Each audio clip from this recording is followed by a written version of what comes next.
You are now tuned into Then Radio. If you enjoy our videos, we ask that you consider joining our Patreon to support our channel. Don't forget to like and subscribe so that you never miss a new video. We hope you enjoyed today's episode, and as always, thank you for watching.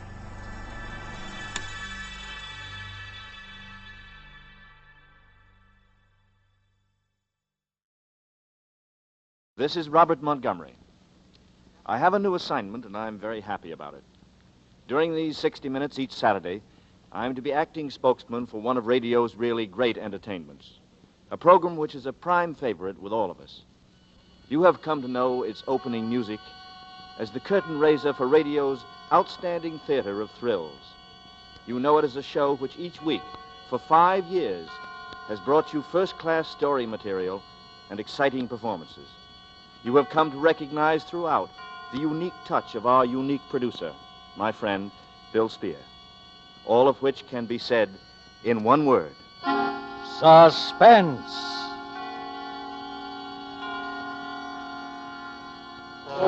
An hour of suspense now. A full 60 minutes on Saturday night. And with the distinguished actor-director Robert Montgomery as your host. Tonight, Mr. Montgomery also appears as star in The Black Curtain, a suspense play produced, edited, and directed by William Spear.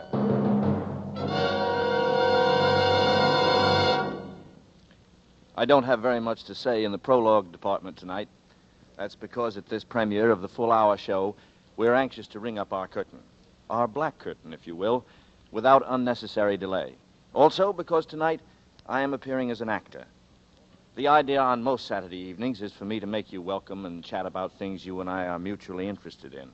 Crime, mostly, and the various types of criminal achievement, real and fictional, and the persons, actual and invented, who have committed those crimes and gotten themselves into those predicaments, and the people who have written about it and have compounded the particular brew of mystery and dangerous adventure which we serve up to you in the name of suspense.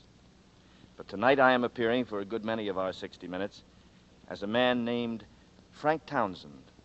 Townsend will tell you his really amazing story in his own words.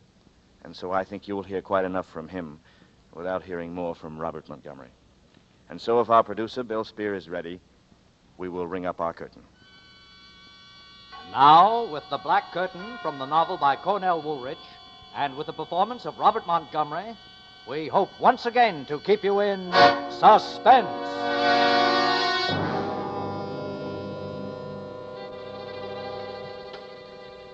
A man is born, he lives out his little life, and he dies. That's the one real break, I guess, that every man can count on. The one thing nobody can take away from him. To be born just once, and to die just once. Every man, that is, except Frank Townsend. Born with no strikes on him, died with 2 strikes on him, and then was born again with 3 strikes on him. Pushed back into life that day on that street. All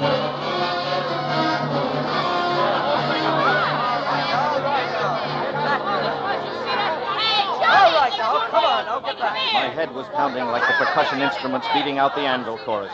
I could hear all the noise and the people milling around. At first, everything was a jumble, sight and sound. Tall buildings, high sky, low faces, spinning and weaving, and bells exploding. Hey, watch out. All right, get moving now. Let the doc through. Oh, I seen it, officer. I seen it. He was running fast. The whammo clunk. He's growing like an onion with his head down and his feet up. All right. Break it up now. Break it up. Oh, my head. Take it easy now, brother. Just lie still. Who? Yeah, What are... see now. I'm the doctor. Just lie still. I'll take it Hey, easy. Copper! Copper, his wallet fell out of his pocket. A guy grabbed it and he ran. All right, come on, get back. Can't I'll work give him a here little now, air. will Get you, back. please? I'm okay, Doc. I just Sure, feel a little... Sure, here. Yes. Now, let me help you up. See if you can stand. Thanks. I guess I can talk to him now, eh, Doc? Just a nasty bump on his head. He'll be okay. Huh. Here, let me brush your coat off, sir. Thanks, Doc. My coat. He looks all right. Why am I wearing an Just over... for my report, mister, what's your name and address, huh? Townsend. Ah. Frank Townsend. 820 Rutherford Street. Cigarette just still a little woozy, you know. No, thanks. I don't smoke. Well, look, take a couple of aspirin All tonight. right, If you're sick all tomorrow, right. Come on, Miss Ferguson. Hey, here's your hat, mister. Thanks, kid. Yeah, we'll see what we can do about the guy that snatched your wallet. Here's your cigar case. Mike. Yes, but I haven't got a Well, good luck, mister. I'm going to turn in my report. cigar case. I don't smoke. Oh, it just fell out of your pocket when we lifted you. Yeah, but look at the initials on it. DN. Yeah, same initials like in your hat, see? DN. Yeah, but that isn't my hat. Oh, you got a nasty crack on the noggin, mister, and, well, Wait a minute. I'm trying to think. Where is this? where is what? This street. This? This is Tillery Street. Tillery. What am I doing on Tillery Street? Hey, look, buddy, you sure you're okay? Well, what happened to me? Well, you were running. Very dangerous running on this ice. Well, you slipped, hit your head, and was out for about 20 minutes. Ice? After that blizzard we had last night, did you expect Mayflowers? Blizzard? In July? July? Oh, listen, buddy, I got a flash for you. This is December, 1 week before Christmas, 1944. 1940. Oh, don't take it so hard. We all get older. You better get home and get a fast 40 winks. You'll need it. 1944.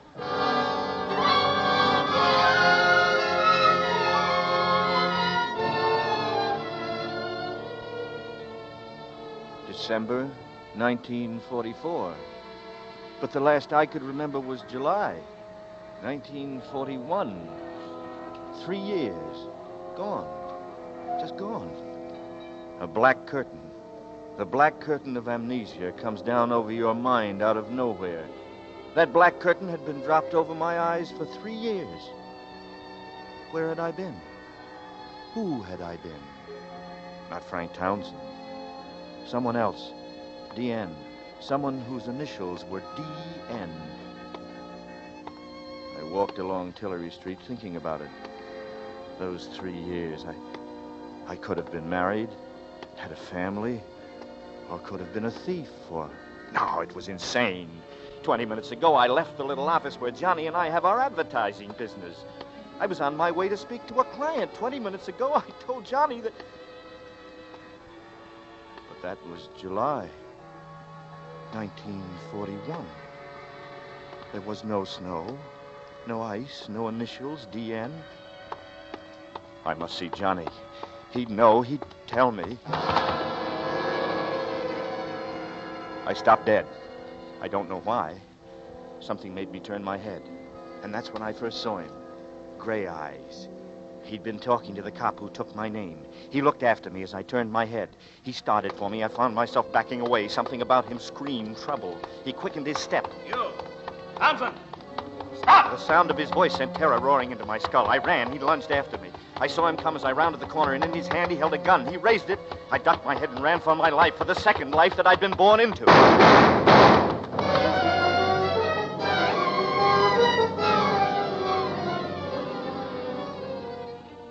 It was the ice that saved me. I flew across it, my toes barely touching its treacherous surface. But Gray Eyes slipped, spun through the air, gun flying from his fingers. By the time his heavy body had thudded to the ground, I'd hurled myself down the subway steps, vaulted the turnstile, cheated the steel edge of the subway door as the train pulled out of the station. And for 2 hours, I rode the rails under the city. And for 2 hours, my stomach was gripped by terror.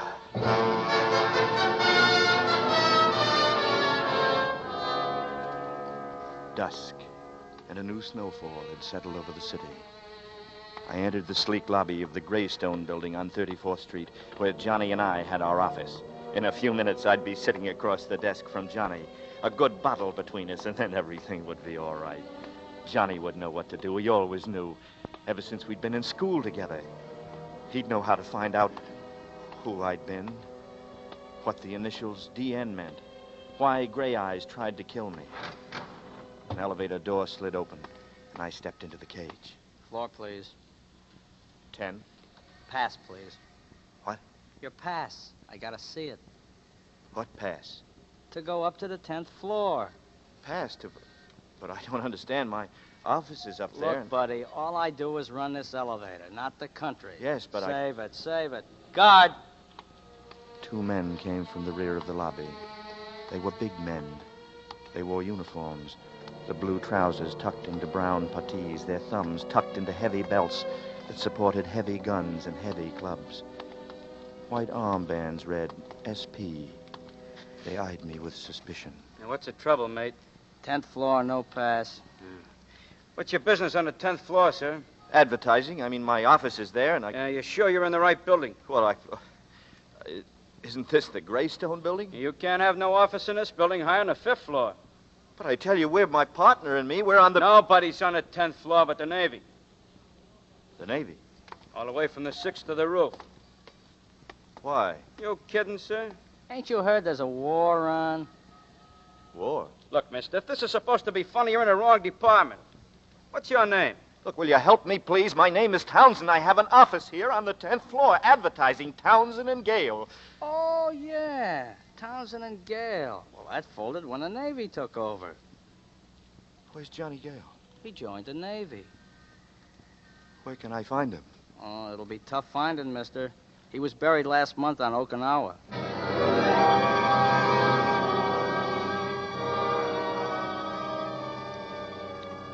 Johnny, dead. Buried on Okinawa. The name meant nothing to me. Only that at Okinawa was buried my strongest link to my past. One slender thread leading back through the years remained. The apartment on Rutherford Street. I started to draw it in.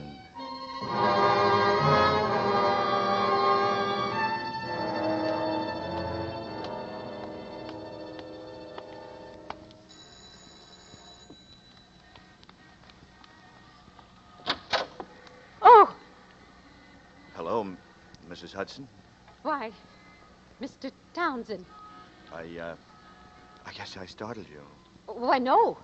No, not at all. I was expecting... I thought that you'd... It's been a long time. Not at all.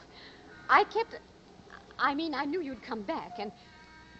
Well, your apartment is just where you left it. You kept the apartment for me, huh? After all, Mr. Townsend, you are my favorite tenant, and... come in. Come in. Thank you. You just go right on up, Mr. Townsend. Aren't you going to ask me what happened to me? You look very well, Mr. Townsend. I'm glad you're back. And... Yes, I'm glad Thank you, Mrs. Hudson.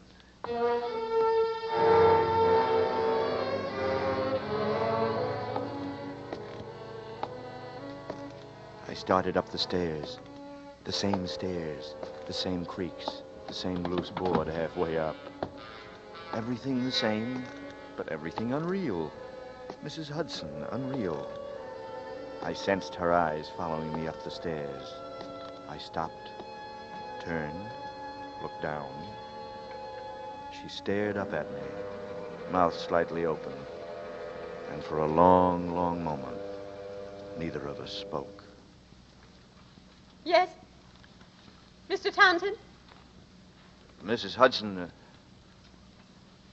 Yes, Mr. Townsend. Well, it's nothing. But you used to call me Frank.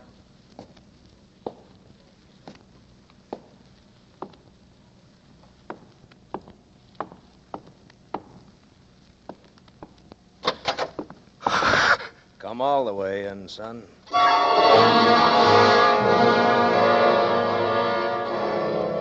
He was sitting in the large chair by the window.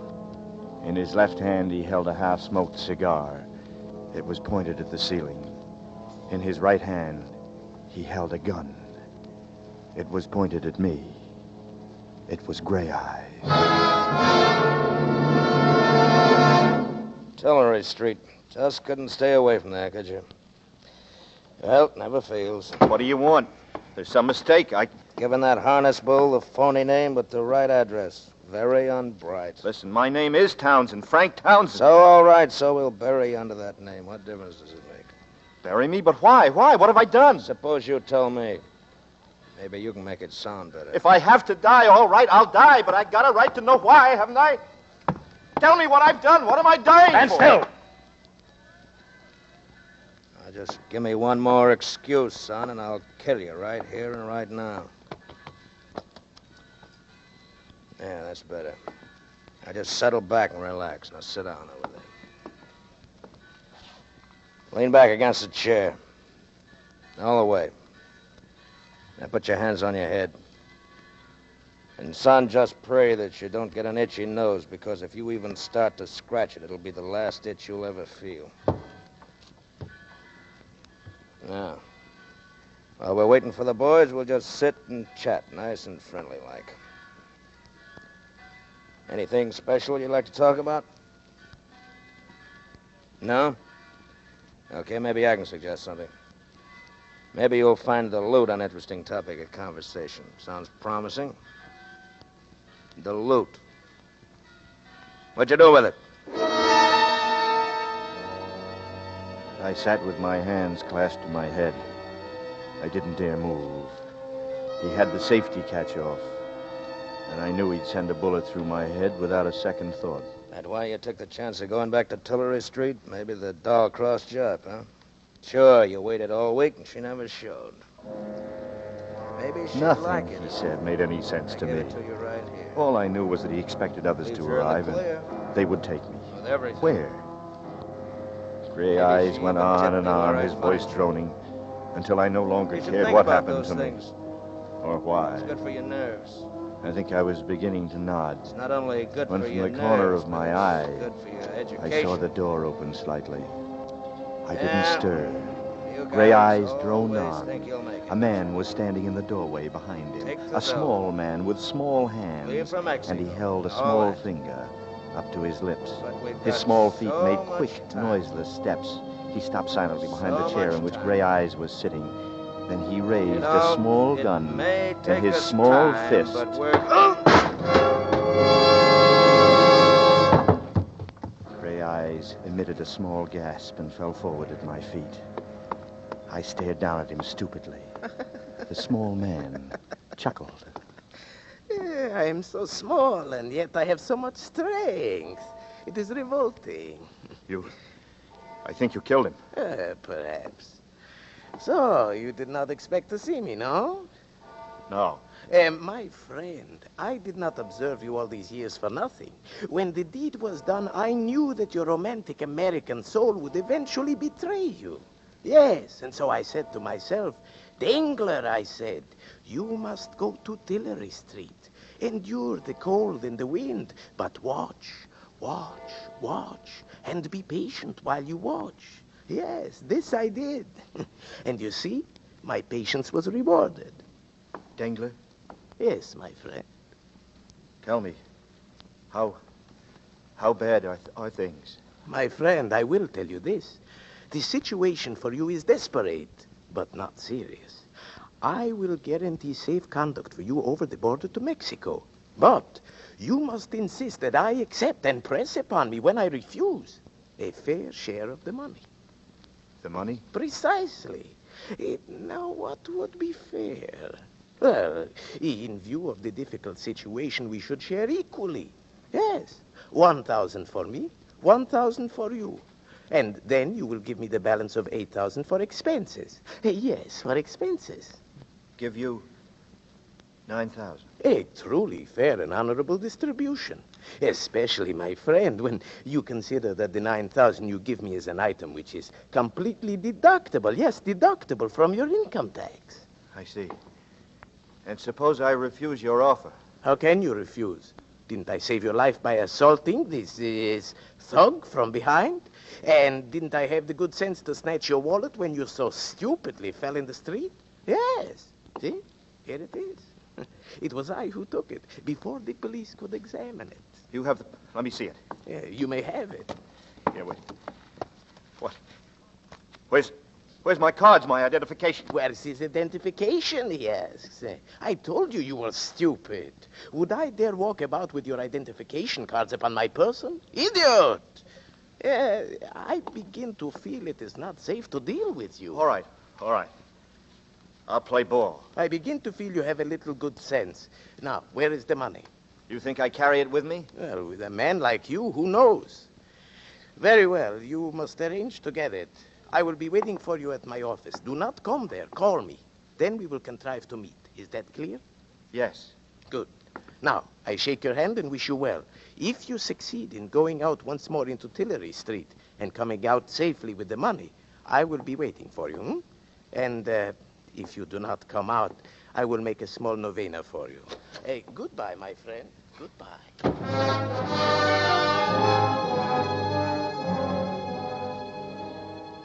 I shut off all process of thought and feeling. Reason was useless in an irrational world. Feeling dangerous in a dangerous one. I moved like an automaton, moving now from A to B, from B to C, from Rutherford Street to Tillery. Gray Eyes and Dangler. Both had made Tillery Street their point of arrival and departure, and the point of my rebirth. I took the chance that might rent the black curtain and let in the sun, or rent my heart and let out my life. I returned to Tillery Street.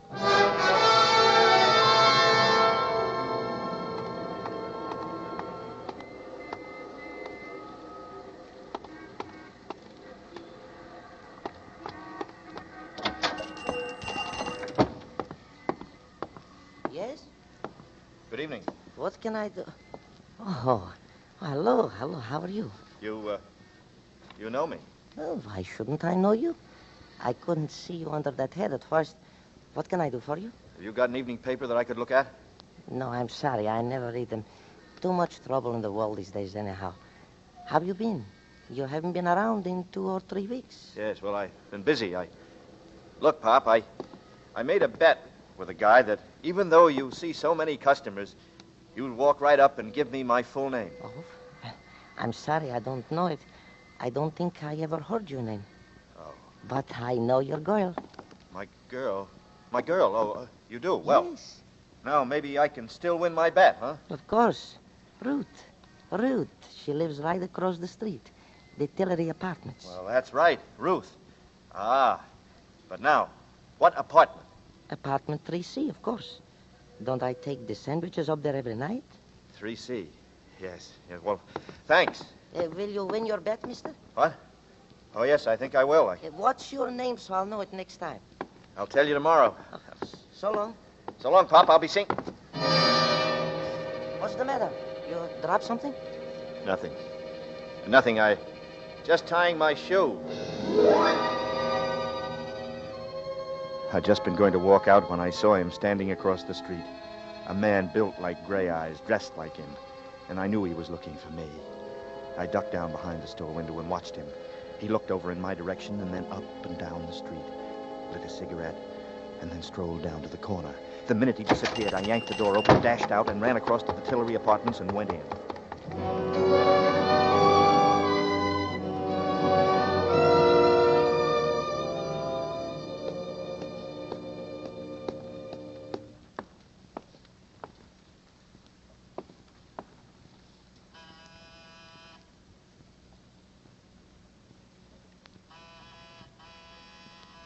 Who is it?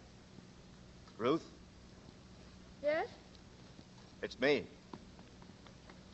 Dan? Oh, Danny. What? Get in here. Oh, darling, it's really you. I thought... Hello, Ruth. Oh, Danny, why did you come here? He's been around twice a day. He may be in the neighborhood right now, for all you know. Who? Well, Slattery, of course. Has he got gray eyes? What? Yeah, did you ever see a detective that didn't? Sure, but... Danny, what's the matter with you? You're acting so strangely. I just wanted to look at you. You seem so different, so far away. You haven't kissed me. Well, that's easily fixed. Oh, darling, where have you been? All around. Miss me? You know I did. Oh, Danny, do you think we could get away tonight? I've got some money saved up. We could go to Mexico or South America. We could get married. Mr. and Mrs. Daniel Nearing, tour the world. Daniel Nearing. And wife. Sounds plenty good to me. You'll never know how good. We'll get out of here tonight. I'll call up and tell them I'm quitting my job. I'll say I'm sick. All my stuff's here. Nothing's out there but a couple of uniforms. I'll make Ada and Franklin a present of those. Ada and Franklin? Don't you bother your pretty head about those two. Maybe they weren't glad when it happened.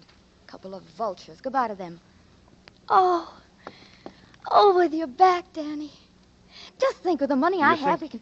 Do you think you ought to have quit your job? I never was cut out to be a nurse. No, you weren't, were you? Any more than I was cut out Any more than you were meant to be a secretary. That's right. I never wanted to be a secretary. I just drifted into it, I guess, and it got on my nerves, especially towards the end, huh? The boss was no cinch to work for. He certainly wasn't. He was a rat. Oh, the whole Dietrich bunch are mean, rotten, the whole family. Yeah, that's right. I'll accept the old man. Oh, the old man. Yeah, I sort of liked him, didn't I? He loves you too, Danny. I think he wished you'd been his son. Poor old man. He's the only reason I've stuck around out there this long. How are things out there? How could you expect them to be? Not very pleasant, huh? Oh, it's been great. Just great. With the questioning and keeping after me and me sick to my stomach with worry for you. Not knowing where you were, if you were alive or dead. Oh, Danny, it's been horrible. But you're back. With me, and that's all that matters. I just want to forget everything. The Dietrichs, New Jericho. New Jericho, huh? Everything that happened. Like what? Oh, darling, please, let's not talk about it. We're the important thing now. I must know what's going to become of you. Because whatever it is, it means me, too. I don't know, Ruth. I don't know. I saw Dengler today.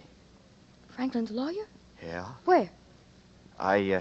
He passed me on the street. Did he see you? No. Are you sure he didn't? Are you sure, darling? He didn't speak to me. Well, you know how clever he is. He just let you go by and follow you. Why? Why wouldn't he talk to me if he saw me? Well, he figures you're dangerous, darling. It wouldn't be safe for him to try it alone. Why am I dangerous? Well, whether it's true or not, darling, doesn't matter. It's what he believes that counts. And he believes like the rest of them. You know that. Yes. Yes, I guess I do. Danny, look at me. Oh, my dear. Your poor, tired eyes. Your face so strained. You need a shave, too. When did you sleep last? Sleep? I hadn't thought about it. I don't remember. That you can believe, Angel. I don't remember when I slept last. Danny, we must wait until the moon is down, and we'll try to leave then. But now I want you to go in there and have a hot shower and a shave and then sleep for a while. You must, darling. You can't go on like this.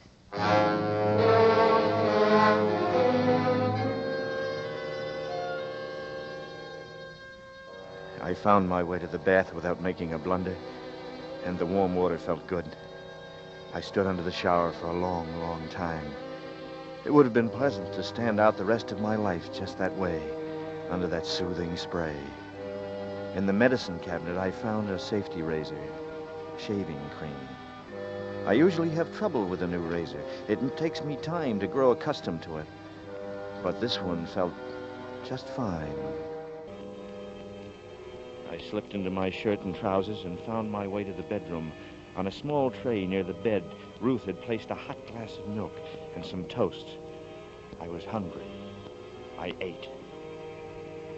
I slid between the sheets and they caressed my body with a gentleness that I hadn't known since childhood. Everything all right, darling? Right now, Here, let me tuck you in and open the window. The air's good for you. I'll leave the shade up. Don't turn a light on. The dark feels warm and friendly. Cigarette before you doze off? No, thanks. I don't smoke. Sure. I like your eyes by matchlight, darling. They shine. No, don't blow it out. Let me. I'll make a wish. There. What was your wish? To be with you forever. Just to be with you like this. Feeling your dear face, your chin, your jaw. Closing my eyes and still knowing you're here near me. This is all I want out of life. I wouldn't change places with any woman who knows and is sure she has her man forever. Who knows no one might come at any minute to take him from her. You're all I want, Danny. Forever. Now and forever. Because for us, darling, forever is now.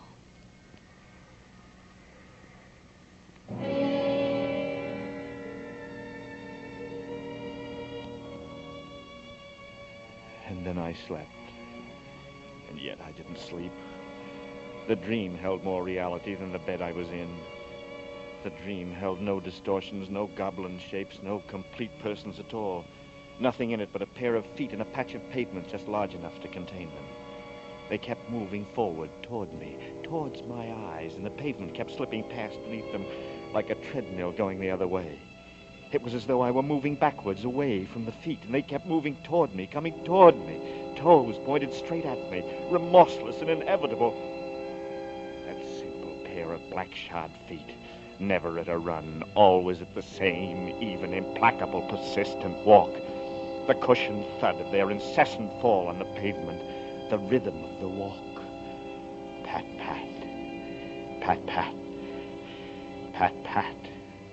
The echoing night sound when streets are still with someone coming towards you in the distance.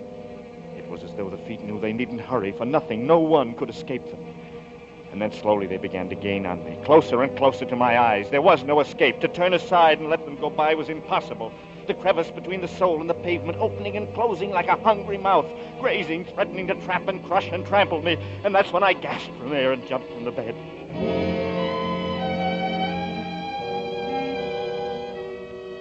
Cold sweat poured down my legs and back. I was stifling. The darkness in the room lay over my head like a blanket. It seemed to shut out the air. Still gripped by the terror of the dream, I threw on the light, leaned out of the window, and sucked in huge gulps of cold, clean air. Danny! Danny, get away from that window. Ruth, I just saw. He's down there. That man, like gray eyes. Without the light. I must see if... He's standing in front of the hydrant. He's coming in here, in the building. Did he see you? Ruth, I need... Will you help me? What are you going to do? Go down and face it. I can't stand it. No, you can't. It's better than waiting for it here no, like this. Darling, no. You haven't got a chance. They'll send you to the chair. The chair? Well, what did you think happens to a man when he's guilty of murder? Murder? Ruth, listen to me. I'm not a murderer. If the whole world says I committed murder, I say I didn't. The me that's in me says I didn't. I never said you were, Danny. I always said you didn't do it. But they found the body and they... Oh, if only you hadn't run away. So that's it. You shouldn't have done it. Why did you come here, Danny? Why? Ruth, quick. We've got to get out of here. How about the fire escape, the shaft, the dumbwaiter? Dumbwaiter? Oh, Lock that kitchen door. I'll stand on top and work the ropes. I don't think it can hold us both. It's got to. Can you hear me? Yes. Oh, Danny, what do we do? We're going back there to New Jericho. To Jericho? Oh, no, Danny, don't. Please. For me, don't do it. I've got to find out. We're going together. No, Danny. No, I've got the money. We can get out of here. Stop it. Danny, you're hurting me. From here on in, we're sticking together. You're going to take me back there. Back where it happened. All right, darling, all right. It's crazy, but I'll go wherever you go. I can't lose you again.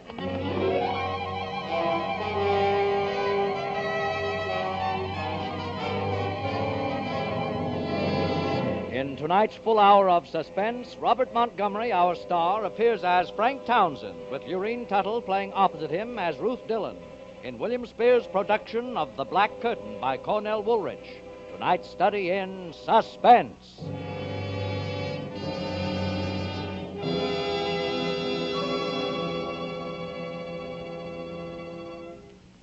In just a moment, we will return with Act Two of The Black Curtain. This is CBS, the Columbia Broadcasting System.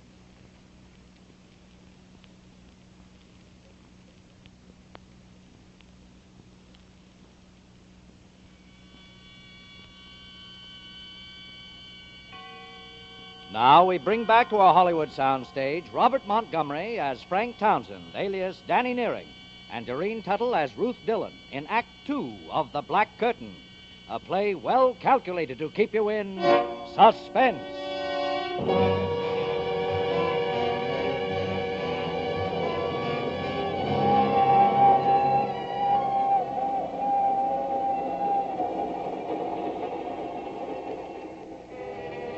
On the train, Ruth and I said very little to each other. While I'd hid in the phone booth at the Penn station, she'd bought us a couple of cheap raincoats. And I sat hunched up in mine, thinking, yet not daring to think. Ruth had brought along the newspaper clippings. I read them for the 20th time. They all read alike. Dietrich Slayer sought. Secretary wanted in brutal slaying at suburban estate. Police are pressing the search for Daniel Nearing, secretary in the employ of the late John Dietrich, 58, member of a well-known local family who was shot and killed in the drawing room of his New Jericho estate on the morning of December 15th. The wall safe was robbed of $10,000. Nearing disappeared December 15th, on the morning of which date he is known to have had a bitter quarrel with the deceased.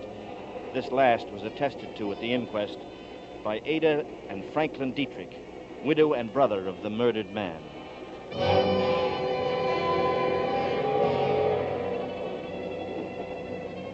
I had all the facts now.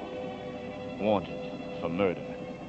And yet everything that was in me told me that no matter who I had been, however many memories I had lost, that I was no killer, that I just couldn't have... I had to get into the Dietrich house and stand again in that room where it all had happened. Maybe something would come back to me. Maybe there would be... Jericho!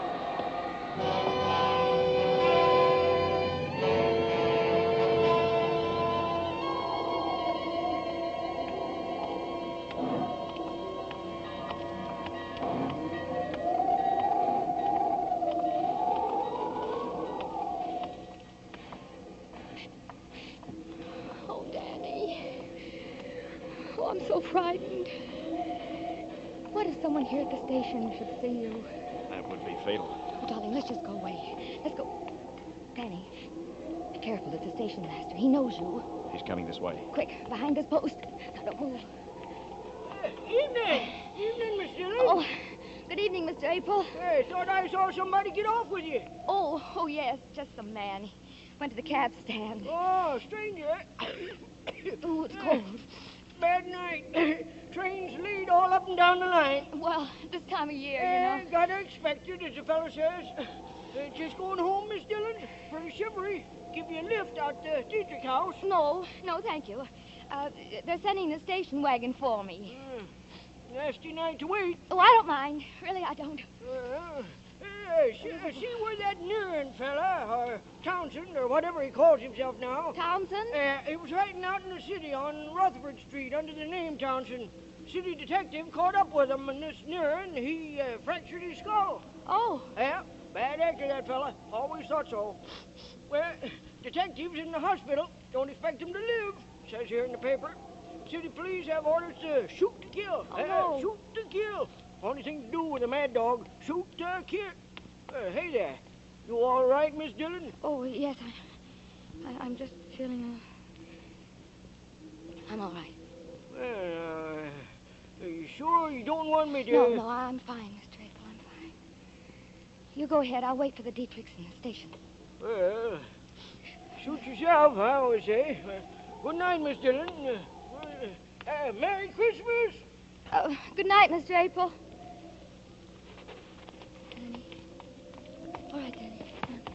Listen, Ruth, what he said just now, I didn't attack that detective. It doesn't matter, darling. It doesn't matter. It does matter. It matters more than anything else in the whole world, because now I'm a mad killer and I didn't attack or kill anyone. Not anyone.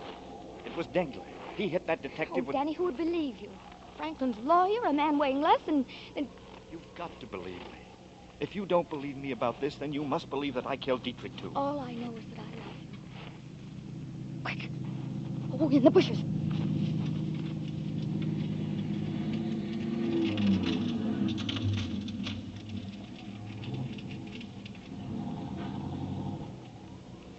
Did you see them? Who was it? It was Ada and Franklin in the station wagon. Then the house will be safe for us. There's no one there. No one for a while. except the old man. Maybe he's out, too.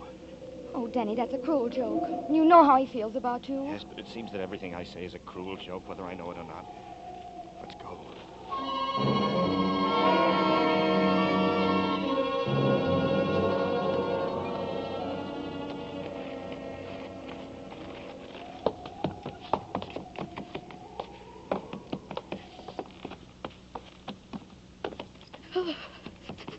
Open the door, Ruth. Hurry. I've got to see the inside. That room, the place where it happened. It's wrong, Danny. It's wrong. I'm telling you, you're crazy. They'll find you. Open the door, Ruth, quick. All right, now. Let's have a look at the room. Please, Danny, please. Don't talk about it. So this is where I'm supposed to have murdered John Dietrich. Danny, please. Where was it? Show me exactly where it was, Ruth. I've got to know. It was there. Right there. He was standing by the grandfather's clock. Are you going crazy, Danny? If they get you, you'll hang. The clock. You still believe me, don't you, Ruth? I believe you, Danny, but I'm scared. And I love you. Ruth. What's that? Listen. That's only the old man. He's asleep in that room off there. Don't go in there, Danny. Don't, please. You'll wake him. I want to see him. Don't, Danny. He can't help you. Turn on the light. I want to see him.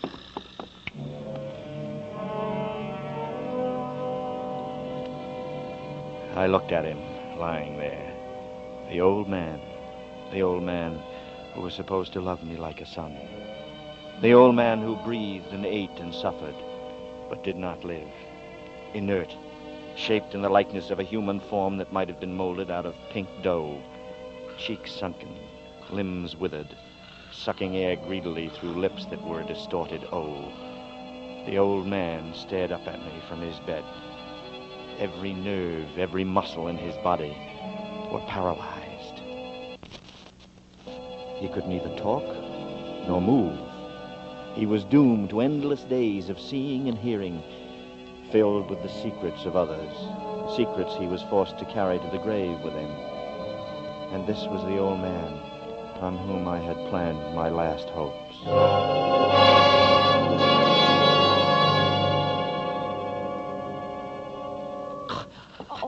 Oh, there, you woke him. It's me, Mr. Dietrich. Ruth. This is Danny. You remember Danny, don't you? Hello, Mr. Dietrich. See how his eyes are shining. Yeah. Was he here when it happened? You know that, Danny. Why do you ask such funny questions? He's been in bed here for 5 years. That mirror on the wall there. The clock. Look, you can see the grandfather's clock in the other room. What are you getting at, Danny? He could see it. The old man could see the murder through the mirror. If he could only talk. But he can't talk. You scare me, Danny. He saw the man who killed John Dietrich. Look, he understands what I'm saying. He's blinking his eyes. Oh, stop torturing him, Danny. Can't you see what you're doing to him? He's trying to say something. Look, his eyes are blinking. He's going to help me. Go outside and watch, Ruth. Go on. I'll watch out at the entranceway. Be careful, Danny. They'll be back any minute. Leave me alone with him. I'll call if I hear them coming. Yeah. Look, now, Mr. Dietrich, don't be afraid. I'm going to ask you a question, and you're going to answer me. Are you going to tell me something about the murder? Now, blink your eyes. Blink twice if you are. That's it. That's it. Once, twice. That's good. Did you see it happen? Here, in your mirror? Blink once if the answer is no, twice if the answer is yes. Once. Twice. You did, huh? You saw it. Now then, is the murderer in this house? Danny, they're coming. Franklin and Ada. Get out of here. Hide! Run, Danny, run! The murderer in this house. Blink once for no, twice for yes. Yes. Danny, they're coming. Wait, I please. almost got it, Mr. Dietrich. Mr. Dietrich, was it me? Oh, once Danny, for come me, on, once for come no, on. twice for yes. Was it me? Get out of here, Danny, please. Get in the big room behind the curtains. I'll talk to them. They're here. Okay. Thanks, Mr. Dietrich. I'll be right back.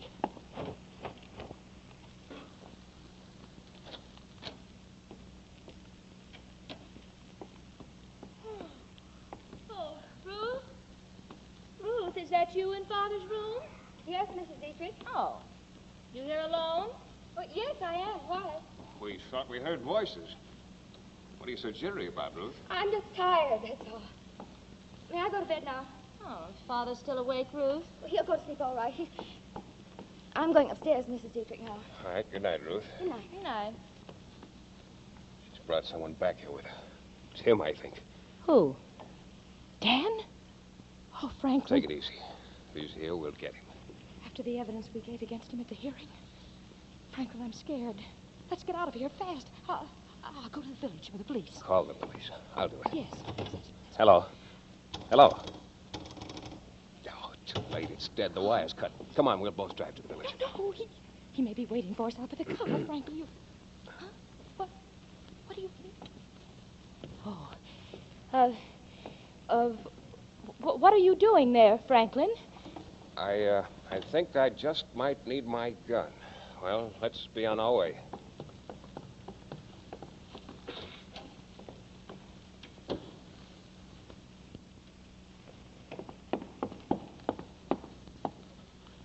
Now, Mr. Dietrich, you're helping me find. You know I'm trying to save my life, don't you? Now, the murderer, was it me?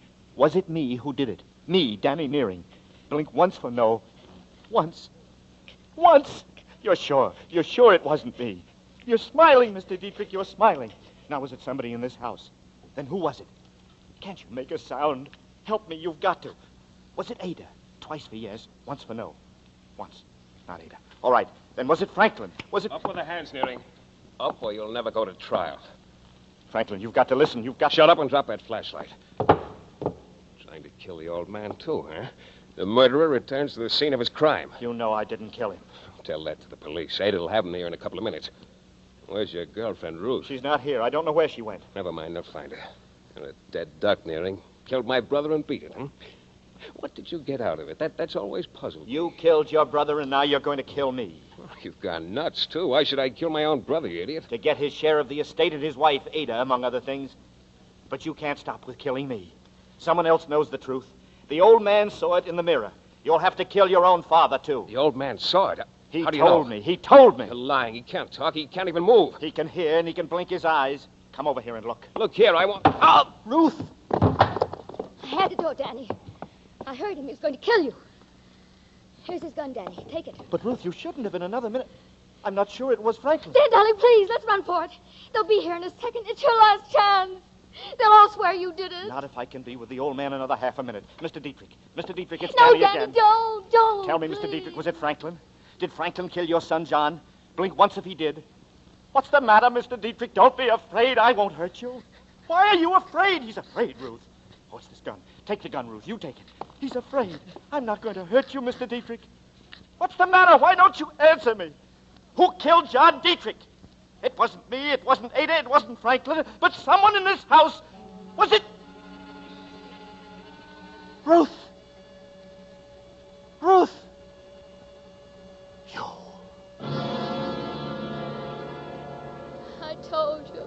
I told you not to come.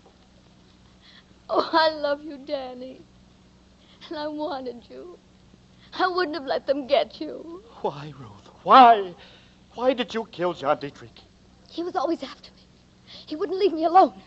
And I hated him. And then that night he came at me. He threatened me, said he'd kill me. If he couldn't have me, nobody could. He had a gun, Danny. And I got it away from him. He hit the clock. He leaned against it.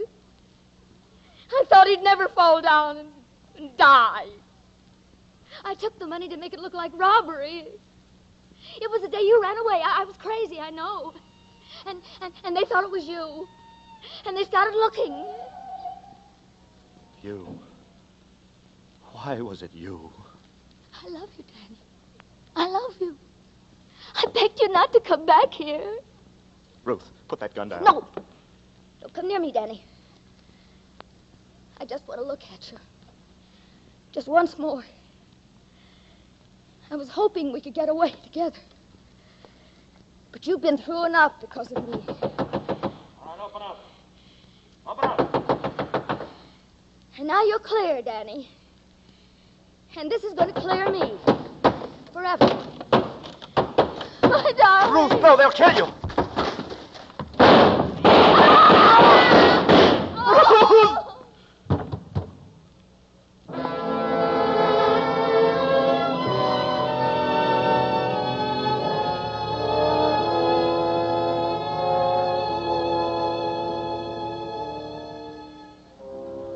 Well, that's about all there is to tell, I guess. Ruth faced that door, fired a shot into the ceiling, and the guns of the police chopped her down. That's the way she wanted it, I guess. It was gray eyes, bandaged head and all. But what's the use of talking about it? I'm trying to put it all behind me. Resume my life where it left off 3 years ago. Sometimes when it gets toward evening, I walk along Tillery Street, and once in a while, somebody I don't know, will say, "Hello, Danny." And I just say, "Hello," and walk on. I don't want to find out anything anymore. I want it all to die away and be still.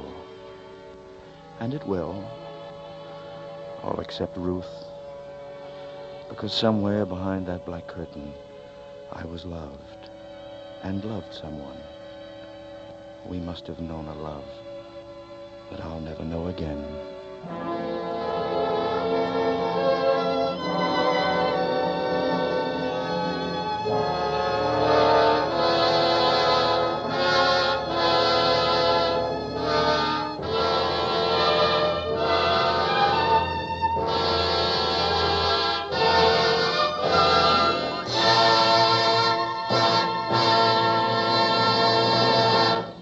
And so closes The Black Curtain, tonight's tale of Suspense.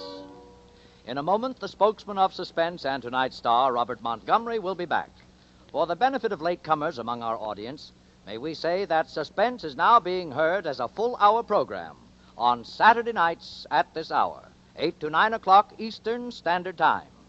Suspense, as always, is produced, edited, and directed by William Spear. Our musical director and conductor is Lud Gluskin. The composer of our original scores is Lucien Morawek. Lorraine Tuttle appeared opposite Mr. Montgomery as Ruth Dillon, and you heard performances by Kathy Lewis, Janet Nolan, Sidney Miller, Conrad Binion, Jack Crucian, Bill Conrad, Jerry Hausner, Paul Fries, Ira Grissell, Junius Matthews, Harry Lang, and Joseph Kearns. This is Bill Spear, twice as much as out of breath as usual after our first hour production of Suspense. I certainly want to thank everyone connected with our venture this evening, and naturally it begins with Mr. Montgomery. Bob, this is going to be truly wonderful working with you. Thank you, Bill. We didn't have much more time, and we don't have much more time, and I think all of us are about ready to wrap up and go home. In the next weeks of Suspense, we plan to bring you the very best of novels and plays. Stories by such acknowledged masters and mistresses in the art of suspense as Mary Belloc Lowndes, Dashiell Hammett, Agatha Christie, Eric Ambler, John Buchan, James M. Cain, Graham Greene, Raymond Chandler, Sir Arthur Conan Doyle, and last but by no means least, Mr. William Shakespeare. Mr. Spear and I, and all of us, would be tremendously interested to know what you think about the new Saturday night full hour of Suspense. Any suggestions and comments that you may have will certainly be valuable to us. We hope that from now on you will want to set this hour aside each week and leave the door of your radio ajar for us. See you next Saturday. Robert Montgomery is currently being seen in the Universal International production, Ride the Pink Horse. Don't forget, next Saturday, 8 to 9 o'clock Eastern Standard Time, another 60 minutes of Suspense.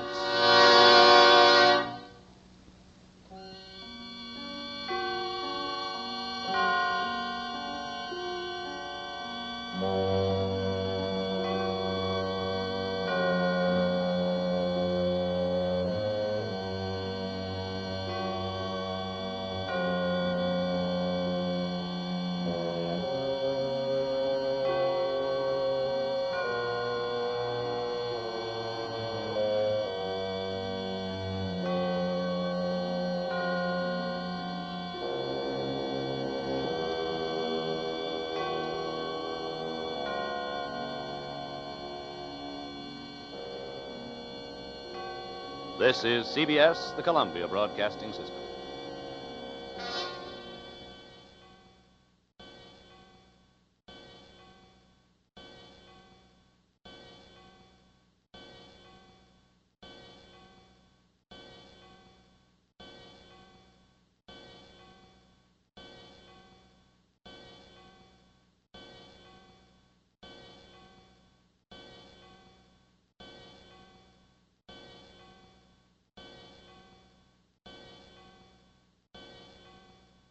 Would you hand me that, please? Thank you. Now, let's see. Survey, survive, Susanna, suspect. Here we are. Suspense, meaning held in doubt, expressing doubt, the state of being uncertain, undecided, or insecure, state of anxious expectation or waiting for information, such as to keep one in suspense, therefore delay acquainting him with what he is eager to know. Suspense.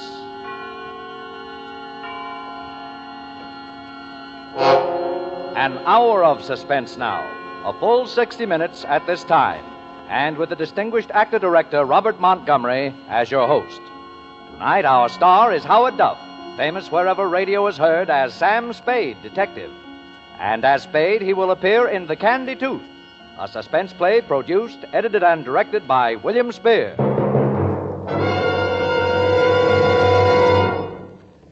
This is Robert Montgomery. My pleasure and privilege it is to be here during this hour each week as a sort of guide, philosopher, and fiend, an accessory before and after the facts of crime and punishment, which calculatedly fill our minutes with suspense. This evening, before we chat a little about the private life of America's favorite private eye, let me, on behalf of Mr. Spear and all of us, thank you sincerely for your wonderful letters and telegrams expressing appreciation and interest in this new full-hour presentation. It's wonderful fun to have 60 minutes to play with in radio drama. In our new double-strength, king-size format, we plan to bring you radio plays based on complete novels and on theatrical productions and pictures. Many of the best writers of this literature, James M. Cain, Dashiell Hammett, Raymond Chandler, Graham Greene, Eric Ambler, and Agatha Christie, have been happiest with a more spacious canvas upon which to display their characters of passion and purpose. With a full hour for our theater of thrills, we can give these authors a full stage on which to have their people play out their lusts and desires, their temptations and frustrations, their frantic fears and villainous triumphs, their descent into black and terror-laden bewilderment. Sometimes we find ourselves locked in the tortured brain of the scheming criminal. At other times, we know the dread of the hunted and hapless victim. But always the basic ingredient of suspense is not mechanical gadgetry, not the detectival piecing out of fingerprints and convenient clues, but always the basic ingredient is people. For people give us emotion, and emotion marks the high drama that cold logic can never achieve. Nowhere will you find stranger people, motives, and situations than those that pass through the door of a little office in San Francisco's Post Street. The lettering on the door reads, Samuel Spade, Private Investigations. Once it read Spade and Archer, but that was before Miles Archer stopped a bullet and plunged Sam Spade into the greatest detective adventure of modern times, the search for the Maltese Falcon. It was literally a shot heard round the world, for it brought into prominence the name of Dashiell Hammett and the so-called hard-boiled school of crime detection. Since then, the fictional private eye has become a national institution. But Sam Spade still rules the roost. In book sales, in motion pictures, the Maltese Falcon has been filmed 4 times now. And now on the air, every Sunday night, in The Adventures of Sam Spade, starring Howard Duff and produced by our very own Bill Spear. It's a great pleasure for me to introduce to our suspense audience now a young star from my home lot, Universal International, in the role with which he has become so closely identified that most of his fan mail is addressed to Sam Spade. Howard Duff. Thanks, Bob. I'd like to go on record right now as saying that any checks I may sign with the name Sam Spade will be accepted at your own risk. The detective business has been pretty good lately, I hear. How much did Sam make during 1947? Effie would know. But no matter how much it was, it won't change Sam. He'll still do business at the same old stand in a rickety office building on Post Street where the elevator seldom ever works and the janitor never ever works. As a matter of fact, I got into my Philip Marlowe pants this morning and did little Spade work on Spade myself. Don't stop me if I'm wrong, but here are some of the facts. F-A-X, facts. The way I dug them up. Age? Nobody talked. History? Mysterious, but was probably a Pinkerton man to start with. Height? 6 feet and a small chunk. Weight? Enough muscle to go with his height. Hair? Dim-out blonde. Eyes? Yellow-gray. Unmarried. Lives alone in a small furnished apartment within walking distance of his office. Is economical to the point of, never takes a cab where streetcars can get, and has been known to walk where they can't get. Secretary, Effie Perrine.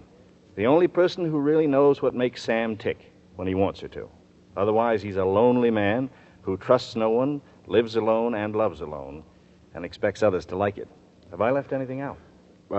Nothing you left out, Bob. Something you put in. It's not true that I don't trust anybody. I trust everybody. All my clients are honest until I prove them otherwise. Maybe that's what's kept you in the private eye business all these years. That and the strong hatred that I have. Hatred? Yeah, for time clocks and the hours between 9 and 5. That's why I went into business for myself, and that's what keeps me there. Then you regard it as a business, Sam, and not as an adventure. Well, when you break an arm in an adventure, the cost of setting it is not tax deductible. In a business, it is. Yes, I see. How many cases have you had? And do you think all private dicks are clever? Well, I've had so many cases I can't remember them all. About being clever, I once knew an operative who, while looking for pickpockets at Santa Anita racetrack, had his wallet stolen. He later became a lieutenant of detectives in Glendale. Sam, tell me, what was the most surprising thing that ever happened to you? The most surprising thing that ever happened to me was in 1936 in Washington, D.C.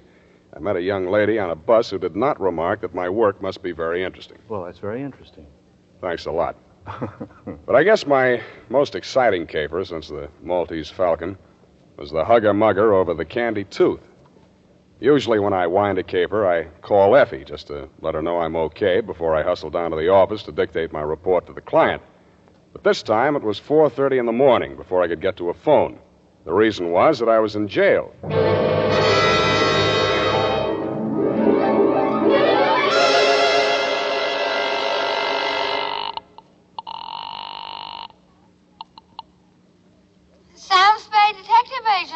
Wake up, Angel. You're home in bed, not at the office. Huh? Sam, is that you, Sam? Mm-hmm. What time is it? 4:30 in the morning. Are you up already? Effie, pull yourself together. Get dressed. Hustle down to the city jail. Oh, Sam, what happened? Well, that's what I got to get on the record now while I'm still alive to do it.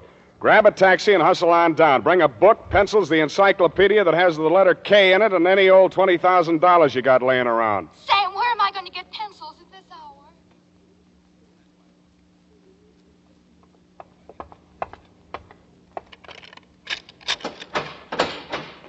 Oh, Sam, I hurried just as fast as I could. There was no taxi around. What are you doing in jail? My apartment's being redecorated. Did you bring your book? Well, of course I did. And pencils, too.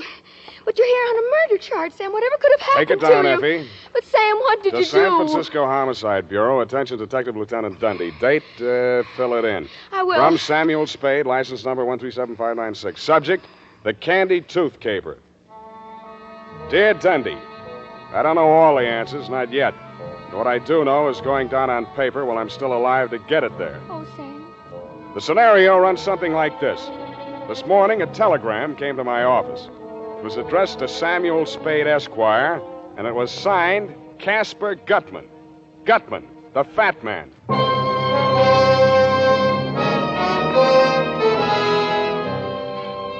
So far as I knew, Dundee, when you closed your books on the Maltese Falcon capers 7 years ago, Gutman was entered as dead. First, I thought the telegram was somebody's idea of a joke. But when I read it through the second time, I knew it was no joke. There's nobody else who thinks or talks or writes like Casper Gutman. My dear Mr. Spade, you will no doubt receive with mixed emotions the news of my imminent reappearance in the city of the Golden Gate. Hence the companion dispatch of a telegraphic draft in the amount of $1,000, which you are free to convert into coin of the realm. This trifling sum, sir, is merely a token of my esteem for a man of many resources and nice judgments, and for it I do not require any specific service. However, if you feel so disposed, sir, you are free to accept my considered advice in the matter of an invidious pair of rogues, to wit, one Lawrence Laverne, DDS, and or Hope Laverne, whose charms and aliases are far too myriad to enumerate in this necessarily abbreviated communication. Should either or both of these persons approach you, beware the hidden tooth. Believe me, sir, they are untruthful, unreliable, and totally devoid of all moral sensibilities. I count upon you to make no commitments to them or anyone else until you've heard my proposition. This I hope to lay before you when I arrive in San Francisco this very evening. Dear Joel sends regards. I remain your obedient servant, Casper Gutman.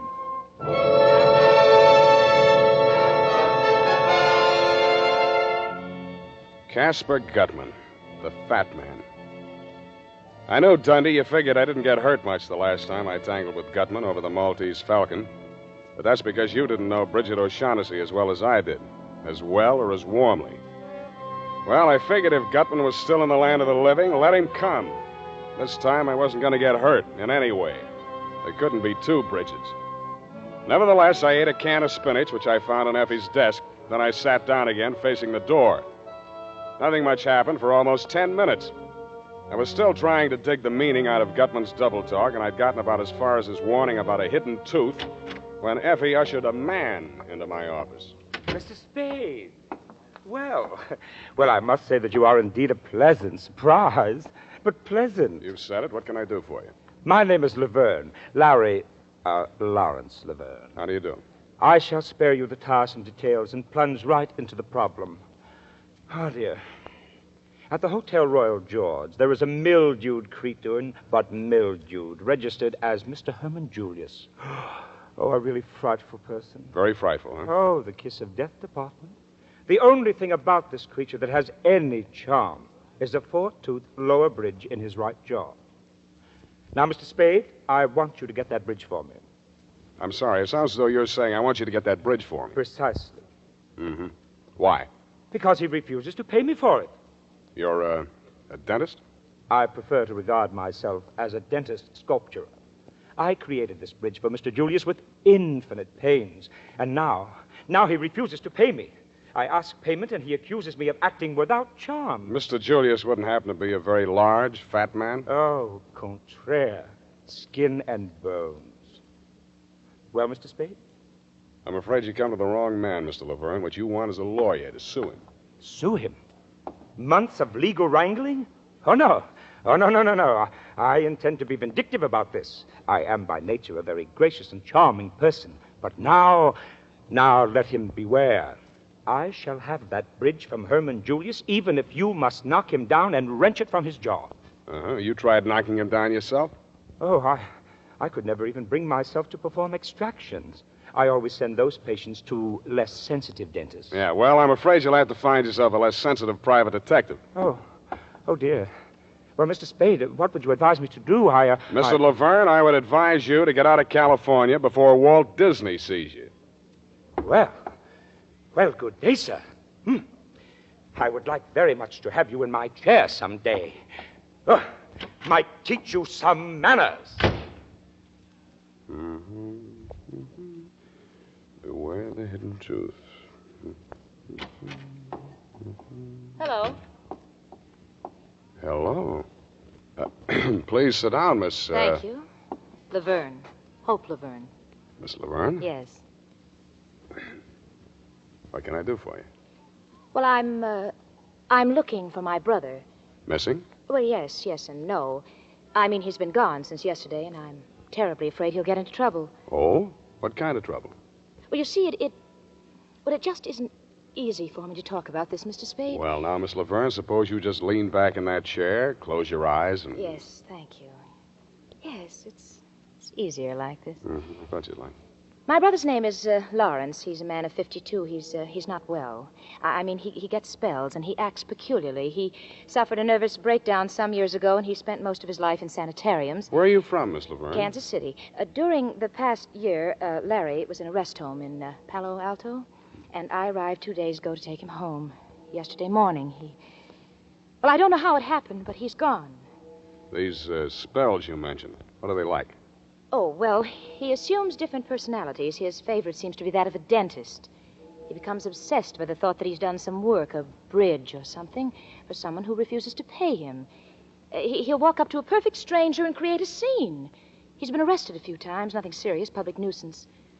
Mr. Spade, I'm afraid that he'll be put away if he's arrested once more. I see, and you want me to look for him. Then he hasn't been here? Why'd you think he'd come here? Oh, that's another one of his tactics. He goes to a private detective, hires him to either follow a man or get back the work he thinks he's done. Dental work, you know. But what made you think he'd come to me? Oh, well, not you, particularly. But since yesterday, I've tried almost every private detective in San Francisco. No one has seen him. Who'd you talk to? I beg your pardon? These private detectives, who'd you see? Oh. Well, There was a man named Graham and one named Marlowe, Philip Marlowe. Excuse me. You like a drink? No, thank you. Marlowe speaking. That's Spade, Phil. Hiya, Sam. Phil, you got a rumble on a missing brother named Larry Laverne? Yeah. Gal was in early this morning. Brother's some kind of a screwball. You meet him? No, hasn't been around yet. Thanks, Phil. See you. Why did you do that, Mr. Spade? It's doing things like that have kept me alive and in business all these years. That was Marlowe. Your brother hasn't been to him. I told you that. But your brother has been here. When? A few minutes before you came in. Can't see how you missed him. What did he tell you, Mr. Spade? Pretty much as you outlined it. About the dental work. And some man owing him money. Yeah, some man named Julius. Herman Julius, he said. You know him? I never heard of him. He's probably just another figment of Larry's imagination. Mr. Spade, I'm terribly worried about Larry. I got that impression. Will you try to find him for me? Can you give me any idea where I might start looking?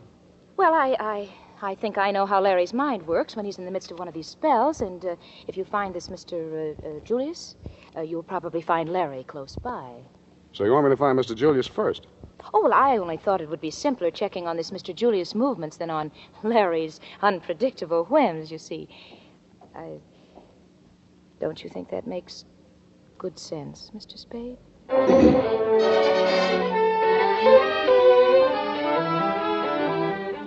Miss Laverne told me she was staying at the Pickwick Arms, and I said I would call her if I found her brother, and she said, thank you very much, and I said it's nothing, just part of the day's routine, and then she kissed me and left. After lunch, I strolled over to the Royal George Hotel. Duke, the housekeeper, gave me a rundown on Mr. Julius, a quiet, nervous little man who'd sealed himself up in his room for 2 days, eating out of room service. I didn't have any trouble finding the hacky who'd driven him away when he checked out. He gave me the address, and 20 minutes later, I was mounting the front steps of a greasy rooming house on Sacramento Street. I twisted the rusty bell on the door, and a long, sharp nose that could only belong to a landlady stabbed out at me. What you want? I'm looking for a man named Herman Julius. Don't have no Julius here. Well, maybe he gave some other name. A little skinny guy with a foreign accent. You the Lord? Take me to his room. Oh, now, wait a minute. Now. Well, step inside. Up the stairs. He home? Never seen him go out. Ain't but one door. Watch that step second from the top. It's busted. Don't want no lawsuits. It's the third. Said he was a refuge. And Nazis was after him. Another flight. Never knew he was in a tangle with the Lord. Smell that? Certainly do. Cooking in the rooms. I got a rule, too. Sneaking electric plates, they do. Runs up the bills. Buzzards. Here's his room. Mr. Julius! Mr. Julius! Mr. Julius, you second there? They drink, some of them. Them that don't cook in their rooms, they drink. Get DT, some of them. Oh, go on in and get him. I don't want no part of it. Oh, these stairs. I didn't see who it was right away. His face was the color and consistency of crushed strawberries. I helped him up and over to the wash basin in the corner of the room. With his face washed, he looked a little better, but he still looked like Larry Laverne. Oh, am I ever glad to see you? I thought it was them coming back to kill me. Did you find Julius? No. Got away, the wretch, down the fire escape as I came in. Who did this to you, a big fat man? Oh, to tell the honest truth, Mr. Spade, I never even got a good look at him. He was all over me before Who's I even Julius? What's in his bridge work? Oh, I'll tell you everything, but please, first, let's get out of this horrid room. Oh, it smells like cabbage. Larry Laverne was tougher than he looked. After the going over he'd gotten, you or I would have been hospital-bound, Dundee. But he did a late take. We were on the way back to his hotel, walking toward Market, when he crumpled in the middle like a sack of flour. I grabbed him and held him upright, looked wildly around for somewhere to park him. We were standing in front of a newsreel theater. I bought 2 tickets and piloted him inside. We sat down. I undid his clutch in my arm and concentrated on the screen. The subject that followed the football game was some big Oriental celebration somewhere in India or someplace. A very fancy parade with white elephants. Kandy, lodges, and all the Ceylon. rest The of it. famed white elephants of the Orient get their annual airing as crowds of devout Buddhists gather to do homage to some of the strangest relics in the modern world. Here in Kandy, the Mecca of the Buddhist religion, pilgrims gather from near and far. Indian Rajas, Burmese officials, and Chinese dignitaries in ceremonial dress prostrate themselves before the jeweled casket containing the most sacred object of the Buddhist world, legendary relic of Buddha himself, as the Orient goes wild in jubilant celebration. Temple dancers of Kandy perform for the crowned heads of the Orient. Take me out of here. I can't stand it, Uncle Man. I tell you, stark raving mad. Take it easy. You're annoying the customers. You brought me in here on purpose. You're trying to drive me crazy, but crazy. Easy. Listen to me. Two men If holding one up more the sacred elephant walks relics across are that high screen, priests. If that man says that one word, Kandy, just once more, I won't be responsible. I tell you, I won't be responsible. All right, Larry. Take me this out is the of here. end, but the end. Now you got me doing it. An Come on, let's get out impressive of here. ceremony indeed. I promise you, Mr. Spade, all I need is just one night's sleep and I'll be a new man. Yeah. Why, I haven't even dared to take 40 winks since I arrived in this town for fear those monsters might murder me in my bed. Yeah, I know. It's tough. Sit down. So this is your apartment? That's what I laughingly call it. Living room, bedroom, icebox. Here, have a drink. Me too. Oh, thanks. Oh, did I ever need that? Help yourself to the bottle. I don't touch alcohol as a rule, but after what I've been through... Well, now, drink all you like. You deserve it. Oh, thank you. Well, I hardly know where to begin. It's all so strange. And there I was in Lisbon, Mr. Spade, the only English-speaking dentist worthy of the name in the entire diplomatic colony. Well, you must have read in the papers about Dom Constantino's tomb being violated. It was the scandal of the season. Oh, it's so horrible, Mr. Spade. I just can't talk about it. Here, I try a really little more of can't. this. Settles the nerves. Oh, I just don't know how I can ever thank you. Ever since I hit this berg, I've been feeling like the forgotten... Pardon, man. Yeah, you were saying something about a tomb being broken into. In Portugal, this was? Yes. Well, you know, the draft board just took one look at me. I know what you mean. So I just stayed on in Lisbon. And, well, you know how people gossip, having patients of all nationalities and all that, you know? Yeah, I get it. Between the Nazis and the Allies, you were quite a social line. Oh, now, wait a minute. Don't get the idea I was a spy. Oh, no. But sometimes people had things that could be hidden in a hollow tooth, and like that, bridge work, you know? I think I told you I'm not so much a dentist as a dental artist. Mm-hmm. Well, that fat Mr. Gutman brought me this tooth, you see. Gutman? Yes, Mr. G and that Joel Cairo person that was with him. Well, they brought me this tooth. Oh, a horrid yellow old thing, practically a fang. They wanted to put in Mr. Julius' bridge. Paid me £1,000. Can you imagine? Then when I learned what they had done, well, it made me positively ill. This practically sacred old tomb in the cathedral, they'd broken in and literally torn out a piece of his jawbone. Whose? Why, Dom Constantino's. And who's Dom Constantino? Oh, the Portuguese viceroy. It didn't hurt him any. He's been dead 500 years if he's dead a day. Ooh. Oh, dear. I'm as tight as a tick. This liquor is getting to me.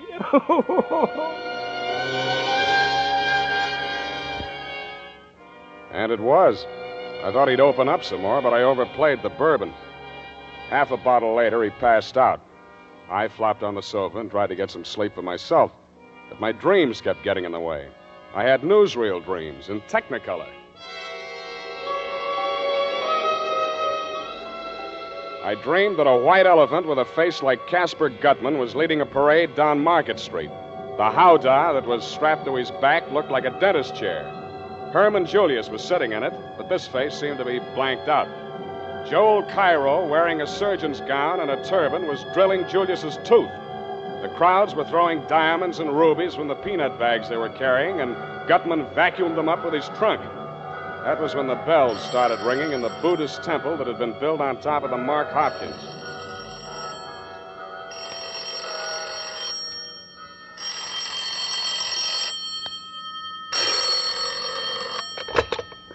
Yeah. Mr. Spade. Yeah? Mr. Spade, I need your help. Who's this?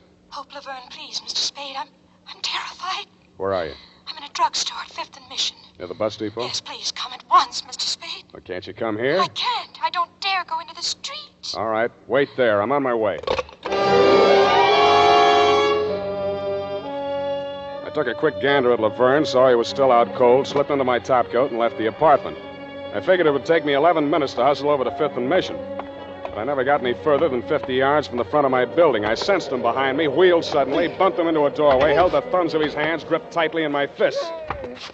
Stand still or I'll tear them off. Let go. I'll kill you. Don't move and it won't hurt. You filthy beast. The boy twisted suddenly and violently, and I heard the crack of his left thumb breaking. He swallowed a scream, dashed out into the deserted street. I went after him, turned into the alley, and caught the butt of a gun behind my right ear.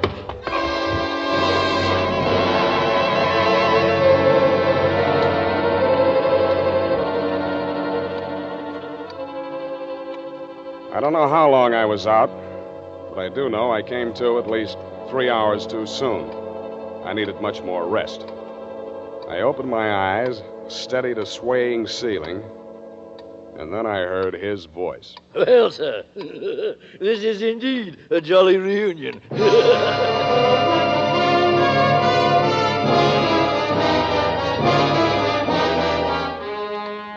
It couldn't be, but it was.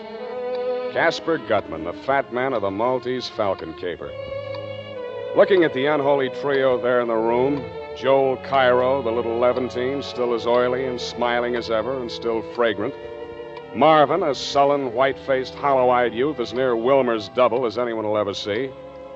And Gutman, spruce as ever in his black cutaway coat, black vest, and gray-striped trousers. You'd have thought nothing had happened since then.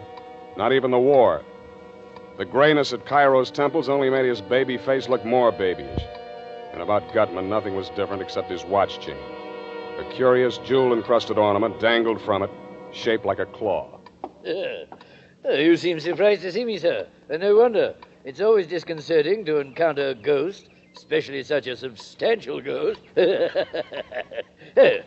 A lot of water has gone under the bridge since last we met, eh? Under the bridge? Yes, which brings us to the subject at hand, the bridge. My head aches. What about the bridge? First, we'll talk a bit. After all, this is quite an occasion, sir. Reunion of old friends, eh, Mr. Spade? Yeah. Tell me, did you ever find the Falcon, if you'll excuse the expression? Your eyes are resting on all that remains of that fabulous bird, sir. Yes, that trinket on his watch chain. All that remains of the Maltese Falcon. Well, mark you, sir, what part of it survived. The claw. You believe in omens? Right now, I'm ready to believe almost anything. Indeed, sir. Well, no need for dissembling. We're old and wise, I trust, in the days of the Falcon. Suffice it to say, the unsavory and bloated object which the police dredged up from San Francisco Bay and identified as myself was some other poor soul. Wilmer, I am happy to say, remembered the debt of gratitude he owed me, and at the last moment agreed to be a party to the very necessary little deception. That is, since they had him cold, as you detectives say, for the other killings, he might as well confess to murdering me. He did so in exchange for my agreement to take care of his family in a financial way. An investment, by the way, which has paid rich dividends. How's that? Oh, indeed. Oh, well, thanks to it, I now have Marvin, Wilmer's younger brother. I thought I noticed a family resemblance. Shut up. Oh, yes, poor Wilmer. He was like a son to me, like a son. Well, it didn't stop you from making him a patsy. I detest killing Mr. Spade. I cautioned Wilmer time and again, but he was so headstrong. A mere boy. You'd better caution this punk, or he won't last to take any raps for you. I'll break his head now, wide Marvin. open. That dirty shamus lays another hand on me. I'll kill him. No, Marvin. Joel, take Marvin into the other room. Explain to him that Mr. Spade and I are very old friends. Casper knows best, Marvin. Come with And now, no nonsense, you two now. Someday I'll kill him. Marvin, Casper will be angry. Oh, dear. Hot-headed. Runs in that family. Yeah. Well, let's have it, Gutman. What are you after this time? My dear boy, you misjudge me. It's true I had Marvin check up on you, but only because of your association with Miss Laverne. No matter now. I'm weary of the chase. All the way from Kandy, What did the girl tell you? She asked me to find her brother, a dentist named Laverne. You believed her story? No. Most unscrupulous woman. No veracity, no regard for truth whatsoever. Her true motive? merely to make trouble for me and my friends because of her association with Kemidov. Aye, the Russian's hand again, Mr. Spade. Kemidov. Did I ever meet Kemidov? You'd hardly forget if you had. In short, here is my proposition. Another $1,000, coin of the realm, sir, for which you will refund whatever money Miss Laverne gave you and send her packing. The bidding starts at $10,000. Ooh, you drive a hard bargain, Mr. Spade. Very well, I'll meet your term. I told you the bidding starts there. And where does it stop? Half or whatever the caper nets you. I deliver Julius, you do the rest. Well, between you and me, Mr. Spade, I'm not as affluent as I once was. The Falcon pretty well wiped me out financially. Considering the time and money I've already invested in trying to track down the weasel Julius. What's in Julius's bridge work? And if I don't choose to tell you? Then it's no dice. Think it over, Gutman. Either I'm in all the way for half, or I deliver Julius to the other outfit. And that is your final dictum, sir? Take it or leave it. Either you're in or you're out. Good night, Mr. Spade. I trust you will call me on the telephone when you reach your diggings and tell me that you've changed your mind. No hard feelings.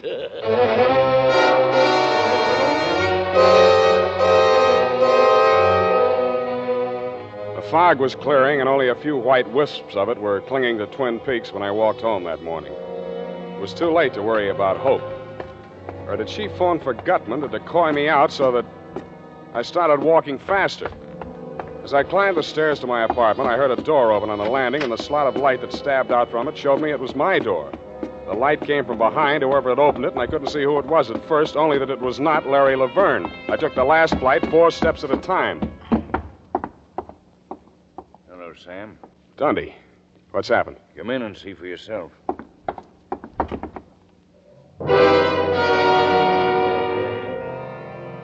What I saw for myself, I wish somebody else had seen for me. Hysterical Larry was lying on his back on my bedroom floor. His eyes were wide open, and he had a crooked grin on his face. A very crooked grin. Whoever had killed him had wrenched his jaw out of place. I'm not saying you killed him, Sam. I'm only asking you who did. Don't be a child, Dundee. Why was he killed? No statement. What was he doing here? Who is he? The name he gave was Laverne. I let him flop here because he was afraid to go home. Afraid of who? A man named Casper Gutman. What? Yeah, Gutman. Quit stalling, Sam. Gutman's dead and you know it. You bury him, Dundee? Sam, I believe you mean it. Where Gutman's concerned, it doesn't pay to kid around. What's he after now? The bridge work out of a man's mouth. The man's name is Julius. What's in this Julius bridge work? Maltese Falcon? Something like that.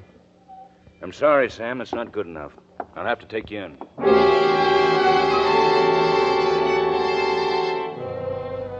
So you took me and you booked me. Bail was set at $20,000. You saw to that. You figured there's only one operator who'd put up that kind of money to spring me, and that's Casper Gutman. I hope you're right. Period. And the first part, at least, of Sob Story. But, Sam, what is in Herman Julius's bridge work? Laverne told me it was a tooth Gutman stole out of a skeleton in an old Portuguese catacomb. What's so valuable about that? I don't know. Could be a jewel inside of it? No, it's not Gutman's kind of game. Besides, the thing that made poor Laverne blow his top in that newsreel theater was something more like an elephant tusk. Oh. Where's that encyclopedia? Did you bring it? Oh, yes, I did, Sam. Yes, I did. Wasn't I smart? Look it up. Look what up? Candy with a K. Oh. K, car, can. Oh, here it is. Candy. K, isn't that funny? City, capital of Central Province of Ceylon, located near the center of the island north. Spare me the geography. Well, the railroad from Colombo. Noted for its waterfalls and stuff. Yeah. The city surrounds an artificial lake and is sacred to Buddhists for its temple of Maligawa, which enshrines the tooth of Buddha brought, according to legend... What? Let me see that. Don't grab. Let me see. It's sacred to Buddhists for its temple of Maligawa, which enshrines it. Effie. What's the matter, Sam? The tooth of Buddha. Sam, you don't think that's what's in Herman Julius's bridge work? If it was, Gutman would be after him. But how did he get to Portugal? If it did, Gutman's the man that could track it down. Sam, you sure of that? No, Angel. No. The only thing I am sure of is this. When the Maltese Falcon laid an egg, it hatched a flock of vultures, and they're all circling right around my head. Well, cheer up, Sam. You won't be in jail long. I'll bring you a cake with a file in it. Angel. No, devil's food.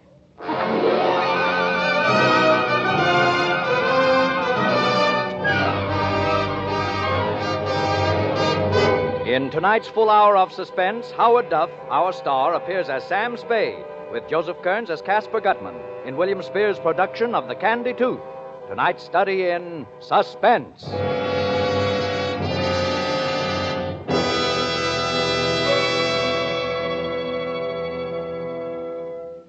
In just a moment, we will return with the second half of The Kandy Tooth.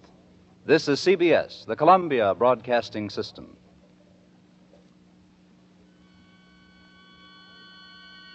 And now, back to our Hollywood soundstage and Robert Montgomery.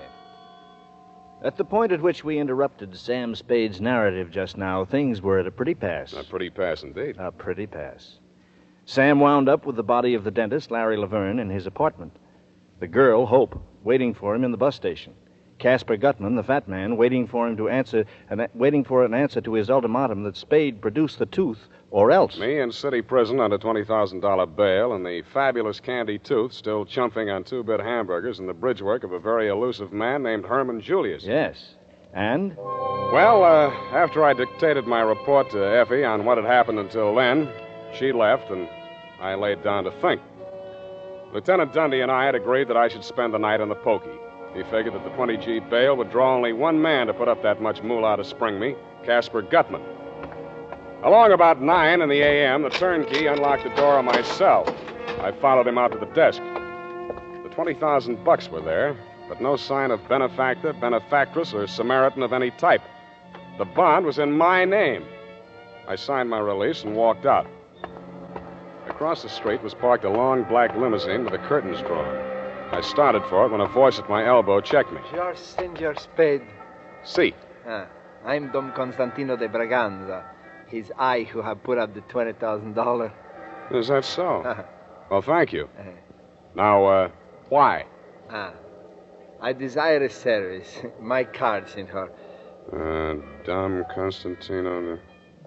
Wait a minute. You seem to know the name, eh? Yeah. For a guy who's been dead 500 years, you don't look too bad. Oh, thank you. You are referring, of course, to my illustrious ancestor, Dom Constantino, the first Portuguese viceroy of India, who indeed had been dead since the 16th century. It's on his behalf I speak to you now. What can I do for him? Restore the tooth which was wrenched from his skull by a pack of unspeakable ghouls who violated his tomb in Lisboa. You think they're in San Francisco? Let us not be naive, senor. The contemptible little dentist Laverne was killed in your apartment. Therefore, you must know the whereabouts of the other ghouls. I know so many ghouls, senor. You'll have to be more specific. I refer to a fat pig named C. Gutman and an odorous little camel named J. Cairo, and most especially to a woman of the female sex by name H. Laverne. You want them or the tooth? Both. Not one without the other. No, it'll take a little time. They haven't got the tooth. You know where it is? In the bridge work of a man named Julius. Oh. That then explains the dentist and the diabolical manner which they employed in smuggling the tooth out of Lisboa. Now, you go on home and you stay there until I call you, huh? Senor, I respect your judgment. Thank you. You will find me at the Hotel San Rafael, and for your retainer, you may consider the $20,000 bond as yours. Wow. Adios, senor. Adios. Be careful crossing streets. Adios. Adios. Adios. Adios, Dom Constantino. Adios. Yeah, adios. Adios. Adios. Mr. Spade. Sam, get in. You, got a hack license, Miss Laverne? Oh, please don't, Sam. I know this car's ridiculous, but I don't dare use taxis or be seen on the street. What did that man tell you? What happened last night when you called me from the bus station in such a panic? Why didn't you come? I went to see the fat man. You saw Gutman? Did he mention me? You didn't make that call last night to get me out of the apartment so that somebody could get in and kill Laverne. Oh, Sam. Then why did you call? Because I found Herman Julius, and I'm driving you there now. We didn't do any talking after that. She sat very close to me. There was plenty to talk about, but we didn't do any talking after that. I was vaguely aware that we were driving across to Oakland, and a few minutes later we pulled up in front of an apartment building. We took the elevator up to the 9th floor. This is it, Sam. 9B.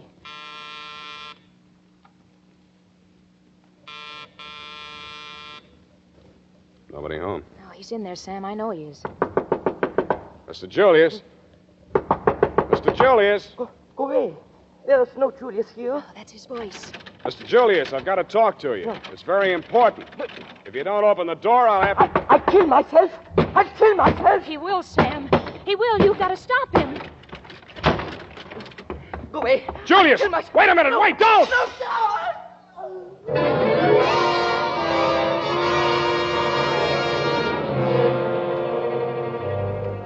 It was the 9th floor he started from. Poor, frightened little Herman Julius was dead on arrival. By the time we made it downstairs, the street was cluttered with cops. I grabbed Hope by the arm, hustled her around the corner to a rented limousine, and told her I'd call her later. My next stop was the fat man himself.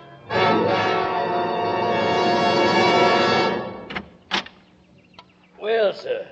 So you reconsidered. You found Julius. I know where he is. And your terms, sir. What are your terms? 100,000, cash on the line. Oh, out of the question, Mr. Spade. No cash, no tooth. You found another buyer? Yeah. A man named Constantino de Braganza says the tooth belongs on the head of his ancestor by a previous marriage. Oh, acquaintances are very droll. And what else did he say to you? That he'd double any bid that you made on the tooth. My dear fellow, have you any inkling, any remote idea of the value of that tooth? No? Well, I'll tell you, sir. But let me warn you, if I tell you, and you do not then produce the tooth... Yeah, let's get on with it, Gutman. Yes. Well, sit down, sir. How much do you know of the 16th century history of the Orient? About enough to fill that tooth with. Capital joke, sir. I shall give you a little more. Enough, say, to fill an elephant tusk. I'm listening. Well, sir, when the Portuguese invaded India in the 16th century and established the city of Goa, there were three main empires in the Orient, namely China, India, and Burma. And the rulers of all three empires sought to rule the world. Now, legend had it that in order to become lord of the world, a monarch had first to be the possessor of 7 gems. That's gems spelled with a J, sir. Yes, gems. This is no fantasy, I'm telling you, Mr. Spade. This is actual history. 7 gems. And what were those 7 gems? You tell me. Well, the first 6 do not concern us, Mr. Spade. A golden wheel, a white elephant, all easy to come by for an Oriental monarch. But the 7th, Mr. Spade, the 7th. What was that, a tooth? The tooth, Mr. Spade, the tooth. The sacred tooth of the great Lord Buddha himself. That remained in the temple of Maligawa at Kandy, on the island of Ceylon. Now, many kings sent armies to capture it, but all were defeated by the fierce Brahmins who stood guard at the temple gates.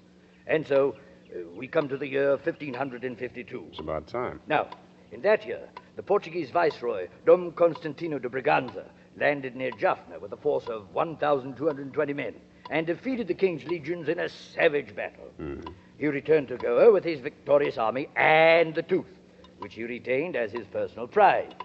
It was not long before the Burmese king, Bayu by name, sent an emissary to Dom Constantino, offering the modern equivalent of £1 million sterling as ransom for the tooth. How'd it get to Portugal? Oh, hear me out, sir. Hear me out. All right. Well, before the transaction could be consummated, the Portuguese archbishop called on Dom Constantino and, in the name of the Inquisition, demanded the tooth.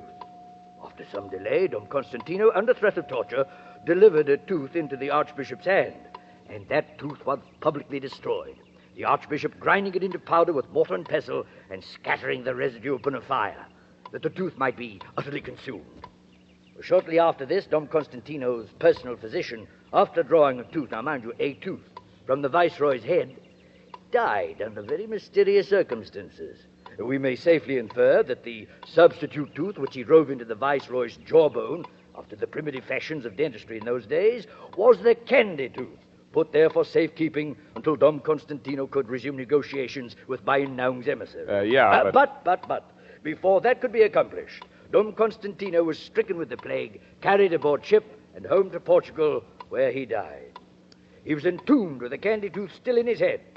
Now, the manuscript which fell into the possession of the Russian Kemidov, and later into mine, but I shall not go into unnecessary detail, Of course not. was Dom Constantino's deathbed confession, proving beyond a shadow of a doubt that the real Kandy Tooth had reposed for more than 4 centuries, not in the great temple at Kandy in Ceylon, but in a Portuguese tomb. Yeah, well, I think I can take it from there. You still haven't told me what my percentage is. Well, my dear boy, if your percentage were 1/10 of 1% of what can be realized on that tooth, you could retire to a life of sloth and luxury for the rest of your days. For the restoration of the true relic, there is no limit to what the Buddhist world could and would pay. Gifts and tribute paid to one temple alone exceed $11 million a year. Now, my boy, you begin to comprehend something of its value? I'll still settle for cash. Very well, then. $10,000. It's a deal. You understand, Mr. Spade. Now that you have my secret, the affair must be gotten over quickly, for good and all. If it is not, believe me, this time I shall not bargain with you for my life. You shall bargain with me for yours.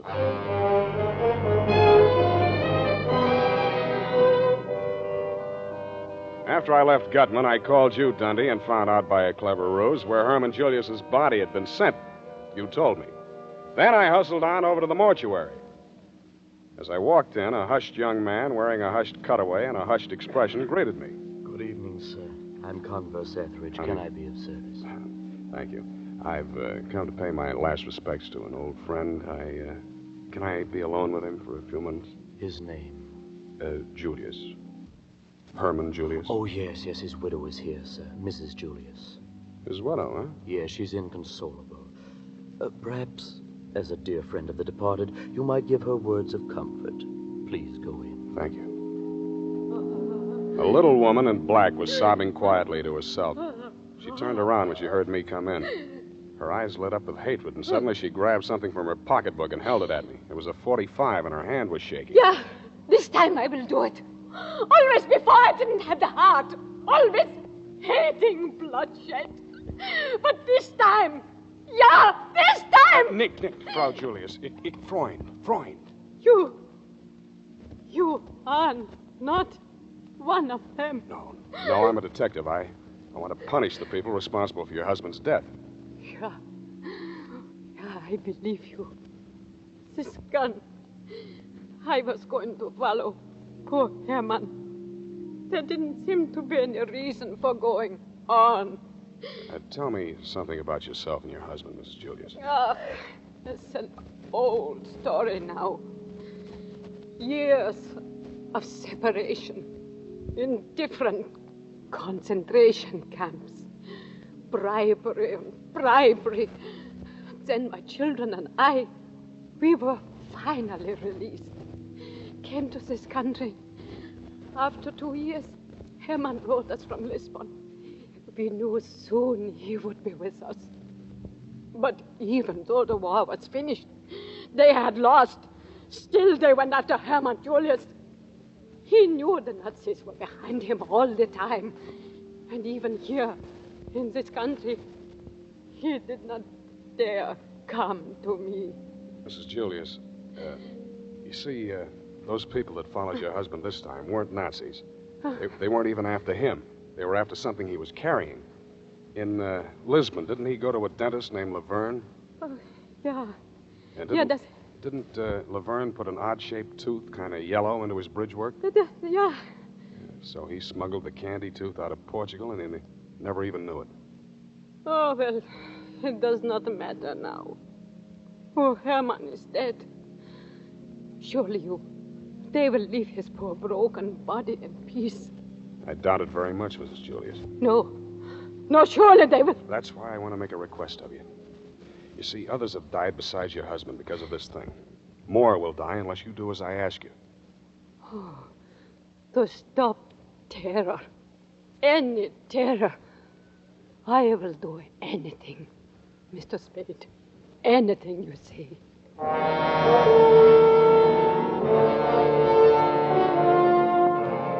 I told her what I wanted done, and she agreed to do it. Then I started on my part of it. I called Gutman at the St. Mark and told him 11 at my apartment.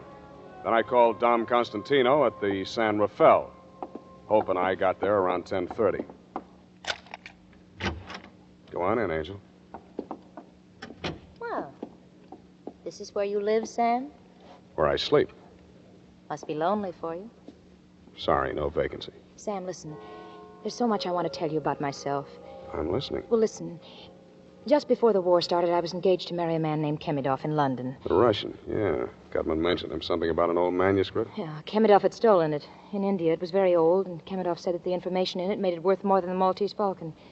It was in Latin. Mm-hmm. How'd the fat man get this manuscript away from Kemidov?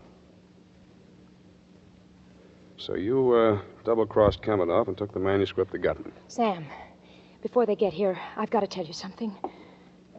No matter what happens, I want you to know this. Sure, I know. Say it, Angel. Don't torture me, Sam. I like to hear it, Angel. Oh, Sam, I love you so much it feels like hate. It feels like I can't. Go on. Hate me, Angel. Darling.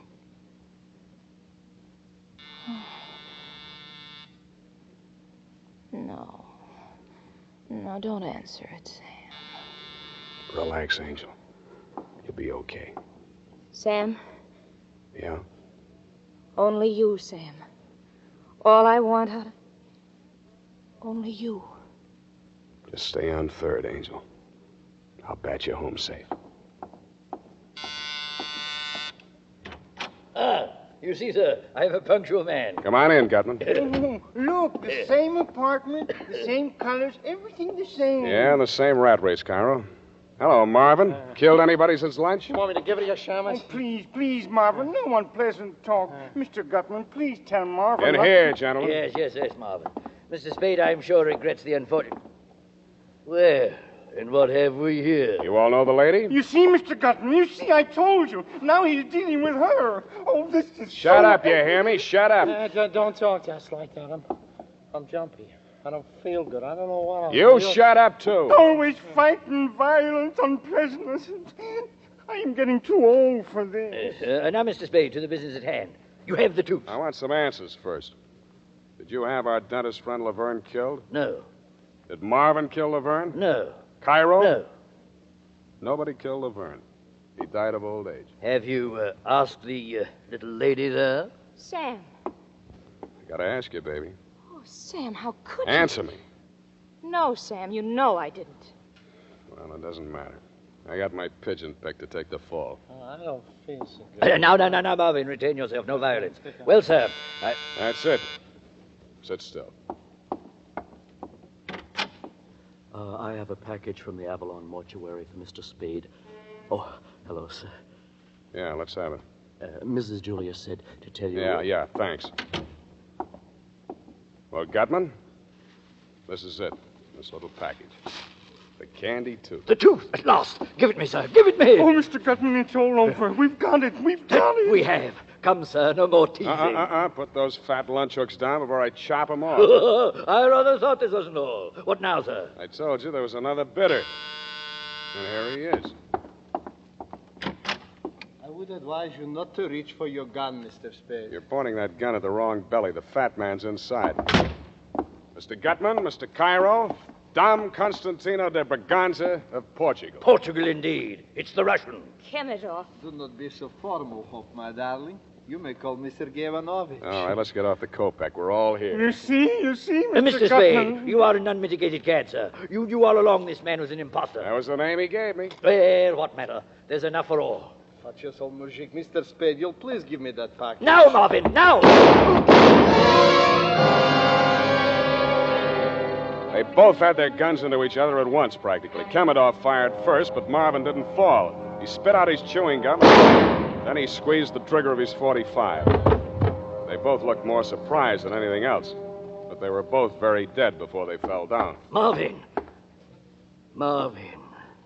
Dead. As dead as Kemidov. Oh, well, it was worth it. You know, of course, it was he who killed Laverne. I told you I had my pigeon picked for the fall. By gad, man, you are a winner. Poor Marvin. He looks so dead. You can have the package now. Oh, yes. The tooth. He seized the package with his fat little fingers. They were trembling so he could hardly undo the strings. He tore the outer wrappings, exposed a small metal jar. He looked at me and wrenched the lid off it. Yes, he dumped the contents onto the table. The tooth, what is it? There's nothing here but ashes. Ashes, sir, ashes. That's it, Gutman, ashes. The tooth is there, along with the rest of Herman Julius. He was cremated this afternoon. Cremated? The tooth, it was cremated. No, it cannot be, no. But it is the truth. Oh, you idiot. Again you are the idiot. Why do I stay with him? Why? Well, come, Joe. Shall we stand here weeping and bemoaning a curious quirk of fate? Or shall we defy all fates? Were we not well underway to finding the Romanov scepter when this charming lady detoured us with her romantic notions? Come, what say you, Joel, eh? You mean we yes, go to... Yes, Joel, to Samarkand. Mr. Gutman, do not say it. He is listening. Yes, a wise precaution. Then we go, eh? Yes, Mr. Gutman, yes, we go. Adieu, Mr. Spade. Oh, sound. It's like the stage of the Old Vic at the final curtain of Hamlet. Alas, poor Marvin, I knew him well. Oh, well, many slip twixt the cup and the tooth.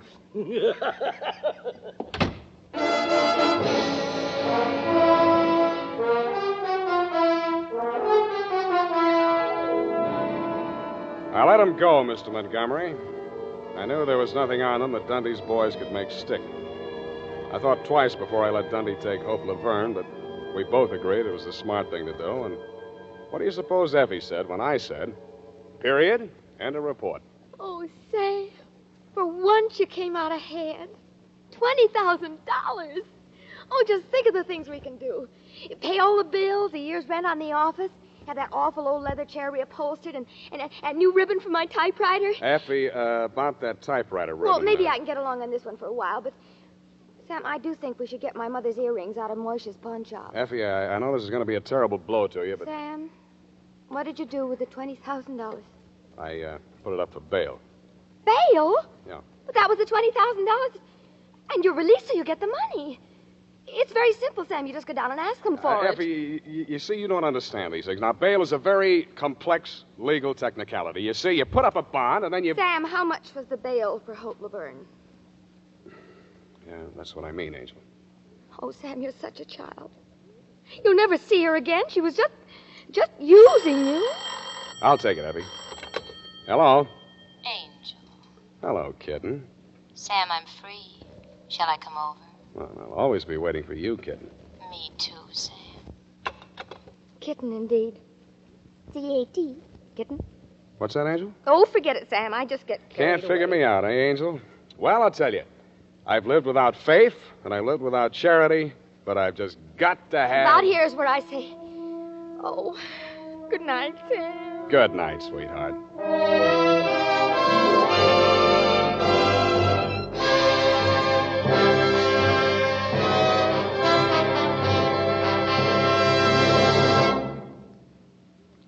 This is Robert Montgomery.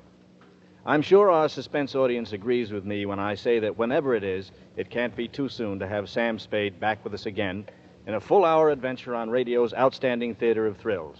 Incidentally, our producer, editor, director on these weekly full hours of suspense, Bill Spear, joins hands with Dashiell Hammett to bring you the adventures of Sam Spade each Sunday night on this network.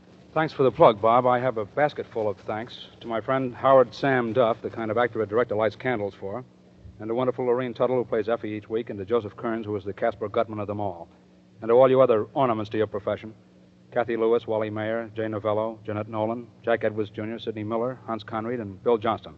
And, of course, as always, to our musical director and conductor, Lud Gluskin, and to the composer of our original scores, Lucien Morawek. And our special thanks to Bob Tolman and Jason James, who wrote The Kandy Tooth, and who were voted by their fellow mystery writers of America the Edgar Allan Poe Award for Sam Spade, the best detective show on the air. And to the Wildroot Company, our gracious sponsor of SAME, for this courtesy and cooperation in making tonight's Spadery available.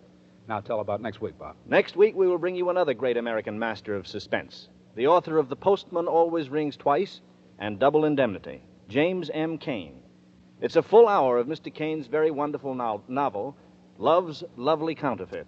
This is Robert Montgomery, who will welcome you once again next week to radio's outstanding theater of thrills, Suspense. Don't forget, next week at this same time, a full hour of... Suspense! This is CBS, the Columbia Broadcasting System.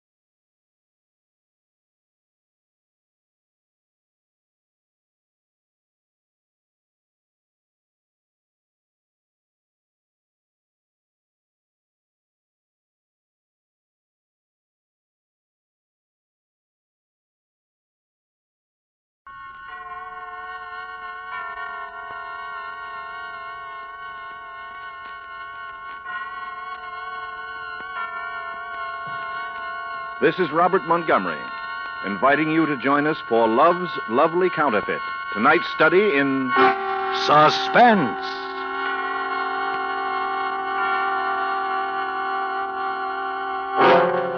An hour of suspense. A full 60 minutes at this time. And with the distinguished actor-director, Mr. Robert Montgomery, as your host. Tonight, our star, in one of his rare radio appearances, Mr. James Cagney. Our author guest, Mr. James M. Cain. Our story, Mr. Cain's Love's Lovely Counterfeit, a suspense play produced, edited, and directed by William Spear.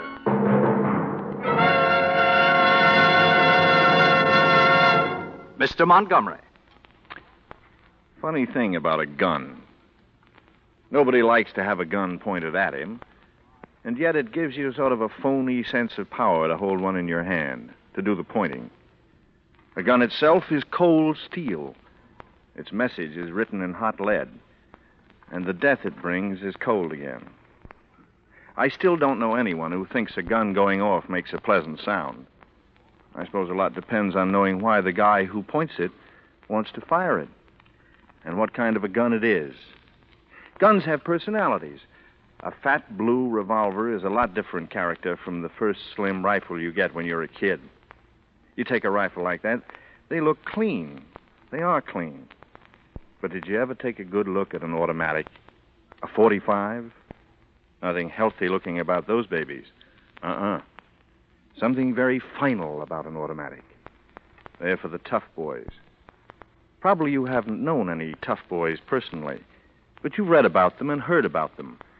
And high-caliber actors like James Cagney have made them live for you on the screen.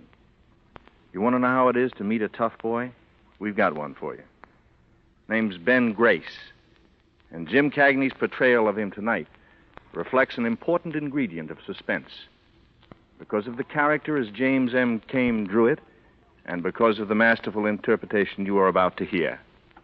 A respected actor and my friend, James Cagney, as Ben Grace in Love's Lovely Counterfeit.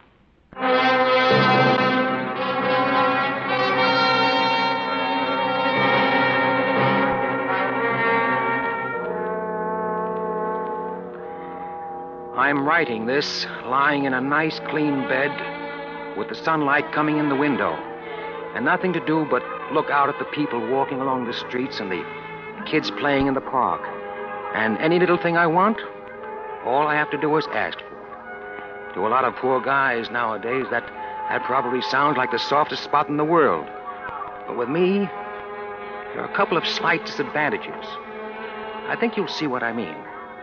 How I got here, and that begins when I went to work driving for Saul Casper. If you haven't been in Lake City, chances are you've never even heard of Saul Casper. But Saul is the kind of a boy who would have got plenty of headlines if he'd operated in a big city. He had the bookies, dope, gambling, everything. And he owned the best commercial hotel in town as a front. The only trouble with Saul was he was mean, and he was greedy. But I never had any real kick coming until that Friday morning last June that I'm going to tell you about. I'd gotten a call, and I went up to Saul's private office in the hotel. I knocked on the door, and in a minute the slot opened up, and it was Lefty Gauss, looking out through the slot to give me the once-over. Oh, it's you, huh? Come on in. Saul here yet? No, not yet. He ought to be pretty soon, though. What's he got on his mind? I wouldn't know, Ben. This is supposed to be my day off. Well, I hope you didn't make any heavy dates. Oh, so you don't know a thing about it, huh? Not enough to tell you, Ben. Okay. Hey. Huh? What's that? Huh? Oh, that must be those poor suckers the Citizens League have on the political parade. Yeah. Yeah, there they are. You can see them through the window just coming into Main Street. Say, that must be Johnson, huh? The guy there running for mayor. Yeah, that's right. Oh. In the back seat of the big open Packard. Oh, who's the doll riding with him? What's the matter, Ben? Don't you read the papers? Sure. I read Little Abner. Who's that, Daisy May? Her name is June Lyons. She's his new secretary or something. But everybody says she's the brains of his campaign. Yeah? I could use a little brains like that myself. No, not that kind you couldn't. Not that missionary kind. What about this Jansen? Not a chance. Putting out a lot of publicity. He must have some dough behind him. You can't elect a reform ticket in a town like this. The machine's too strong, Ben. Not unless you got some dirt. Some real dirty dirt that stinks so bad people just can't ignore it. Then the machine boys can't put the pressure on. But otherwise... Everybody knows Saul is backing Maddox. He even brags about it in the paper. Yeah, sure. And who's going to get anything on Saul with half the police force on his payroll? Saul isn't even worried, huh? Why should he be? Saul puts up the dough, Maddox wins again, and Saul keeps on running the town.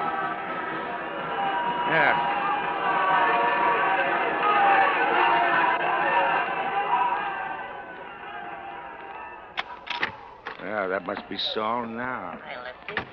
Hi, Benny. How's muscle bound? How are those big, broad shoulders, eh? I have 'em built right into my suit. You ought to try that, Saul.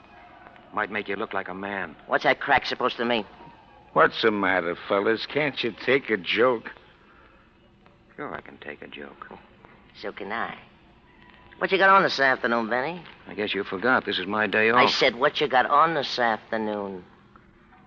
Nothing that I can remember now. Why? Little job? What kind of a job? I got a tip some friends of mine may be in a little trouble. Something about a bank. Why don't you stick to the bookies and the gambling, Sal? You'd be safer. Listen, Benny, anytime you think you're big enough to run this business, just let me know. I'll be glad to work something out for you. What's the job? These kids are gonna crack the castle on First National just after closing time. It's loaded on Fridays. It ought to be a big haul. Yeah, they got a room here in this hotel, room 480. They'll be back here about 3:30. You see, I own this hotel, and I want you to go up and collect the room rent. I'm giving them pretty good protection, so I figure it'll come to about 20 grand. Yeah? Well, figure on getting somebody else to collect it. What? I said get somebody else. I don't like guns, and I don't like gonzels, and you know it. Listen, you punk. You think you're a big guy, don't you? A big guy with muscles. And I'm just a little guy. That's what you think, isn't it? Isn't it? But if you try to cross me, I'll have you crawling me on your hands and knees. When I get through with you, you'll beg me to use a gun on you. Because you're yellow. Aren't you? Aren't you? What's the room number? 480. Come on, Lefty. Okay.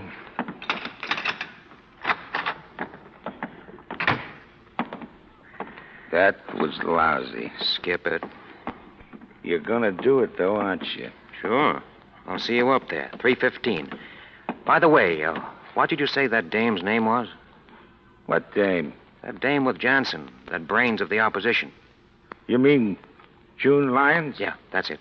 Now, wait a minute, Ben, wait a minute. You know that's poison. Why, if Saul even thought you had... You know, Lefty, Miss Lyons interests me in more ways than one.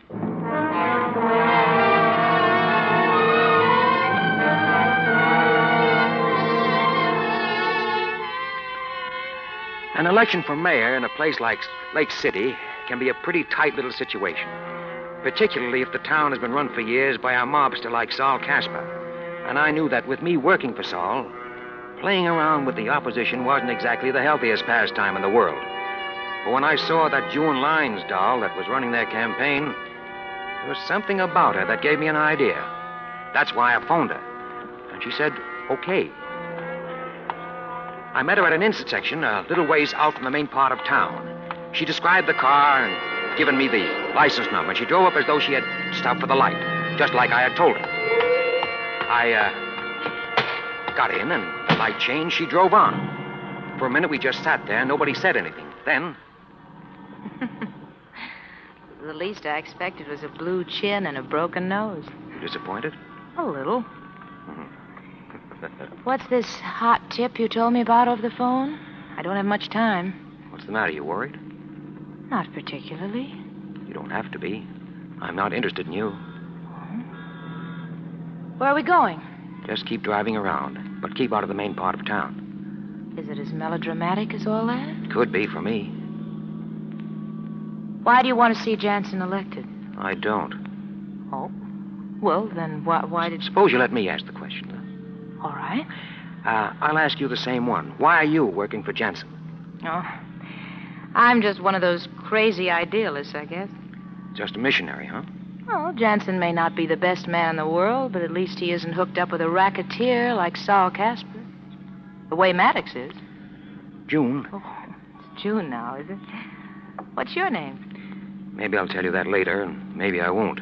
Listen, June. If you were one of those earnest kids who stand around on street corners handing out leaflets, I might believe you wanted to reform the world.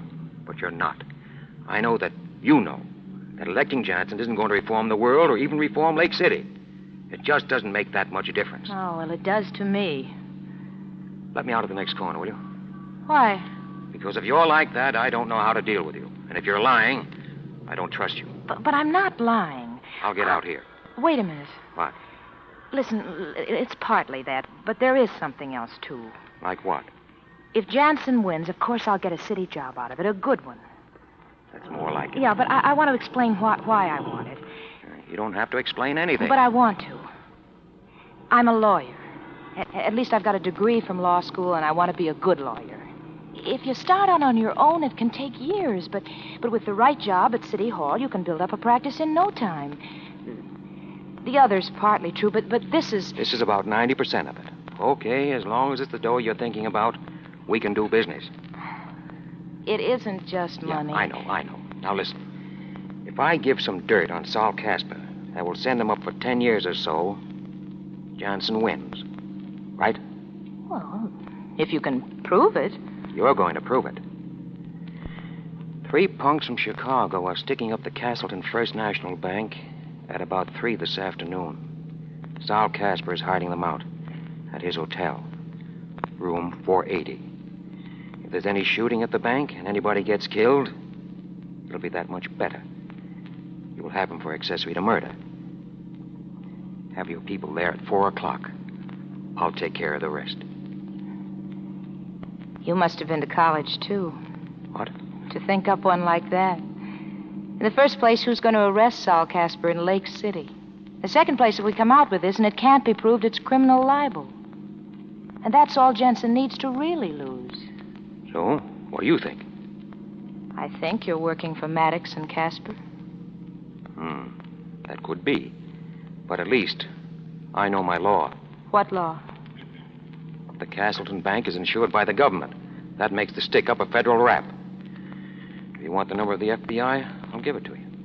Oh? As for the second place, have you ever heard of a guy named Ben Grace? Ben Grace? He's one of Saul Casper's gang, isn't he? That's right. Here's my driver's license with a picture on it. Yeah. Not a very good one, but there is a resemblance. The name is Bennett J. Grace. Oh. You can turn left here. All right. Does that make any difference? What? That I work for Saul Casper? No, it doesn't. Well, it should. Because A, I've put myself on the spot giving you this, but plenty. And B, I'm not a guy who's in a very good position to go around giving phony tips to the FBI. You can pull up right here. Where is this? This is where I live. Oh. Anything else? Yes. Just why are you doing this? Because I just decided that Solly Casper's an old meanie, and I don't like him. Is that enough? If you say so. Room 480 at 4 o'clock. Ben. Yeah? Will I see you afterwards? Don't worry, baby. You'll see me.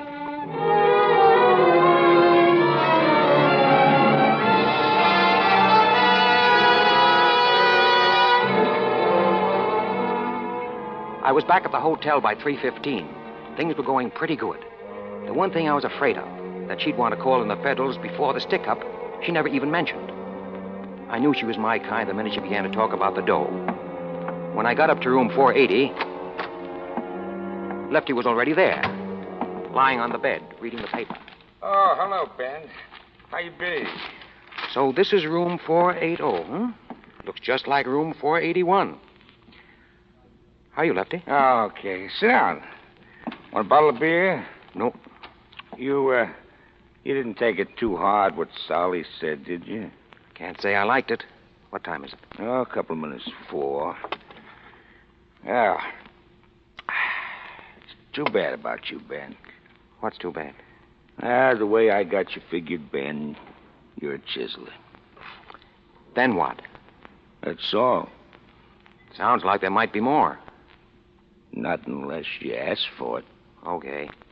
I'm asking for it, Lefty. Well, Ben, a chiseler's like this. He isn't crooked and he isn't straight either. He's just in between. But above all, he doesn't like trouble. Maybe he's just smart. I don't say he isn't. Oh, he'll always make pretty good dough, and he'll die in a nice clean bed with a doctor's certificate instead of a coroner's. But he'll never be a big operator. No? No. A big operator, he runs it or he doesn't operate. And that means he doesn't mind a little trouble once in a while. I guess that's right. And that's too bad, Ben, 'cause you got brains. Now, me, well, I'm different. How's that? 'Cause I don't mind the trouble, but I don't have the brains. Oh, I wouldn't. Who told you that? I know. 10 years in stir off and on didn't help any. And I didn't have much to begin with. Did I ever tell you how I started, Ben? No. Ben, I was a preacher. A what? Do you expect me to... Yes, a preacher. So help me, I was. By rights, I still am. Look, here, I got the license right here in my wallet. Yeah, it was one of those hillbilly outfits. And the bishop, as he called himself, he was so far away from where I was that he never even heard about me, I guess. Anyway, he never canceled the license. The Reverend Richard Jose Gauss. That's one for the books, Lefty. Yeah, I was just a kid. But I got hooked up with one of those big-time evangelists. And if I stuck with it, I could have hit the big time myself. And there's plenty of dough in that racket. But you know what I did? First time we really make a big take, I tie a handkerchief over my face and get me a rod and stick up the cash box. And they caught me. Yeah, that's how I know I haven't got the brains. I wouldn't let it worry you, Lefty. That's not what's worrying me now, Ben. What is? What is? What's going to be happening in here in a couple of minutes. You ever sat in on a divvy before, Ben? No. And there wouldn't be now, except for the manpower shortage. Yeah, these are 3 wild kids, Ben. Chances are they'll be coked to the ears and slobbering at the mouth with being half scared to death and half crazy with excitement, thinking how much dough they got and what big-shot public enemies they are. And we, you and I, we got to walk up and take 20 grand away from them. All right, they know that. Yeah, knowing it's one thing, kicking in with it's another. And suppose Solly's double-crossed us. How? Suppose he didn't tell the kids how much his cut was. Suppose he left it for us to break the news. They just come from maybe killing a couple of people for 40 grand. Maybe they just as soon kill a couple of more to keep the 20. Maybe. So now we're going to find out. Come on, Marty. Get him in here. Sure, okay. Johnny, don't leave me, will you, Johnny? All right, get him over to the... Who are you? I'm the man that collects the room rent. Yeah? Stick him up. Frisk him, Marty. Okay, Johnny. I don't need a rod to handle punks like you. This guy's clean, Johnny. Yeah, what about the other one? He's with me, and he's got a gun. And don't try to take it away from him, because it's an old family heirloom. And he's very fond of it. Yeah? Oh, yeah? Okay, stop acting like something you've seen in the movies and put that cannon away. You might drop it and break somebody's foot. What's the matter with your pal here? He got shot. Anybody else? No, the guard shot him when we were pulling out. Better get him over on the bed.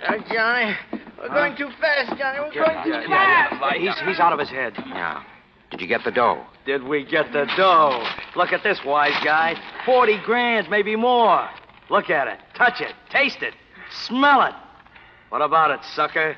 Did you ever see so much dough before in your life? Sure. I work in the mint. Do you know how much this room is costing you? How much?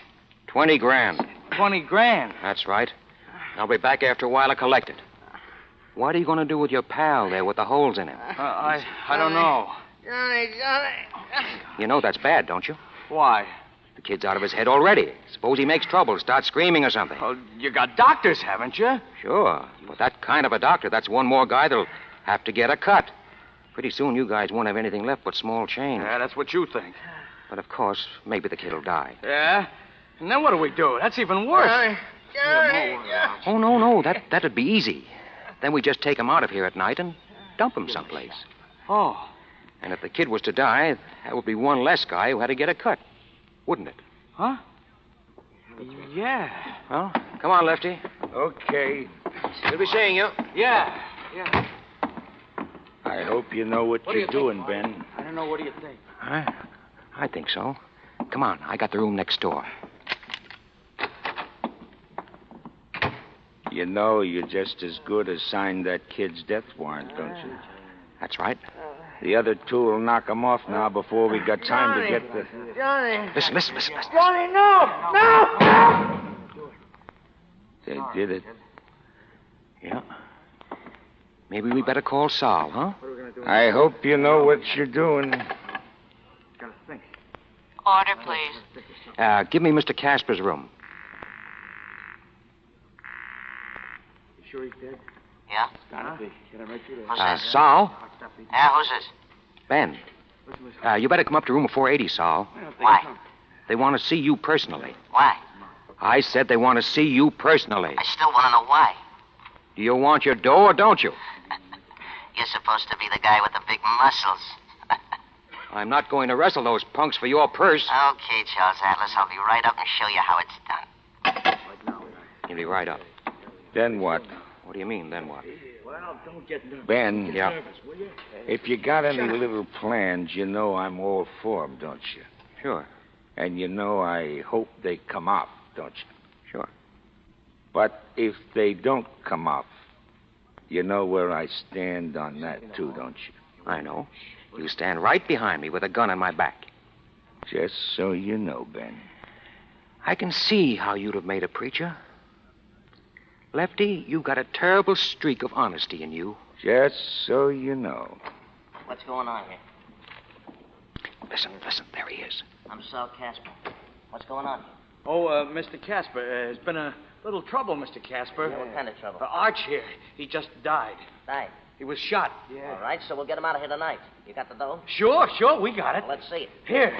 All right, put up your hands. Huh? Hey, What's it? Department of Justice. You're all under arrest. We didn't even... You got nothing. Come on now. Stop pushing. That's all, pal. Hey, Ben, where you going? I got a date with a missionary.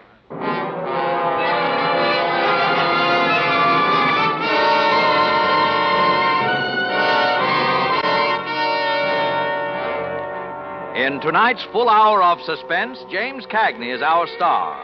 Mr. Cagney appears as Ben Grace, with Kathy Lewis as June Lyons and Wally Mayer as Lefty Gauss, in William Spears' production of Love's Lovely Counterfeit, tonight's study in suspense.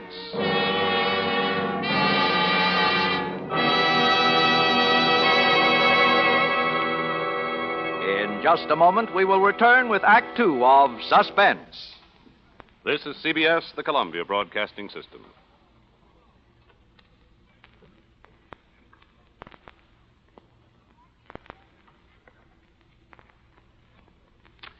This is Robert Montgomery again.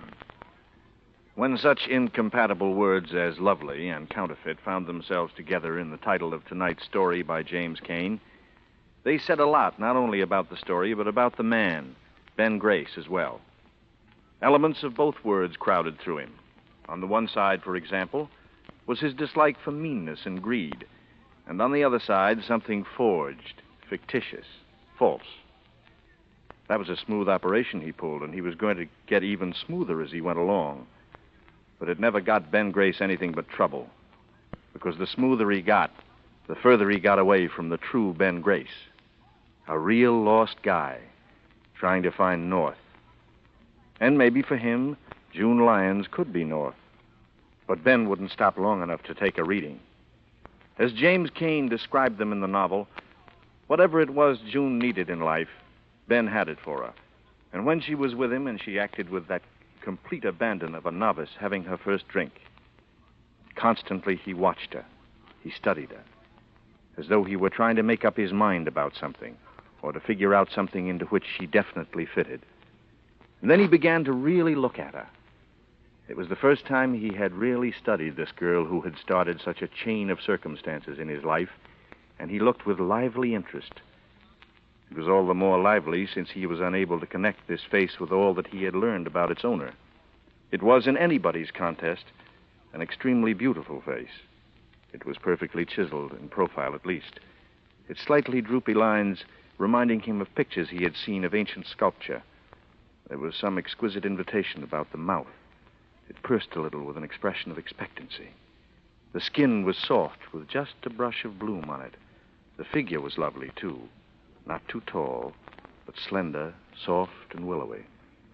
He had the dizzy, half-nauseated feeling of a man who has been rocked to his heels by a woman, and knows it. And so continues the history of Ben Grace in James M. Cain's Love's Lovely Counterfeit, played out for us by James Cagney in a narrative well calculated to keep you in suspense.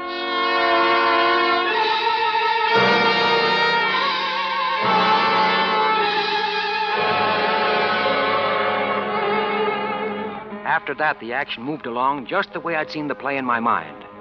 Sal might have had a 6-2 and even chance of beating the rap of having the tea-loaded kids in the hotel. But when the guns were checked against the wounds in the stiff, the beef was murder. And that was one beef Sal couldn't square.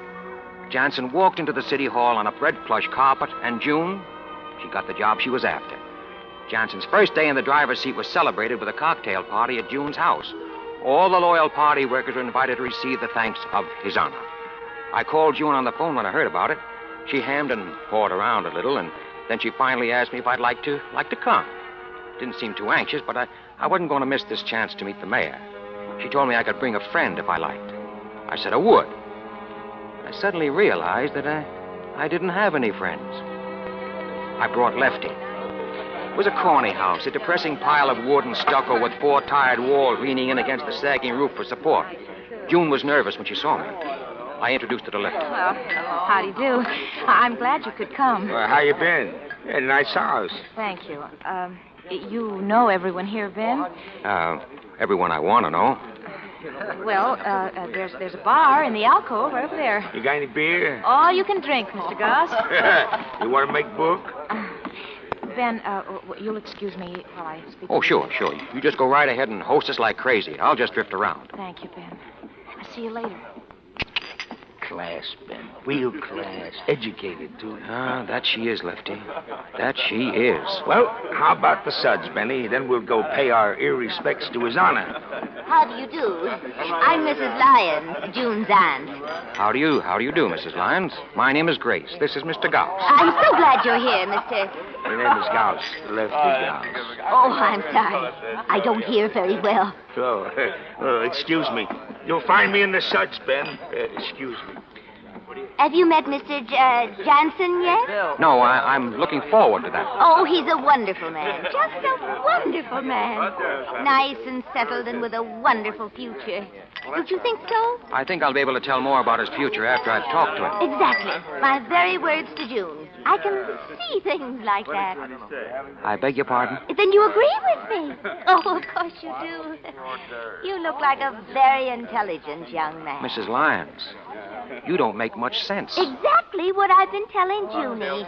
But she just says, oh, be quiet. Oh, for heaven's sake, Auntie, be quiet. I can understand that. Oh, if you really would encourage her, Mr. Grace. You see, she never tells me a thing. Never. Thinks I'm dumb. Treats me as though I don't have good sense. But I see things, I can tell you. Why, he's so crazy about her that all she'd have to do is lift her little finger to marry him. Just her little finger. Marry? Marry who? Yes, and it would be such a fine match for Junie. Mrs. Olaf Jansen, wife of the mayor. Oh, goodness, I get dizzy when I just think of it. Yeah. And I know what you mean there, too. There, Mr. Mayor, Mr. Jansen. Well, how are you, Mrs. Lyons? Yeah, Mr. Jansen. This is Mr. The name is Grace. Ben Grace. Ben Grace, eh? That's right, Your Honor. June, Miss Lyons tells me that you've been very busy. May I congratulate you, Your Honor? Thank you. I was about to say that Miss Lyons tells me that you work to help make my election possible. How very clever of you, Mr. Jansen. Oh. I did what I could, Your Honor. Please accept my sincere thanks, Mr. Grace. It's highly encouraging to find young men fighting for good, clean government. Good, clean government is my hobby, Your Honor. Really? Mm-hmm. And, if I might make a suggestion. Of course. This town needs a cleaning from attic to cellar. There we agree, Mr. Grace. And you'll need the right man as chief of police to help you do that. Are you, ambitious for a police career now? Oh, no, Your Honor. Myself, I have no ambitions. But I think I can suggest the man you need. Cantrell. Joseph Cantrell. Cantrell? That's the man. But I've just thrown him out. He was one of Saul Casper's rats. I'm sorry to use words like that. You worked for Saul yourself, didn't you, Mr. Grace? You mustn't get emotional about these things, Your Honor. I'm sorry, sir, but I fail to follow your reasoning or your emotions. You said you wanted to clean up this town. You'll have to appoint the best available man to do that for you. If you go through the list, you'll find that Cantrell is the best officer on the force. He's got more copper in him than a ton of pennies. It wasn't his fault that a crook got elected and he had to play along. Give him half a break, and he's the best law enforcement officer in the country. And a good officer is what you'll have to have if you're going to deliver what you promised the voters. You can't deliver with jerks and thugs. Now, let me tell you something. Oh, you silly man. Let me make this very clear, Mr. Grace. When the people of Lake City voted for me, I promised them that I would clean up... Save your breath. Your Honor, I heard all your campaign speeches. Mrs. Lyons, may I take you to the bar for a ginger ale? Are they really, Mr. Jansen? Yes, we've been waiting a long time for a man like him. Oh, you're right. You're so right there. Ben, you leaving so soon? Now that you mention it, I guess I am.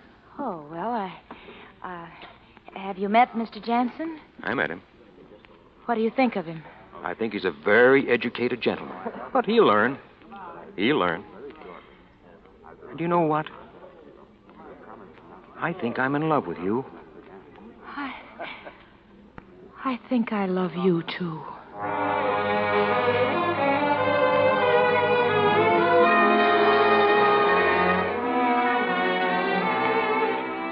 For the next couple of weeks, while Casper was waiting trial, I let everything coast. Everything, that is, but June.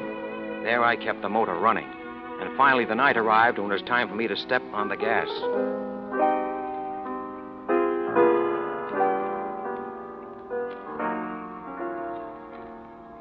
Pretty. Very pretty. My secret vice. The piano And you. less keys to punch on me. Less keys, but more music. Junie, Uh-huh. he's stuck on you, isn't he? Who? Jansen. Jansen? That's the man's name. His Honor, the mayor. Sure you don't generate a little amperage for him? Oh, Ben, you can ask that. Fix me another drink. All right. Yes. Nice little apartment you have here. Makes that home you lived in before the election look like a flea bag. Well, I earn a little better. I live a little better. Sure. Ben, Yeah. why'd you ask me that? Ask you what? About Jansen? Skip it. No, Ben, I want to know. Oh, I kind of got that notion from the way he always shows up here after I bring you home at night. And stays for a while. You're wrong, Ben. Don't give me a razzle-dazzle, Angel. I've clocked him in and out. You know me better than that, Ben. He has no personal interest in me. Honest. It's just business. It's things we have to talk over. Mm-hmm. Not enough hours in the city hall day, huh? Well, he gets lonely sometimes in the evening. You know, his wife just died, and he... That's what I mean. All right, Ben. He likes me. And I just feel sorry for him. Honest, he's so grateful if I just let him come in and just sit for an hour and talk. Yeah, grateful. Oh, Ben, please. You probably got him jumping through hoops. I'd rather have you jumping through hoops. You know, when I was a kid, my old man used to say, Ben, he'd say, don't ever jump through a hoop. Of course, from the hoop, it's only a hop to the halter. And then you drop the H, and what are you left with?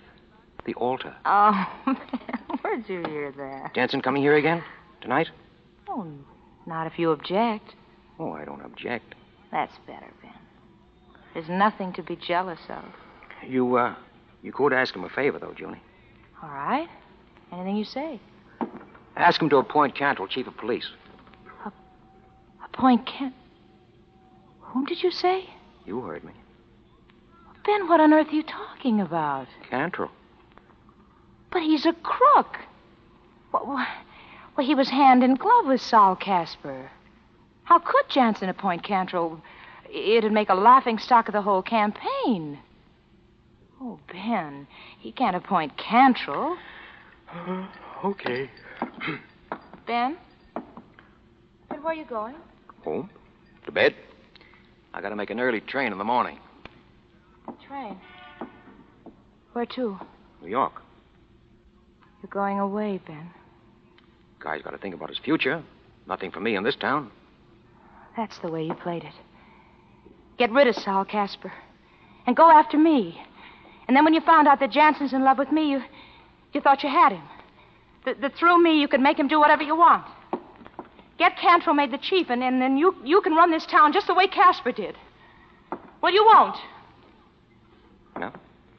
Goodbye, Angel. Don't forget to dust in the corners, lock your door at night, and peek under the bed.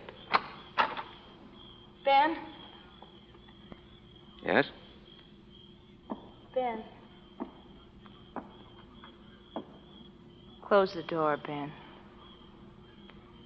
From the inside.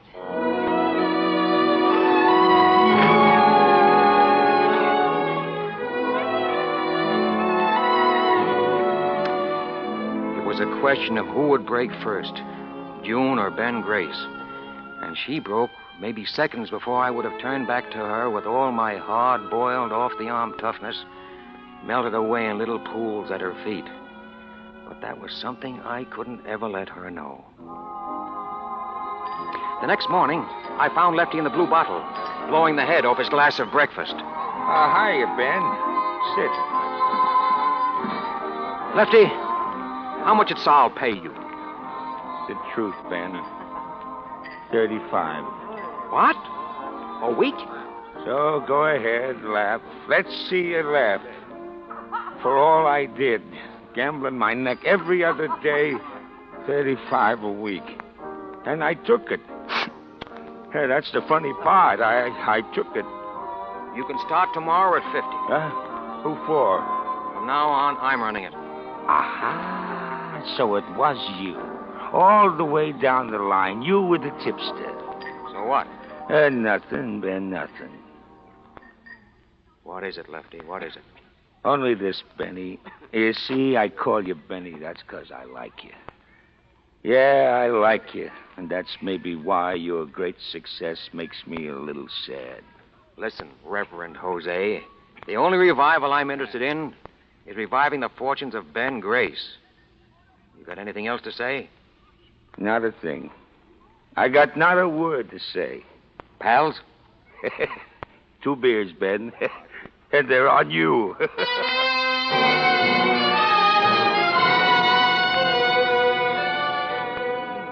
So I took over where Saul Casper dropped out. We moved things around a little to make it look respectable, but the bookies and the gambling joints and so on kept right on in business. And I collected. Wasn't hay.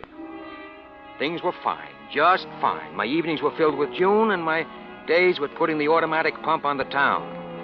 Like the day I finally got around to the office of Bleecker and Yates, the lawyers. Oliver Bleecker had been elected district attorney along with Jansen, so it was Mr. Yates, the junior partner, that I wanted to see. And what do you want with me? You know anything about pinball, Mr. Yates? Why, I've played the machines once in a while, I guess. No, I mean the hookup. Well, not exactly. You reform guys. You don't know much, do you? Is it important? Listen closely, Mr. Yates, because I'm only going around once.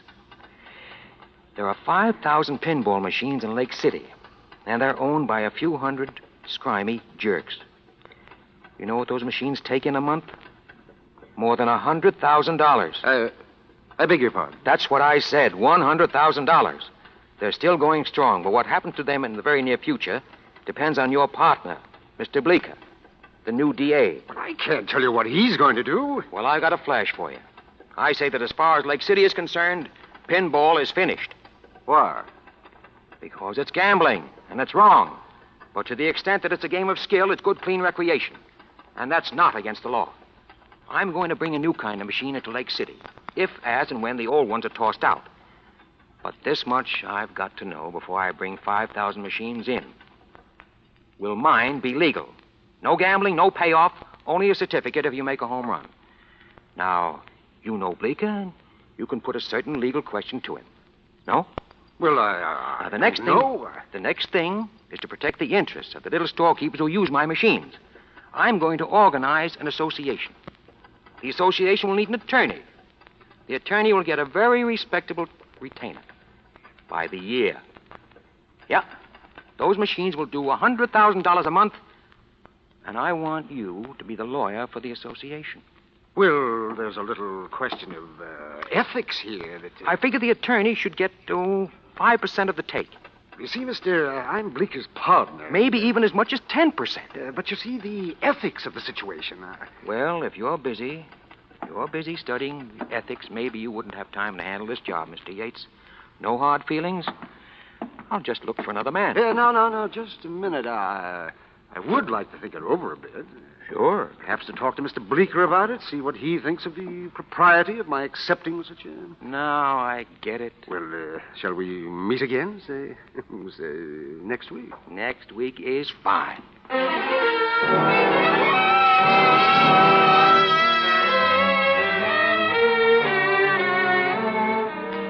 And next week was fine. Joey Cantrell was appointed chief of police. The DA listened to the legal advice of his partner, Mr. Yates, and decided it was for the good of the community to yank all those horrid, nasty pinball machines and save the citizens from the temptations of gambling. Chief Cantrell's first official job was to supervise the smashing of the machines which had been condemned. I went around to see how he was getting on before he could smash too many. Okay, drive that motor on the other side. We're up the hips with pinball machines here. Okay, Chief. Come on, you monkeys. Lay those hammers into those machines. And don't forget, if any nickels fall out, they belong to the city. Okay. May I have a word with you, Chief Cantrell? Huh? Oh, well. What's new, Ben? Say, tell him to hold up a minute, will you? Huh? Tell him. Oh, yeah. Hey, you guys, quit it, will you? Hold up there, will you? There's too much noise. Come on, hold up the condemnation of those machines a minute. Okay. Joe, you ever been abroad? No.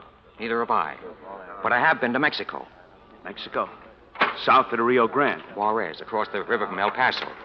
Well, when I came back, I thought I'd bring in some perfume. Yeah. So what? So, this. On some of that perfume, they got a rule that the customs officer has to destroy the label before it's brought in. You got that? Still listening. You know how he destroyed it? No, but I'm dying to hear. He drew a blue pencil across it. He made one blue mark, and that legally destroyed it. The man put a blue pencil right through it. If one blue mark will destroy a label, why won't it destroy a pinball machine? Oh. Say, you sure do think of things, don't you? I do my best. You mean destroy it legally? Legally. You got a blue pencil I could try? I just happen to have one with me. Then we'll see. Look at that. I just destroyed it. See? Now, another thing, Joe. Yeah? You'll want those trucks again, huh? To haul the destroyed machines over to the reservoir street dump. Well, I guess they got to be put someplace. All right. I'll have them here tonight. Funny how a blue pencil ruins stuff, isn't it? Oh, and another thing. Yeah, just one? Sign those vouchers. For what? For the trucks. The trucks I furnished the city yesterday to haul these various gambling devices from various and sundry addresses here to the 9th Street Police Warehouse. $3,000 in all. Hey, slow up, boy, slow up. Costs money to clean up a town, Joe. Okay, but don't run a good thing to death. It's the people's will. Huh? You forgot that mandate to cleanliness. Sign.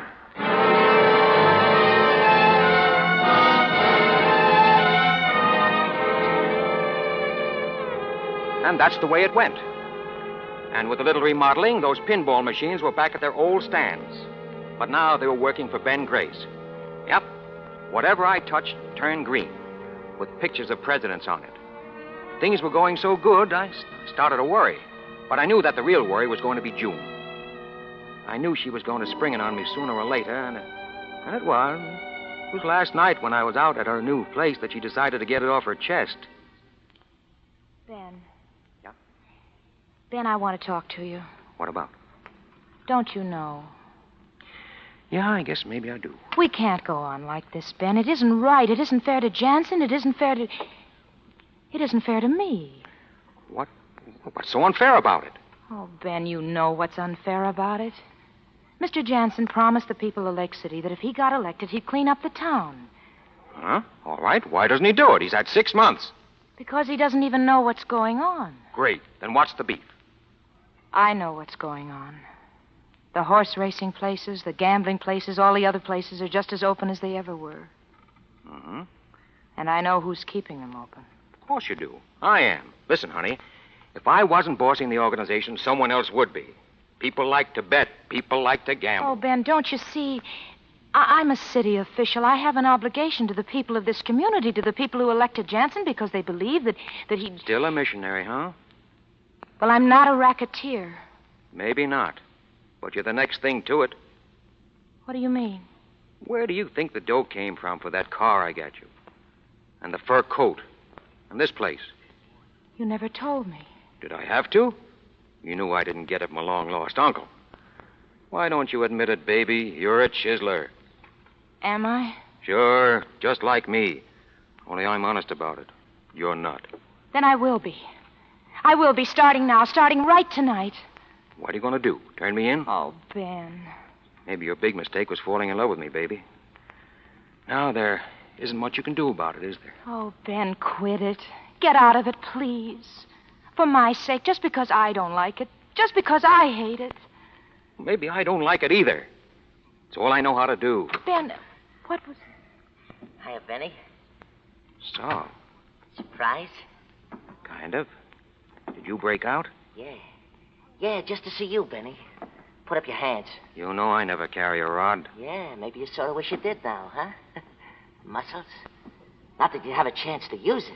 What are you going to do? I'm going to kill your boyfriend, sweetheart. No. When I've done that, I think I'll think of something real nice to do to you. Ben? You sit right there where you are, sweetheart. Benny, you start backing up to that door slow. It's a bathroom, isn't it? Yeah. Yeah. I think I'll kill you in the bathtub, Benny. That way it'll be nice and quiet, and there won't be so much mess. Now reach behind you real careful and open the door. And when I tell you to start backing in, you back in. All right. Start backing.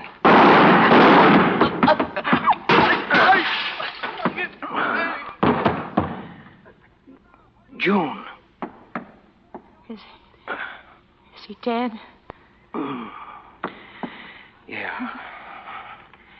Since when have you been carrying a gun? Just lately.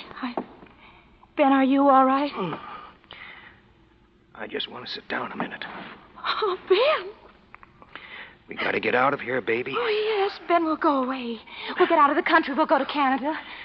Sure. And we can get married there. You do want to marry me, don't you, Ben?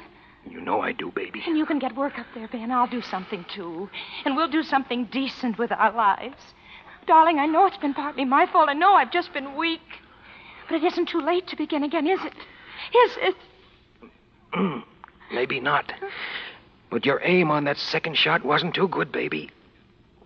Ben? So, there's just one thing that's stopping us. Ben? What? The bullet hole in my belly.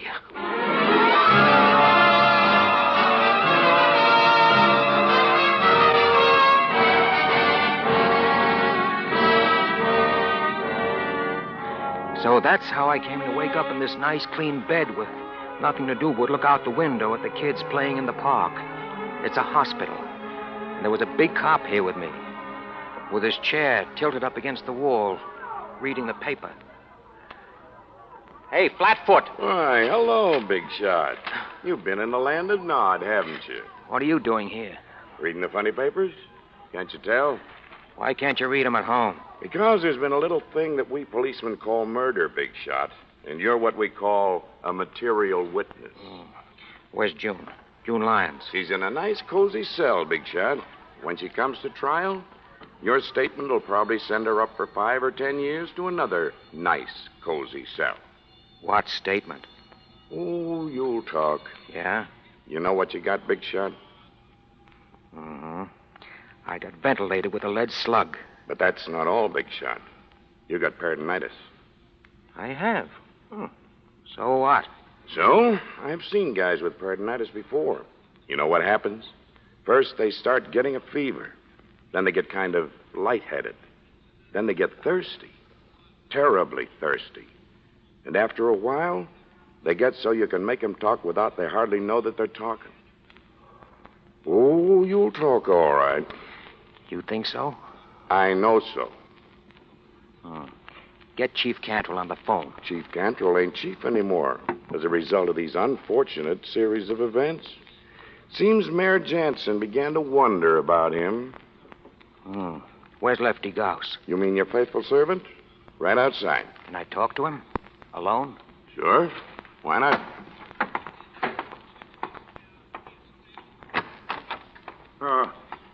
How is he, nurse? It's hard to say yet. Hey, Putty Nose, your boss wants to see you.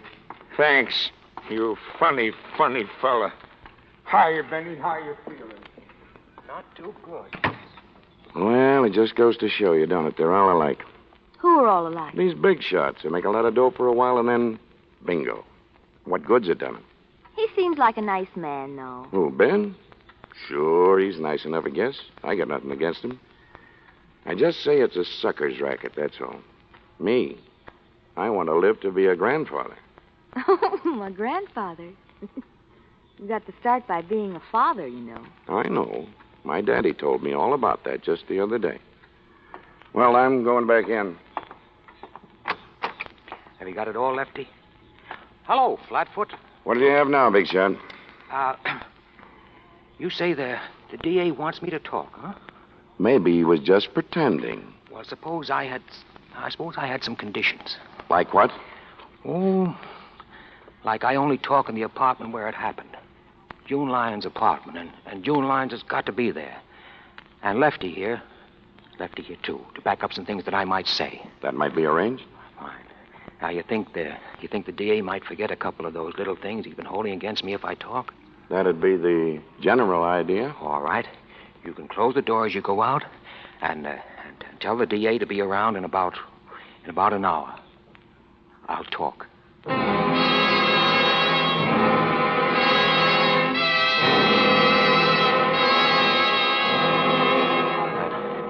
That cop was right.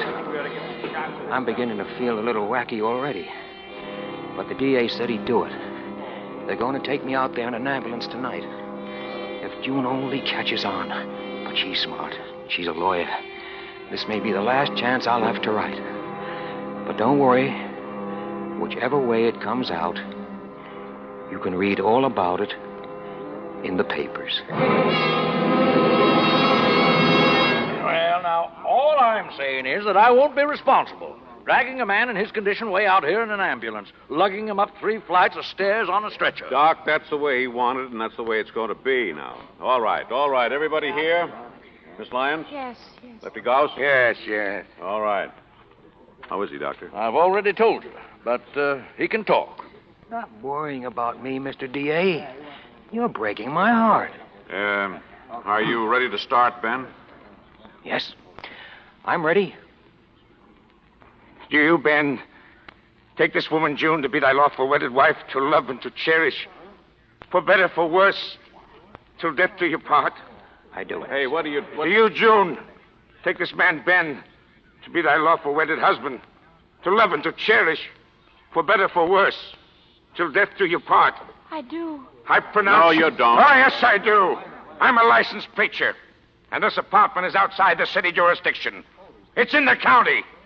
And this marriage license was taken out at the county courthouse 1 minute before they closed today. And when I sign it, brother, it's legal. I pronounce you man and wife. I suppose you've heard that a man can't testify against his wife, Mr. D.A. Yeah, I know. By the way, do you mind if I kiss the bride? Go ahead. Ben. Oh, Ben, honey. That was the finest thing. Shh. That was nice. Oh, Ben. Your face is so hot. Yeah. I thought maybe I was going to make it, baby. But I guess I'm not. Ben. Ben. Doctor. Quick. Doctor. Quick. So long. So long, missionary. Mrs. Missionary. Ben. No. Ben. Lord, we pray thee to receive the spirit of our dearly departed and to forgive him his trespasses as we forgive those who trespass against us.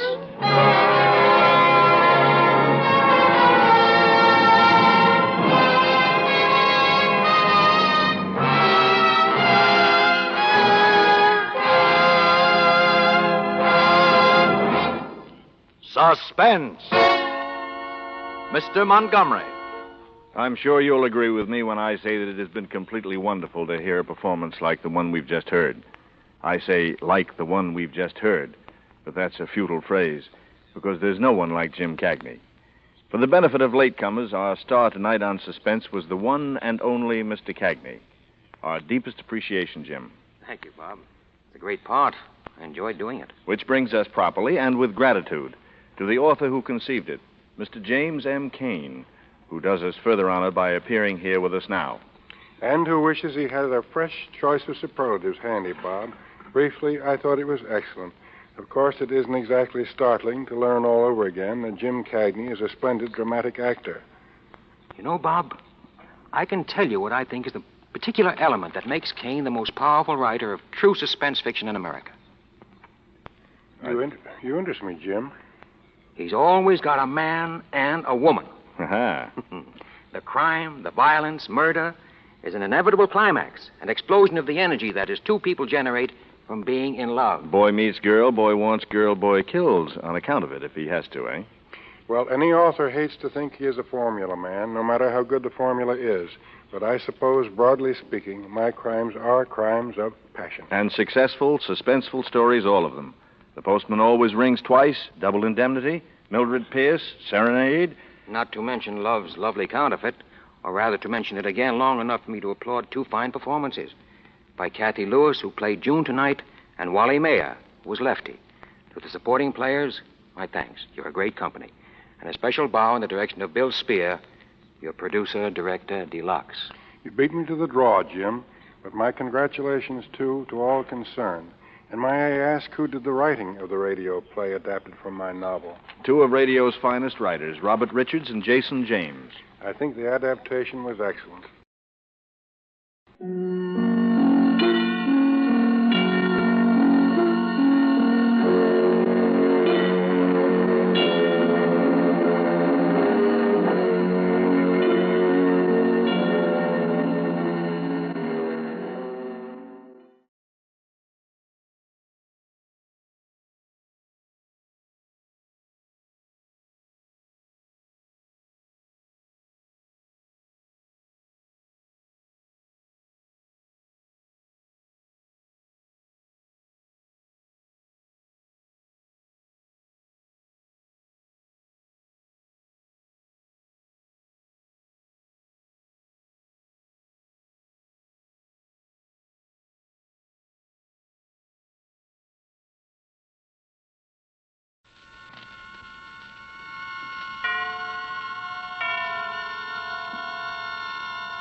This is Robert Montgomery, inviting you to join us for the story of a woman named Eve.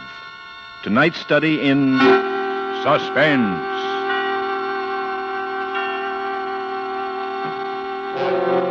An hour of suspense. A full 60 minutes at this time, with the distinguished actor-director, Mr. Robert Montgomery, as your host. Tonight, our star is Miss June Havoc. Miss Havoc will appear in The Black Angel, a suspense play produced, edited, and directed by William Spear.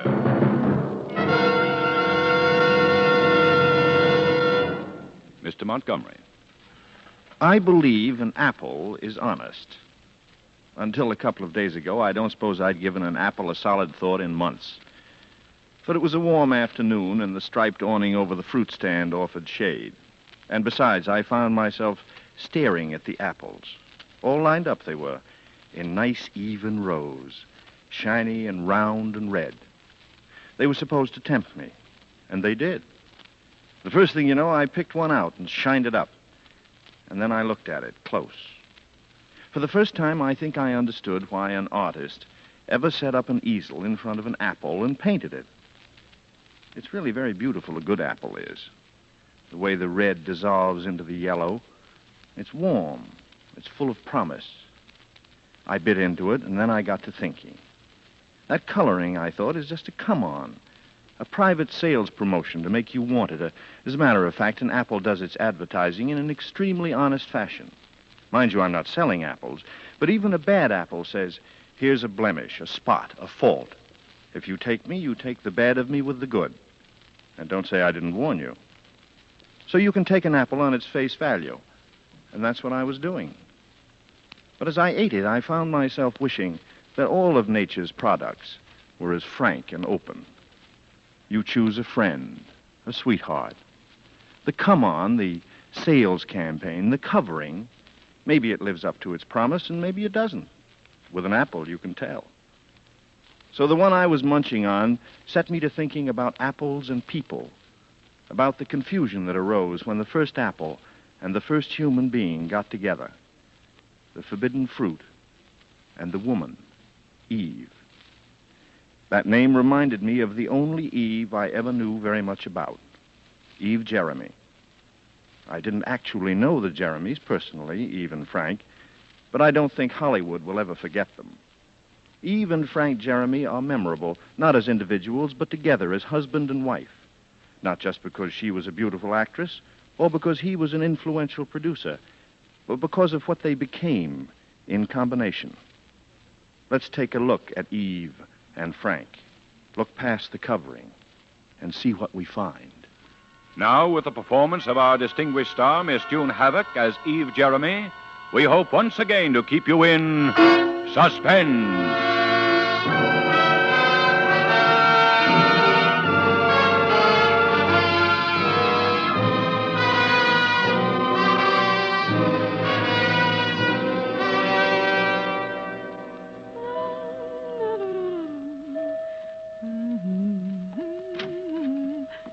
Frank? Is that you, Frank? Well, darling, we'd better get a move on. You know how Azadia is about her sit-down dinners. It's after 7 now, and it'll... Oh, Frank, you're not even dressed. I can't go, baby. Oh, for heaven's sake. What do you mean you can't go? I've just been on the phone half an hour. Crawford won't do the part. Well, she never was right for it anyway. I thought she was. Anyway, she won't do it, and now I've got to find someone else. Let's talk about it later, huh, darling? Go on, get your dinner jacket on, please. Look, you go without me, honey. I've got so much to do. I will not. I will not be the odd woman there. Oh, you know how Azadia is about how carefully she Honey, arranges now listen, everything. this is serious. Oh. Look, I didn't want to discuss it at home. I'm not the kind of guy who brings the office home every night. Maybe I'd be a bigger shot producer if I did. Anyway, business is lousy, see? Just lousy. Money's frozen all over. It's all right for the big studios, MGM, Paramount, and Warner's, but it's murder right now for an independent. I know. Guys like me depend on money from the banks, honey. And even if I've got the best picture in the world, with money the way it is, I've got to have at least one big box office name, so the banks will think their investment is protected. Oh, Frank, I know all about this. You told me enough about it when you explained why I couldn't play the part myself. Well? Oh, Frank, honey, I am sorry. I suppose it is terrible that I'm fussing over a little thing like a dinner party when you have... Oh, that's better, sweet. Well, Frank, Why don't we go out to dinner anyhow? You know, it might relax you and take your mind off things. No, honey, now, if I don't get my whole deal set within the next 48 hours and get word to New York about who my star is, we can't shoot this year. And frankly, if I can't afford, I simply just can't afford. I mean it literally, to lay out the rest of this year. Well, Fontaine can't do it. Crawford won't. All right, who's it going to be? Eve, just one star that's been right for it from the beginning. Now, you'll get sore again, and we'll have a big shindy about it. But honestly, honey, now, if you could just believe me when I tell you that she doesn't mean anything to me. Nothing but a big... Lorna Moore. Yes, Lorna Moore. And I suppose you've been talking to her, seeing her, trying to warm up that old... I just hung up the phone from talking to her. I'm going to see her, and so that's why I can't go to dinner. She's out at the Malibu beach house. Oh, look, Eve, why can't you believe me when Frank, leave me alone. Oh, what do you think I am? Do you think I'm going over to Azadia's and tell them the reason I'm alone is that you couldn't come? You had to go out and see Lorna Moore at her beach house in Malibu. Oh, I can just see that look on Azadia's face when you and Lorna and Azadia all used to be such great friends. You never went to have dinner at Azadia's alone up until 6 months ago. Oh, no. You always had Lorna along, even though she hadn't made a picture for you for 3 years. She wasn't a business deal then. Oh, no. All right. You know how I feel about everything, so you can just go and do as you exactly please. Darling, if you just listen to me. I don't care about Lorna at all. You must know that. I don't even care for her particularly as an actress. But I need that name or I'm sunk. She's the only available actress in the whole world that can play that part of her. Yes, she's the only actress that I can get in a hurry with a big enough name. Oh, for Pete's sake. Okay, Eve, I'm going out to Malibu. Oh, honestly, honey, I don't think I'll be any more than an hour. You can call so Azadia from there. I'm not going to call her. All right, I'll call up from there.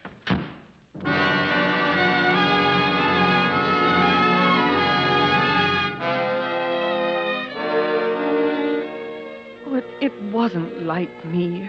It really wasn't like me. But if a man would only understand that a woman is a really delicate, sensitive instrument.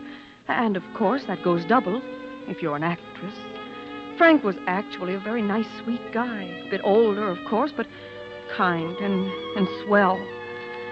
I guess I knew basically that Lorna didn't mean anything to him but business. But the whole thing seemed to explode that night. My wanting to be an important actress and the mortification of having the dinner party called off with me sitting there all dressed up and looking, well, really wonderful. I got up and put my coat on. I was so mad I was cold. I wandered into the living room. On the coffee table was a bottle of gin. Frank had just gotten it out, I guess, to start to make a martini. I let out a little into the jigger glass and I gulped it down.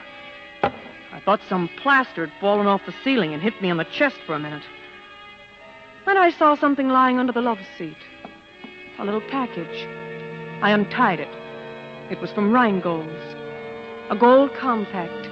And on it was engraved, "To Lorna, dear, from Frank."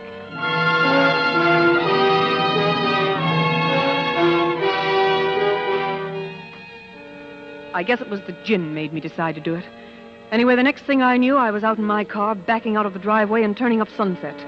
I knew I was headed for Malibu.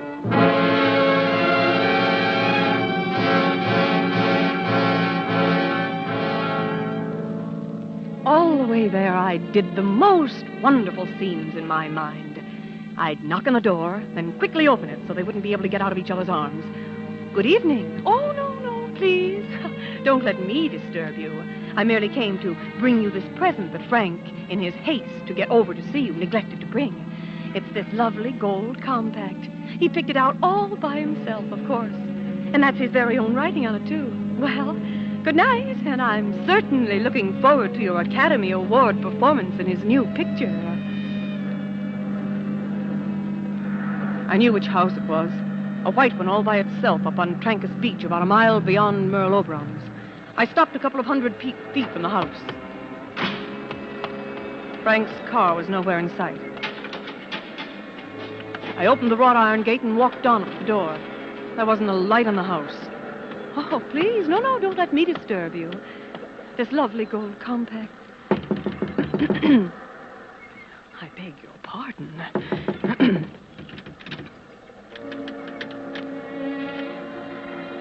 Then I saw that the door was standing open a couple of inches.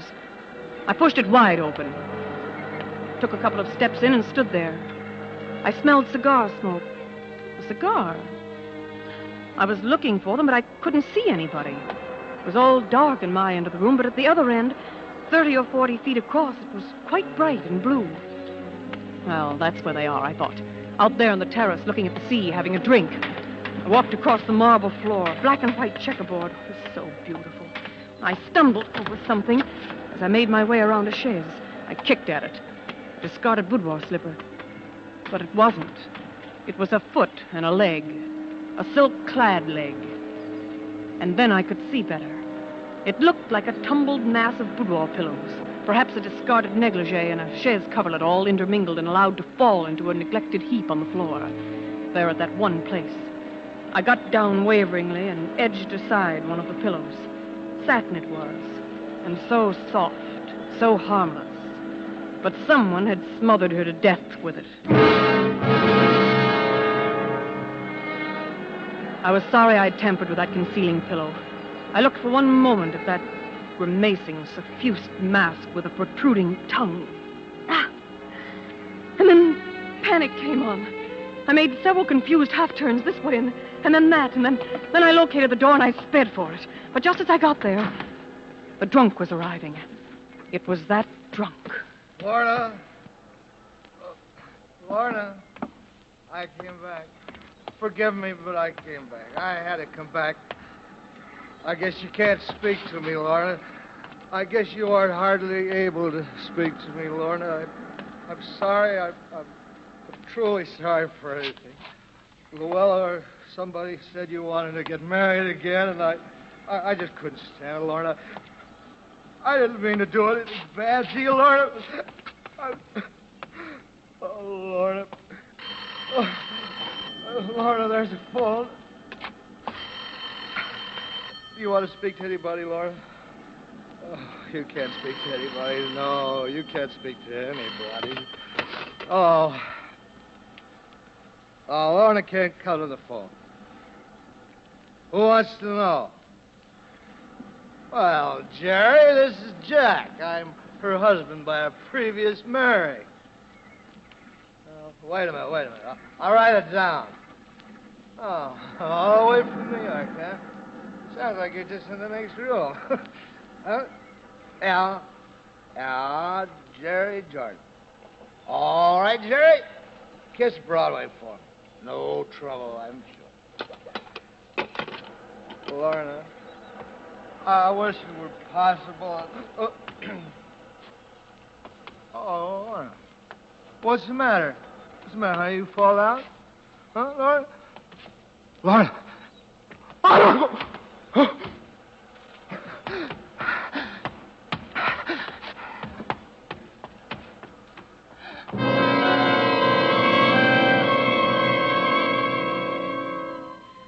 I hadn't been able to move. I stood there for minutes after he'd gone. I remember I could hear the seagulls. And I wondered if seagulls were like vultures, if they knew that someone was dead on their beach. And about now, something very strange was happening to me. I was getting stronger, braver, more interested than shocked. I thought I'll call Frank. He must have gotten home by now. And then I remembered my fingerprints on the telephone. I wiped it off carefully with my handkerchief, even though I knew I was wiping away the drunk's fingerprints at the same time. By the phone was the piece of paper he had scrawled the message on. Jerry Jordan, it said. New York, Broadway. I put that in my pocket. Something shiny was lying on the floor near her. I thought it must be the compact. It had fallen out of my hand when I first stumbled. I bent down to pick it up. Oh, it was awful. Because it was her hand. It was a gold lipstick that she had in her hand. I let go. But then I looked at the white square of linoleum that was there. A letter. She'd scrawled a red letter on the marble with her lipstick. A big letter, J. While she was being suffocated, put to death with a satin pillow, she'd been trying to write the name of the man who was killing her. What an actress trick. What a corny actress trick, I thought. But J. Not so many men's names begin with J. Jerry Jordan begins with J, 2 of them. And Jack, her drunken ex-husband, that begins with J. And Frank Jeremy begins with J. And Frank is my husband. I picked up her address book, the beautiful white leather tooled address book on the phone table. I was getting panicky again. I was about to tear the J page out of it, but then I thought, no, that would look suspicious, would look very suspicious. So I put the address book in my purse. And the phone was still ringing when I left.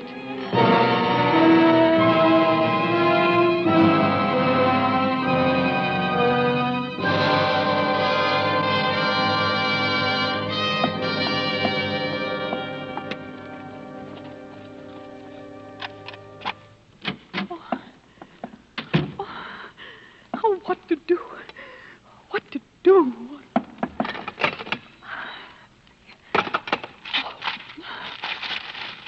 Let's see now.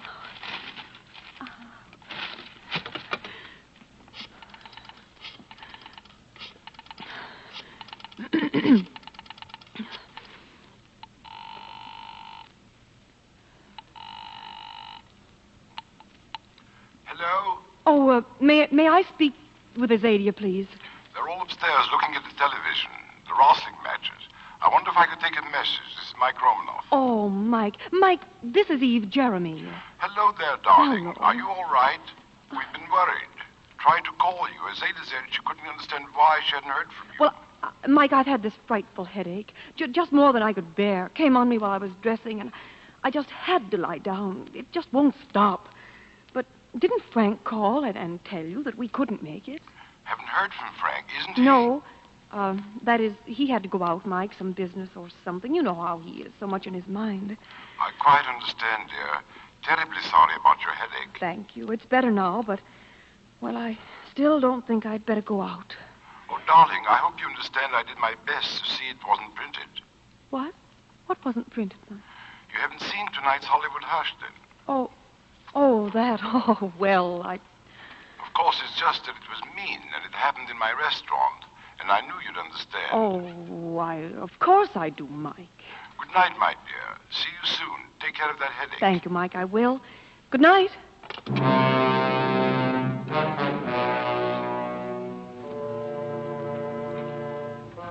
The evening paper was where Frank had dropped it. I opened it to the Hollywood Hush column. It was the first item. If Frank Jeremy would like to get Lorna Moore back to work for him, starring in Eagle's Nest, his proposed new indie production, and if Lorna Moore would like to do the part for her ex-Heart Flutter, why can't they keep from fighting at that #1 table in Romanoff? It started politely yesterday over the consomme and ended up with shrieks for coffee. Round 2 was at today's lusty luncheon, during which Lorna did most of the talking at a medium shout, with Frank eating very dark bread indeed. If this keeps up, Mike Romanoff will be auctioning off seats at ringside tables. We're sure that Mrs. J understands it's all just business. J. Mrs. J. And then I heard them coming in. Hello, baby. Don't be frightened, Eva. It's all right. It's all right. It's good. They think Well, look at you. I know about it, and it wasn't you. Tell them, Frank. Tell them it wasn't you. Tell them. Yeah, tell us, Frank. How did you know? Oh, the radio. I was there. I was right there when... Baby. What'd you say, lady? She didn't say anything. She said she heard it on the radio. Tell them, Frank. I have been. 2 hours now. It doesn't seem to He help. couldn't have. Don't you see? He couldn't have. Yeah, we better let him go, Lieutenant. She says he couldn't have done it. Shut up. Mrs. Jeremy, did you not... can you say with certainty what your husband's whereabouts were, have been since 7 o'clock this evening? Baby. Shut up. Can you, Mrs. Jeremy? Listen, No.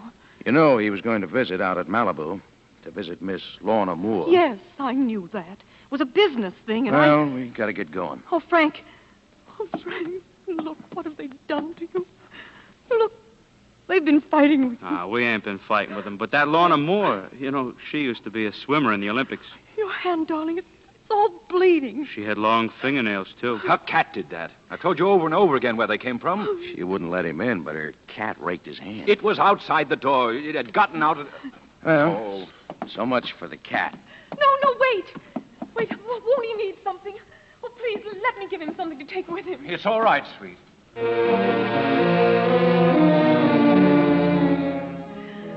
I ran into his bedroom, looked around blindly, snatched up something at random from under one of the bed pillows, and I ran back with him. When I got there, the door was standing open, and the street beyond was empty. They hadn't waited. They were gone. I stood there in the open doorway, and the rolled-up pajamas dropped to the floor at my feet and lay there.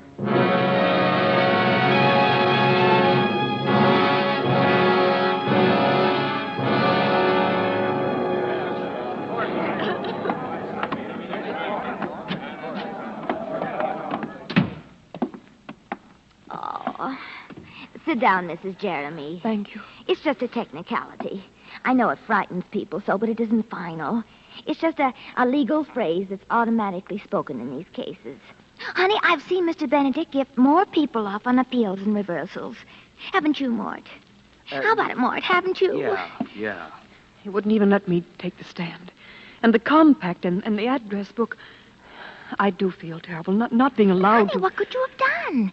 Don't you suppose he would have been the first to call you if it would have helped any? Mr. Benedict never overlooks a witness he thinks can help a case. Really? And he never uses one and he thinks will weaken it. Does he, Mort? Huh? Mort, does he? Well, now, you see, nobody saw you come or go there that night. No, of course. The jury wouldn't have believed you any more than the arresting detectives. Nah. They would have thought that you were making it up to try to shield your husband. And the sympathy you aroused for yourself would have worked in reverse. Anyhow, honey, you have to admit he was mixed up with it. Surely. Well. All right. I know that as well as he does. How are you, Mrs. Jeremy? Oh, I'm fine. Then it's pretty bad, isn't it? Let me have a cigarette, will you, Maud? Long day. It's pretty bad, isn't it? It isn't over yet. You're taking the typical layman's point of view. But isn't it all just circumstantial evidence? I just don't see how they can... Sure it is. Sure it is. Now, Mr. Jeremy and I had a long talk this morning. Long talk. You understand that I've felt from the very beginning, and I've been very frank with you as to my reasons for thinking so, that you shouldn't appear on the stand. Yes, I know, Mr. Benedict. However, I expressed to Mr. Jeremy your natural desire to come forward and tell the circumstances that you detailed to us. Your visit to the beach house and the detail about the probable explanation for the gold compact. There's no probable explanation for the compact. I told you, Yes, Mr. Benedict. yes. At any rate, Mr. Jeremy and I had a long talk again about the advisability of your going on the stand. Yes? He's absolutely dead set against it. Now, if you insist on it, of course I shall have to introduce you. But let me once again say that if you do, you'll hurt our side more than you'll help it. Well, you all know so much more about it That's than right. I do. That's right. Mr. Jeremy, it is his wish, and it's also mine. He doesn't want you to get all smeared up, too, if it can be avoided. And the wife isn't required to testify anyway, you know, honey. Now, you mustn't Mr. feel Benedict, that it's lost. There's one thing I haven't told you. I was confused and worried about Frank, and...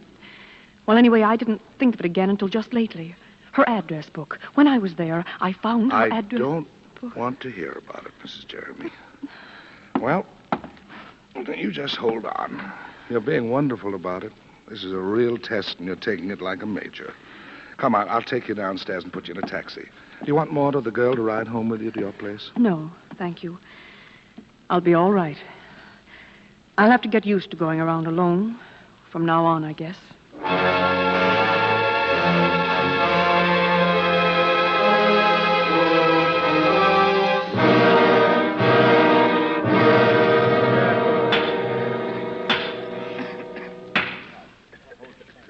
Ladies and gentlemen of the jury, have you reached a verdict? We have, Your Honor. The defendant will rise. Oh, Frank. Take it easy, sweet. It's going to be all right. What does the jury find? We find the defendant, Frank Jeremy, guilty of murder in the first degree.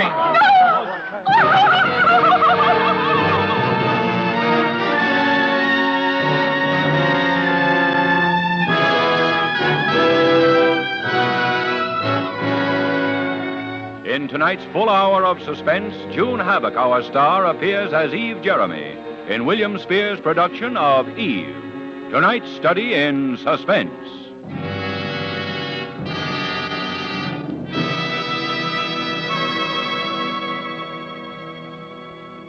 just a moment, we will return with Act Two of Suspense. This is CBS, the Columbia Broadcasting System.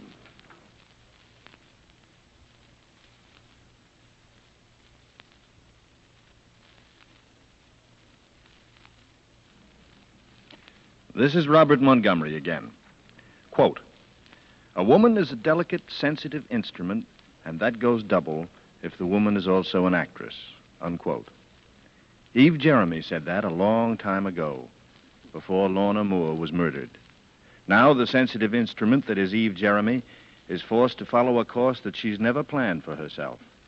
A course dictated by somebody else's verdict. A verdict of guilty of murder in the first degree.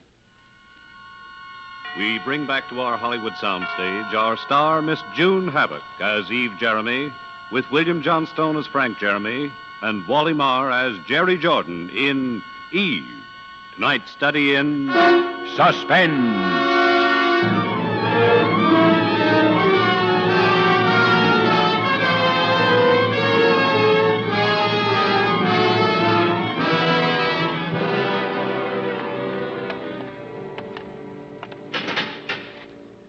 Right over there, Mrs. Jeremy, the second booth. Thank you. You have 5 minutes. Oh, sweet. Frank, There, now take it easy, sweet. We don't have much time. I have to talk to you like this through an iron screen, not even to be able to touch you. That's sweet is sweet. When a guy's Oh, been convicted. Frank, don't. I know you didn't do it. I know you didn't. Of course I didn't, sweet, but it's just one of those things. Circumstantial evidence. But, Frank, there must be something. I was pretty optimistic during the trial because I knew I didn't do it, I guess. But now that I look back on it, they had enough coincidence pieced together to convict a dozen innocent men. Frank, how can you be so calm? How can you... What's the use of being anything else? I'm like an old man waiting to... Oh, don't. Oh, don't. But there's one thing I want you to know, dear.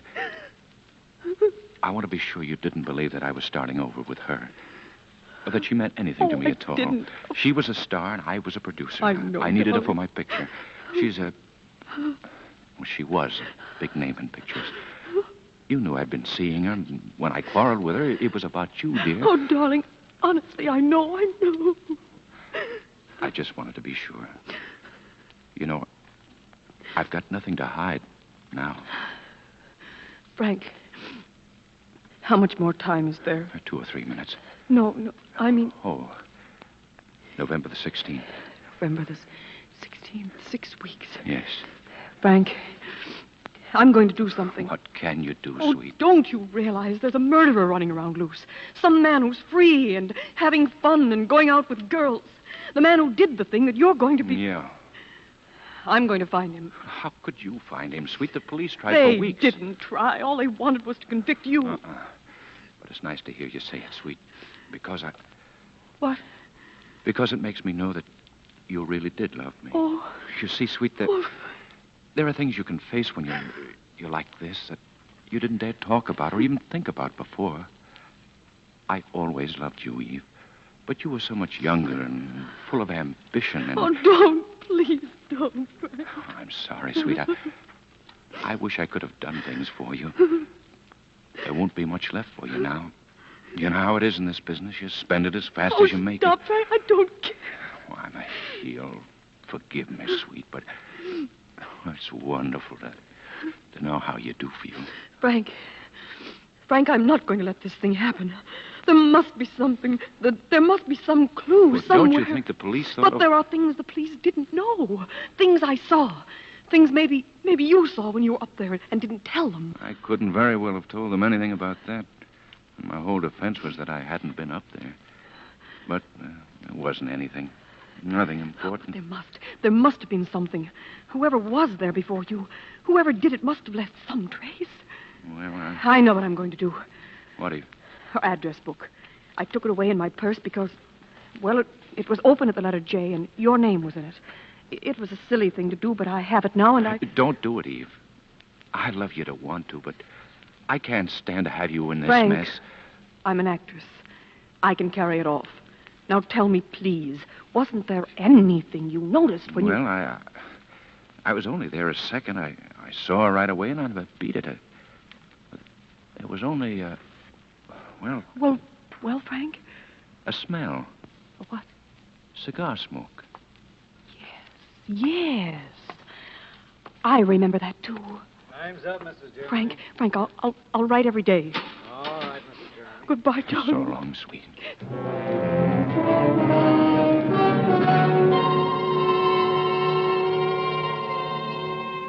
October 5th. Frank, darling, I've been studying the address book. Under the J's, there are only 3 others besides yours. And I'm going after them one at a time. Tomorrow, I'm going down to see Lieutenant Trout at the Homicide Bureau. I won't tell him anything, but he always seemed to me to be one of the few who tried to be fair. And I might need help. Oh, darling, I know it isn't much. But you must keep on hoping. Something will happen. And if only because I love you so desperately. So desperately.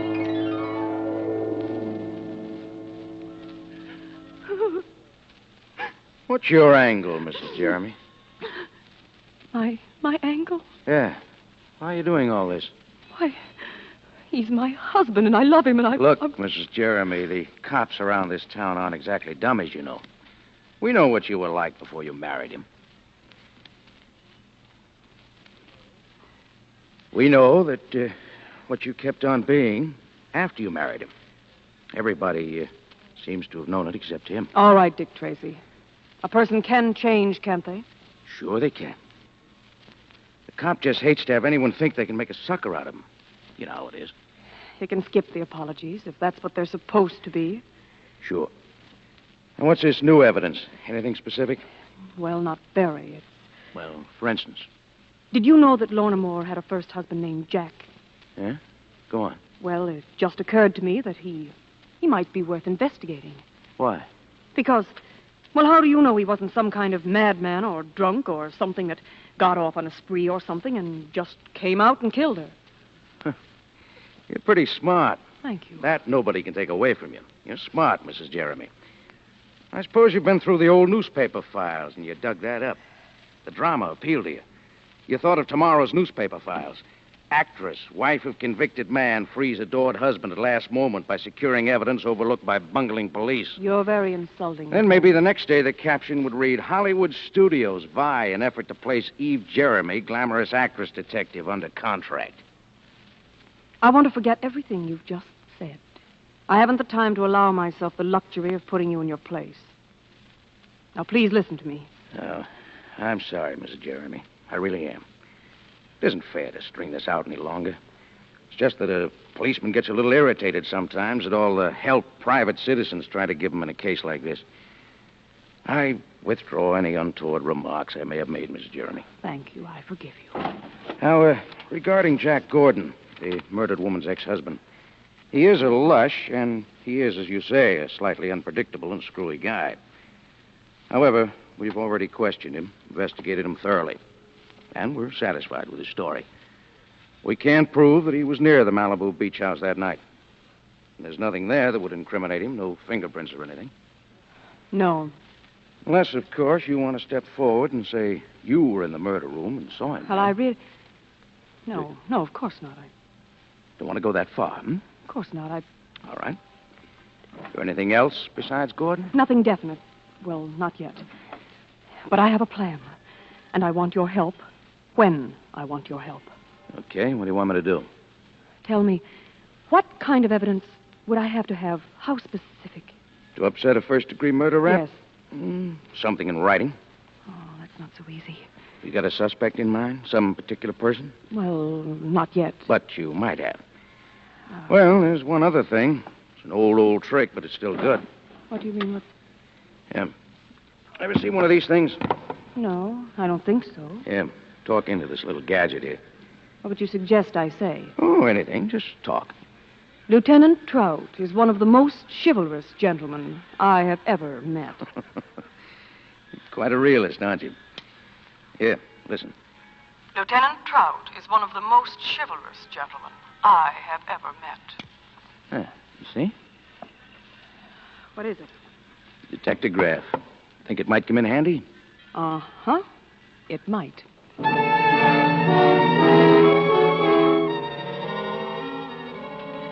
October 7th. Darling, I saw Trout, and I'm afraid he's not quite the kindly soul I thought he was, but he did help me in one way. He installed a detectograph in my new apartment. Oh, apartment, only a room, really, and, of course, my hair is dark again, really black. I've changed my name and my appearance. I don't think that even you, my darling, would recognize me now. Now, about those other 3 men who were the J's in her address book, I'm afraid they're a dead end so far. Johnson was her dressmaker, and Stanley Jellicoe is a doctor who's definitely been in the South Pacific for over a year. I know that the J she tried to write with her lipstick is one of those 4 names in her book. Naturally, darling, we know it wasn't you. And for the time being, at least, we'd better forget about her husband, Jack. After all, Frank, it would incriminate me to bring that out. Maybe if the last one doesn't pan out, I can go after him then. There's just one more. Jerry Jordan. You remember, darling? He was the one who called on the telephone when that horrible drunk answered at the beach house. He said he was calling from New York. But maybe that was some trick or something. Anyway, I have his Hollywood number.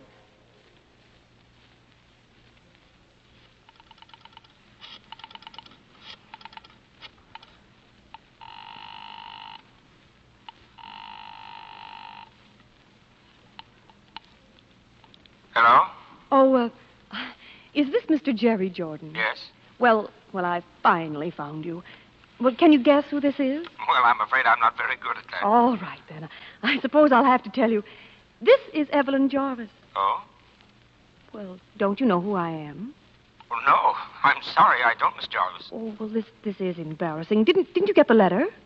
No. What letter? Oh, my goodness. Well, a very good friend of yours, who's also a very good friend of mine, wrote you a letter about me, or at least he said he would. I see. And I'll give you one other clue. I'm from out of town. Now can you guess? You wouldn't be from San Francisco, would you? Well, Oh, Ed Thornton, eh? He always did have a terrible memory for anything but phone numbers. I didn't mean to bother you, but Ed said to be sure and look you up. Well, where are you staying? I managed to find a little place. Oh, lucky you. Well, have you got any plans for dinner? Why, I hadn't really Say, thought... better still. Have you got any plans for right now? Well, really, Mr. Jordan... No, seriously. By the time we've had a drink and got acquainted, you'll be ready for dinner anyway. Oh, no, Now, you wouldn't want Ed Thornton to know you were acting that way, would you? You just jump in a taxi and tell him to take you to the Brown Derby on Vine Street. Well, And, knowing Ed the way I do, I'm dying to meet you. Well, as a matter of fact, from what I know, I'm sort of anxious to meet you.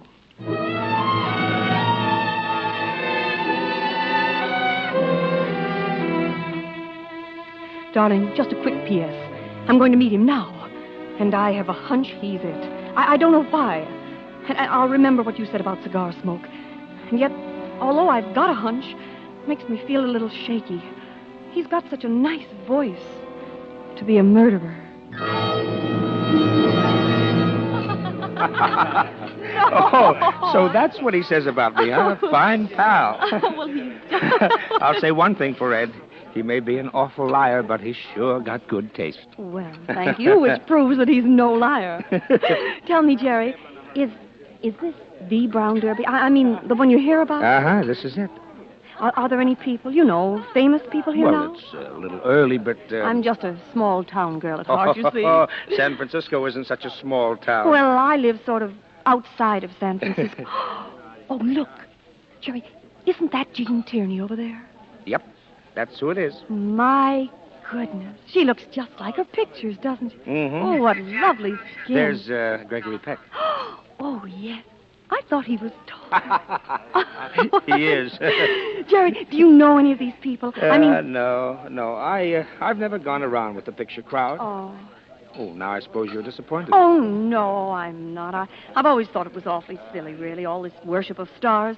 Still, Hollywood must be sort of an exciting town to live in. Oh. I mean, from some of the things I hear that go on. Oh, that's mostly newspaper talk. Hollywood's about like any other town. They have their regular quota of divorces and fist fights. And murders.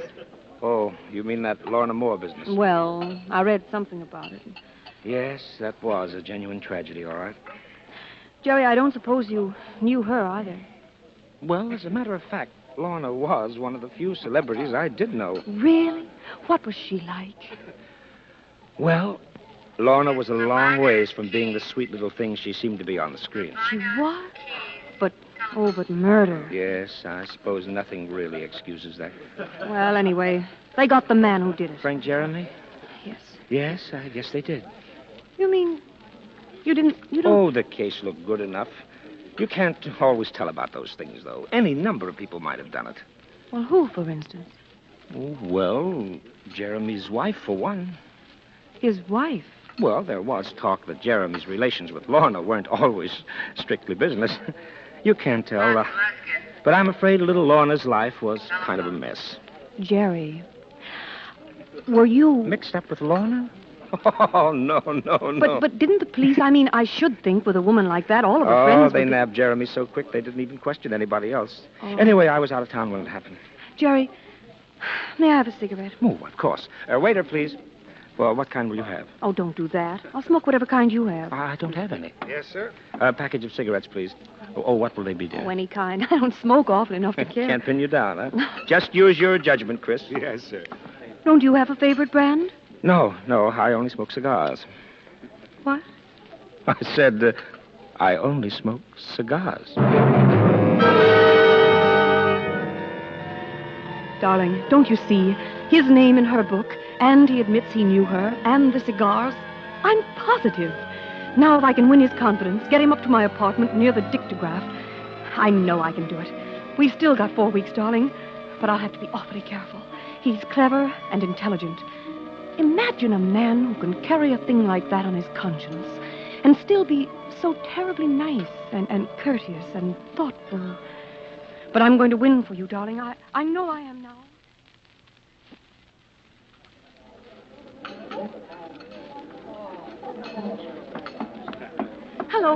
Hello, Jerry. Hello, baby. You've been waiting long. Oh, not very.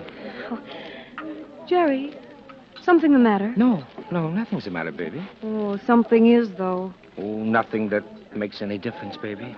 Well, what is it? I don't know. Sometimes it almost seems as though you were kidding me, as though you were, well, keeping some kind of a secret that you didn't want me to know. Isn't it a woman's privilege to have secrets? Oh, don't talk like that, baby. Oh, Jerry, you know I couldn't have any secrets from you. Well, why do we always have to meet here, for instance? Why can't I pick you up at your own place once in a while? I don't even know where it is. Maybe I like this place because this is where I first met you. There, you see? You haven't even answered me. Well... And what about San Francisco? At first, you were only going to be here a few days. Then you decided to stay longer. Well, that's because you asked me to, Jerry. But you're going to have to go back sometime, aren't you? What are you going back to in San Francisco, baby? Maybe I'm not going. Maybe I'm not ever going back. Maybe I'll go to, New York instead. Do you like New York? Oh, love it. If you'd be there. As a matter of fact, I haven't been back to New York in 3 years. You haven't? No. I mean, I know so little about you, Jerry. Yes, that's true, baby. And I don't know anything about you. For all I know, you might even be married. Oh, Jerry, don't you think that's a kind of a tough thing to say after what I've been to you? Oh, baby. Baby, I'm sorry. It's only that, well, you know. What are we going to do? Look, baby, why don't we go out to my place for a change, huh? A change? Well, you see, I don't really live at that hotel. I mean, that really isn't my home. It isn't? Oh, I'm a fine one to talk, I guess. The fact is, I've been holding out on you, baby. Actually, I live in a place out in Beverly Hills with about 30 rooms and a swimming pool a block long, and I've got more money than I know what to do with. Cattle ranches in Argentina, oil wells in Mexico. I don't know what all. Yes, my dad left it to me, and I found out something about money from him. It can be a terrible thing to be rich. Oh, can it? All kinds of things can happen to you. Like what? Cheap promoters, cheap lawyers, cheap women, blackmail. Oh? That's why I usually don't let people know until... I see. Oh, baby. Baby, I feel like a dog about it now, but I didn't want you to know at first. Until you were sure I didn't care about money. Is that it, Jerry? Will you try to forgive me, baby? Will you, please? Oh, Jerry, my Will you? poor darling. course I will. I do. And, Jerry? Yes, darling. About those secrets of mine. Suppose there were some things I couldn't tell you yet. Would that matter? Not if I was sure you would tell me someday. Jerry, I promise you that. Someday I will tell you.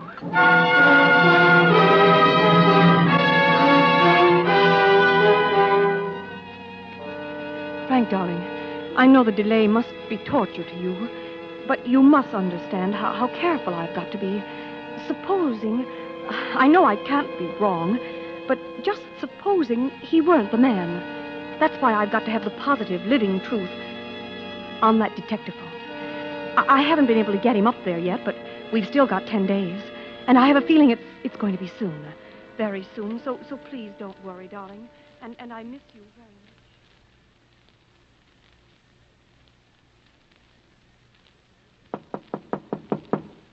Who is it?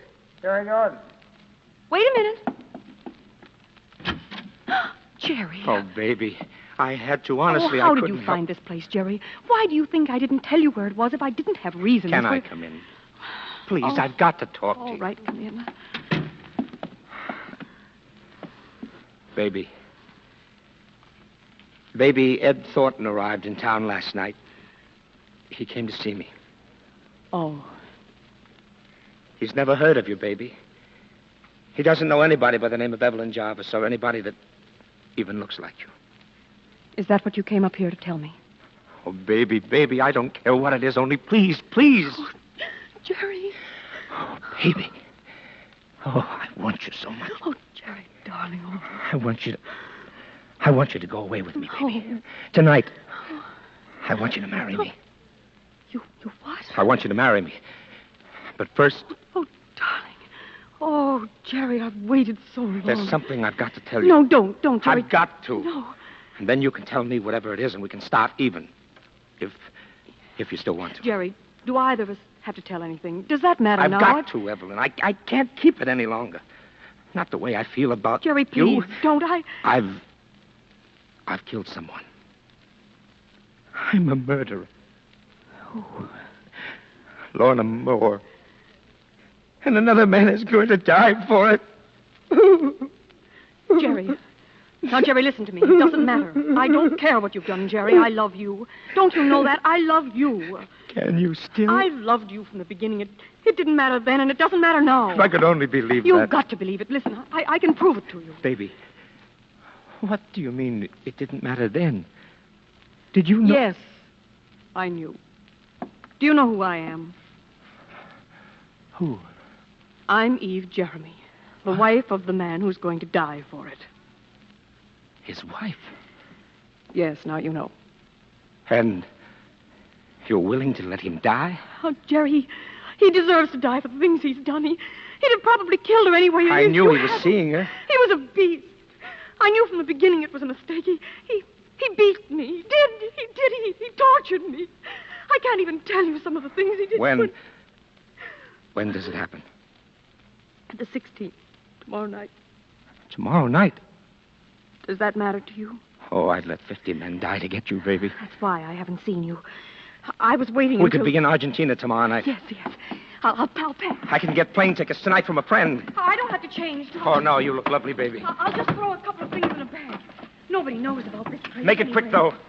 And it's a perfectly logical time for me to go away for a while. But hurry, baby, hurry. Yes. I'm all ready. Now, how do I look? Oh, you look great, baby. Wait a minute. What? I ought to write a note to him. Your husband? Yes, now. Just to keep both of us in the clear. He won't get it before he... What are you going to say? You can read it. You can read it if you want to. Oh. Now, here. Here, I'll mail it for you. No, I'll just stick it here in my handbag. I'll mail it at the airport. All right. Are you ready? Yes. Come on.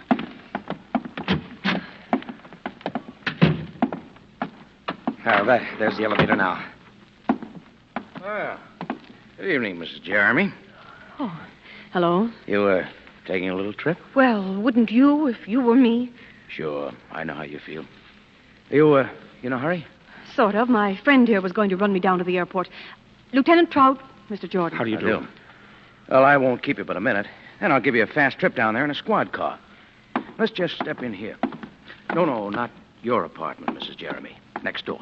Next door, but Really, Lieutenant, we're in an awful hurry. what do we want to go in here for? Oh, we took over this apartment a couple of weeks ago, Mrs. Jeremy, when you started going with Mr. Jordan here.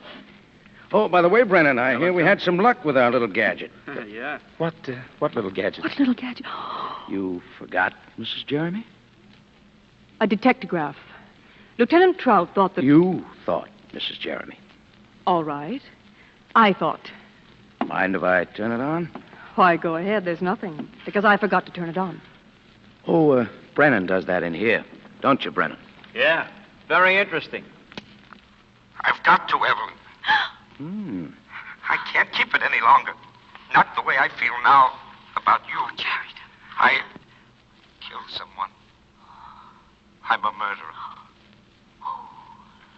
Lorna Moore. And another man is going to die for it. Guess that's about all we need to know, isn't it? Yes, I guess it is. Well, I told you I'd get him, didn't I? Yeah. Evelyn. You can wrap him up and take him away, Lieutenant. And don't forget to send me back my husband the first thing in the morning. Come on, Jordan. Eve. So long, sucker. Eve. They sure gave you the right name, baby. Yes? Only you wouldn't have needed the apple. Or the snake.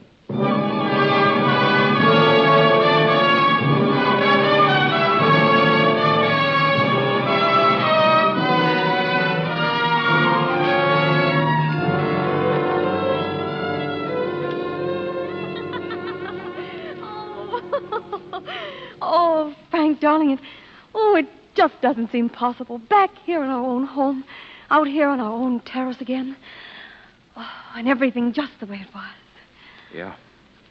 Frank, do you remember when we first took this place, how happy we were, and how the agent took us out on this terrace and asked us if it would be too high up, if we were afraid of high places? Mm-hmm. Frank, is something bothering you? Well, Eve. Oh, tell me, darling. I know you've been through so much. When I think that today you may... Look, sweet, I haven't any kick coming.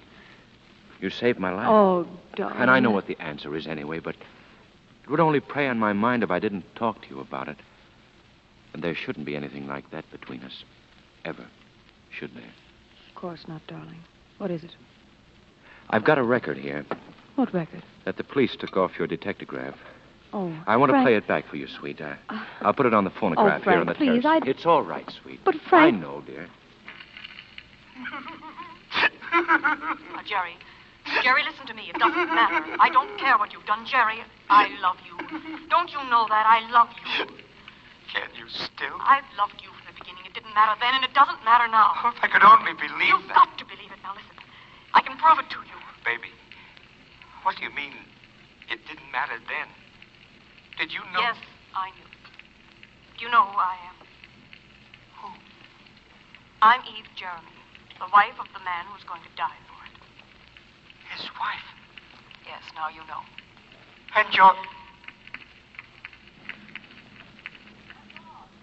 Is that all? That was the end of the record. That was all that was recorded. Oh, it's all right, sweet. It's all right. I know. Please, darling. Oh, Frank, don't you see? I had to play it that way. Oh, I surely, did. dear. Don't you see? I had to make him think that so I could save I you. know, sweet. I know. I just wanted you to say it, I guess. Please, sweet. Now, I understand. Oh, Frank, do you really? Well, of course I do. Oh, on my heels, Oh, sweet. Frank. Listen, darling, it's all over now. It's over. I'll tell you. Let's celebrate.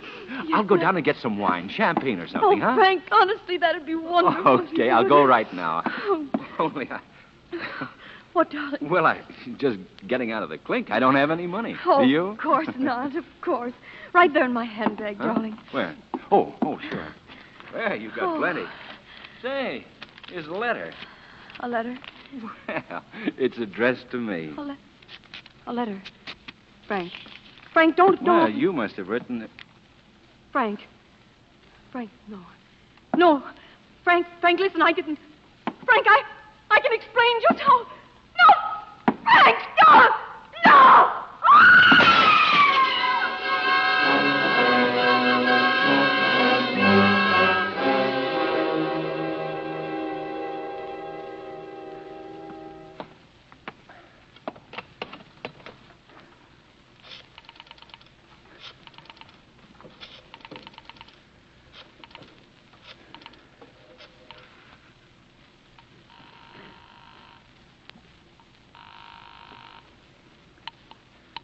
Lieutenant Trout, homicide. Trout? Hmm? Is Frank Jeremy. Terrible things just happened. What? My wife. Suicide. Nerves, I guess. She jumped off the terrace before I could stop her. It's 14 stories. It, was suicide, was it? She gave me a note in her own handwriting just before. Oh. Well, of course, the note says so. I'll read it to you. It says, Frank, my darling, I've been wrong all the time. Oh, so terribly wrong. You know what I mean. I've failed you utterly. Now I can't even bear the thought of facing you. When you read this, I will be gone. This is farewell. Forever. Signed, Eve.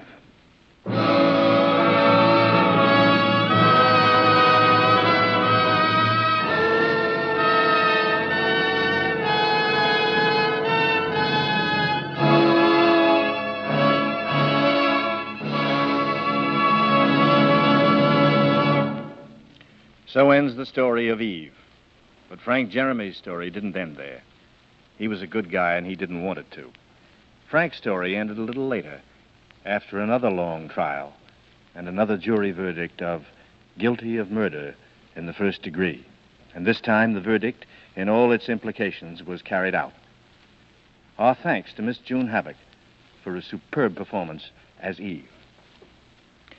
Do you know what hate is, really? Have you ever actually hated someone? The word hate is often used and misused. Very few of us really experience hate, the emotion. But next week, we'll tell you a story of hate, the violent loathing of two men for each other, in a hate so desperate that it will tax our normal imaginations, a hate so genuine and honest it inspires a despicable pact where one man sets a price on another's life, a bet that he can successfully kill the other within a specified length of time, a hate so mutual that the wager is accepted. That's the incredible premise of Bet with Death, a story by John Dixon Carr, next week's study in Suspense.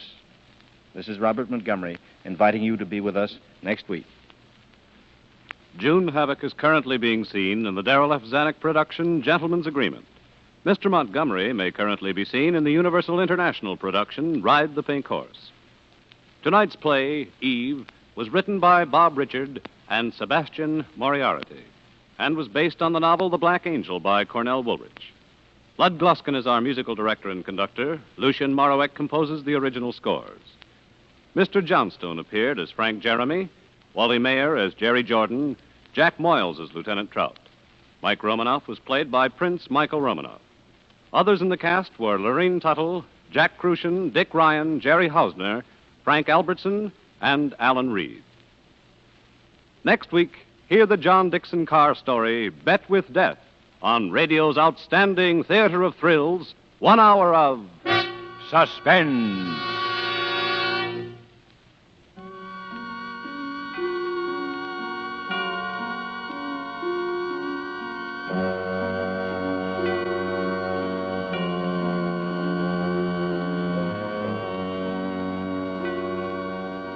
This is CBS, the Columbia Broadcasting System.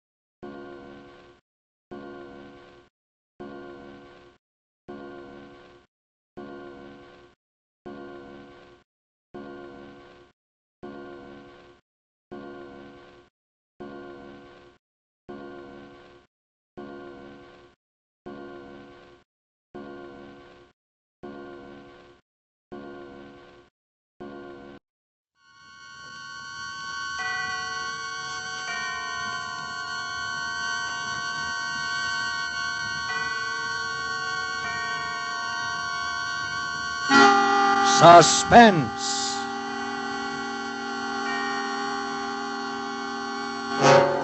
An hour of suspense. A full 60 minutes at this time with the distinguished actor-director, Mr. Robert Montgomery, as your host. Tonight, our star, Mr. John McIntyre. Our story, Donovan's Brain. A suspense play produced, edited, and directed by William Spear.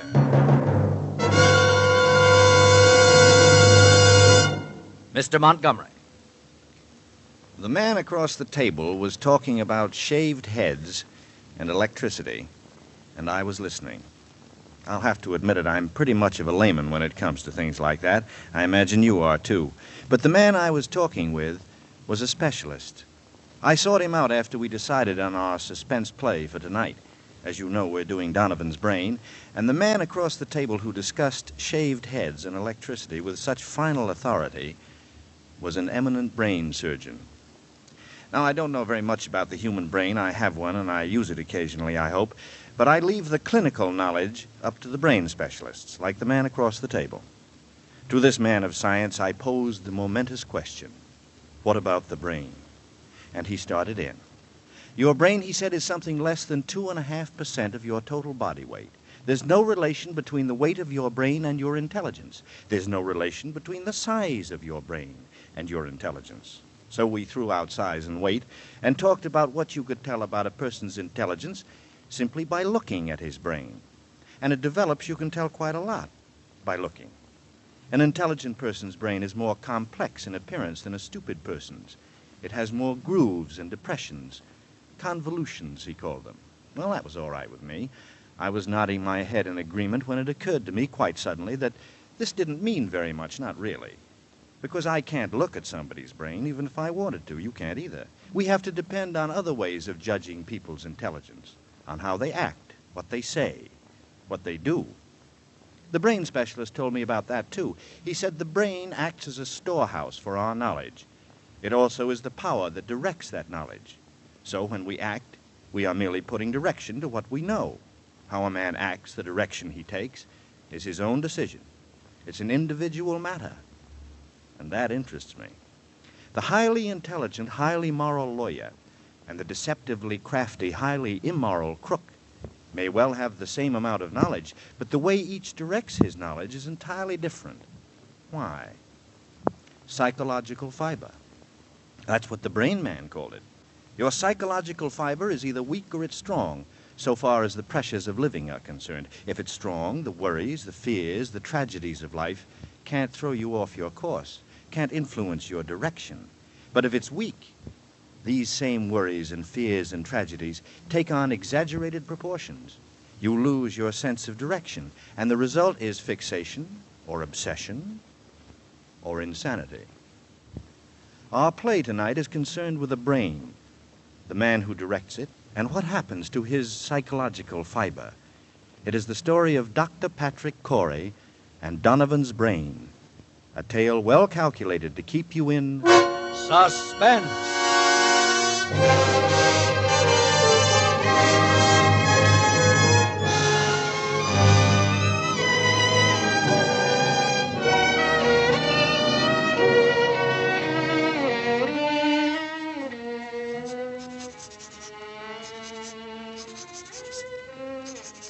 As I sit now outside my laboratory door, writing under the heading Experiment 87, this final entry in my casebook, I know that these are the last words I shall ever write upon this earth.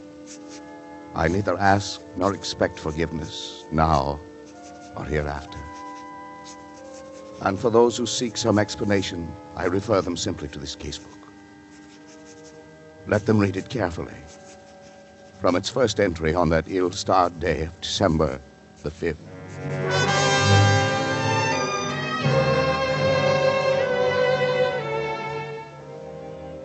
December 5th. Today I bought a small capuchin monkey from an organ grinder. The animal trembled with fear when I took it into my laboratory, and when I tried to pet it, it bit me. But I had to make it trust me completely. Fear causes an excess secretion of adrenaline, resulting in an abnormal condition of the bloodstream, which would throw off my observations. So, I fed it bananas and raw egg, and Finally, the creature laid its head against my shoulder.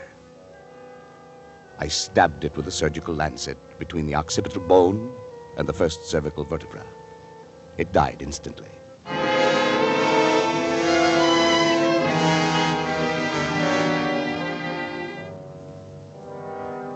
Well, David, what do you think of it?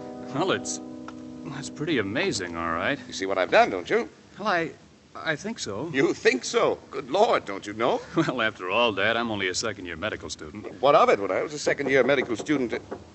Who is it? It's me, Janice. Patrick, Dr. Schrott is here to see you. Oh. Well, let him come in. Come in, Doctor. Thank you. Patrick didn't realize who it was. You know my son, David, of course. Oh, of course. How are you, my boy? Fine, thanks, Doctor. Well, Patrick, hard at work as usual, I see. Patrick, you didn't eat the lunch I sent in to you. Or the breakfast either. I tried to get him to, Mother. Well, I've been terribly busy, Janice. Yeah, but you've got to eat, Dad. I know. What is it this time, Patrick? A brain. What? A brain, a monkey's brain. Oh. Well, what about the brain? Well, I'm trying to see how long I can keep the tissues alive. Is that it? In that jar? Mm-hmm. There's considerably more to it than just a jar, though. You want to see how it works? Well, is it still alive? In a way, yes. It's a fairly simple device, actually, Doctor. It's a variation on Carrel's mechanical heart. See, the brain lies in a bath of blood serum. These rubber arteries are fixed to the vertebral and internal carotid arteries of the brain. And the blood substance is forced through the cycle of Willis to feed the tissues. And over here, I've installed a small pressure pump that forces the blood circulation. See? But how do you know it's alive? Well, that's very easy to determine. The brain, when functioning, gives off infinitesimal electrical impulses. And they can be measured. As a matter of fact, I've hooked the encephalograph to a small amplifying system. The brain impulses can actually be heard. Here. I'll turn it on.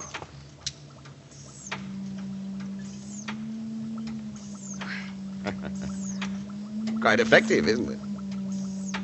Yes. Yes, it's effective, and it's wrong, Patrick. It's terribly wrong. I've tried to tell him, Dr. Schrott. He's trying to discover things that no man should discover. It's warping his whole nature. He's in here night and day. We hardly even see him anymore. Mother's right in the way, Dad. You're killing yourself with these... Will you leave us, please, Janice? You too, David. Oh, Dad. If you please, David. All right. Come on, Mother. It's wrong. It's wrong. In heaven's name, what's wrong with it? Oh, you and your mechanistic philosophy. Trying to reduce life to a mere matter of chemicals and test tubes. The origin of life is from a higher domain than that, Patrick, and you're profaning it. Your hands are shaky. Did you have another hard night, Doctor? You can taunt me if you like. I've made a mess of my life, that's true.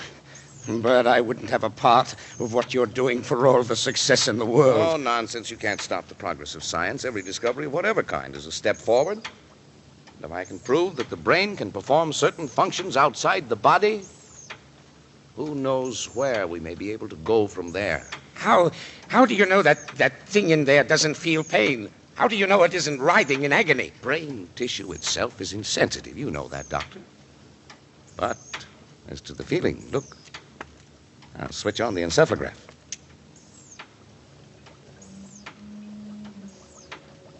Notice the faintness of the amplified alpha rays? Notice the comparatively slow rate of pulsation? Now, notice what happens when I tap on the glass jar.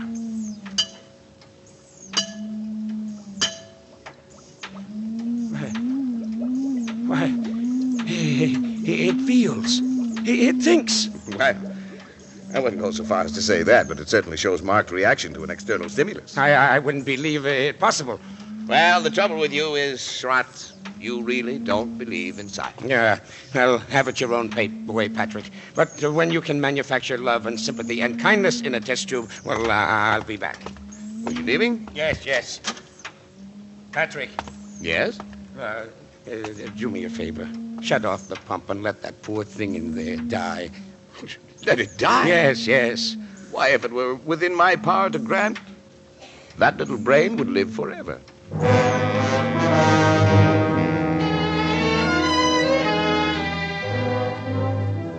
December 10th.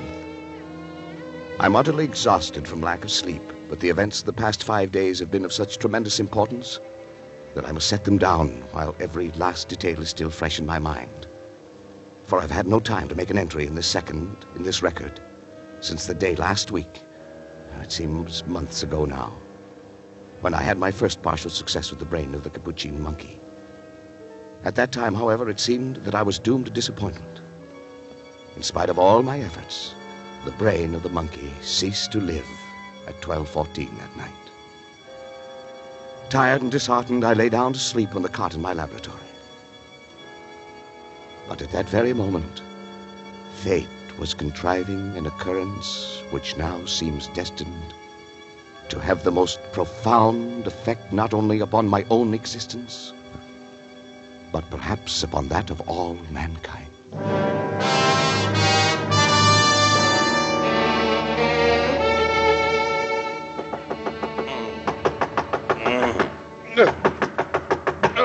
Hello. What is it? Dad. Well, come in. What's the matter? It's Dr. Schrott. Schrott? What in the world does he want? It's 2 o'clock in the morning. Well, there's been an accident or something. He's pretty upset. What of it? Where is he? Well, he went outside again. He's at the laboratory door. Well, all right. Patrick. Oh, thanks heaven, my boy. Thank heaven. What's the matter? There's been a plane crash on the mountains. Only one of them left alive. I brought him this far, but he needs immediate operation. That's your job. You're county physician. Patrick, it's multiple fractures of both legs. The arteries are severed. The legs will have to be amputated. You're not in any shape to do the job. Well, that's not my fault. Take him to the Phoenix Hospital. I'm not going to take the responsibility. It's too far. We'd never get there in time.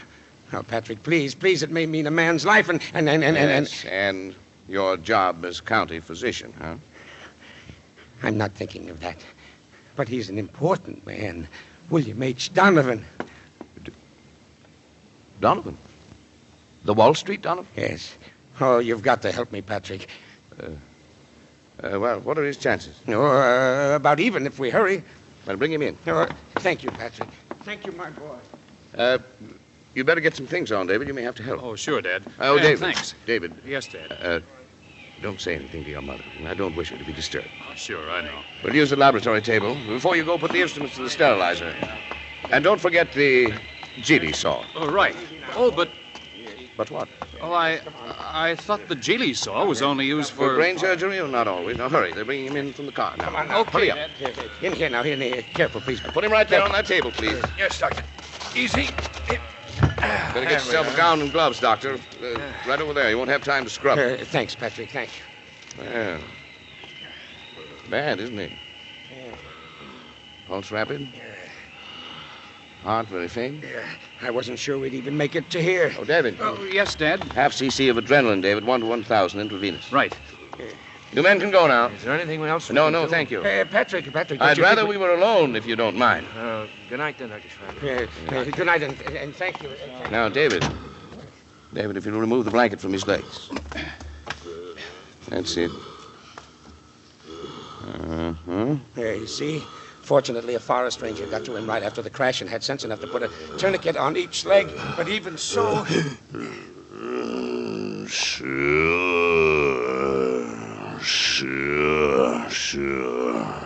We'll get it.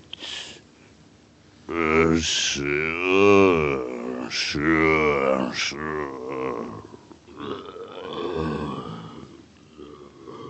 What's that he's saying? Something like sure. He said it over and over. Well, that's funny. He's got a foreign accent. He's an Armenian, I think. He changed his name to Donovan. I hadn't realized he was deformed. Well, it doesn't show us much in his pictures. Now, Patrick, I think we ought to begin. There's no use amputating those legs. No use? He'll be dead anyway by morning. Well, won't he? Well, I suppose you're right, Patrick. You know I'm right. But still, we ought to try. We can't refuse to operate just because... We are going to operate. Syringe, please, David. The large one. Here you are, Dad. Anesthetic. Will you give it, Dr. Schrott? Right.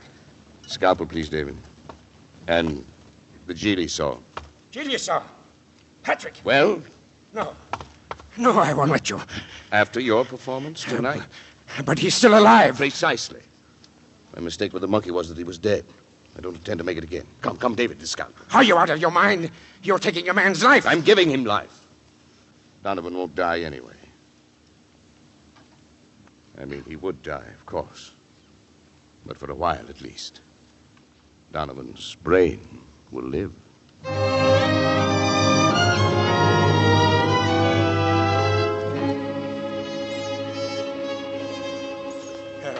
You better hurry. They'll be coming for the body pretty soon. You can go now, David. Well, I think I will, then. David, you understand, of course. Yes, I understand. Not a word to your mother or to anyone. I understand. Patrick, will the skull... I bandaged the whole cranium. It'll look like any head injury. I hope nobody gets any ideas about an autopsy. Oh, the coroner, you can stop that.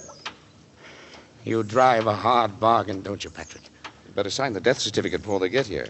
You know this is blackmail. Want a drink? You don't have to do that. I'll sign it. I'm sorry, but it was a chance that comes once in a lifetime. William Donovan has one of the greatest minds, has one of the greatest brains in the world today. And now you have it. It's madness, Patrick. You think I won't succeed? Succeed in what? Turn on the encephalograph.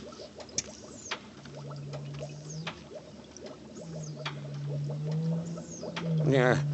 Simple alpha waves, no different from the monkeys. You can't take a human brain out of its body and expect it to function.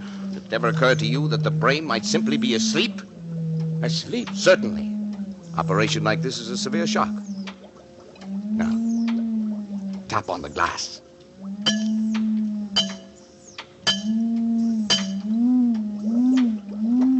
Good Lord, Patrick. Delta waves. It was asleep. You woke it up. It's actually conscious. Yes.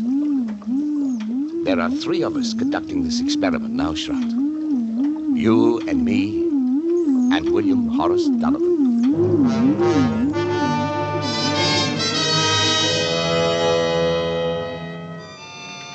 December 17th. I've moved my bed into my laboratory, but I scarcely slept in 6 days. There can no longer be any doubt that the brain responds like a sensitive seismograph to vibrations near it, including the sound of my voice. Yet I have found no method of communication with it. I've devised a simplified Morse code consisting of taps on the glass container together with voice vibrations. Perhaps we can teach the brain.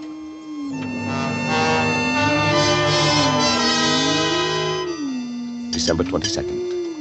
Schrott has come to stay with me, half out of the feeling that he shares with me a common guilt, half out of scientific curiosity. But I have scarcely seen him, and both David and Janice have been avoiding me. Not that I really care. I have been tapping out my code on the side of the brain's container endlessly, day and night, over and over 1,000 times, so that a baby could learn it if the brain can learn. I sleep only when the brain itself falls into exhausted slumber. When it wakes again, I resume my tapping.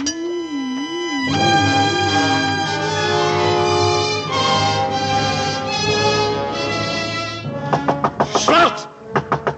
Schrott, wake up! Yes, Patrick. Get up, hurry! Well, what's the matter? Is something the matter? Come, I want you to see something. Look, Patrick, you look like a Hurry. ghost. Where are we going? Back to the laboratory. I can't believe it myself. I may have been dreaming. Delirious. What happened? Come on. You hear that? The delta waves. Yeah, it seems disturbed. You've got to check my observations for me. If my reasoning is wrong, tell me. I can't be sure of anything anymore. Yes, Patrick, yes. Now listen carefully, Doctor. You know I've been trying to communicate with the brain in code. Now, if I were able to cause a distinctive pattern of the brain's delta waves by a specific command in code, if the brain responded with the same pattern of sound each time I issued the command, it would prove that I had succeeded in communicating with the brain, wouldn't it? Yes, Patrick, yes, I think it would. Now, listen.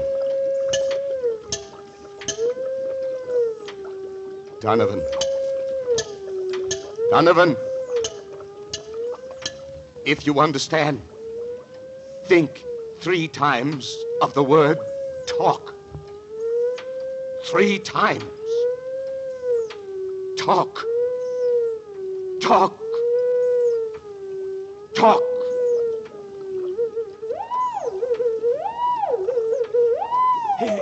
It answered. It spoke. Quiet yourself, just as I did the same word 3 times. Donovan, talk. Talk. Talk. Then I'm right. It's true. Patrick, this thing has learned to talk.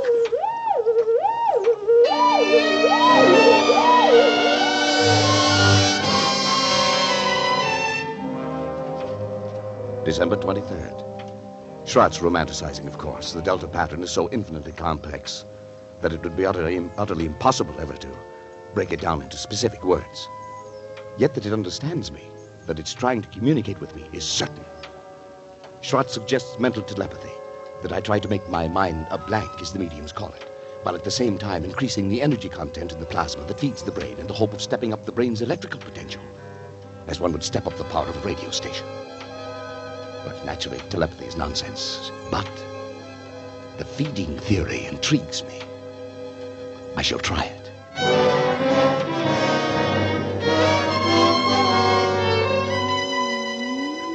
December 31st. Notice today, for the first time, 2 distinct nodules of new brain cells on the frontal lobex. Electrical potential is increased to 510 microvolts. I've begun smoking cigars, although I've always hated them before. Nerves, I expect. January 6th. Nodule still growing. Electrical potential 1450, but with no observable results. Have lately felt a compelling urge to know more of Donovan's life, and have collected every available scrap of information about him. Strange man, ruthless, actually evil in many ways, but nonetheless an extraordinarily brilliant mind.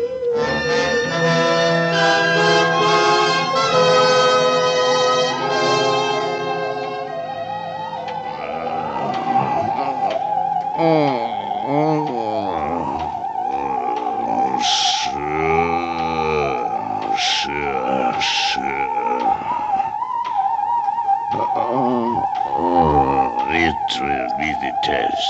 You agree, of course. Sure.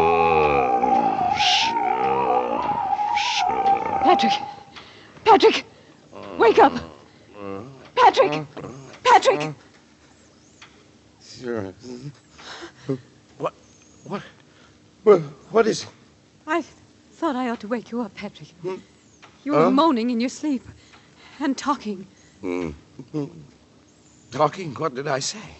I'm not sure, but your voice was so strange that... Janice, what's the matter? Oh, that's nothing. I was dreaming, that's all. Janice woke me up. Patrick, let me see your hand. No, the other one. Well, what about it? You're not left-handed, are you? I know. Then why have you got ink on the fingers of your left hand? I don't know. Well, were you writing anything tonight? No.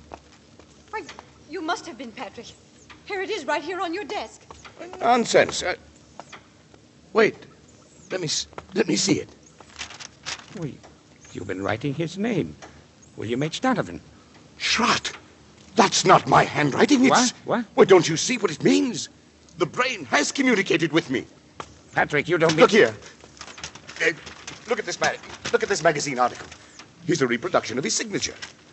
And he was left-handed, too. It says so here. It is. It's exactly the same. What a fool I've been. Look at this picture. Smoking a cigar with his left hand. I wondered why I'd suddenly started smoking cigars. And the same brand, too. Janice, try to remember what you heard me saying just before you woke me tonight. Now think. Patrick, I can't believe... Think, Janice. All I heard was something like, sure. Sure, of course. Don't you remember, Schrott? He said it that night. It was the only thing we ever heard him say. It was an expression of his. It tells about it in one of the articles, too. It wasn't your voice, Patrick. You see? You were right, Schrott. The brain has grown. And it's strong enough to influence not only the higher functions of the frontal lobe, but the speech centers, the motor centers of another brain. Patrick, if this is true, then your experiment has been successful. It's ended. Ended? Why, it's only begun. Patrick! Don't you see what this means? Patrick, listen to me. What, Janice? What? You've got to stop. Stop? I can't stand it any longer. Can't you see where it's led you? When you cut yourself off from your family, when you neglected your health and began having fits of temper and were like someone I hardly recognize as the man I married. All that I tried to understand. But don't you see what you've done? You're a murderer, Patrick. A murderer! Janice. David told me the whole thing. The poor boy's half insane himself from worry. Insane? What do you mean by that? What I say. You killed Donovan. Maybe he wouldn't have lived anyway. But you killed him. And now this thing has gained such power over your mind that it can make you do things you don't even know about. Oh. For all you know, it could make you do anything. Anything. You've got to choose, Patrick. Janice, please. I suppose you're right, but I'm utterly exhausted. I can't even think anymore. You've got to think. Give me until tomorrow. Let me sleep, and then tomorrow I'll do something, I promise you. All right, Patrick. But if you don't do something, if you don't destroy that thing, I will! Listen! Oh, I hate it! Janice, it's almost as though it had heard you and were raging at you.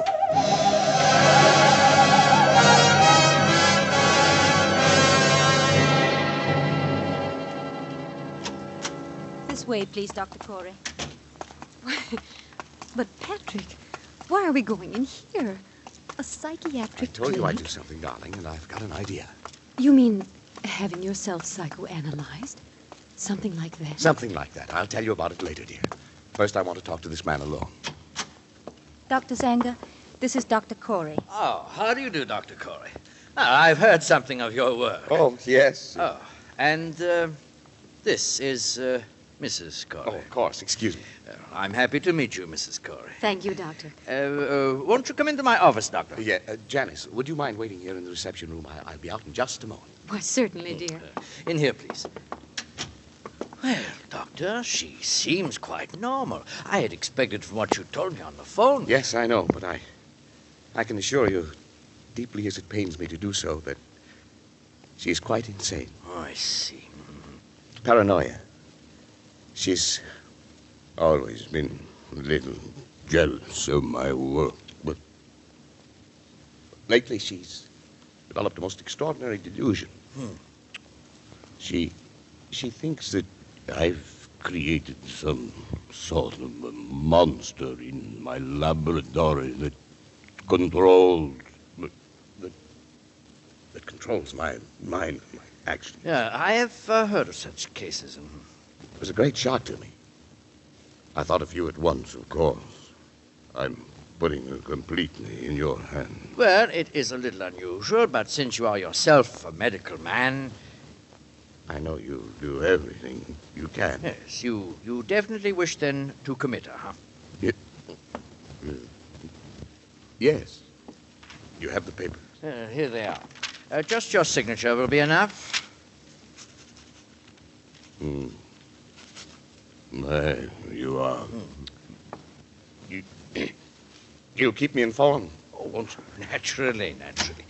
Well, goodbye then, Dr. Corey. We will do what we can. Patrick. Mrs. Corey is staying with us, Miss Wilcox. Yes, Dr. Zanger. Patrick, come back. Oh, it's all right, Mrs. Corey. Patrick? Just come inside with me, please. Patrick. No. Where are you going? Come along, Mrs. Corey. Let me go. It's all right. Let me go. Please. Oh, Dr. Corey, Yes? about the bill, how do you wish it to be handled? Sure. I'll take care of it by the week. The checks will be signed William H. Donovan. Sure.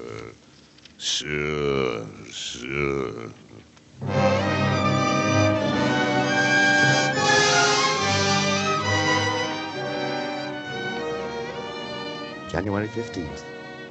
It's nearly a week now since Janice went away. I cannot understand how she could have left me just when I needed her most. When I tried to question Schrott or David about her, they only look at me strangely and change the subject. Clearly, they too are in on the conspiracy. Sometimes it seems the only person I can trust is Donovan, the brain. It communicates with me more freely now each day. I know it has some great plan in mind for me, for both of us. And I'm waiting, patiently waiting.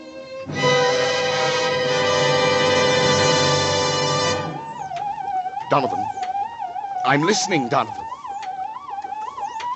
Don't be angry, Donovan. I'm trying to understand. I'm listening, Donovan. I'm listening.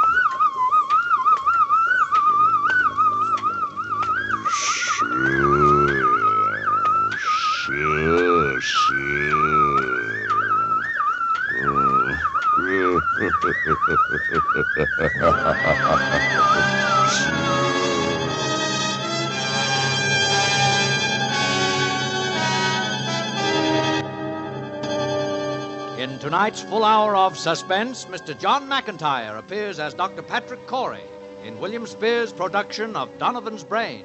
Tonight's study in Suspense.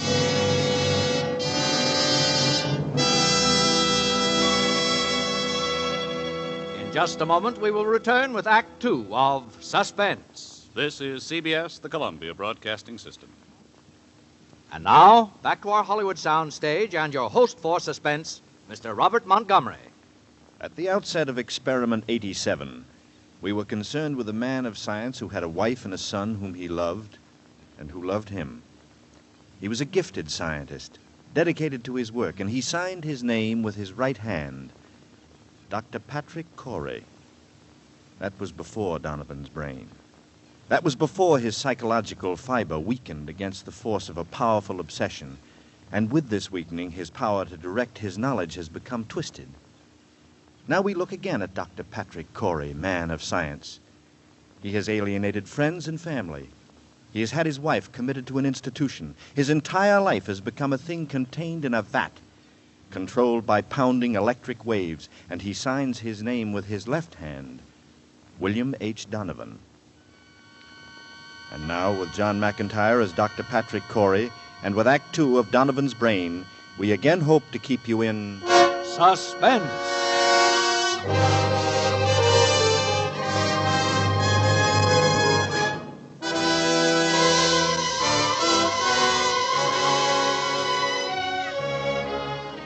January 16th. It is now 6 weeks, exactly 42 days. For 6 weeks, by artificial means alone, I have kept alive a human brain, completely detached from the body, floating in a bath of serum, nourished by a synthetic blood plasma fed through its arteries by an electric pump. It has remained alive. Not only alive, but I have succeeded in communicating with it.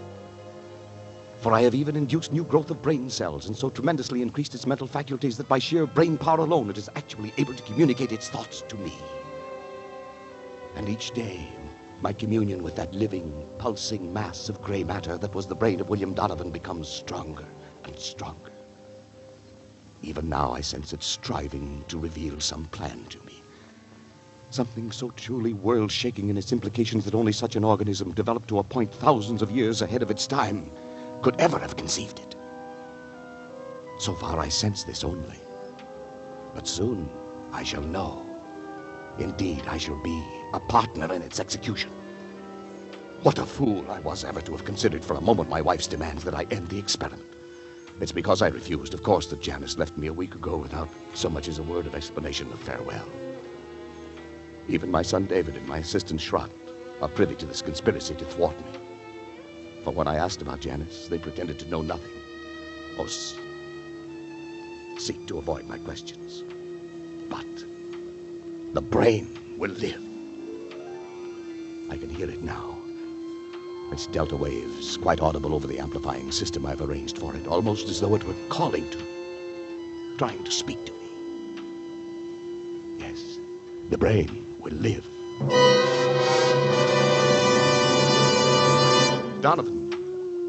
Donovan, what is it? What are you trying to tell me? Go on, Donovan, go on. I'm listening. Go on. Who is it? It's me, Patrick, and David. What do you want? We want to talk to you, Dad. I have no time to talk. I'm busy. Please open the door, Patrick. It's important. Go away. I tell you I'm busy. Please, Dad. Can't you leave me alone? But... All right. Thanks. Now, what is it? Patrick, won't you come into the study with us for a few minutes? Whatever you got to say, you can say right here. You know I can't leave the laboratory. Dad, it's only that we wanted to talk to you in private. Don't tell me that you're afraid of this poor mass of brain cells. No, it's not that, Dad. Never mind, David. At least turn that thing off then, will you, Patrick? What difference would that make? It could still hear, couldn't it? All right, well, what is it? It's about Mother. Oh. So she put you up to this, did she? I thought the truth would come out sometime. Dad, listen. She tried to stop this experiment from the beginning. She thought she could blackmail into quitting by leaving me. And she still does, and now she's using you as a go-between. Patrick, please, listen to me. I've heard enough. We haven't heard a word from Janice. We don't know where she is. That's what we came in to talk about. Oh, have you? Well, how should I know where she is? Because you were the last person seen with her, Dad. I was. Don't you remember, Patrick? You took her into town with you. You wouldn't tell any of us why. Oh, yes. Of course. For a moment I'd forgotten, but what of it? Don't you remember what happened then? Well, of course I remember. She left me, that's all. Well, where, Dad? Where did she leave you? What were you doing? I don't know. We were in some big public building. It's the city hall, courthouse, taxes or something, and the next thing I knew, she simply disappeared. Is that all? Didn't she say anything? Didn't she at least tell you why she was going? How do I remember what she said? It's been a week and more. I've hardly slept. And you know I've been working night and day. Yes, that's just it, Patrick. What do you mean by that? Patrick, you say that the brain communicates with you, tells you things about its past life, suggests thoughts. Well, if the brain can make you think things, why can't it also make you forget things? Leave me alone. Dad, are you sure? Are you sure you don't know what's happened to Mother? No, I tell you, but no. Don't you see what you might have done? In heaven's name, stop now while there's still time. Get out of While here! there's still time to help Janice if there is. While there's still time to help yourself, Patrick. Shut off the current. Let the brain die. Kill it, Patrick. Kill it. Get Kill out. it. Both of you. Get out! Get out!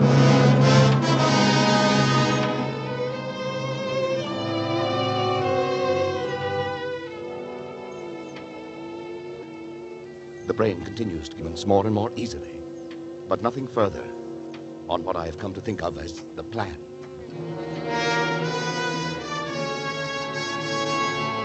I am now sleeping a great deal, but my dreams are becoming increasingly troublesome, although I'm at a loss to analyze them. Most frequent is a sort of vast cosmic ballet, presided over by the colossal figure of a young man whom I seem to recognize, and yet I never see his face. It is as though the entire population of the earth were moving past him in review at his command.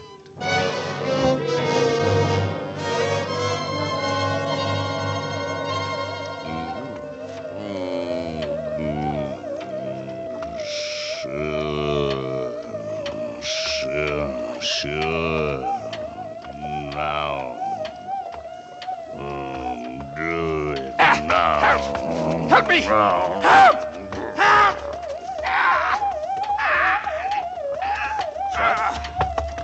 Shot? Dad, let go! David! I had to, Dad. Well, never mind now. Here. Help me with Trot. He's fainting. No, David, don't let him touch me. David. Don't let him touch me. It's all right now. Here. Here's a glass of water. Well, what's the matter? You're trembling all over. I can't. What are you looking at me that way for? You look frightened half to death. Dad. Well, what happened here anyway? I came in and found you on the floor with your hands around your own throat. If it hadn't been for me, what? Why's your luggage all packed? I was going to leave. Leave? In the middle of the night? Why? Because The fuse box. It's been opened. It was you, Schrott. You were going to shut off the current. You were going to kill that brain. Patrick, you tried to strangle me. What? It's true, Dad. That's why I had to slap you. But that's absurd. I came in here and I found Schrott with his hands around his own throat. He was strangling himself. Dad, please think a minute. Nobody can strangle himself. Look at these marks on my throat. You think I could have done that? No, it's not possible. And yet... It's true, Patrick, true, that I tried to shut off the current. I was afraid for you. But as I opened the fuse box, I heard the delta waves in the laboratory suddenly become stronger and louder than they'd ever been before. And then And then I... Yes, yes. Then the brain. You even spoke in Donovan's voice, Patrick. His voice? Yes, that recurring phrase of his, sure, sure, sure, in his very tones, his very accent. You've created a monster, Patrick. It has the power to make me commit murder. Patrick, what about Janice? Schrott, you don't think I couldn't have done a thing like that? You couldn't have done what you did tonight if you'd been yourself? No. Even a hypnotist can't force a man to... Don't worry about it now, Patrick. It's probably all right. We'll try to find it tomorrow. We'll do everything we can, but first... Dad, don't you see? Dr. Schrott was right. You've got to destroy... well... Maybe then I could remember it, yes. The brain must die. Pull the switch in the fuse box. It will only be a matter of seconds then. Yes. But... You've got to, Patrick. Schrott! David! Help me, I can't move. Come to me. Pull the switch. Hurry, Schrott! David, go on! You too. It's paralyzed us, Patrick. The brain won't let itself be killed. Then it has the power to live on, to command us as long as we live. To make us do anything it wants. To kill, murder. Dad, what are we going to do? Listen. The brain. It's laughing.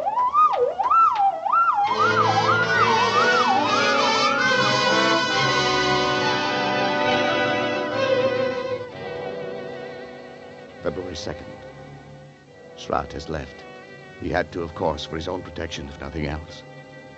Before he left, I swore him to eternal secrecy. And he's going to try to find Janice. The very thought that any harm might have come to her through me is enough to drive me almost mad. As for David, he's strong enough to prevent any untoward accidents. And he's volunteered to stay with me. He'll sleep at night behind locked doors. We must devote every faculty we possess, together and independently, to finding a way of destroying the brain. Perhaps while it sleeps, although it seems to have developed tremendous powers of the subconscious which operate even in sleep. A recurring dream. The now oppressive sense of some further task to be performed continues. Oh, if Janice were only here. Even her presence, I know, would help immeasurably to combat this fearful thing. A terrible thought crosses my mind. Could Schrott have left if the brain had not, for some reasons of its own, actually wanted him to leave?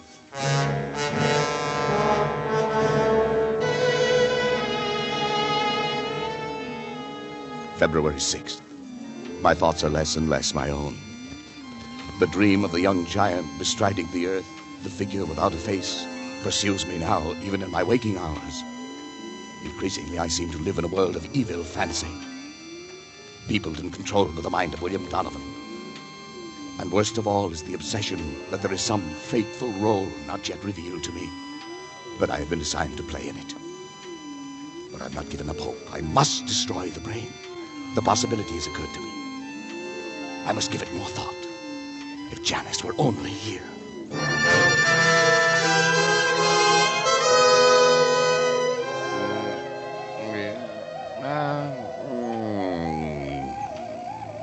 Sure. There is not much time, but time enough. Sure.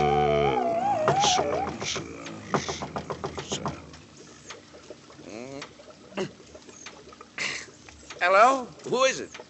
Patrick. Janice! Janice! Hello, Patrick. Oh, Janice, my darling. How are you, Patrick?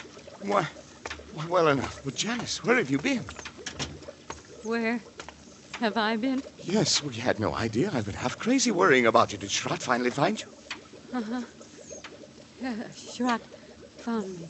Oh, Janice, why did you leave me that day? Why didn't you at least tell me? Where did you go? I was with friends.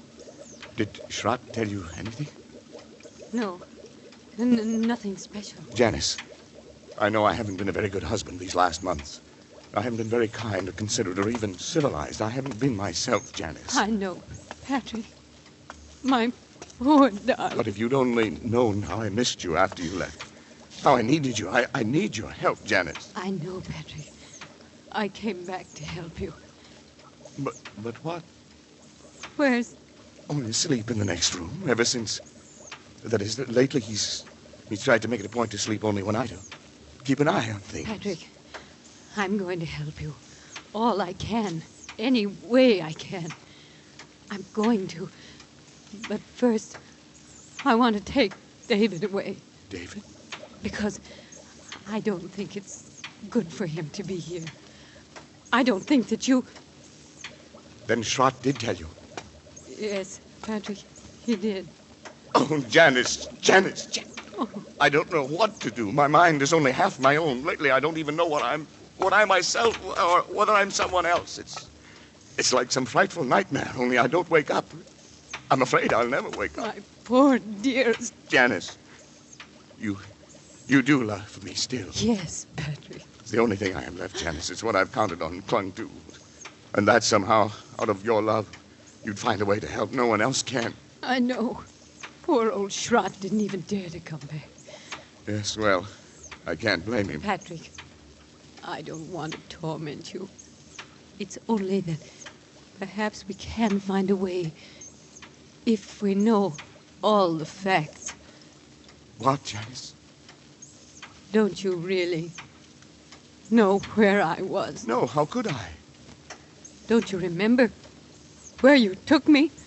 Where I took you? You took me to a psychiatric clinic, Patrick. You had me committed. Oh, Janice. No, Patrick. Not you. Donovan. It was because I tried to make you stop the experiment. Kill the brain. As you left me there, you even spoke in Donovan's voice. Sure, you said. I thought they were the last words I would ever hear you speak. Oh, Janice, forgive me. I couldn't persuade anyone I was sane. After what you told them, everything I said only made them think I was mad. I'm not mad. Am I, Patrick? I'm not mad.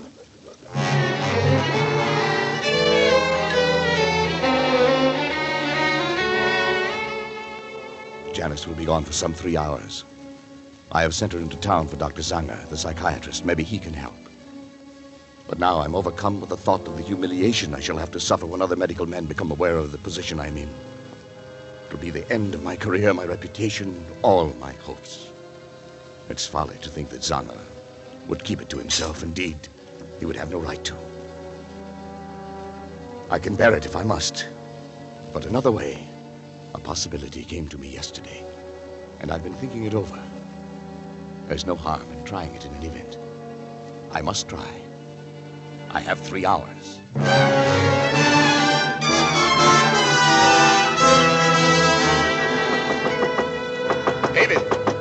David? Yes, Dad? David, what's your blood type, do you know? Oh, as a matter of fact, I don't think I do. Why? Well, no matter. We can easily find out. David, I think at last I know a way. To kill the brain? Yes, it's simple. Perfectly natural, and yet 9 chances out of 10 it's something Donovan would never have known about. I do it myself, but unfortunately my blood type is the same as his. Oh, a transfusion? Of course. I have to replenish the blood substance periodically anyhow. It's about time to do it again. I've always used my own because it was the same type as his, but if yours is a different type, the right type. You mean the wrong type? Yes. Given the wrong type, the brain will die. Yes. It sounds possible. I'm sure of it. I know it. Oh, but suppose the brain knows. It knows other things. I thought of that. It's a chance we'll have to take. If you're willing. Oh, of course I am, Dad. Then we'll take a blood sample now. Come to the laboratory. If only I have the right type. Or rather, the wrong type. If you haven't, we'll find someone who has. Maybe Schrott. Now, just lie down there on the table. You want a tourniquet on your arm. There. I'll put it on. This small syringe will do it. Now. Go ahead. I'm ready. David, Don't watch me. It'll be easier if you don't, for me. Well, that's a funny one. Coming from you. Well, doctors are never quite as steady with members of their own family, you know. Ready? Sure. There we are. You all right? Yeah. I'm all right. Be through in just a second. You getting it all right? Yes, just a second now. Dad, I'm sleepy. We'll be over it in a moment. But what's the matter? Why am I so sleepy? You'll be all right. Sleepy. So sleepy. Sure. That is what anesthetic is for, to make you sleep.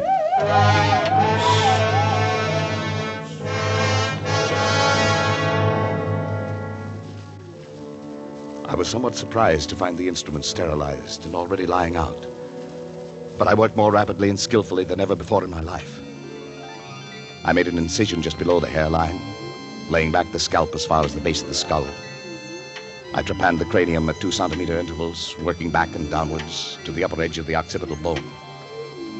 With the GD saw, I cut through the connecting bone structure and removed the entire top of the cranium, placing it in saline solution to preserve it. I made a semicircular incision in the dura mater, laying it to one side, exposing the brain. As I dissected out the facial, auditory, and pneumogastric nerves to free the medulla oblongata, I became conscious of an insistent clamoring, something like a mounting hysteria in the distant reaches of my mind, almost as strong as the irresistible compulsion that drove me on.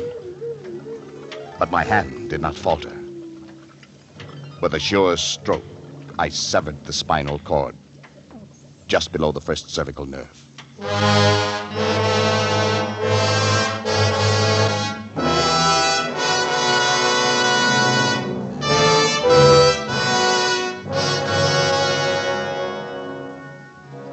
As I make this last entry, with that awful guilt upon my soul, even now I cannot fully comprehend how it has been possible for any man, by mortal or immortal means, to be driven to such a crime. Even the divinity himself did not demand of Abraham that final sacrifice of expiation, when he, with his only begotten son, ascended the Mount of Olives. Perhaps Schrott is right. Perhaps there is indeed in man some spark of the divine that will elude our test tubes and our laboratories until the end of time. Perhaps that is the one thing that even Donovan did not foresee. I only know that at the instant my son died under my own hand, I was set free. At that instant, I saw and understood for the first time that monstrous plan born in the brain of William Donovan, of which I was to be the instrument. It was the plan I had glimpsed but never grasped in the recurring dream. Donovan did aspire to the domination of the world. And with those tremendous mental faculties that I myself had given him, it was literally within his power to become the absolute ruler of all mankind. Only one thing was lacking: a body. A young, strong body into which those ever-growing brain cells could graft and affix themselves and live on, perhaps, for centuries. He chose the body of my son. And now at last, too late, I'm free to destroy this foul thing of my creation. I know it as surely as I know that my own life must be the forfeit. The brain also knows. I can hear the disturbed, erratic oscillations of the delta waves coming through the laboratory door. But there's no room left in me now for fear. I shall take the 6 steps from the desk where I am writing across to the laboratory door. How often I have taken them in happier times. I shall open the door, close it behind me for the last time, and write finis to the mortal life of Patrick Arthur Corey and the brain of William Horace Donovan. May others learn from the record I leave here the lesson I have learned so bitterly and profit by them. And for the things I have done, may God have mercy on my soul.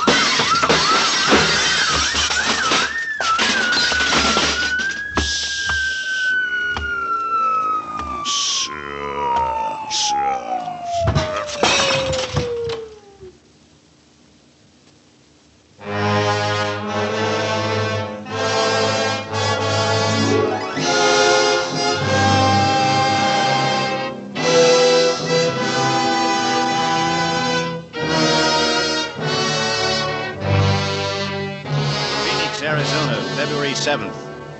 The bodies of Dr. Patrick Arthur Corey and his son David were found in Dr. Corey's own laboratory early today. Young Corey had apparently died on the operating table as a result of a delicate brain operation performed by his father. In the case of Dr. Corey, there was nothing to indicate the cause of death. But medical authorities who viewed the body, including the famous Dr. Gustav Zanger, gave us their opinions that he might have died of a shock as the result of the unsuccessful operation on his son. A curious feature of the case was the fact that numerous pieces of tissue, identified as being from a human brain, were found scattered about the laboratory floor, while a larger section of brain was found in the midst of an elaborate apparatus, evidently part of a scientific experiment. Medical authorities stated, however, that they were unable to explain the nature of the apparatus and that the brain itself was in such a state of decomposition as to indicate that it had been dead and slowly decaying for at least 2 months. Dr. Corey is survived by his wife, Janice.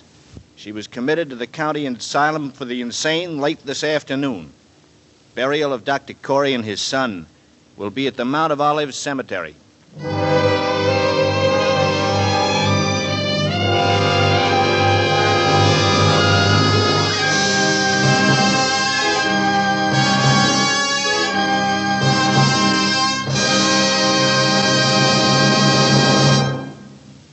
For his superb performance as Dr. Corey, our appreciation and thanks to John McIntyre. Tell me something. If you were going to make a room in your home available for renting, would you accept this man? He's personable in manner and appearance, and he pays well. He's alone, no wife, no children, no pets. He owns a Bible, reads it, and quotes from it freely. He asks only to live undisturbed in a quiet room. There, I think that's about all. No, there is one thing more. He has one abiding dislike. He can't stand sin. Well, how about it? Would you rent him a room? I suggest you wait to answer. Yes, I strongly suggest you wait until next week, when I appear at the home of Mr. and Mrs. Robert Bunting as the lodger from the famous novel by Mary Belloc Lowndes. Mr. Montgomery may currently be seen in the Universal International production Ride the Pink Horse. John McIntyre may soon be seen in the 20th Century Fox production Northside 777. Donovan's Brain by Kurt Siodmak was adapted for Suspense by Robert L. Richards and was produced, edited, and directed by William Spear. Bud Gluskin is our musical director and conductor, and Lucien Morawek composes the original scores. Next week, hear Robert Montgomery as the lodger on radio's outstanding theater of thrills, 1 hour of Suspense. This is CBS, the Columbia Broadcasting System.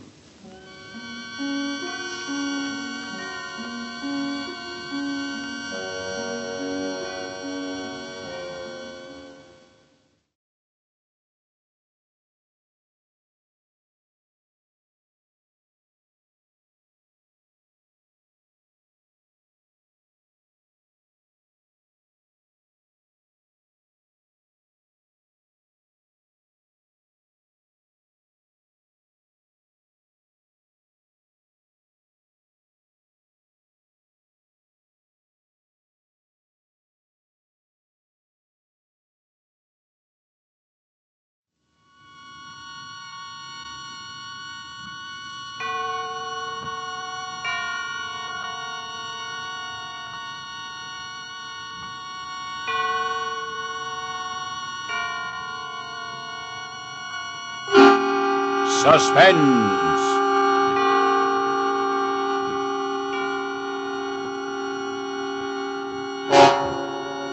Radio's outstanding theater of thrills brings you an hour of suspense.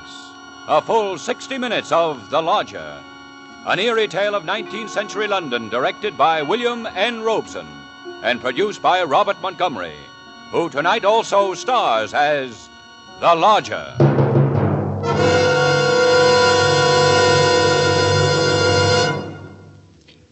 This is Robert Montgomery with a few words about a city. A sprawling, furious city which had slackened its pace to allow the miasma of horror to settle even to its furthest corners. I say horror, but there was a fascination, too, for there is always a fascination where there is violent death. The city, it was London, and the year was 1888, a London terrorized by the fifth in a succession of horrible murders. Such is the very real setting for The Lodger, for Mrs. Belloc Lowndes' novel is based on fact. It was almost certain that these deeds were the work of one person, for this meager identity was established by the victims themselves. They were all young, all attractive women. It was the killer, still at large, who absorbed the imagination of the great city, the killer who had taken special pains to make it clear that some obscure and terrible lust for vengeance possessed him. And because of him, laughter was forced, conversations waned, and there were silences where there should have been good talk between neighbors. Only in homes, doors bolted and blinds drawn, was the talk easy, as, for example, in the home of Ellen Bunting. In particular, Ellen Bunting. Ellen was no different from all the middle-aged housewives dwelling in London's squalid Whitechapel district. Her home was a small segment plastered into a block-long tenement in Marylebone Road. Ellen read the newspapers as avidly as she said her prayers, so she knew all the facts of the case. And she knew it was quite proper to refer to the wielder of the knife as the Avenger.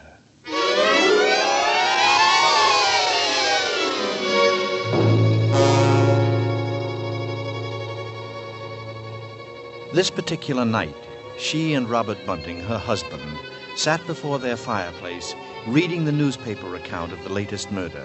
The Avenger had struck again.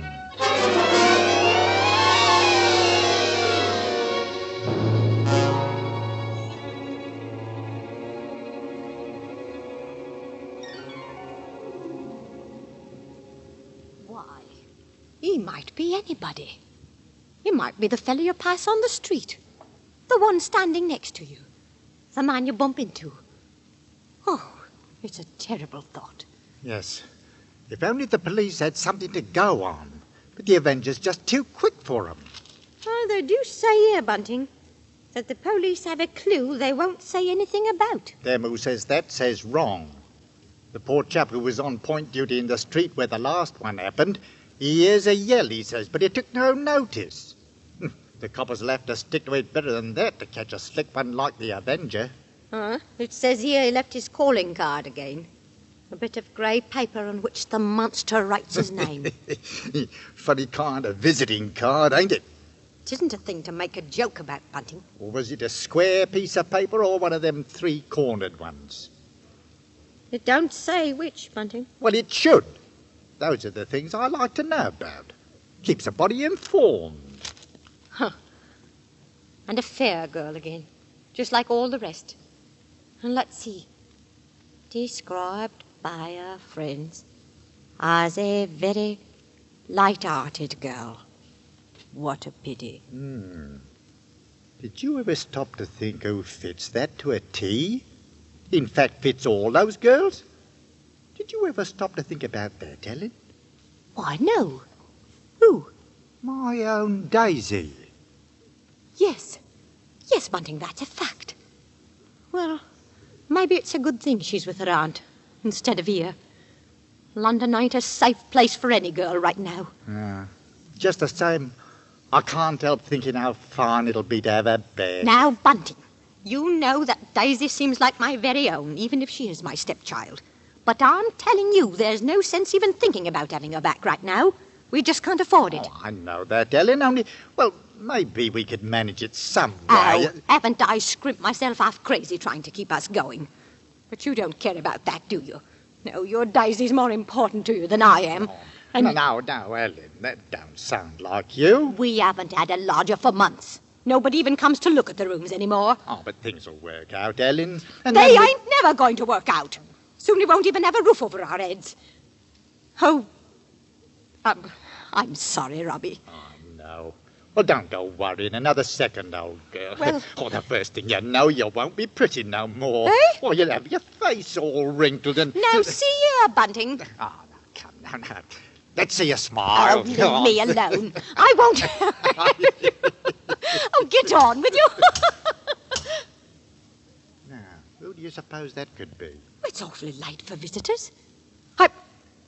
Bunting, do you think it could be somebody looking for rooms? Why, it just might be. You want me to go to the door? No, I'll go. Mike, like as not, it's Mrs. Fane wanting to loan something or other.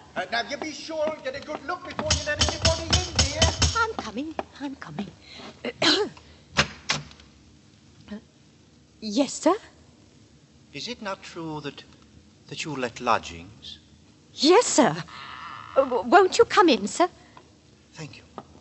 Could I take your cape, sir? Thank you. However, there's no need. I am looking for rooms. Quiet rooms. Above all, they must be quiet. Oh, yes, sir. You'll find all my rooms quite quiet, sir. All of them? How many are there? Well, just now I have 4 left. The house is empty, save for my husband and me, sir. Oh, that sounds very suitable. You'll pardon me, sir, but the door... I am happy that you closed the door, madam. It's not safe to leave one open in London these days. That is a thing you should remember. It would be so easy for anyone to slip in. I assure you, sir, you needn't be afraid of that. Now, your bag. May I take No. it? No, I'll hold it. If you'll be so good as to show me the rooms. Oh, yes. Yes, sir. They're right up these stairs, sir. Thank you. This way. Thank you. You see, sir, there's just my husband and me here, and we're ever so quiet. And I'm sure you'll find these rooms to your liking, sir. Here we are. Now, I'll just light the gas. There. Ah. It's very good. It is pleasant, isn't it, sir? Capital. First rate, quite first rate. Exactly what I wanted. You must understand, madam, that I am a man of science, and I often require the presence of great heat. This seems like a capital stove. Oh, it is, sir. And the sink. It will be exceedingly useful to me. Exceedingly. And these pictures, sir. There's not many rooms with such pretty pictures, are there now? The 3 Graces. They've been in the family for years, sir. Yes. I'm tired. Tired, very, very tired. Indeed, sir. Then you mean to take my rooms? Where's my bag? Surely I had a bag when I came in. It's over there, sir. By the door where you put it when we came into the room. Oh, yes, I beg your pardon, madam.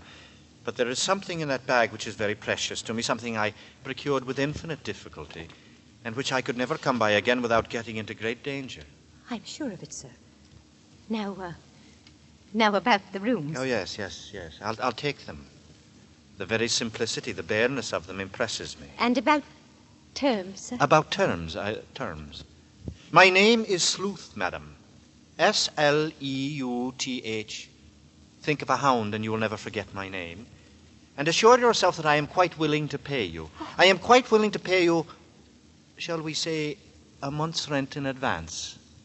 What would you say to 15 shillings a week, sir? And if I offered you £2, might I then rely on your not taking another lodger? Oh, yes, sir. First rate. Then everything seems quite suitable, Mrs. Bunting, sir. Mrs. Bunting. You see, I expect to do a great deal of studying here in this room. The Holy Bible. Oh, yes, sir. And please, sir, let me help you with your luggage. No, don't touch it. But, sir, I only wish to... Of course, Mrs. Bunting. You only wish to help. You must forgive me. It's just that I am so very weary. Oh, I'm sorry, sir. He bringeth them to their desired haven. Beautiful words, Mrs. Bunting. Indeed they are, sir. And now at last, I've found my haven of rest. I'll be going now, sir. Is there anything else? Oh, yes, of course. Of course there is. Your money, Mrs. Bunting. Now, let's see. Here's 5, 6, 7, 8 pounds. There. Thank you, sir. And would you wish supper now? Tea? Nothing, thank you, nothing. Good night, sir. Good night, Mrs. Bunting. You have... Stop it! You were humming a song. But I... Music, Mrs. Bunting, save that expressing the majesty of God, is an accompaniment for irreverent gaiety and an instrument of sin. It bespeaks of obscene gods in revelry. It is the tongue of the devil mocking the saints. Yes, sir. And you assured me your dwelling was quiet. But it is, sir. Believe me, sir, I didn't mean any harm. Believe me, sir. Of course. I am sorry, Mrs. Bunting. I fear I spoke sharply. I don't wish you to think me rude. After all, you have been so very kind, so considerate. Oh, well, I hope I know a gentleman when I see one. Thank you. Thank you very much. And on second thought, Mrs. Bunting, perhaps a bit of bread and butter would be pleasant. Bread and butter. Certainly, sir. I'll have it in an instant.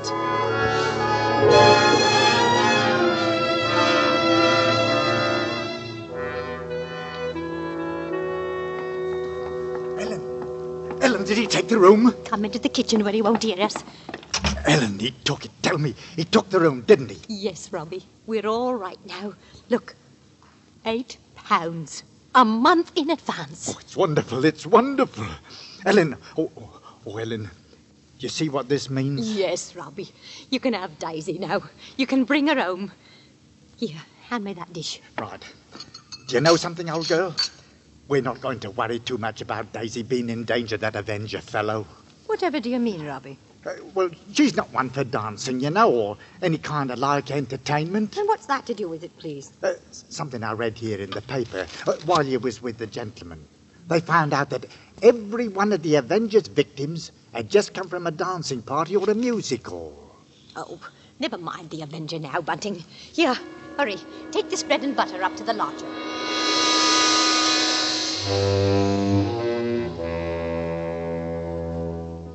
That was the first and the last time Mr. Bunting served the lodger. The man who called himself Sleuth made it at once clear that he preferred to be waited on only by one person, and that person his landlady. He gave her very little trouble. His oddities were something to occupy her mind. They amused her.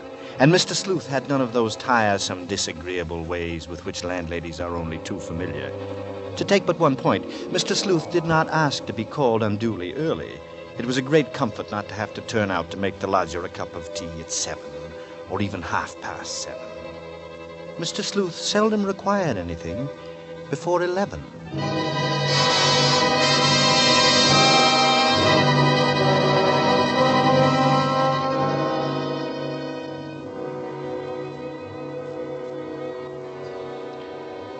Nothing about her new lodger really distressed Ellen until the evening of the third day. It was time for Mr. Sleuth's dinner, and she started up the staircase to his room. Oh. She had cast down many wounded from her. Yea, many strong men had been slain by her. Come in. She saith unto him, stolen waters are sweet, and bread eaten in secret is pleasant. But he knoweth not that the dead are there, and that our guests are in the depths. Why, Mr. Yes. What is it? Those pictures. Those pretty girls. Half-human monsters, madam, who stare at me and eat of my sinew. You've turned all their faces to the wall. A woman is a narrow gate. She also lieth in wait as for a prey, and increaseth the transgressors among men.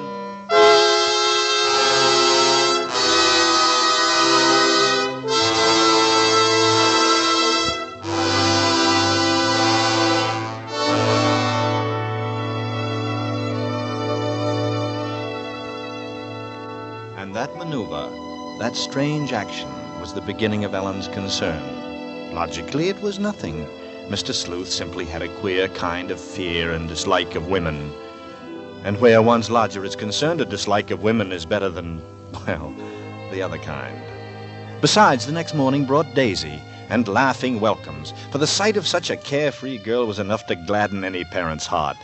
And half-born suspicions withdrew into their own peculiar recesses of Ellen's brain. For Daisy was pink-cheeked, blue-eyed, and gay. She was also young and lovely. And she was blonde.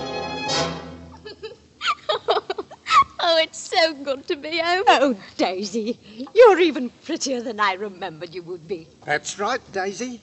Let me look at you, darling. Did you have a nice time at your auntie's? Oh, yes, but I'm glad you wrote me to come back. That old aunt's has nothing to do. There's nothing exciting to do. And Joe will be coming around to see you now, Daisy. I told him you was coming home today. Joe Chandler? That policeman? I don't know whether I want to be serious friends with a policeman. Him that walks around all day and's too tired when he comes home to have any fun. A girl could do worse than have a policeman for a friend these days, with the Avenger about. Well, the Avenger don't worry me none. Even though he's got 2 more victims last night. 2 more? Yes, the cabbie was telling me about it. On the way down from the station. The slick devil. Got 'em within a few yards of each other. He's got a nerve. Daisy, you talk like you've been taken in by him. Oh, Mother. Oh, that'll be Joe, I'm thinking. I'll go, Father. Daisy. Hello, Joe. It's nice to see you. Oh, Daisy, I've missed you something terrible. It's nice of you to say so. Won't you come in? Thank you. Good afternoon, Mrs. Bunting. Mr. Bunting. Hello, Joe. Daisy was just telling us she heard from a cabbie that the Avengers struck again. Aye, that he has. Well, tell us about it, Joe. Have they got any clues? Well, they have and they haven't. But the Yard is circulating a description at last. Well, go on, tell us, Joe.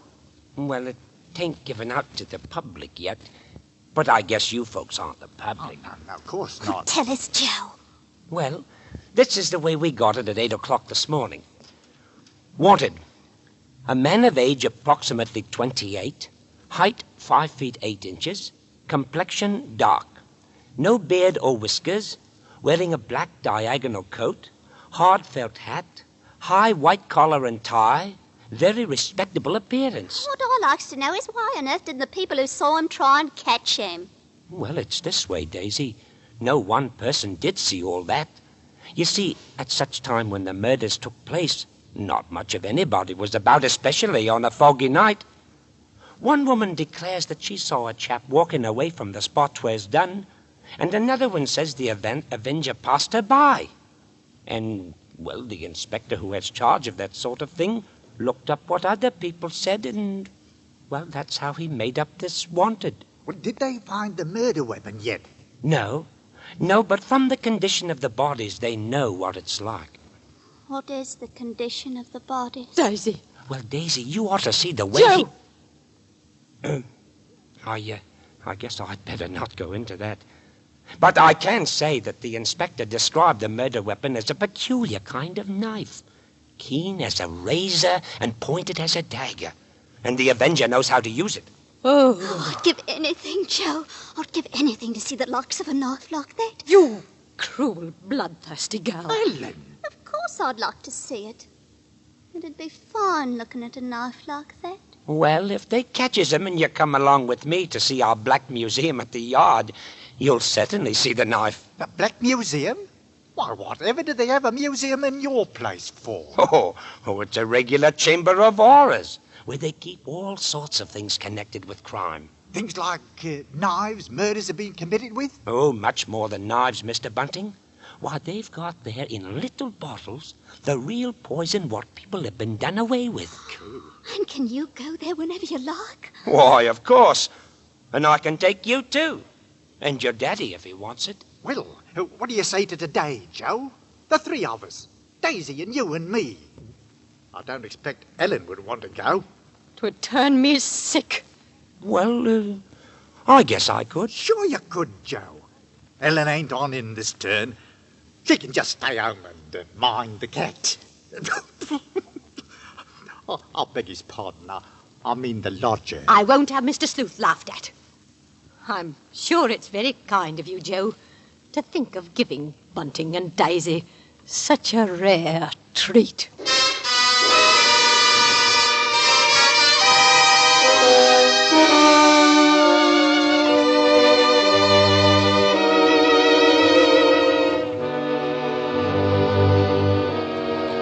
How curious, how amazing to reflect that one unseen, mysterious stranger had touched the lives of those ordinary people.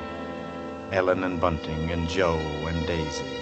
Here in this drab neighborhood, on that bitterly cold, dreary day, here they had all been, thinking of, talking of, evoking one unknown, mysterious personality, that of the shadowy and yet terribly real human being who chose to call himself the Avenger. And the effect was a very real one, a sort of witchery. The very name Avenger seduced common sense, and somehow even Mrs. Bunting realized the irony of her presence among such talk. While this thought threaded vaguely through her mind, she took her tea, doing everything as was her way, with a certain delicate and clean precision.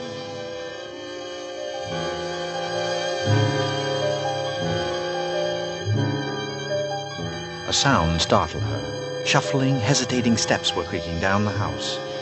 She looked up and listened. Surely the lodger was not going out again into the cold and foggy afternoon. Of course not. Mr. Sleuth was evidently about to do something that he had never done before. He was coming down into the kitchen. Yes, sir? What can I do for you, sir? I hope you didn't ring, sir. No, I didn't. The truth is, I didn't know you were here, Mrs. Bunting. My gas stove has gone wrong. Yes? So I came down to see if you had a gas stove.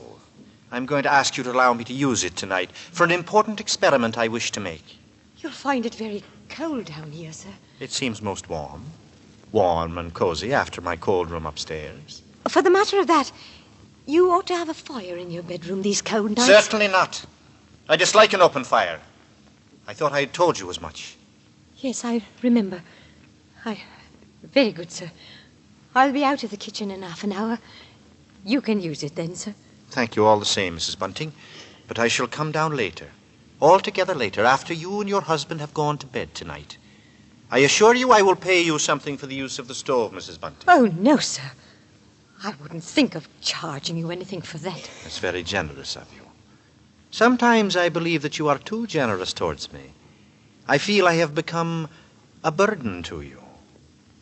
Have I, Mrs. Bunting? Oh, no, sir. Then I'll bid you good afternoon, Mrs. Bunting. Yes, sir.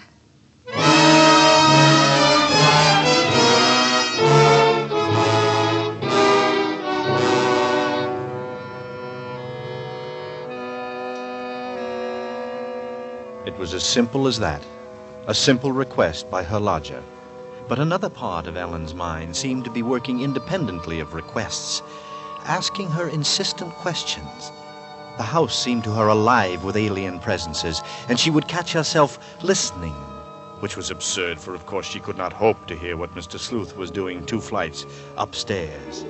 She wondered briefly in what the lodger's experiments consisted. It was odd that she had never been able to discover what it was he really did with that gas stove. All she knew was that he used a very high degree of heat.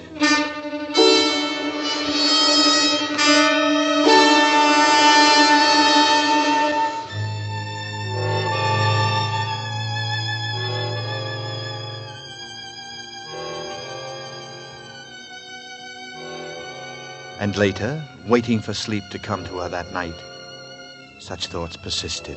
They inserted themselves like a cloud between a sweet dream and the dreaming of it. Questions and contrived answers and sudden realizations, as, for example, the curious matter of Mr. Sleuth's 3 suits, which he had purchased the very day he had arrived at Ellen's home. Today, when she had dusted his room, she had noticed that one of those suits had completely disappeared.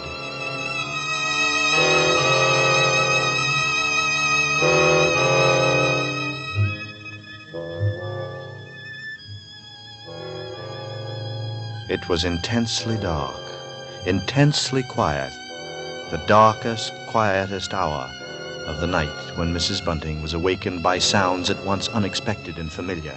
Her sleep had been restless with constant disturbing images, and so when she heard the first stealthy footsteps outside her bedroom, she was fully conscious. Tensely, she followed those steps down the stairs, down the hallway. She heard the front door open and then click shut. Utter stillness fell upon the house. And outside, the streets were so silent she could hear distinctly the clock from a church tower a mile away toll the hour.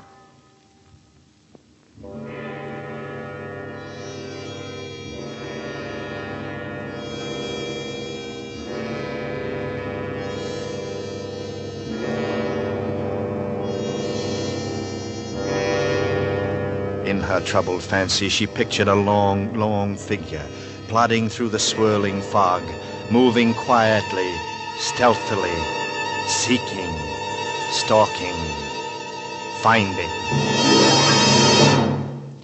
When soon after she heard the lodger return, there was no surcease from the horrible dread which possessed her. Instead, it grew into something shrill, something that made her crouch in her bed, her thumb clasped between her teeth, stifling a scream. And then she remembered. Of course, the stove. The lodger had told her he would use the stove that night for an experiment. For an experiment that needed an intense amount of heat. But for Ellen, there was no more sleep. Merely a tormented state of half-awareness, which suddenly stripped away soon after dawn. Horrible murder! Horrible murder, the piercing scream of a newsboy down in the street. The Avenger strikes tonight! Ellen Bunting heard the boy cry out the Avenger's latest stroke made during the night. No! No!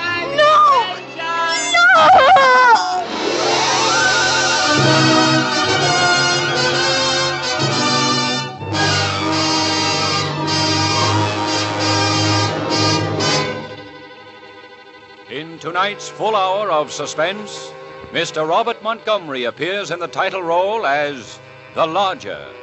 Tonight's study in suspense.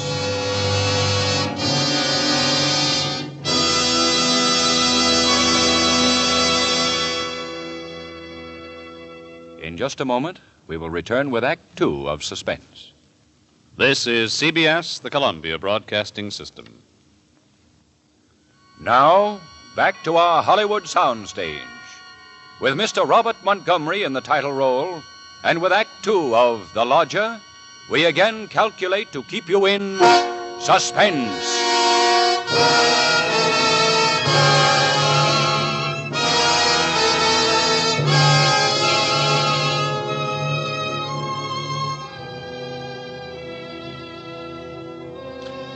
When Mrs. Bunting went down to her kitchen that morning, everything looked just as she had left it, except that the cavernous whitewashed room seemed to be filled with an acrid kind of fog and the smell of burned cloth.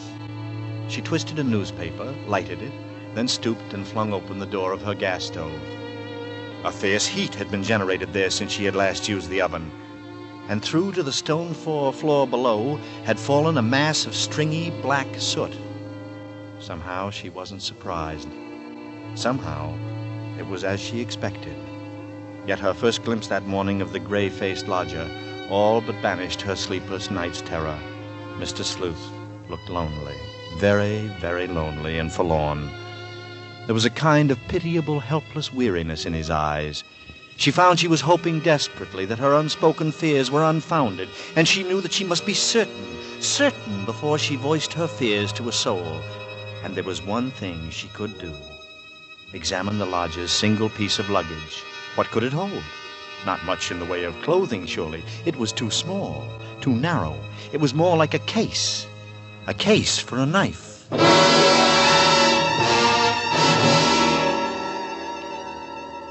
It was just noon when Ellen found her opportunity to search the lodger's room. When the bell was tolling the hour, Mr. Sleuth himself walked from the house, and she watched the tall, thin figure in the black Inverness cape disappear down the street. She waited a few minutes, and then she rushed upstairs. Daisy! What are you doing in Mr. Sleuth's room? Oh, whatever's the matter with you, Mother? Oh, well, I'm all right. But you've gone white. You gave me a fright, child.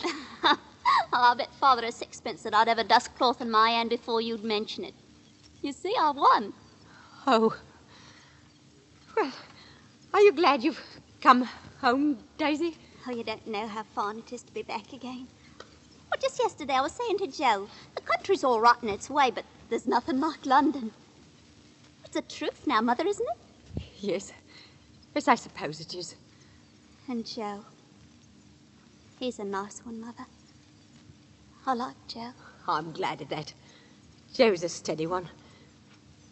Daisy, as long as that Avenger's about, I say you should do something about those fair locks of yours. Don't worry about that. I'll dye 'em, maybe, or just pin 'em up under my hat. I'm afraid that wouldn't do, Daisy. What kind of a man is this lodger of yours? Oh, I don't know. He must be a queer one, sitting up here most all day by himself. Awful lonely like, I calls it. People do what they care to do, child. Whatever does he do with himself all day? He reads the Bible. Never. That's a funny thing for a gentleman to do. There's nothing to laugh at. I should feel ashamed of being caught laughing at anything connected with the Bible. He must be a queer card, that lodger. He's no queerer than a lot of people I could mention.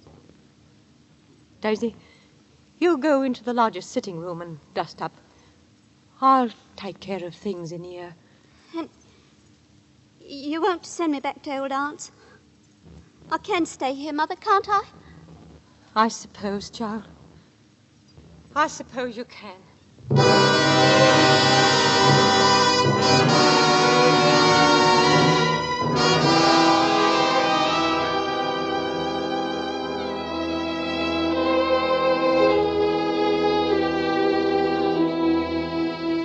And Mrs. Bunting went about her work. Quickly, she moved to the closet. The contents were a bit different from the last time. Another one of her lodger's new suits had disappeared, but somehow she expected that, too. It fitted with the smell of burned cloth she'd noticed that morning in the kitchen. But she found nothing under the bed. She went then to the chest of drawers against the wall. She opened the top drawer and found inside nothing but a frayed shirt and 2 handkerchiefs. The next drawer, underclothes and socks. The next, empty. There remained then only one possible place for the small, narrow bag, the bottom drawer. And it was locked. Tugging at the drawer, she heard suddenly the opening of the door behind her. Oh. Panic-stricken, she froze to the spot, and then slowly, ever so slowly, she turned her head. Mr. Sleuth. Mrs. Bunting? You've invaded my privacy. Why, I was just... My cupboard door is awry. Does this mean that you have been searching my rooms? It's about her snuff box, sir.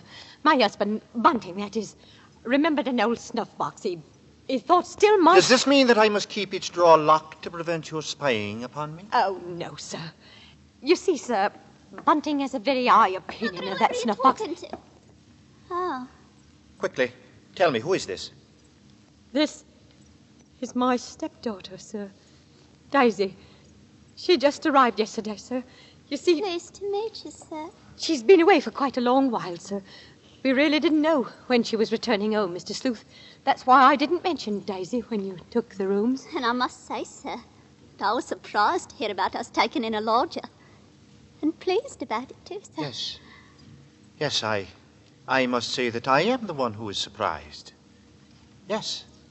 And perhaps even pleased. Thank you, sir. Yes, of course, I am pleased. There are, Miss Daisy, all kinds of pleasures, are there not? Yes. I'm sure there are. The despicable evil joy of the abandoned. Those who seek the darkness to sip the juice of forbidden fruit. Surely, Miss Daisy, you shun such pleasure as that. Oh, yes. That is, I suppose. A vast difference, that, from the divine happiness of the blessed. Those of clean hands and pure heart. You do understand me, don't you? Oh, yes, sir. Yes, Mr. Sleuth. I devoutly hope so, Miss Daisy.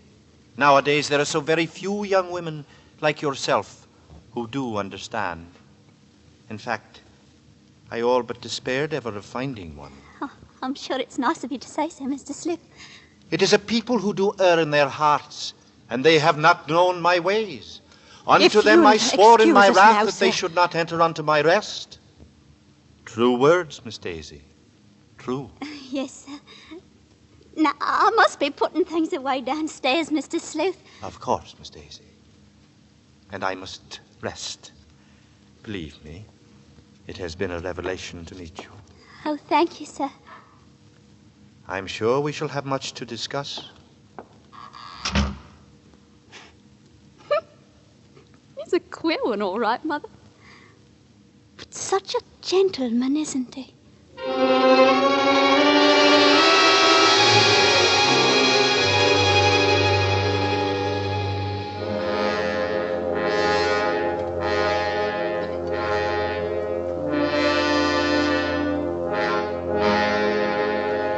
At that moment, Ellen had been determined to pour out her terrible knowledge, but the moment was fleeting, and Ellen's resolve fled with it. She told herself that perhaps the past few days had been nothing more than a tormenting play of imagination. There would be a coroner's inquest tomorrow into the Avenger's last murder. Joe would take her. With Joe, they would admit her, and there perhaps she would hear evidence to disprove all her fears, to assure her there was no earthly harm in Daisy's being so near the lodger. This was her gravest concern now, for on the next morning Mr. Sleuth made it a point to see the girl more than once, and fearfully Ellen saw that Daisy welcomed the visits, that her eyes shined whenever the lodger's name was mentioned. That afternoon she heard once more the voices of her stepdaughter and the lodger coming to her through the kitchen door. She hesitated before entering, tense, apprehensive. I do believe, Mr. Sleuth, I've never known a gentleman with such funny ideas. Oh, Mother. Mother, you should hear what Mr. Sleuth was just saying. Perhaps, Daisy, you would excuse He yourself. thinks people, and especially girls, should spend all their time praying. I sought to explain to her, Mrs. Bunting, that all women are placed on this earth filled with wickedness. I'm not so sure of that, Mr. Sleuth. And they therefore must cleanse from themselves that evil which they possess. They must struggle constantly to find the paths of righteousness. Mr. Sleuth, you mean a girl's not to enjoy life at all, not have any fun? Frivolity, my child, is the harbinger of destruction. It is the devil's breeding ground, and all his implements are there. Temptation, pleasure, wine. Why, there's nothing I like better than a glass of wine, and I'm not... drink? She didn't know what she was saying, Mr. Sleuth. Just a child. She never tasted wine. Daisy, you'd better Frivolity, go my now. child, is the devil's breeding ground. Mark this. Those who consort with temptation, with impropriety, with lascivious music and dancing, those are the accursed. But that's crazy. Well, however can you say that? There's nothing I like better than an evening of dancing. You dance? She's joking, Mr. Sleuth. That's what she's joking with you. Daisy's just a child. She's never been one for dancing. She's never even learned how to dance. But I did learn, Mother, while I was away. And what's so wrong about it? What's the harm in just a nice dance? She lieth in wait as for a prey, and increaseth the transgressors among men. I don't know what you mean. I'm sure I never heard such nonsense. You call Holy Scripture nonsense? So what I prayed against has come to pass. You are beyond salvation. That's not so. I'm a good girl, I am. I won't have you saying that. Daisy, go into the front room. It's quite all right, Mrs. Bunting. I must be going upstairs anyway. I'm used to being misunderstood, you know. People never realize that my efforts are for the greater good of humanity. They don't know that I'm their benefactor. Of course. And that power on high will direct my hand toward the expulsion of all evil. All the evil in the world. Daisy. Daisy, listen to me. Yes? Daisy, I've got to tell you about... About what, Mother? Nothing. I suppose nothing. Well, then I'll go out for a while. I told Joe I'd meet him. Yes. Yes, I suppose it's really nothing.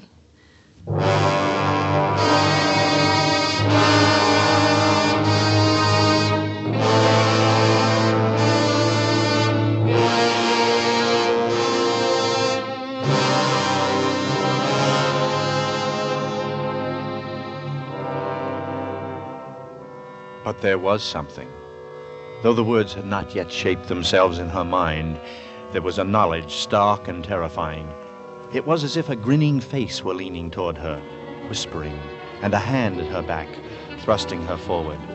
Ellen ran up the steps. She had to know, and who but the lodger could tell her?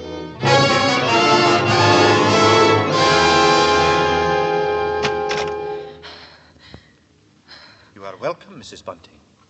But I believe propriety dictates that you knock. Mr. Sleuth. Yes? It's about Daisy, sir. She is a great disappointment to me, madam. And I suppose to you. Yes, that must be it. You want me to help her seek salvation. You want me to kneel with her... Oh, no. No, sir. It isn't that at all. Well, then what is it, madam? Come, I was preparing myself for a walk. It's a fine dark day for a walk. But surely you wouldn't go out now. It isn't fit for anyone to be out in that fog. You must be jesting, Mrs. Bunting. From this window I saw Miss Daisy go into the street not 5 minutes ago. A very sweet-looking young girl, Miss Daisy. A pity she has estranged herself from innocence. You don't know what you're saying, Mr. Sleuth. Come to the window, Miss Bunting. Listen. How very quiet and still London is in the fog. Not a sound. Yes. It's very quiet today. Too quiet, I'm thinking. Quite natural-like. And I, for one, have a delicate feeling for nature. So now, Mrs. Bunting, if you'll excuse me, But aren't you afraid, Mr. Sleuth? Aren't you afraid of going outside? Afraid? Afraid of what? I was thinking of the police. The police? But what is man? What is man's puny power and his strength when set against that of the highest power? So Ellen had tried, and she had failed. But even then she had had her moment of triumph. Looking out of the window, she had seen Daisy, arm in arm with Joe Chandler, and smiling up into his face. She was relieved when the lodger left the house. She needed this time for thinking. And now she knew what she must do. In an hour or so, Daisy would be coming home with Joe, and then she would ask him to take her to the coroner's inquest. She must give the lodger that last benefit of doubt. And if that should fail, then she would tell Bunting or go to the police. And in an hour, as she expected. Oh. It's me, Mrs. Bunting. I've come to see you about something. Mind if I come in? Yes, come in, Joe. But where's Daisy? That's what I come to see you about, Mrs. Bunting. About Daisy. You see... Where is she, Joe? What's happened? Well, you see, we were walking, and Miss Daisy asked to be by herself for a while for the reason that... No! Now, don't take on, Mrs. Bunting. What? I don't think what I've got to say can take you by surprise. From the look or two you've been casting me lately. Why, Joe, whatever are you talking about?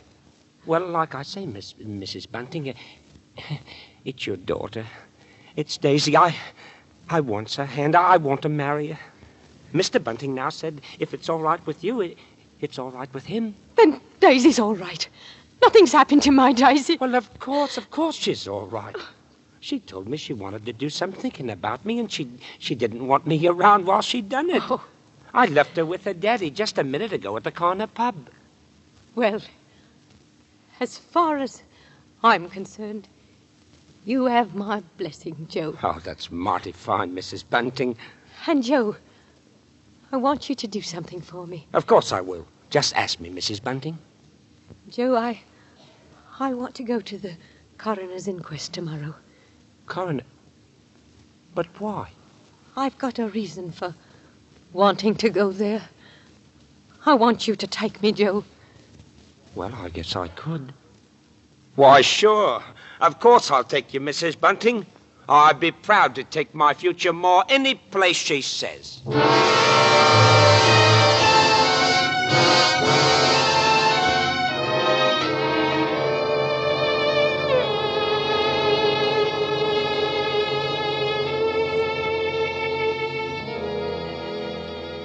So the last frantic search for disproving evidence had begun, and the next day, with the knowledge that Bunting was left in the house to look after Daisy, Ellen boarded the underground train with Joe Chandler.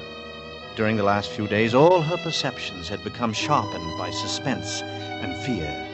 She realized now, as she looked into the stolid but bewildered face of Joe, how she herself would have regarded any woman who wanted to attend such an inquiry from a simple, morbid feeling of curiosity. And yet, seated in the coroner's court, that was just what she was about to do herself.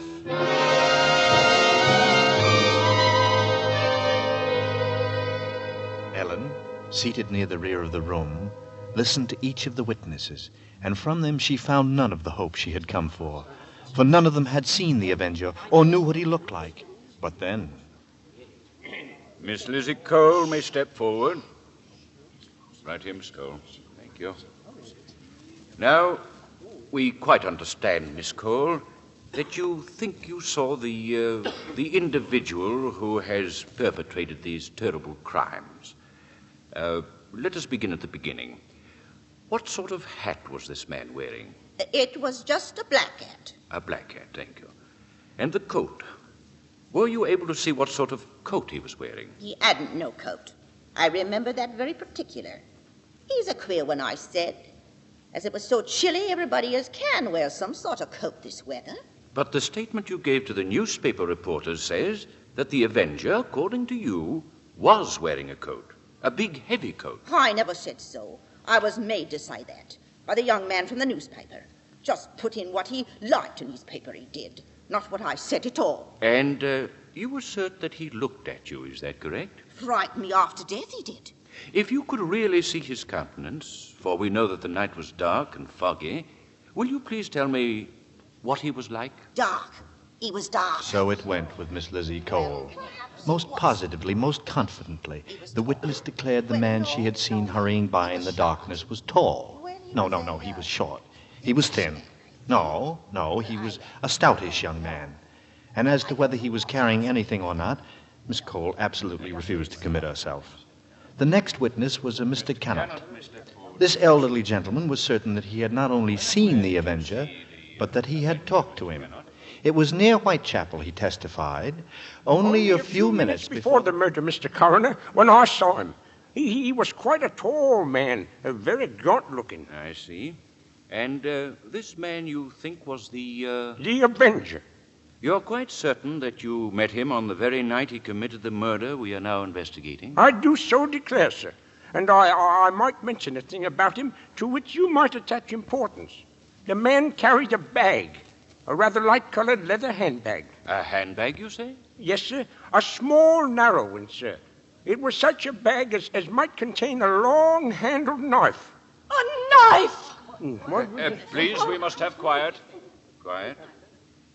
Now, Mr. Kennett, what made you suppose that this stranger could possibly be the Avenger?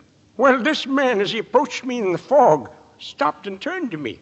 And there was a very wild, mad look on his face, sir, if I may say so. And he spoke to you? Well, as he emerged from the fog, he was talking aloud to himself. Then, as he saw me, he said, "This night, my friend, a night fit for the commission of dark and salutary deeds." Yes, sir, that's exactly what he said, sir. Is that all? He had a rather high, hesitating voice.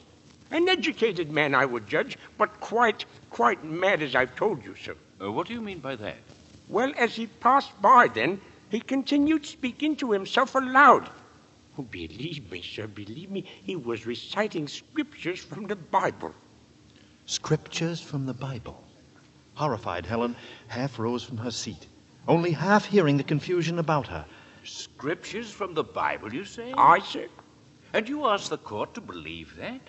I would say, Mr. Cannot, that the man we're looking for would be, least of all, a religious man. And that's where you're in error, Mr. Coroner. The religious note is the very key to the case. I'm convinced of that, sir. Very interesting. And now, if you please, you may stand down, Mr. Kennett. Just a moment, sir, just a moment. You must understand, sir.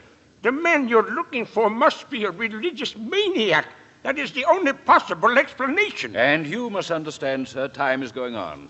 I have an important witness to call, a medical witness. Now, if you... But certainly you're not... You may stand down, Mr. Kennett. The court was dismissing the very truth. Ellen knew that. She could no longer keep silent. Her hand shot forth and she screamed. I want to say...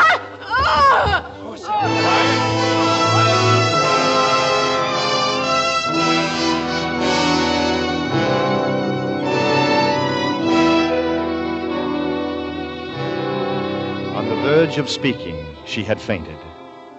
And then, when Ellen was revived a few minutes later, she said nothing. Her brain was in too great a turmoil, her nerves too shocked. Like one in a dream, she allowed herself to be led by Joe Chandler from the courtroom.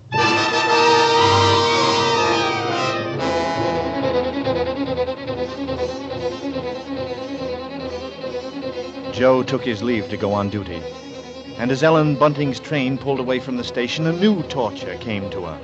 Forming in her mind was the awareness that if Sleuth were the murderer, she was equally responsible for his crimes. She had been giving him protection.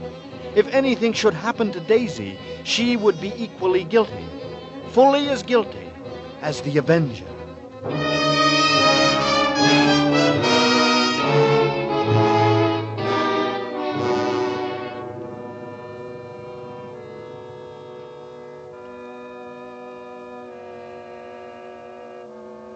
As Ellen neared her neighborhood, her dread was increased.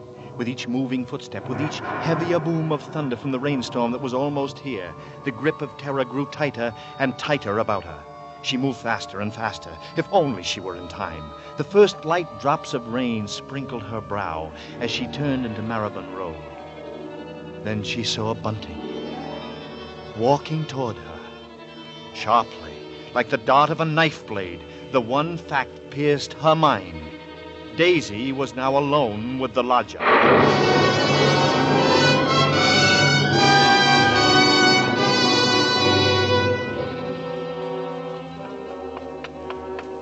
Bunting!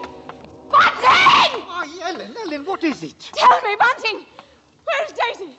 Where is she? I say, where's Daisy? Where is she? I say, where? At home, where I left her, Ellen. No, Bunting. What is it, Ellen? What is it? Listen to me. Try to understand. Sleuth is the Avenger. What are you saying? Our lodger. He's the Avenger, Bunting. Daisy's in danger. Hurry!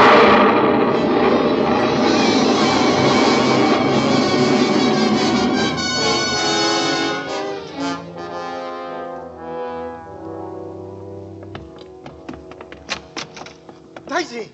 Daisy! Daisy! Where are you? I'll look in the kitchen, Bunting. You try the sitting room. Daisy? Daisy! Where are you, Daisy? Answer me, Daisy!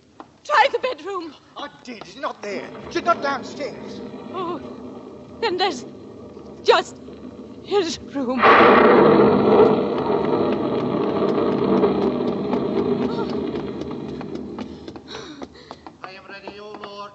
Ready to smite thine enemy, for man born of woman is born unto trouble, and I shall cleanse thy kingdom on earth. Yes, I shall show her thy wrath from heaven. Go on, open the door. Speak, Lord, I am ready. The power on high will direct the expulsion of evil. The knife! He's got the knife! Daisy! Thy servant heareth. I behold Satan and lightning fell from heaven. In this woman I behold him, and lightning strike him dead.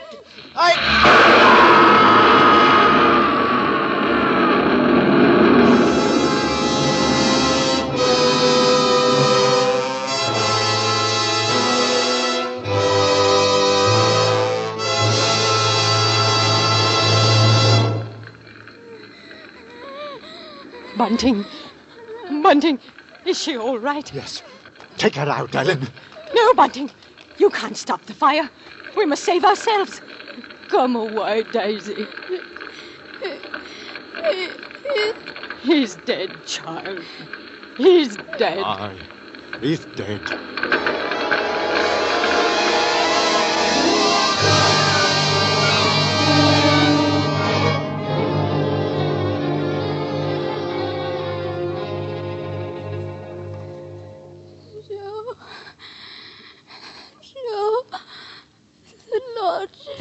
There, Daisy, there. Don't try to talk about it. I'll tell you, Joe, it was queer, it was. As if the Lord himself struck the house with lightning and spread the fires of hell to cleanse whatever the lodger had touched. To burn down the house and all that's in it. Our house. Everything we own. No. not everything, Ellen. Daisy's safe. That's all that should matter to us. She's safe. Thank heaven. Vengeance is mine, saith the Lord.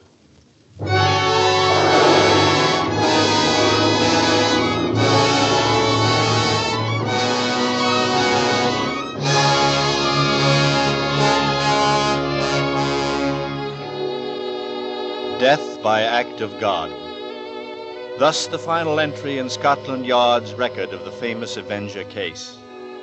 Yes, the day which brought an end to Mrs. Bunting's lodger brought also an end to the knife slayings which had terrorized London. But curiously enough, there were those at Scotland Yard who were never quite sure that the charred remains of a man they removed from the ashes of the Bunting home were indeed those of the Avenger, any more than Mrs. Belloc Lowndes, who novelized the case, was ever quite convinced. And there are those who will tell you that the real Avenger, a tall man, clad in an Inverness cape, a man almost exactly like Mr. Sleuth, left England and came to America to live in a town near your town. He would be quite old now, but it may be true. Yes, perhaps, as it is written in Holy Scripture, he did fly upon the wings of the wind, to walk as a stranger in many strange places. He knoweth now that the dead are there. Hast found me, O mine enemy? Beautiful words those, don't you think? Beautiful words.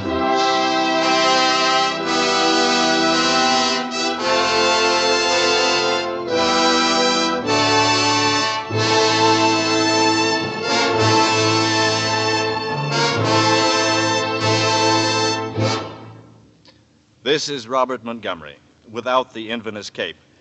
And I want to thank Jeanette Nolan, who played Ellen, and Peggy Weber, who was Daisy, for their splendid performances in tonight's play. Next week, we have chosen a story whose elements are natural counterparts of suspense. I guess you could call it a love story. One kind of a love story. For indeed, there is a man and there is a woman who fall in love, and they marry. It is probably only a mischance of fortune that the man has no material means, and the woman comes from a family of substantial wealth. And the dire chain reaction of events, which are then set in motion against the bride's family, are undoubtedly matters of mere coincidence, I imagine. Yes, you could call it a love story. We'll leave it to your own good judgment after you hear Beyond Reason by Devery Freeman, next week's study in Suspense. Mr. Montgomery may currently be seen in the Universal International production Ride the Pink Horse. The Lodger was adapted for Suspense by Robert Tullman and directed by William N. Robeson. Lud Gluskin is our musical director and conductor, and Lucien Moraweck composes the original scores. Next week, hear Beyond Reason on radio's outstanding theater of thrills, 1 hour of Suspense.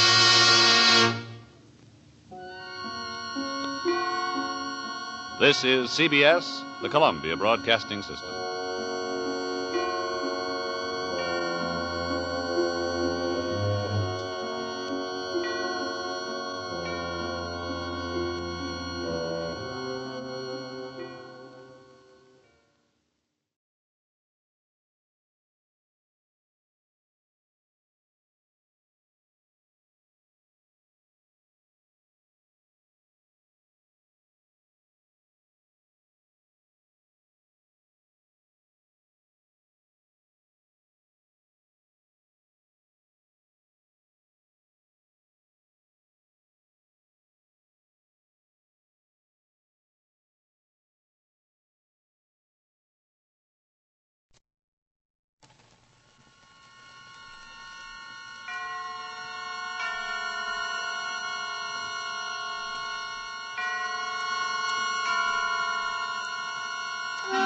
Suspense.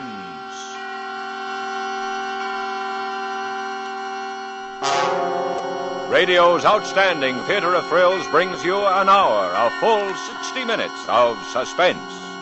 Tonight, starring Mr. Robert Ryan and Miss Ruth Warwick in a play by Devery Freeman entitled Beyond Reason, edited and directed by Anton M. Leader, and produced by Robert Montgomery.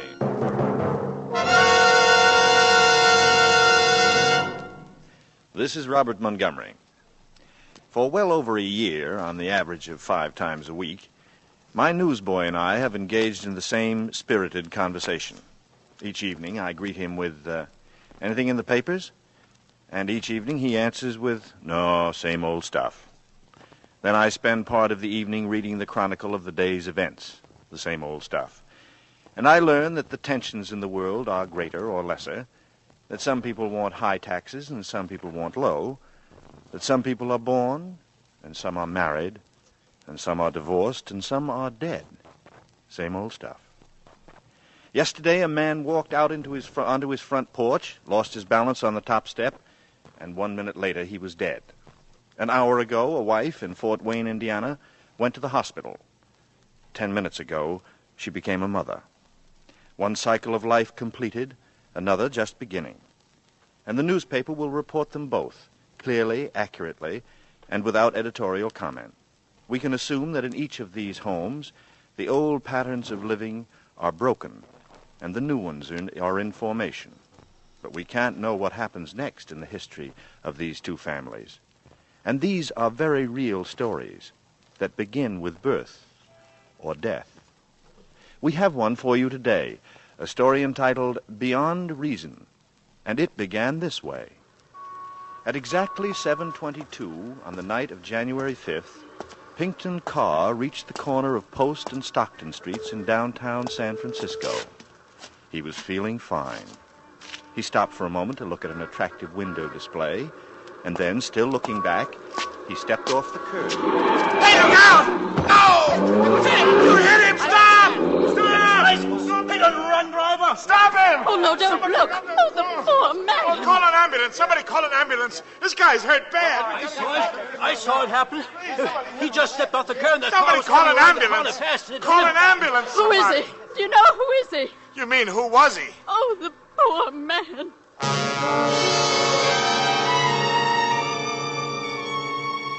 Next day, the newspapers put it briefly and concisely in a small headline on page 4. Businessman hit. Businessman hit run victim. You probably read it. Not very interesting unless you knew him. The police were working on the case. Maybe one day soon they'd track down the car. Maybe. It looked like just another one of those things, soon forgotten, over and done with. But a tragedy like that can be a beginning as well as an end. It can start a whole chain of events, generate a whole series of reactions. It can become the genesis of fear, especially in the mind as sensitive as the mind of Evangeline Carr, the eldest of 3 daughters. Vangie Carr, beautiful, lonely, susceptible. Daddy. Darling Daddy. Why did he have to die that way? How could such a thing have happened to him? Accidents like that don't happen to people like him. Not without some reason. It couldn't have been an accident. It couldn't have been. And who is this man? Harry Newton. This man who suddenly becomes so important in our lives. My father's business partner, they say? Oh, but my father never had a business partner. Never, I'm sure of that. He would have told me. But then, who is Harry Newton? He was a hard one to pin down, Miss Carr. Doesn't have a home, not even a permanent address. He just seems to drift around. Was he up here in San Francisco the night my father was killed? I checked that. No, he wasn't. But he was here that day. In fact, that's the day your father and he signed the papers that made them partners. That day? Yeah, that's the date on the contract. But he left Frisco on the 4 o'clock plane. Accident happened about 7:30. Yes. He seems to be the promoter type. Somebody else always takes the risk. How could my father have made a man like that his partner?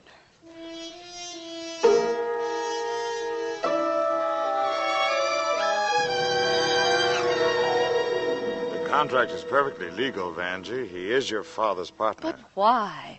Why did Dad ever take him in? Dad contributed all the property. This man contributed nothing. Nothing but himself. Evidently, your father thought him a super salesman. You see, they'd planned to subdivide and sell the acreage here at Della Vista, and he's determined to go through with it. No, I'm afraid there's not much we can do. No, I suppose not. I'm sorry. This is very trying for you and your sisters, I know. Perhaps when he comes up here, we can persuade him. He's coming here? Of course, to look the place over. He'd have to stay here quite a bit to get the work started. Yes, of course, I must have realized that, only I never really let myself think about how someday I'd have to meet him face to face. Vanjie, be careful. You don't trust him either, do you? No, I don't trust him either.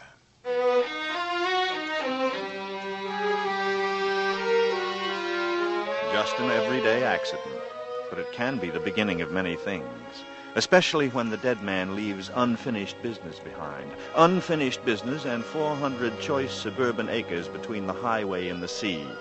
400 undeveloped acres in which any real estate man would see the possibilities. Add to that a partner like Harry Newton and 3 beautiful daughters, especially a daughter like Vanjie.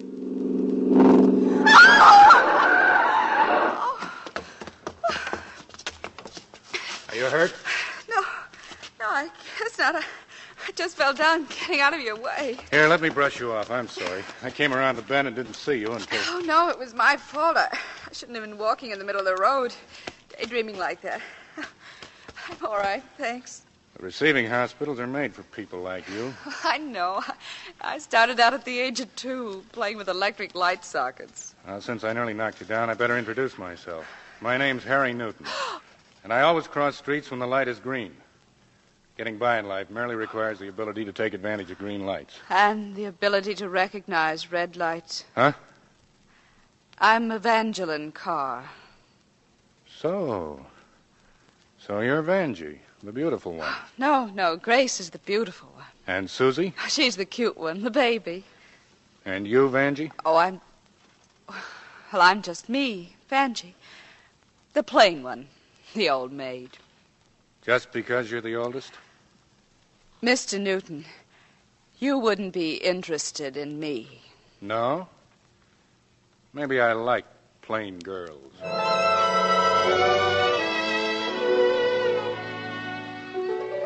That was the way it was. So sudden I couldn't prepare for it. And I'd met Harry Newton. But what about all those questions and fears in my mind? What had happened to them? I didn't know. Downstairs, Harry Newton was talking to Aunt Martha. Of course you realize, Mr. Newton, this is merely an interview. Our only knowledge of you is that my brother entrusted you with some of his real estate ventures. He didn't entrust me with anything, Andy. He watched me like a hawk. You realize, of course, the responsibilities that go with this venture.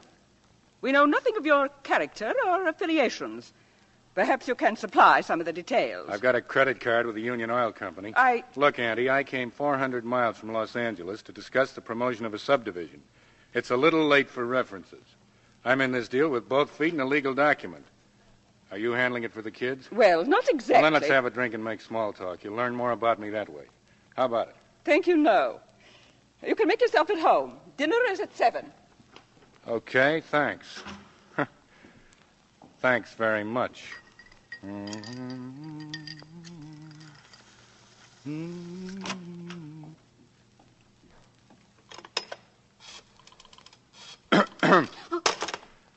Never let a lady make a phone call when she doesn't know she's not alone. That's rule number... Who are you?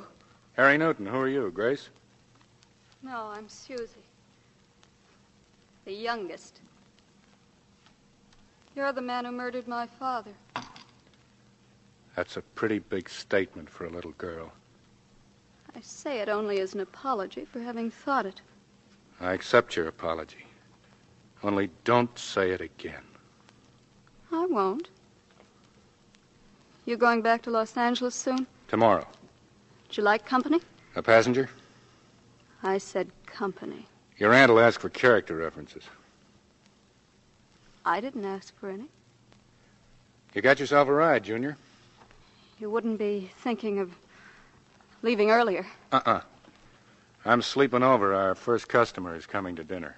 Who? People by the name of Burkhart. Oh? Whit Burkhart and his silly wife, huh? They're awful bores. And get set for some boring neighbors. We plan to sell them a lot. That's too bad. I love company, but I think I'll develop a headache and stay in my room tonight. Unless I can change your mind about leaving. Shall we change the subject? Suit yourself. I just don't want to press my luck too far.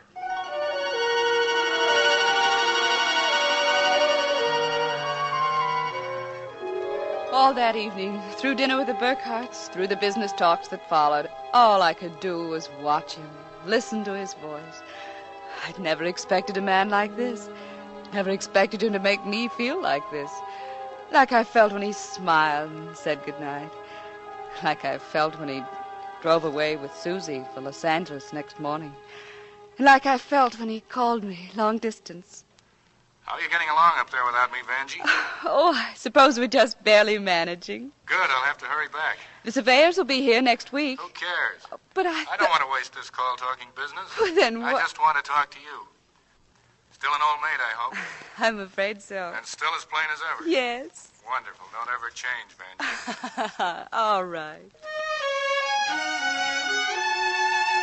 Why did I laugh? And why did I go around walking on air? He was just flirting, probably with a purpose, for business reasons. But I didn't care. I knew it was crazy, but I didn't care. I counted the days until he'd be back. When he came, he brought me a gift, a quilted velvet robe. Aunt Martha said it looked like the inside of a coffin, but I liked it. And I liked the funny little note that went with it. After a few days, seeing him, talking to him, began to fill my thoughts so completely that I couldn't sleep. So one night I walked down through the rose garden to the little tea house on the edge of the palisade. I was sitting there, watching the moonlight on the surf far below. Don't think anything personal. You're not alone. Oh, it's you. What's the matter? No sleep tonight? I have things on my mind. Like real estate? And, me? Yes. I'm trying to make some sort of plan. I just like to feel my way along, see how far I can go. Plans are good to start with, then you follow your instinct. I like to know where I'm going. And you don't? I'm not sure. You've never asked me a lot of questions like the others. But I suppose you've been wondering why your father and I were doing business together, why he invited me in. I knew there must have been a reason. Reason? I met him in Palm Springs, gave him a tip on a horse, and it won. He figured he owed me something. That's hard to believe. Isn't it? Well, of course, he liked me, too. He thought I had guts and brains. Beyond that, he didn't want to know a thing. And if he had? I'd have told him.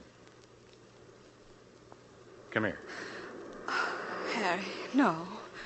You still afraid to follow your instincts? I don't know. Come here.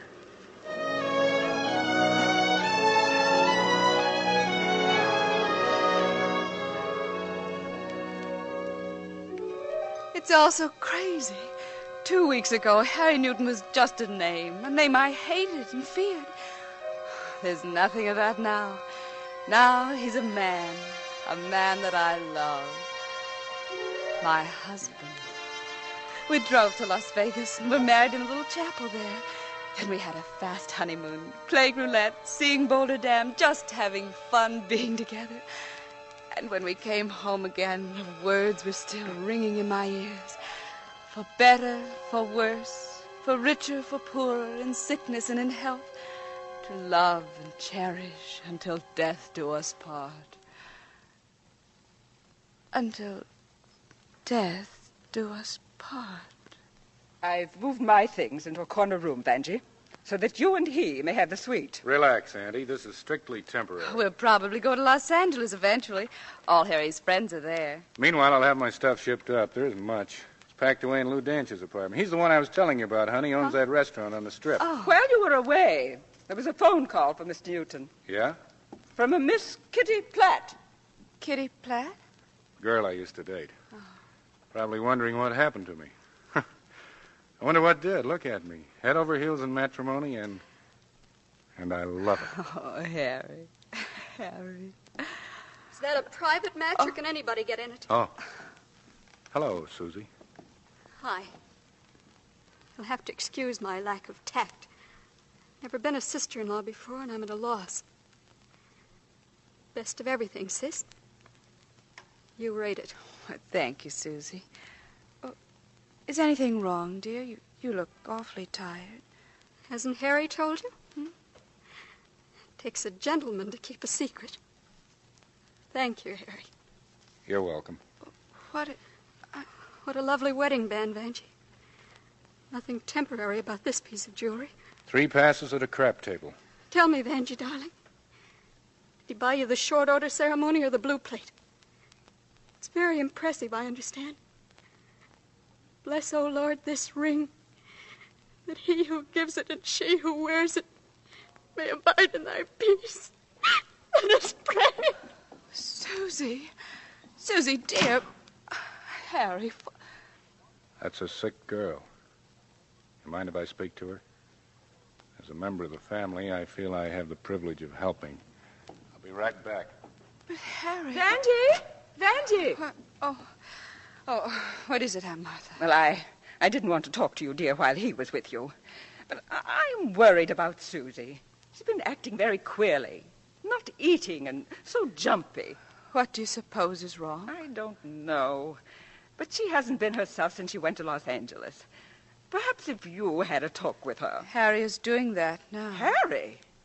Yes? A stranger? Auntie. Oh, I'm sorry, dear. I shouldn't have said that. It's just that I can't get used to the idea. I mean, his being one of us. But then I hardly know him. It's very hard to know him. Yes, I suppose it is. Well, I only meant that perhaps someone else should talk to Susie. You mean you think maybe Harry has something to do with Susie acting this way? Why, no, Vanjie, I didn't say that. No. No, of course not.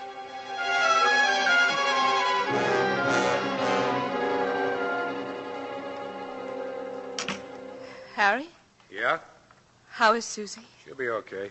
Maybe I better talk to her. Leave her alone. She won't tell you anything. Then you tell me.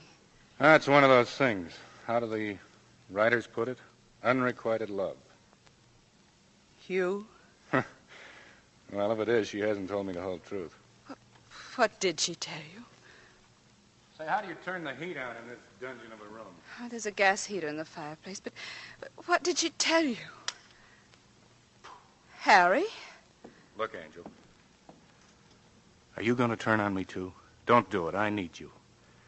I've been rattling around like a pebble in this old drum of a world with nothing to grab onto. Now I'm safe. I've got somebody. This alley cat's got a home. That's you, Angel. You're my roof and 4 walls. Oh, Harry, darling, please understand. It's not that I don't trust you, but I'm worried about Susie. Okay, baby. You talk to her tomorrow if it'll do any good. But right now, don't worry about it. Come on, let's get some sleep.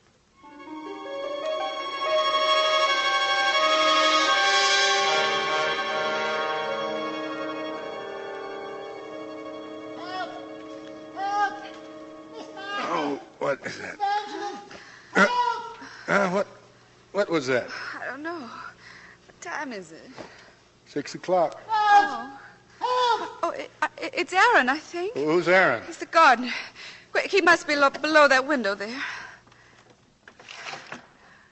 What's up? It's Miss Susie. Susie, what about her? What about her? She's dead. Dead. Dead?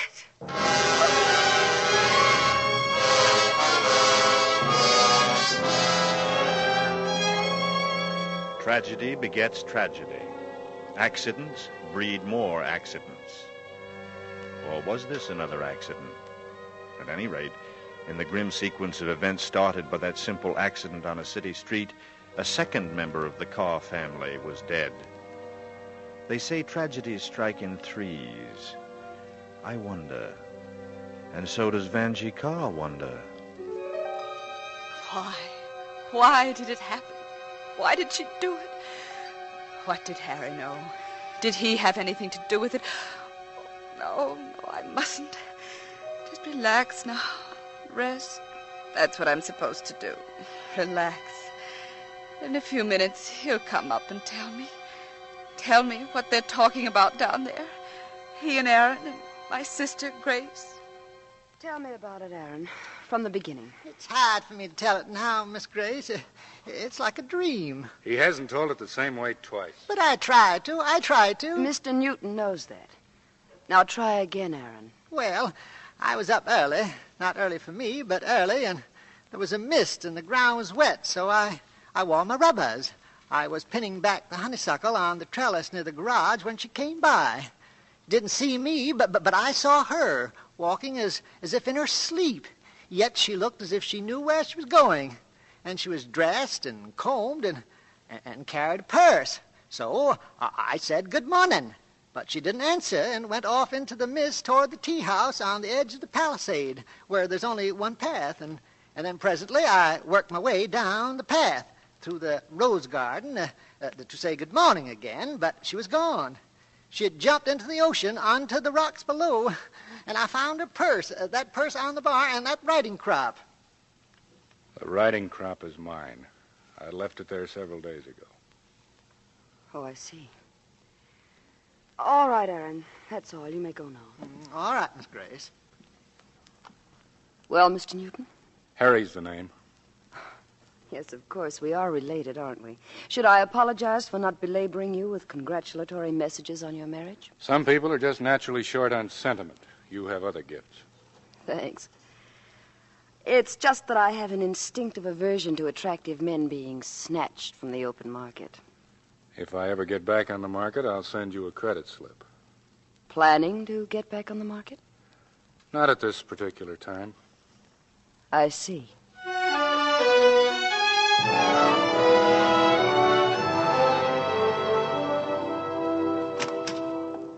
Anybody here? Vanjie. Don't turn on the light, Harry. I look awful. Now, relax, Angel. I know how upset you are, but you've got to relax. I can't. Oh, Susie. Susie, you poor baby. Take it easy. This way you'll just fly apart, springs and wheels and everything. You're going to have to rest a few days. Oh, I want to know everything, Harry. Who was it? Who did this to Susie? I lied to you. Oh, no.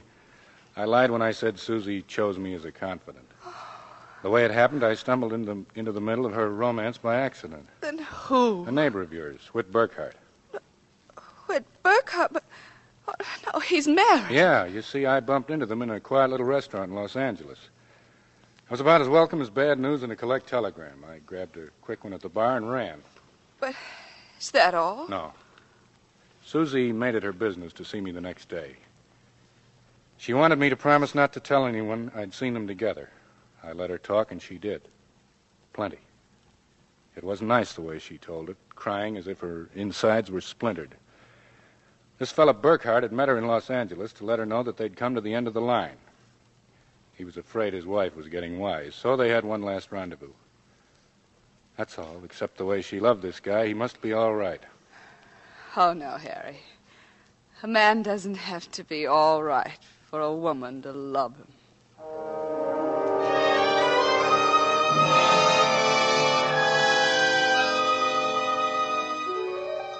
The next few days I spent in bed. I was supposed to relax, but I couldn't. There was too much to think about. Even the doctor's pills didn't help. And little things made impressions on me. Little things that people said. Your husband took me riding this morning, darling. Mm-hmm. Tell me, Vanjie, how did you ever trap him? I don't know. He just seemed to like me. Well, I guess we're not hard to like. Daddy left us quite a bit of allure. A square block in San Francisco, 4 theaters, 2 open-air markets, and a lovely office building in Los Angeles. In short, a real estate man's paradise. Grace. Sorry, darling. He's so different from my faithful, methodical Lenny, I'm just jealous. Aren't you flattered?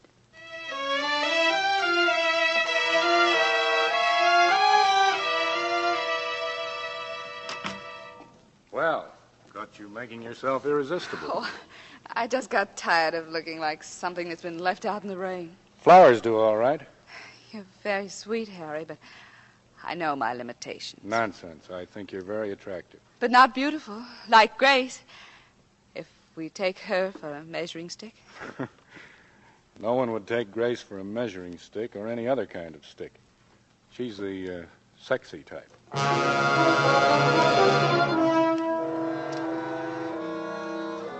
Nice of you to come, Mrs. Burkhardt. Cigarette? No, thanks. Whit made me give up smoking. He really babies me, that man. Forced me to go away for a 2-week rest. I told him I felt fine, but he insisted.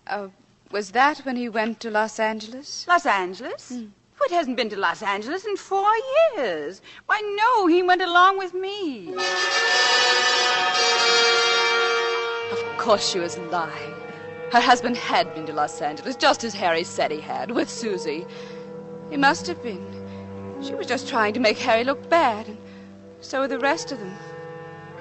That's why I took to listening, to find out what they were up to protect Harry. I listened, even from behind doors. Hello, Newton. You remember me?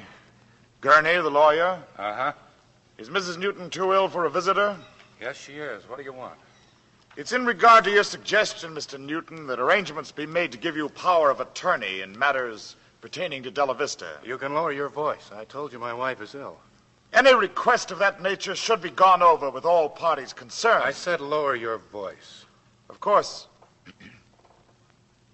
2 untimely tragedies have decreased the number of parties concerned. I'd say you have 2 down and 2 to go, Mr. Newton. What do you mean by that? Nothing. Have you discussed this matter with Mrs. Newton? There's no reason for her to object. On the other hand, there's Grace Carr. You've spoken to her? Not more than a moment ago. It's no go, Newton. Miss Carr, it seems, has developed quite an interest in Della Vista, or some aspects of it. She intends to work with you as closely as possible. Well, that sounds engaging. Yes. For you, it should be a cinch, Newton. I understand you're quite a hand with the ladies. Well, I've had my innings.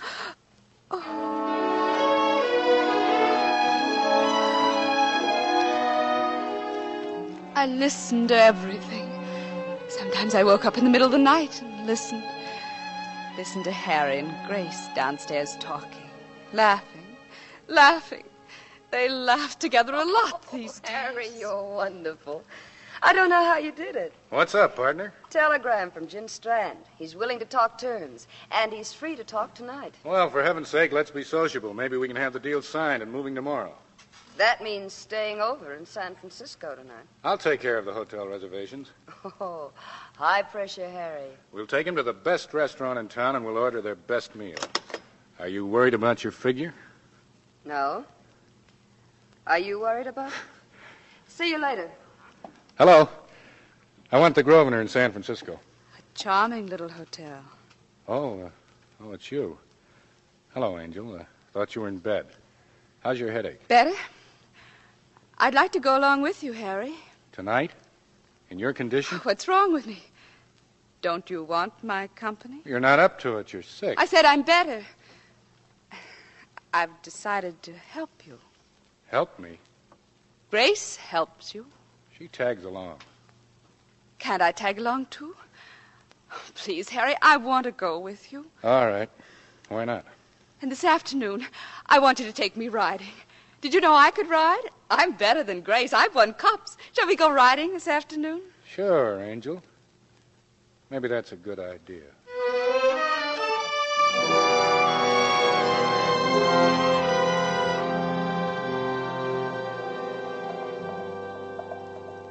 What's that, Grace? No, I don't know, Aunt Martha. I can't see. The fog is rolling in. It's a horse. But no rider. Is it Vanjie's? Well, Harry's. It's tearing down the path toward the highway, probably heading for the stables. Aunt Martha, something's happened. I knew it. I knew it. Come on. Here comes the other one. It's Harry. He's carrying Vanjie. Oh. Hi! Hi. Help me get her up to her room. Please stop acting silly. I wasn't hurt a bit. Yes, she was. Her shoulder's bruised. I'm calling Dr. Rupert. And what's more, you're going to the clinic tomorrow for x-rays. No sense taking chances. What happened? A horse bolted. Why? I don't know. Maybe Harry does. Yes. He was riding just behind. Did you see any reason for it, Harry? No, not a thing.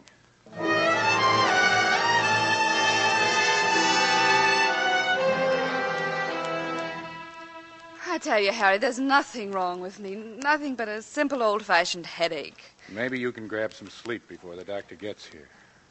Why are you making such a fuss? Is it because you don't want me with you in San Francisco? You certainly can't go till we're sure you're all right. Then you're going without me. We'll talk about it later.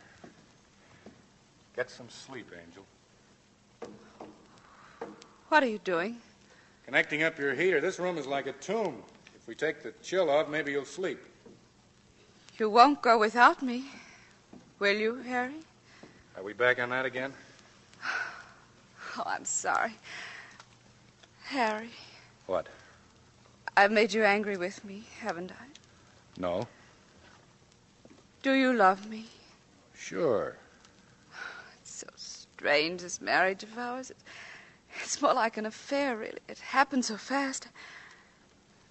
We don't really know each other, do we, Harry? Why did you want me, Harry? Because I love you. Because you love me. Yet if I were gone tomorrow, would there be another to take my place as there were others before me? Oh, no, don't answer that. I get sillier by the minute. Forgive me, darling. There's nothing to forgive. Yes, there is. I won't be silly anymore. I'm sure you won't, Angel. Good night. I'll see that you're not disturbed. Harry. Harry.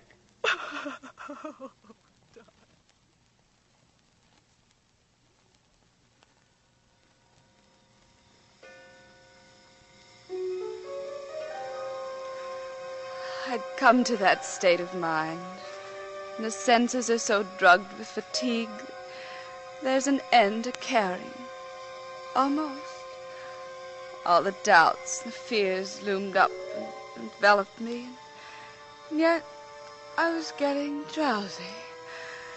Reality was becoming distorted into nightmare. There was a strange ringing in my ears, and I began to see things like a dream. I thought I saw Pookie, my canary, lying in the bottom of his cage, with his little legs thrust stiffly upward in death. Then I was hearing things like a hissing snake. And down on the floor, I saw it, coiled up by the heater. I must.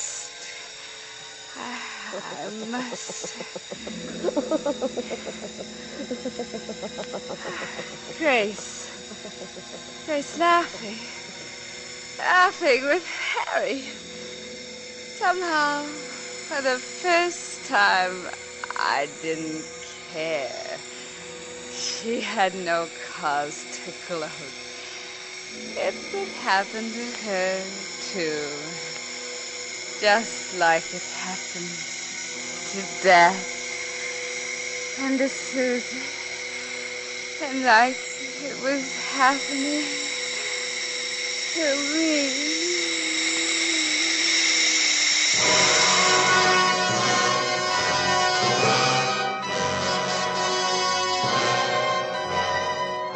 In tonight's full hour of suspense, Mr. Robert Ryan appears as Harry Newton and Miss Ruth Warwick appears as Vanjie Carr in Beyond Reason.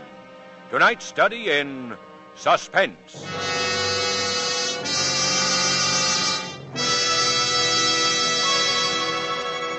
In just a moment, we will return with Act Two of Suspense. This is CBS, the Columbia Broadcasting System.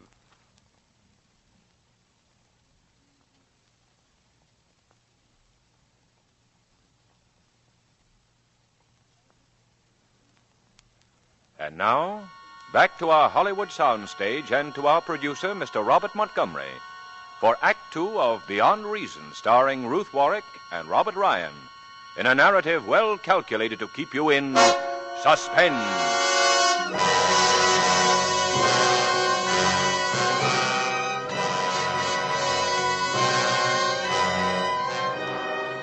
It all started with a fatal accident on a street corner in San Francisco. You probably read about it in the papers a few weeks ago. Just an everyday accident. But it was an end and a beginning. An end for Pinkton Carr, who was killed, and a beginning for his 3 daughters and Harry Newton. But with the sequence of events half played through, there are now only 2 daughters. 1 down and 2 to go.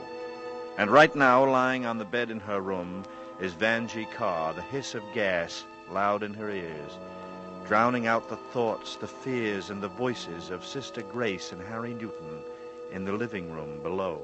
Harry, I told Jim Strand we'd meet him at 9. We can make it if we hurry. Where's Auntie? She's resting. Okay, let's go. Well, what about Mrs. Newton? Shall we take a peek? No, she'll wake up if I go in. Let her sleep. I could be back by midnight if we hurry. Let's just go.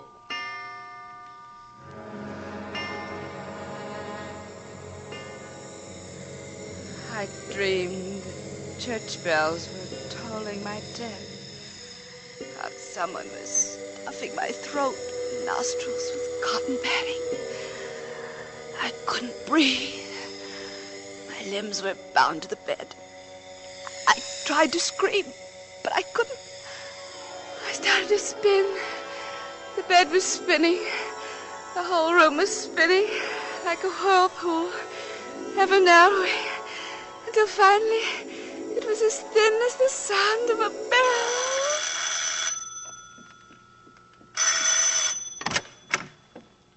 Oh, Dr. Rupert. I just got your message. Been out all day. How is she? She seems quite well. I guess my call was a little hasty. What happened? Fell off a horse. That girl, always something. It's been that way as long as I've known her. So she thought she was strong enough to go riding. Maybe that's my fault. It was the horse's fault. Well, I'll go up and have a look. She's sleeping. Oh, well, that's always good medicine. Going someplace? Business appointment. Oh. Well, good night. What was that crash? That came from Vanjie's room. There's something wrong.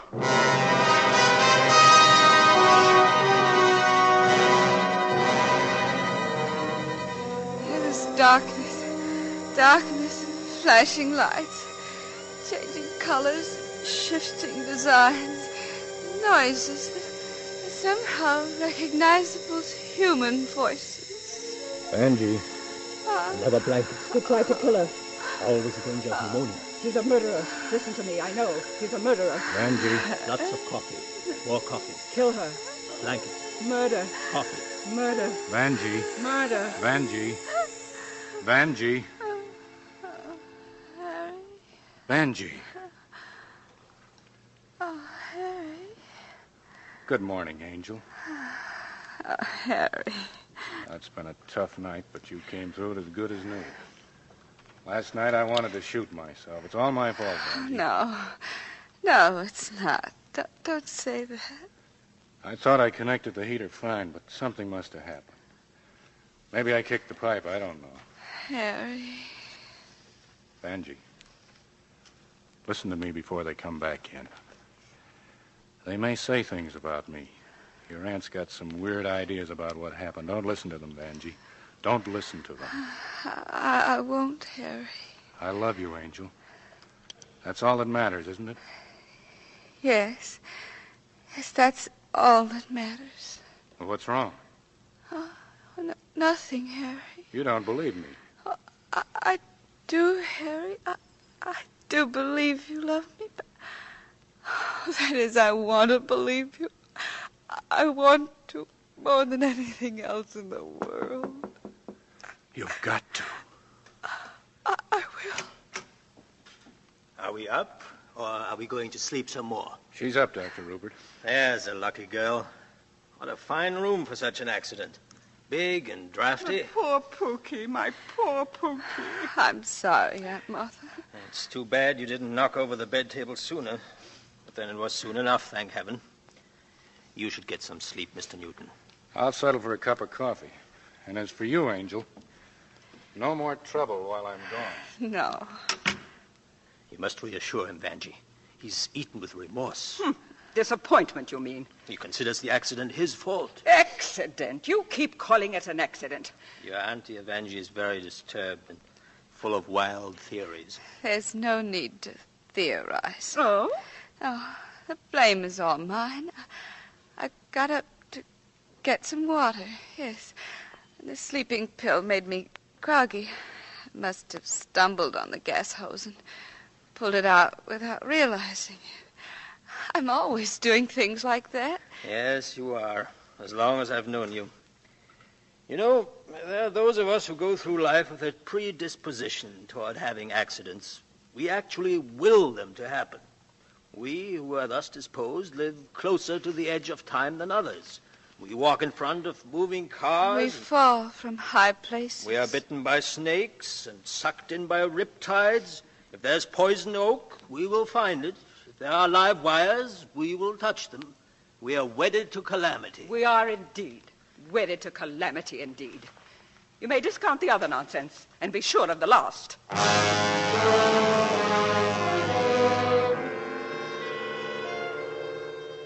Wedded to calamity. No, I mustn't listen to such things. I mustn't think such things. How could I? When I saw the genuine concern, the fright in his face, when I heard the love in his voice.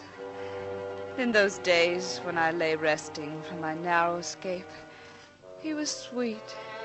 Sweet enough to convince me I wasn't alone. Not really. Not even when he was away in San Francisco on business. Hello? Oh, darling. Oh, darling, I've missed you. San Francisco might as well be on the other side of the world. Oh, no, darling, come home tonight. Well, then try to. Oh, please, Harry. What? Unto eternity. Oh, yes, darling. Yes.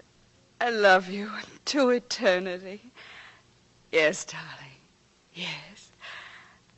Goodbye.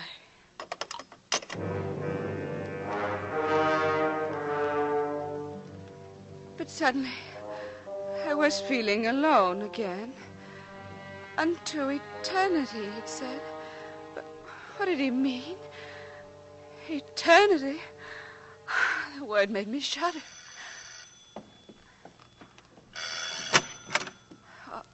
Hello? Hello, Vanjie. Well, you don't seem to recognize me. I'm Lenny Walden. Oh. Grace's friend. Oh, yes, of course. Won't you come in? Thanks. Grace isn't here? Oh, well, no. I didn't really expect her to be. I just thought that... You two haven't quarreled, have you? No. Well, yes, I guess so. Oh, I'm sorry. Well, it was my fault. Jealous. I'm in love with Grace, you know. I know.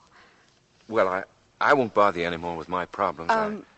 Do you care to tell me just what or who you're jealous of? I'd rather not. Well, then may I guess? You're jealous of my husband.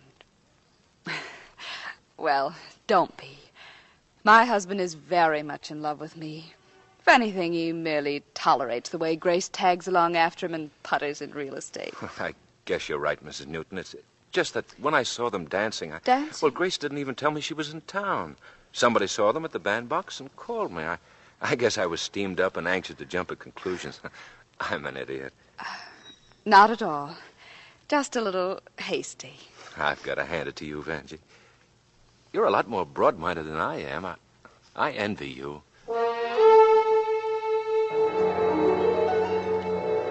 Envy me? envy me when I was so alone and frightened. When he'd gone, I went upstairs to our room. Frantically, I looked through his luggage, went through his clothes, searching for some clue to the man I married. But there was none. Nothing. And I had to know. Now I had to know. Long distance. Give me the Hotel Grosvenor in San Francisco. Thank you. Oh, I had to know. I had to talk to him, ask him to come home, or go to him, anything. Grosvenor. Oh, Mr. Newton, please. Room 724. One moment. Hello? Hello? Who is this?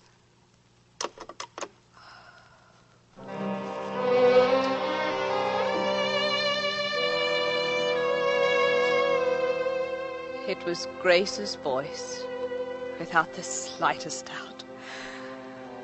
I ran out to my car.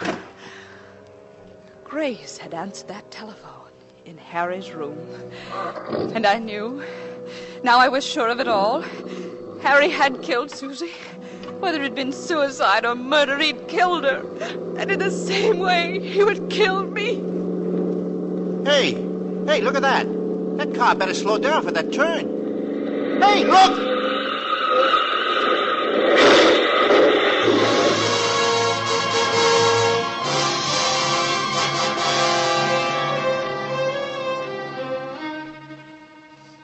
You see, the sequence of events comes to full circle. It started with an automobile accident. Was it going to end with another one? At least this was one they couldn't blame on Harry Newton. Vanjie simply drove too fast, tried to take a shortcut to San Francisco through a tree, rushing to her husband. In the end, he had to rush to the emergency hospital to her. But she was all right. The indestructible Vanjie. The perennial accident case, always smelling of antiseptics and painted with iodine. I lay there between hospital sheets, pretending that the hypodermic needle had put me to sleep. But I was listening to Dr. Rupert as he talked to Harry and Aunt Martha. The night of your wife's first unfortunate experience, I had a vague suspicion that the circumstances were not entirely accidental. What do you mean? Vanjie has twice tried to take her own life. I don't believe it. It's true. For people like Vanjie, it is sometimes harder to find the dividing point between accident and suicide. There's a certain will to die, a subconscious compulsion which invites disaster. It's nonsense. Go on. In the matter of the gas heater, Vanjie said herself she pulled the flexible pipe by accident. Was that accident or intention? I don't believe she ever did it. It was he who really pulled the cord. No, I think it was Vanjie. She invited disaster again tonight, driving her car off the road at high speed. Was it accident, or did she suddenly cease to care whether the car made that curve or not? Or did somebody tamper with the steering wheel on her car? You'd better stop that, Andy. Please, Martha. You'll know, too, that the tendency seems to run in her family. Her father stepped in front of a moving car. And how do we know even that? And Susie leaped to her death off a cliff. Or was pushed. At times, Vanjie was drawn to self-destruction were times of mental depression. We've got to work to save her. I'll do anything, Doctor. Anything you say. There'll be a lot for you to do.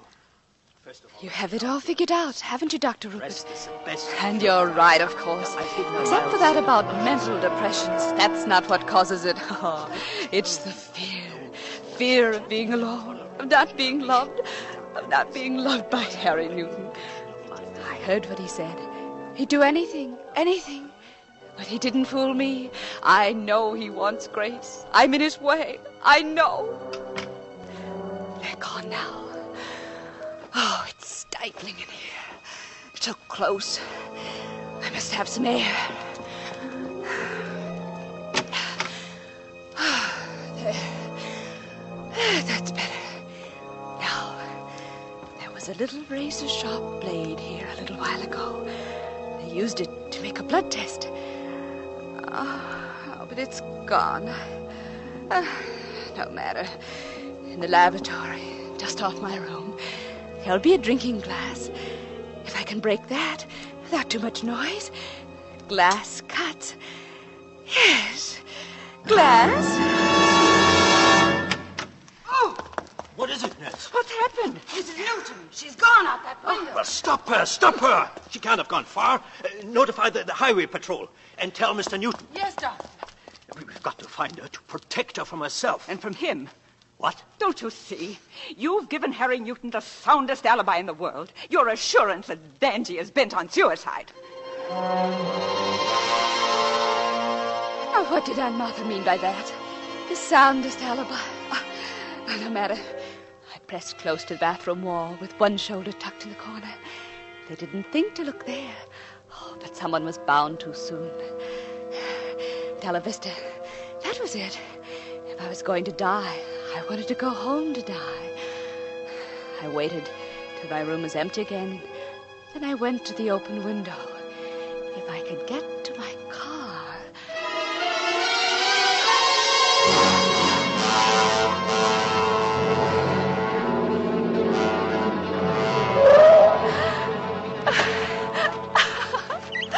Yes, home. Yes, it was right. It was right to come home. It was going on morning, but it was still dark. The house was pitch black.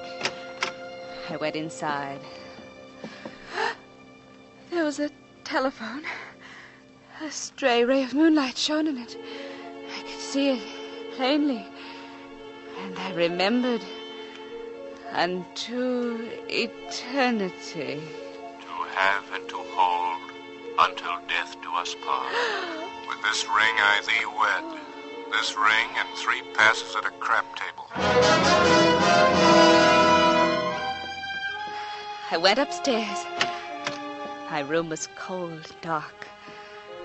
One of his shirts was still on the floor where I'd thrown it in my frantic search of his things.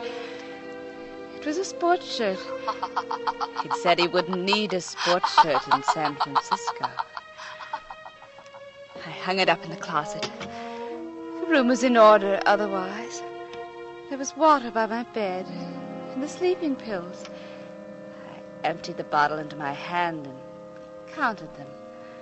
1, 2, 3, 4.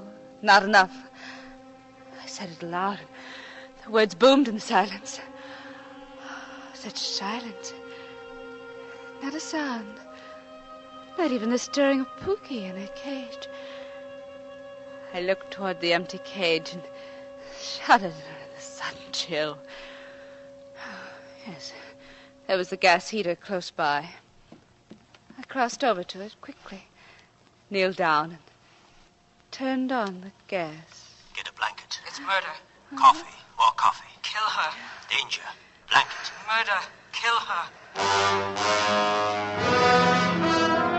I held the match to the heater and watched it flare up warm and alive.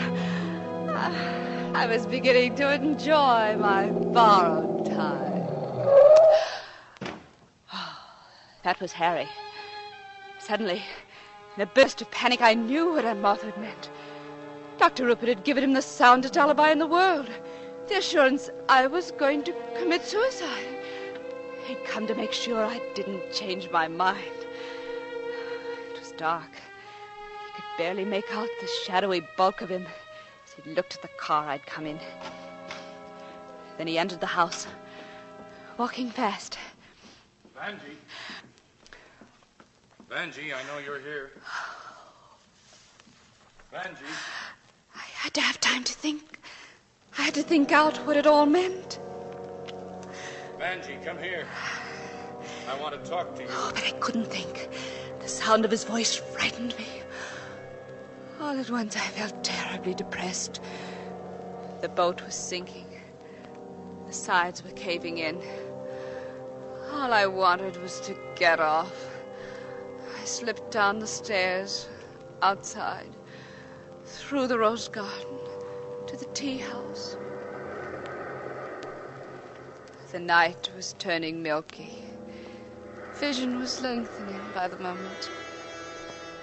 I couldn't see the surf directly below me, but I could hear it. I thought of Susie, and I leaned on the rail above the retaining wall.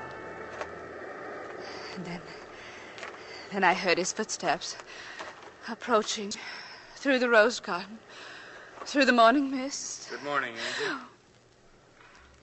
Not talking this morning, Mrs. Newton? I can't see you, but I know you're there. Don't come any closer. Is your hand on the rail, Angel? Are you poised and ready? Or are you hoping for a reprieve? Something I'll say that will turn despair to ecstasy. Don't come any closer, Harry. I mean it. I'll jump. And what's holding you back? A thread? A lingering hope? Yes. That I love you? Yes. That I don't love Grace? Yes. So that's it. You know it is. Harry, What? have you come to kill me? No. You have a perfect alibi. Dr. Rupert said I was a potential suicide. I know. If you push me off under the rocks below, as you pushed Susie, because you were through with her, it'll be just as perfect a crime, an obvious suicide. Whit Burkhardt's wife spoke to you. Yes, She could have been lying. I know. And you called my hotel last night, didn't you? And when Grace answered, you hung up. I figured that out and called you back with a beautiful explanation ready. That I'd gotten Lenny Walden and Grace together to patch up their differences. You're lying, Harry. If you think so, why don't you jump? I will. I won't let you push me. I'm not going to push you. How do I know? You don't. The act and the proof are both one. If I push you, I must want you dead. If I don't push you, I must want you alive. Isn't that so? Yes. You have to stand there and wait for the proof. Harry, don't! Jump if you want to, but I assure you, Vanjie, the proof is worth the anguish. This is it.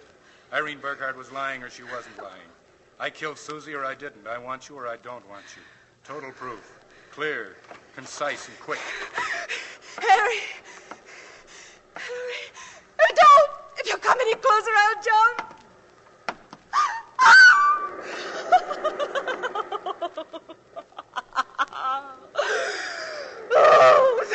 Darling.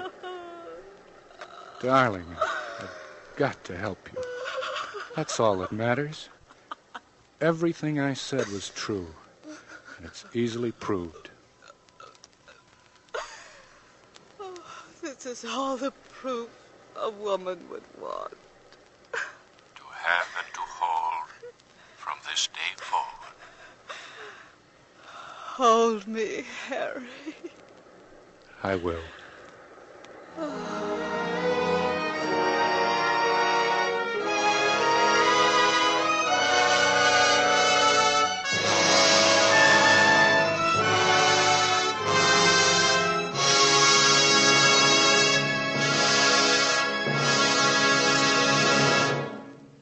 Our grateful thanks to Robert Ryan and Ruth Warwick.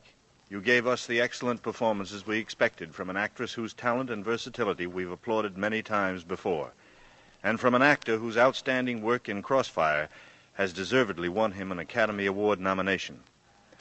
Next week, for Suspense, we have selected the story of a successful young man whose gifts are many. He is handsome in youth, charming, and intelligent. He is a poet of considerable ability, and his fame is far-reaching. Beauty and comfort attend his everyday pattern of living. But over him reigns an element ominous and unseen, an element we call suspense. Next week, then, The House by the River. Mr. Montgomery may currently be seen in the Universal International production Ride the Pink Horse. Mr. Ryan may soon be seen in the RKO production Berlin Express. Miss Warwick's current picture is 20th Century Fox's Daisy Canyon. Beyond Reason, an original story by Devery Freeman, was edited and directed by Anton M. Leader. Lud Gluskin is our musical director and conductor, and Lucien Morawek composes the original scores. Next week, hear The House by the River on radio's outstanding theater of thrills, 1 hour of Suspense.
Suspense.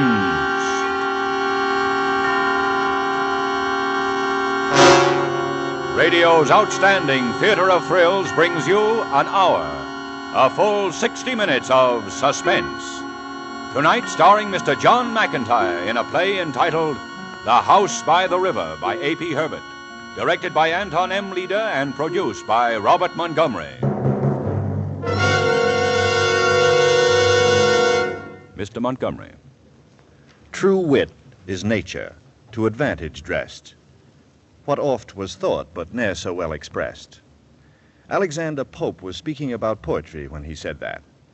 And most of us, when we think about poetry, think of it in much the same way, as beauty caught and held captive in a skein of words, as something soft and lovely, and without violence. But that's not always true. Poetry can be violent and hard and dark, with tales of terror and horror. The popular idea that a poet is always a soft and fragile fellow is also untrue. Poetry grows from the stuff of life, and the poet is heir to all the ills of other men. He is a frequent walker upon the dark paths of life, as well as in the sunlit fields.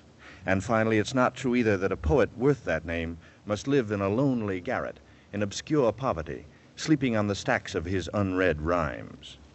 Some poets find fame and fortune early, and live richly in comfort and adulation. In fact, that's the kind of a poet we have in our story tonight. Stephen Burns, who, at 35, was already being compared with Keats and Shelley, who had, in a few slender volumes, made himself the voice and the conscience of all England. His home, standing on the bank of the Thames, was known to 1 million Englishmen as the House by the River. Here he lived in peace and contentment with his wife, Marjorie, and his brother, John, a civil servant in London. Here, on the breast of the great sluggish river, he lived and studied and worked until the evening of June 15th, last summer. Marjorie was out of the house, visiting her people in Cornwall. John was not yet home from work. It was cook's night out. Stephen stood at dusk in his garden, watching the water beneath him turn black as night came on with a rush. His neighbor, Mrs. Ambrose, was watering her tulips in the garden next to his. The scene was set for a strange adventure. Tonight, Mr. John McIntyre returns to our cast, following his sensational performance 3 weeks ago in Donovan's Brain.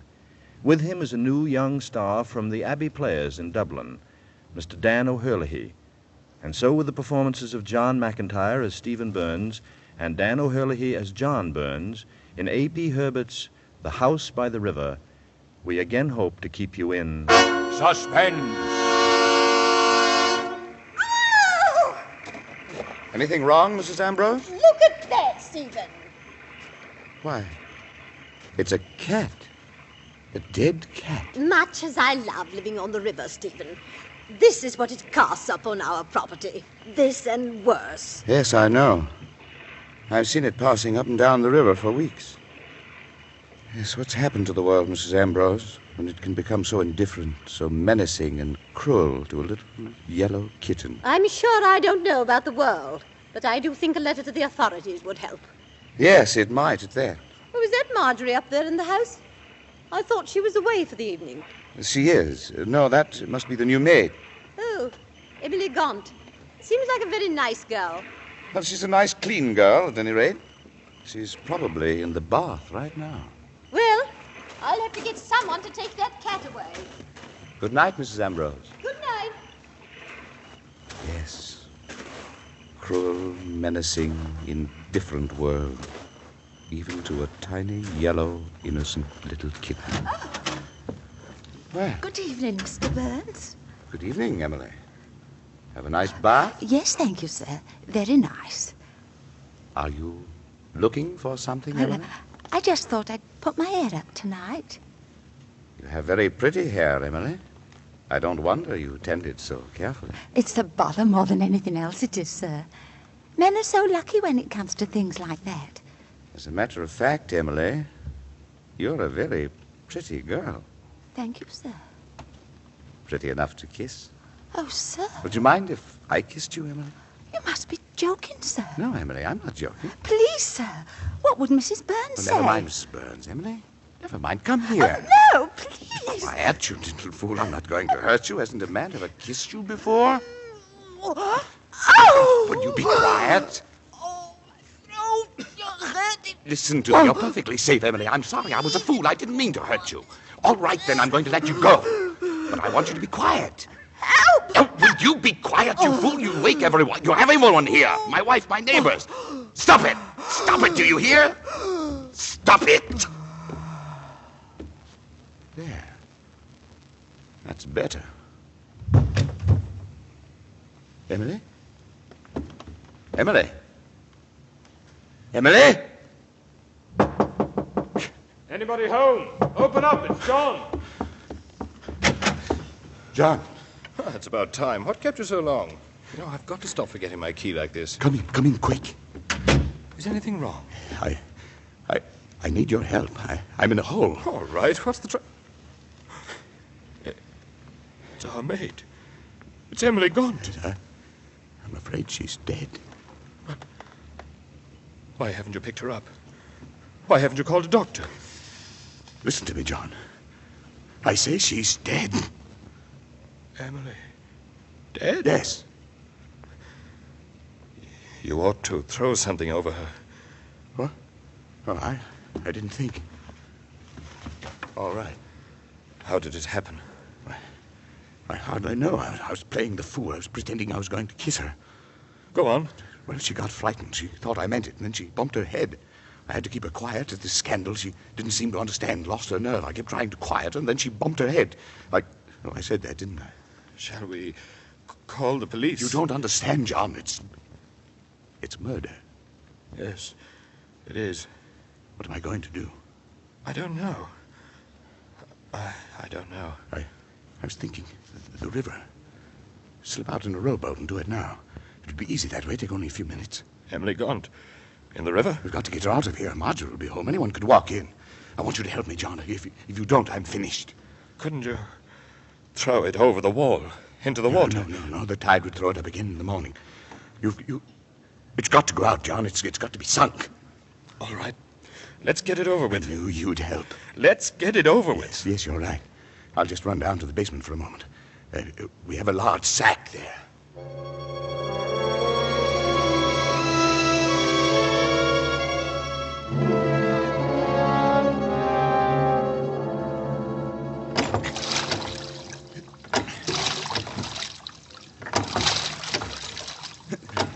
This is far enough. What are you doing now? It's got to sink, don't you understand?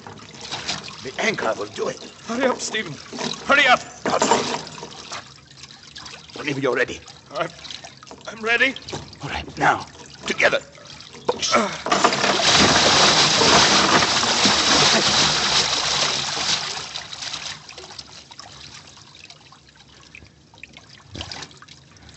It's 10:15. Emily's been dead an hour. Johnny, what have I done to you? Nothing. I'll be all right. Are you sorry? Of course I'm sorry. What do you take me for? But it couldn't be helped. Thanks. Don't talk about it anymore.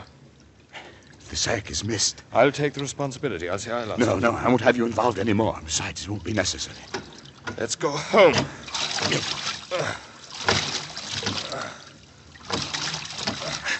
Stop a minute. What is it now? I just remembered. Huh? My name and address are stenciled on that sack.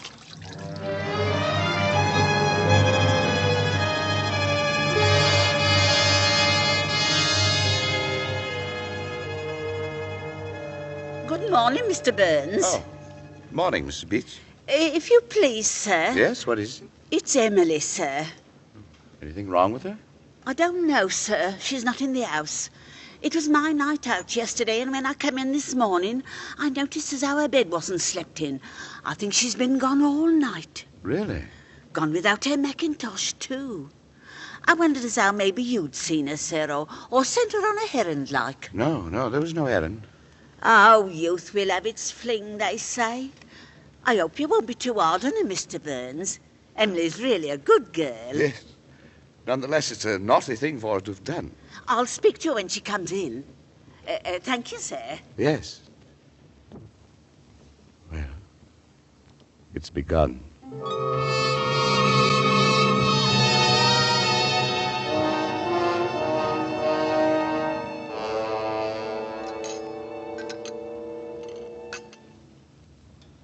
Care for some toast, John? No, thanks. Stephen?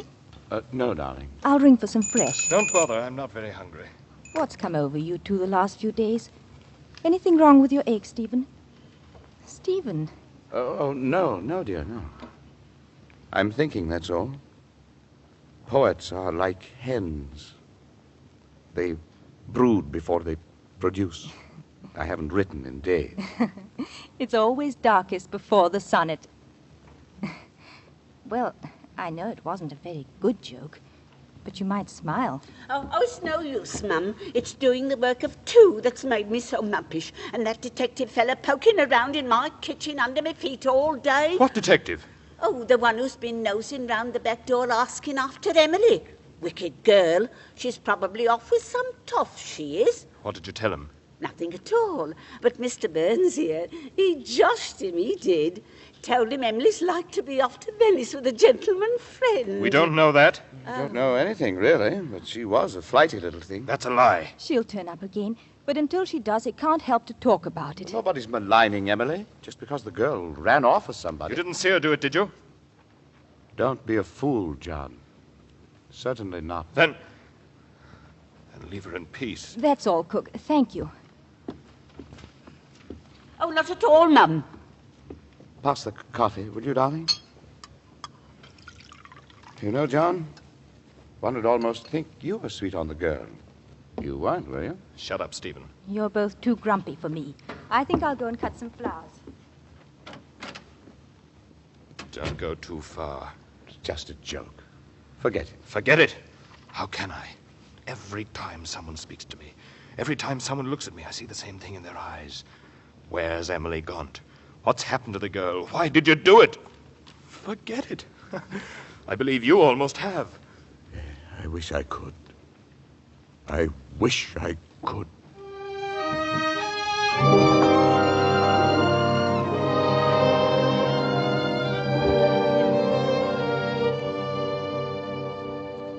Blast it. What's that, darling? I said blast it. Finished writing? I can't start. Oh, I'm sorry. I wish it were a tap and I could turn it off and on, but I can't. I've carried an idea in my head for a month now. It's been growing and swelling and clamoring to be born, but I... You'll get it, Stephen. Not in this room. I'm going out in the river. Does that help? I need the river. It seems to flow through my life, just as it does through the heart of London. Anyway, it's good exercise. Darling, I'll come with you. I'd rather go alone. Oh. If you don't mind. No, I don't mind. Well, then. Stephen. What? Nothing, Stephen. Nothing.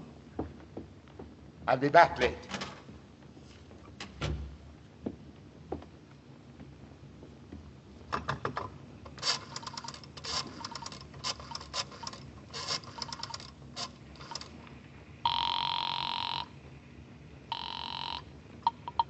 Office of Transport. Mr. John Burns, please.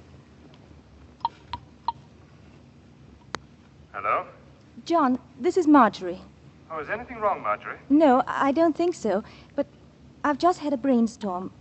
Would you like to take a pretty girl to lunch? Sounds wonderful, but I don't know any pretty girls. Yes, you do. Me. I'll come in by the tube. Be there in an hour.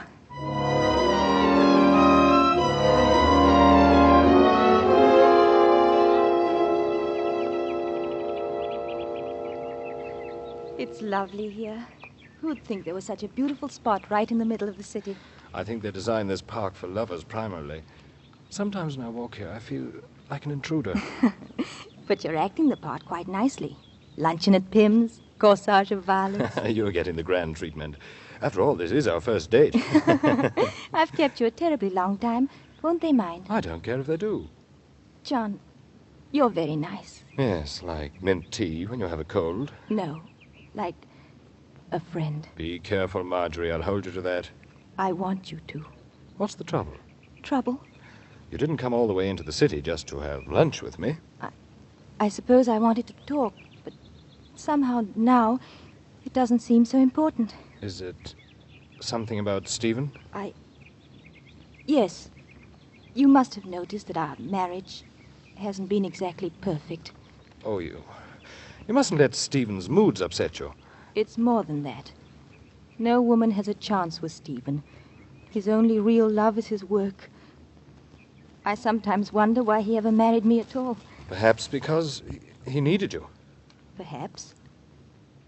And you, John, don't you need anyone? Me? That's the other way around. It seems nobody needs me, except Mr. Forsyth at the office. Come on, I'll take you to the tube station.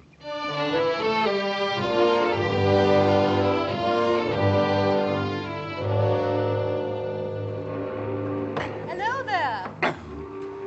Ah, hello. You're Stephen Burns, the poet, aren't you? My name's Muriel. That's nice. Where did you spring from? Just the next garden over. I'm Mr. Dimple's niece. Down for the summer. Oh. Now, you like it here? I know who you are. I've read all your poetry. Have you? I'm an artist myself. I've been sketching the view from up here. I bet it's ever so much finer out on the river. Yes, it is. I see you're going out there. That's right. Take me with you. I think not. Do. Take me with you. Don't worry, Muriel. One day I'll let you catch up with me. Hello, Stephen. Oh. I see you two have met. That's just this minute. I didn't know you had a niece, Dimple. I hardly knew it myself until she was there with her baggage on my doorstep. I'm neglecting my painting. But I'll keep you to your promise, Mr. Burns. Yes, do that, Muriel. See you later, Uncle. Fine girl. Going boating? Yes, it'll be cool out there in the water. If only there wasn't so much refuse always floating about. Garbage, Mr. Dimple. Garbage from everybody's lives. Yes, so. Disgorging, if you'll excuse the expression, onto our gardens. Not at all right for an English river. Go out and make friends with it. Then you won't mind. As you've done, you mean? Well, I can't. Seasick, you know. How many secrets are out there? What? Oh, yes. It is a secret river. Like the Nile. Mystery hidden deep within it, and passion, especially at night. Don't you think that makes it beautiful, Dimple? And exciting? I suppose so. I like to sit by my window and watch it. Watch it. Do you do a lot of watching, Dimple? Yes, Stephen. A great deal.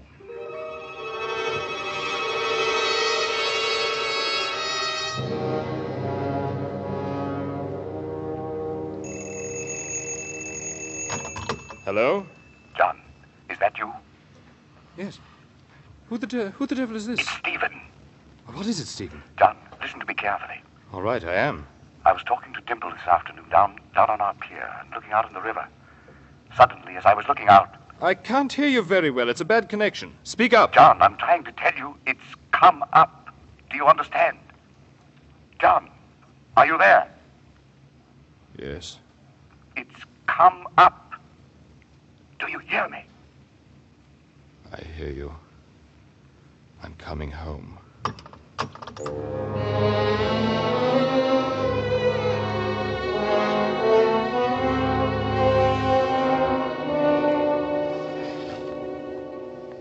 All right. Tell me, Stephen. Tell me quickly. No luck. I couldn't find it. How could you lose it? How? I chased it 6 miles, but the tide was running too fast. How could it get loose from the anchor? I don't know. Maybe the knot wasn't very... I don't know. And what happens now? Now? Now it'll be passing up and down the river until it's found. Up and down the river in plain view of 50,000 Londoners. Sucked at by liners and churned up by tugs. If it would only escape out to sea. Not much chance.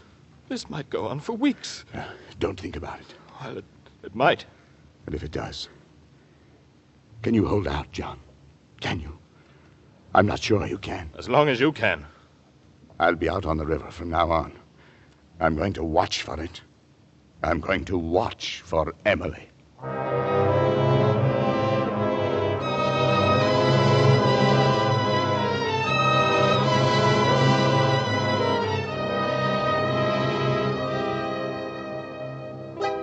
Were you looking for me?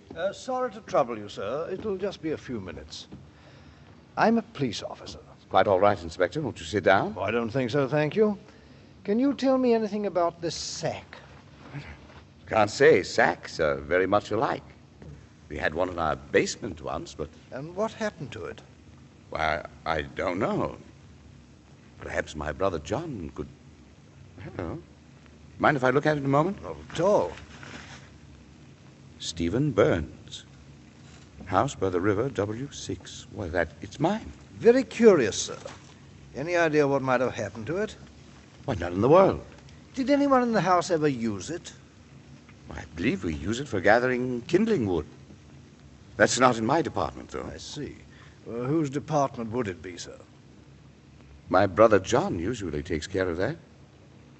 Well, I'm much obliged to you, Inspector, for bringing it back. Where did you find it? If you don't mind, sir, I'd like to keep it a while longer. A little matter we're clearing up. Certainly, as long as you like. I must remember to tell John it's been found. Does he happen to be home now? John? Oh, no, he's at his office in the city. Well, then I won't be bothering you anymore, sir. Not at all. However, it seems I must speak to your brother John. Suit yourself, Inspector. Good day. My brother John, Inspector. My brother John.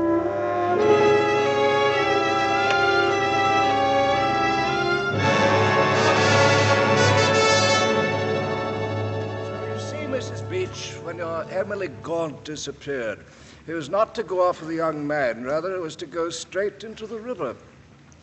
Yes, Mr. Coroner. And you have nothing further to tell this inquest concerning that disappearance? I've told it all, sir. Thank you. Step down, please. Mr. Henry Dimple. How long have you lived on the river, Mr. Dimple? On the river? 18 years this fall. You've known the two Burns brothers all that time? Ever since they were boys. What has been your impression of them? Impression?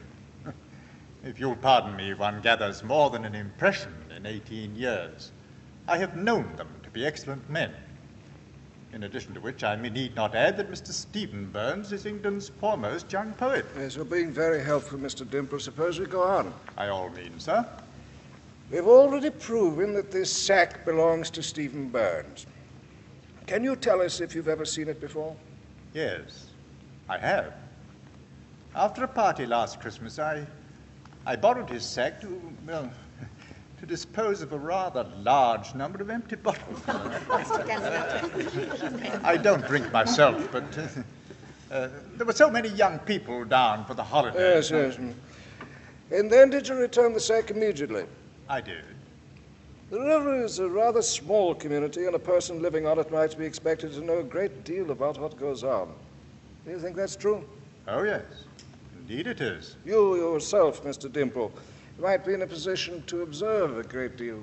I think I know everything that happens on the river. Then what do you know of this tragedy? Nothing. Are you quite sure, Mr. Dimple? Quite sure. Nothing at all. All right. Step down, please. Call the next witness. Mr. Stephen Burns.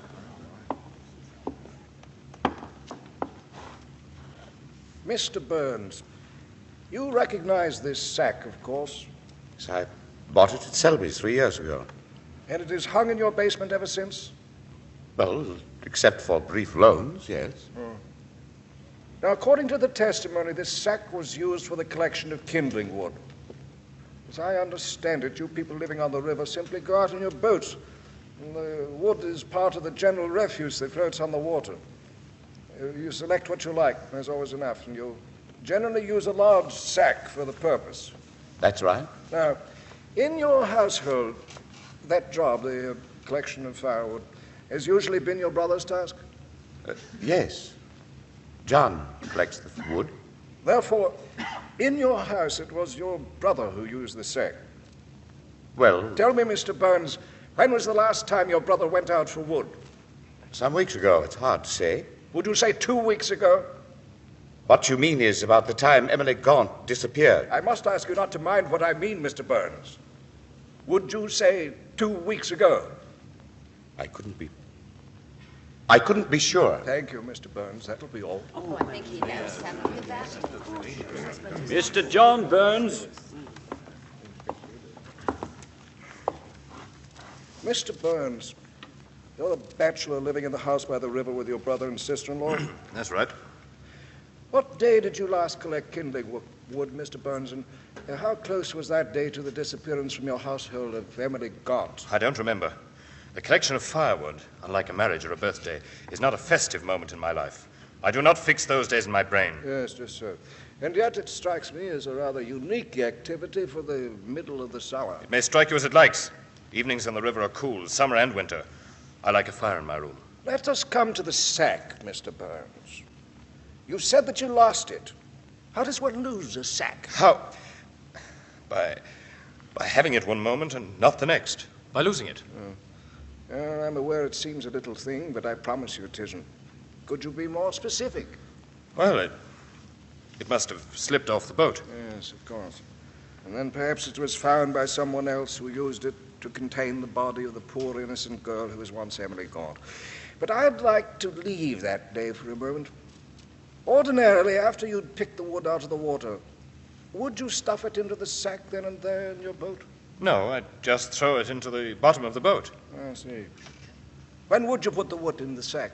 In the garden, just before I took it indoors. Mr. Burns, ordinarily you carried the wood out of the boat, and in the garden you put it into the sack.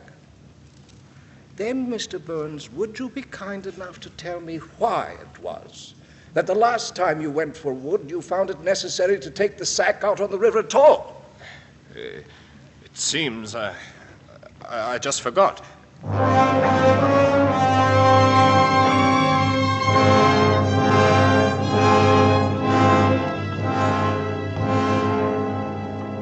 And we, the jury, find that the death of Emily Gaunt is willful murder by person or persons unknown. This inquest is adjourned. Mr. Burns, Mr. Stephen Burns, please. Yes? Marjorie, dear, you and John go. I'll be along presently. Yes, Stephen, of course we will. Yes, Coroner, what is it? I just want to tell you that this case is far from being closed. Are you sure you have nothing more you'd like to say to us? Nothing? I can understand your feelings, Mr. Burns. After all, the man is your brother. My brother? If there's any further light you could throw on this particular... No, there's nothing now. But if I should find anything, I'll get in touch with you immediately.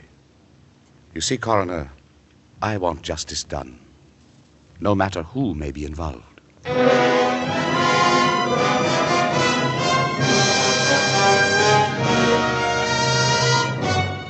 In tonight's full hour of suspense, Mr. John McIntyre appears as Stephen Burns and Mr. Dan O'Herlihy as John Burns in The House by the River.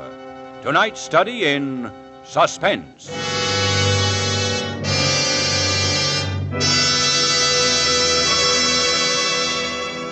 In just a moment, we will return with Act Two of Suspense. This is CBS, the Columbia Broadcasting System. And now, back to our Hollywood soundstage and to our producer, Mr. Robert Montgomery, for Act Two of The House by the River, starring John McIntyre in a narrative well calculated to keep you in suspense.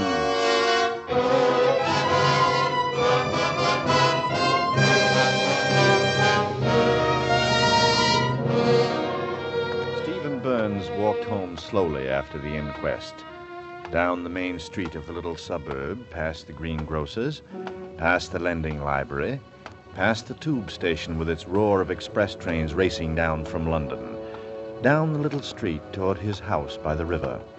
John and Marjorie had gone on ahead of him, and he was alone, listening to his heels clicking on the pavement, listening to his thoughts whispering in his head. The police felt John was guilty, that was evident. Hadn't Stephen been hoping for this, secretly, in his heart?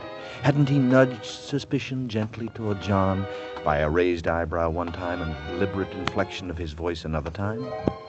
Those were his thoughts as he walked home, now and then looking up to the sky that had suddenly turned so black and glowering, forecasting a heavy summer rain.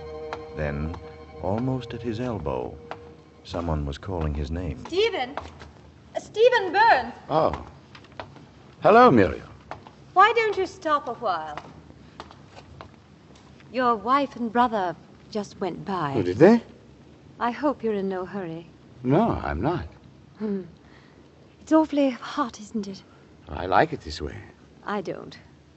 I'm stifling. You don't look it. In fact, you look very cool and fresh. Thank you, Stephen. What I need is a cold drink. Make one for me. All right. Come on in. Won't you sit down? I'll only be a minute. All right. You might look at that scrapbook. It's got all kinds of interesting clippings. Mystery in Stephen Burns' house. She went out into the world, innocent and fresh, to help her family in the battle of life with the few poor shillings she could earn by menial labor in a strange house. And for this she was brutally, horribly murdered by an unknown man whose vicious... Isn't it rotten? There wasn't any ice. It'll be a few minutes. Are you keeping this scrapbook? There? Well, it's Uncle's. Why should Mr. Dimple be so interested in the Emily Gaunt case, to the extent of cutting clippings from the newspapers and making a special little book? Do you know why, Muriel? Oh, I think he's a little morbid. But let's not talk about him. What would you like to talk about? I don't want to talk at all. It's so hot. Yes. It's hard enough just trying to breathe. Do you like it here, Muriel? Here? With you? No, here on the river. Are you enjoying your vacation? There's nothing much to do here, is there? Not much. For anyone as young as you. Oh, you're young, too. You can't be writing your poetry all day and all night.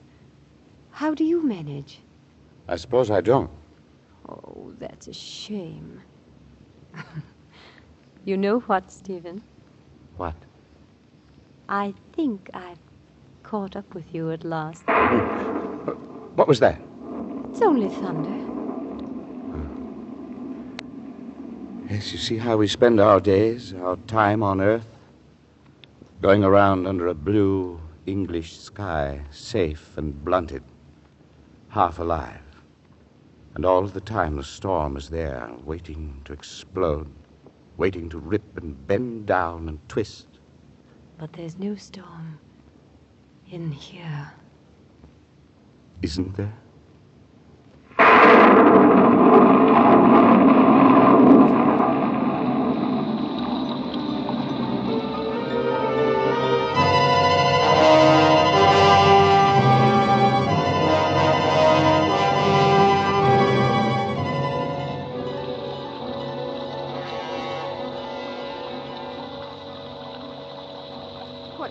Keeping Stephen. I beg your pardon? Nothing. It wasn't important.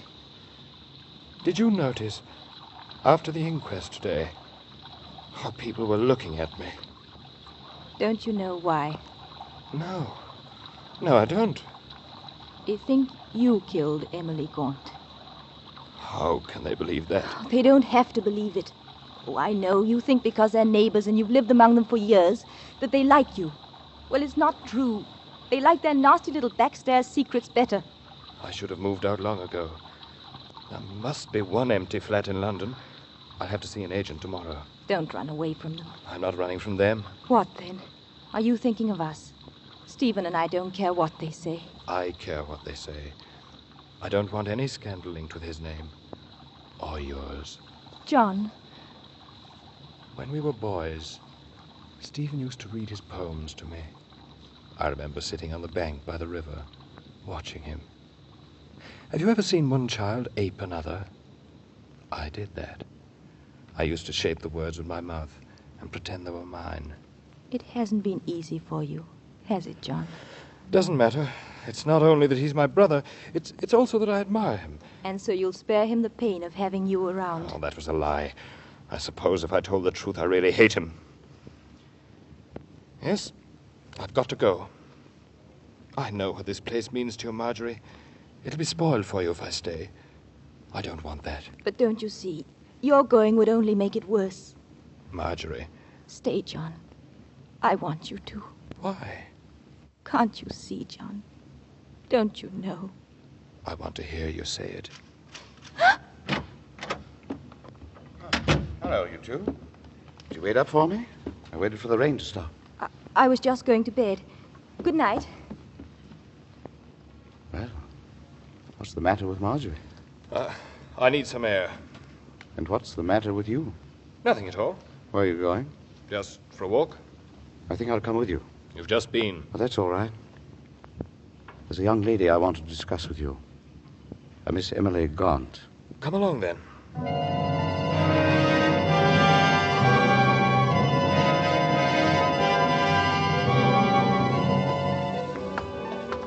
It's starting to rain again. We'll be soaked through in a minute. Let's go back. Here's the tube. Let's duck down into the station. All right, this way.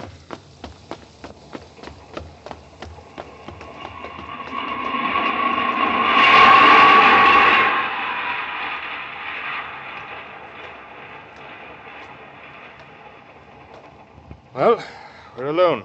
What have you got to say? John, do you feel it? Feel what? The difference in us since all this happened. Did you expect to stay the same? Did you think you could go on living as if nothing had happened? Poor John. I think you've suffered. Of course I have. Every minute, every day. But don't you feel anything else? Yes. I'm scared and sick. That isn't what I mean. With me, it's as though I can see better and smell and feel. Everything is so much sharper than it was. It took a murder to do that. Yes, a murder. That's the amazing thing. That's why I'm going to put it all into a poem. Here. What? That's right. A story of two men, the Black Knight and the White. It'll be called Death in the Woods. What happens? The Black Knight meets a girl in the forest. During the encounter, by mistake, he kills her. He's torn with grief. Now, the White Knight is his best friend. He comes upon the scene after the tragedy, and he helps the Black Knight hide the girl's white, mutilated body.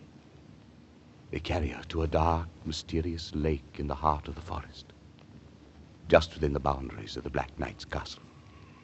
And here, in the lake, they put her corpse. You must be out of your head. You must be insane. Why? You think you're being clever? It's transparent. 10 million English readers would look at the first page and know who killed Emily Gaunt. No one would.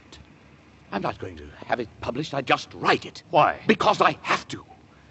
No matter how terrible a thing is he carries in his head, if a man is a writer, he can somehow get rid of it. He can write it out of his system and be rid of its nagging forever. Whether it's a love affair or a disease or a murder, he can be rid of it. It's not that easy. It is for me. Don't do it, Stephen. You know how you are. You'll show it to someone. After a while, you'll want to. Don't worry about me. Shouldn't I? How did it feel, Stephen, when you were lying about me? About you? But you're imagining things. Suppose a policeman were to come up to us here, right now. Suppose he were to ask which of us two gentlemen killed Emily Gaunt. Do you know what would happen? Tell me. You'd point to me. John, let me ask you. Which of us two would the world miss the most? The world! Blast the world! I care about me. Me, John Burns, who's never written a poem in his life and looks like anybody else in the street. What are you going to do about it? Nothing. I'm not going to do a thing. But you can do as you like. No. I won't do anything either. You're not afraid, are you? I'm in love with your wife. So that's it. Very convenient, isn't it? Is it? And does she love you? I don't know. Doesn't matter. You could have had her, you know. I might have been on the gallows by now, and you could have had her. Instead, you come down into the pit with me and help me. Why? We've been through all that because you're my brother. We've been here long enough. Are you coming with me? All right, I'll go alone. You tried to push me off the platform in front of the train. You tried to kill me. You're mistaken, John. You slipped. I was trying to catch your arm. I see. Then you were trying to save me. That's right. I must thank you for that. Well, not at all, John. Not at all.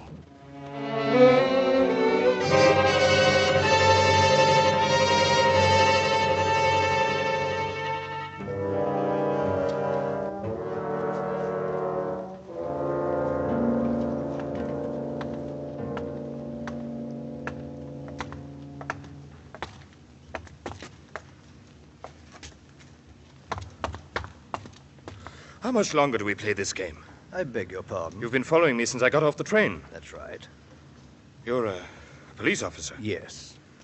How long have you been following me? Since the day after Emily Gaunt disappeared. You mean you've been with me since then? All these weeks, every day, every minute? You're an active young man, Mr. Burns. You've got a long stride. But me? Why me? I take my assignments from Scotland Yard. They don't always tell me the reasons. I tell you there is no reason this time. As you say, Mr. Burns. Now, will you leave me alone? No, Mr. Burns. Ah.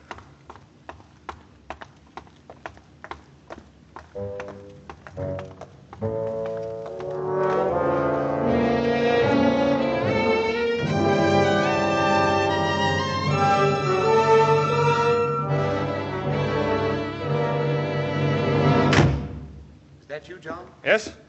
Come to the study a moment. You're up late. What are you doing? Working. Let me see.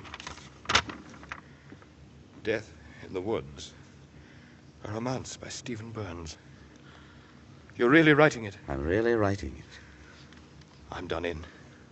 What did you want? I just wondered why you'd been so late. Did you? Yes, it worried me. Did it? Did you think I'd finally cracked and gone to the police? I'd just like to know where you are. Don't bother about me. Did you know the house is being watched, day and night? Yes. I can see them from my window here. I just wanted to be sure you knew. Good night, Stephen. Good night, John.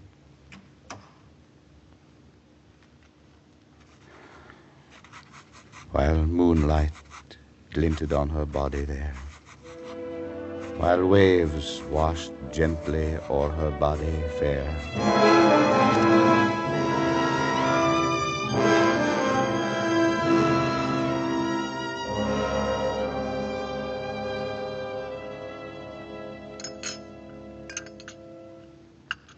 Do you like the roast, Stephen? I'm not very hungry, I'm afraid. You look exhausted. Is the poem finished? Yes, all finished. You don't look very happy about it. It's good. When can I see it? I'm not going to show it to anyone. I see. We used to share things. This is different. I'll probably destroy it anyway. Stephen, Yes? what about us?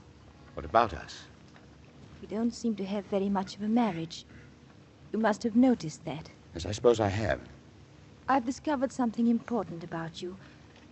You live your life on paper. The things you feel and know, even the people you love, they're all raw material. And when you get them into a poem, you're finished with them. When we were first married, you composed a lovely sonnet sequence. Songs for Marjorie. And when you'd done it, you didn't need me anymore.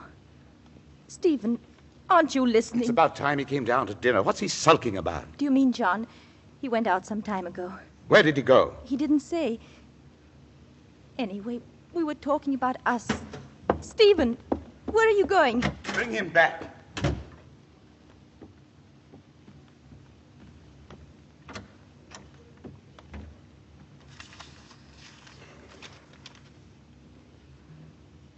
Death in the Woods by Stephen Burns. Part 1. The Murder.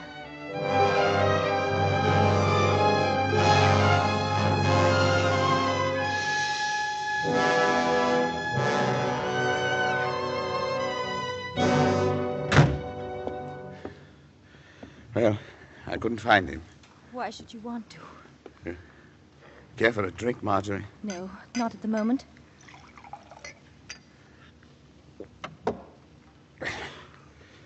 That's better. We were talking about us before I made that sudden exit. Yes. As a matter of fact, you ought to know about it. There's another woman. Her name's Muriel. A rather silly little thing. Is that so? Not even a little bit jealous? No, Stephen. You're never jealous of someone you don't love. You make it sound very final. It is. Just like that. Should I say I'm sorry? There's no need. I know it doesn't matter to you. You're in some kind of a mood tonight. I can sense it. Why are you so strange, Marjorie? While you were out looking for John, I read some poetry. Was it mine? It was signed by you. I went into the study. It was lying on the desk. I read it. Did you like it? Did I like it? How can you ask that? Why not? You can appreciate a thing aesthetically, quite apart from what it says. No, you can't. Not when it says Not when it says? that you're a murderer. Yes, it's true. I thought I might have disguised it a bit, but you read between the lines, didn't you? And you dragged John into it, too. John's been wonderful. He's kept the secret very well. Why? Why should he? Why, he's very old-fashioned, really. He believes in chivalry. And you see, he loves you. I know. Oh, then we all know. Splendid. I must have another.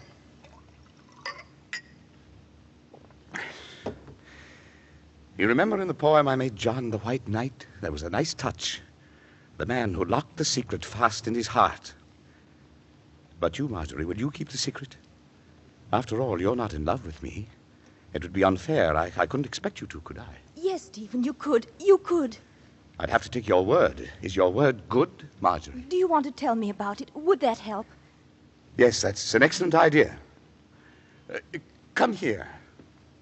Yes, Stephen. Now, turn around. That's right. Face the steps. That's where it happened. Stephen. She was coming down from her bath, and we met at the foot of the stairs. She looked rather pretty, and I wanted to kiss her, and so I did. It frightened her, I think, because she screamed. I kissed her again, and she screamed even louder. I had to stop that. I put my hands on her throat to shake her out of it. She tried to break away, still screaming, and I had to hold tighter. It was ridiculous. You'd be home any minute, and the neighbors would hear. Let me see. Just exactly where was she standing? Right about where you are now, Marjorie. That's right, exactly the same spot. Then I put my hands around her throat with my thumbs on her windpipe, like this. Stephen! Just like this, and I began to press harder. Stephen, they'll know. Well, no. What do you mean? I mean, your poem. The manuscript? Where is it? What have you done? It should be. Where is it? At the publisher's by now. I called a messenger and had it sent around. You did that? To me? Yes, while you were gone. All right. Let them publish it. Let the whole world read it. What could those fools ever know? 2 knights kill a girl by accident in a wood. They lay her body in a lake at the foot of a castle. What can they make of that? A fairy tale called Death in the Woods. I took the liberty of making a change in your manuscript. You did? I wrote a new title. What did you call it, Marjorie? I called it Emily Gaunt, A Confession of Murder. Go to your room. Now. Stephen, I'm sorry. You frightened me so. Stephen. Go to your room, Marjorie. Yes, Stephen.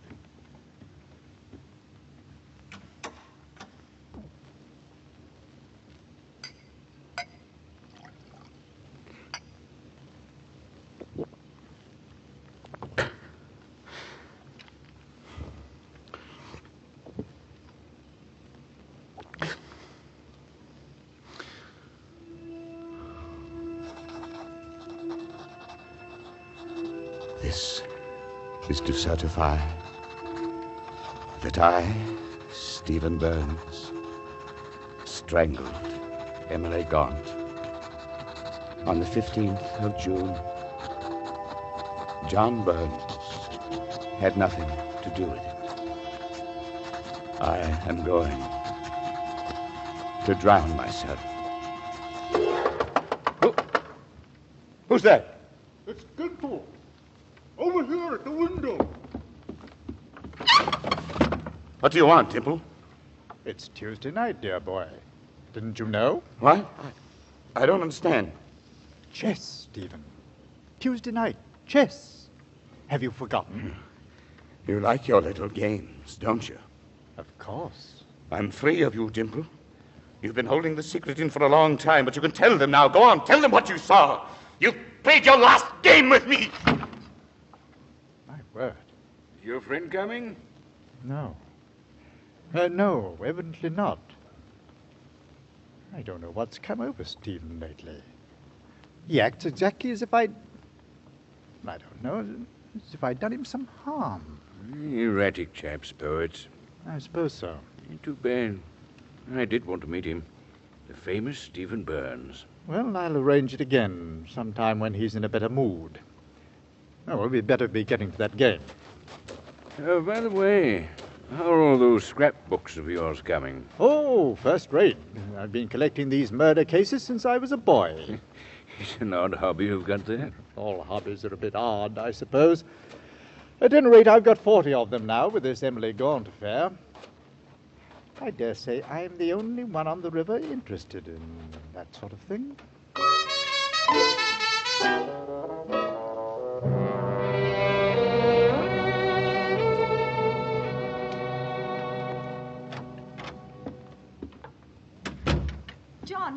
John, is that you? Yes, it's John. Thank heavens you've come. Here, quickly. What's happened? John, I know everything. You... Never mind now, it's Stephen. Look, I just found this note. I was in my room and I heard him go out 10 minutes ago. I am going to drown myself. I read the poem and I don't know why, but I hid it in my closet. And when he saw it was gone, I had to lie to him to save my life. I told him I'd sent it to the publishers. He thinks he'll be found out. That's why he's gone. I want you to destroy this note, Marjorie. Yes, John. I'll try to stop him, if it's not too late. Wait. Let him go. It would be better than the police. No. I love you. And because I do, I've got to do everything I can to save him. All right. Go ahead. I'll wait here. Out on the river, John steered the tiny motorboat around in a wide circle, and then slowly narrowed it, watching for the small rowboat, scanning the angry black water for the sign of a bobbing head. And then suddenly, just ahead of him, was the boat, empty. No! Stephen lay huddled in the bow of the boat, like a trapped animal, his eyes gleaming in the darkness. His hair was plastered to his skull, his clothes heavy and sodden with water. He raised himself on an elbow and then lurched forward to his knees. I went over the side, John. I did. I went in, but I couldn't do it. I couldn't. Take me home, John. I want some dry clothes and some brandy. Take me home! John frantically shoved and pushed to move his boat back. Then he stood abruptly and dived into the water after Stephen. He went under for a long moment, battling the current with all his strength, and then he came up again. Stephen, his wet... In another moment, his arms were flailing out, searching, grasping, looking for his brother. It may have been only moments, perhaps it was hours, but as he looked round desperately, scanning the black expanse about him for the sight of a single struggling head, there was nothing but jet black water. flowing swiftly. Stephen! Stephen!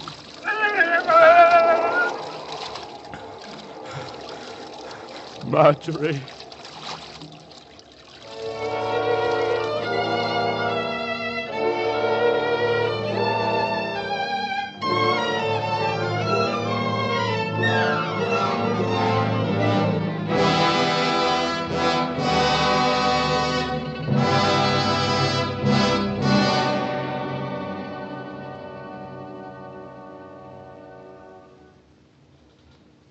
And where is John now, Mrs. Burns?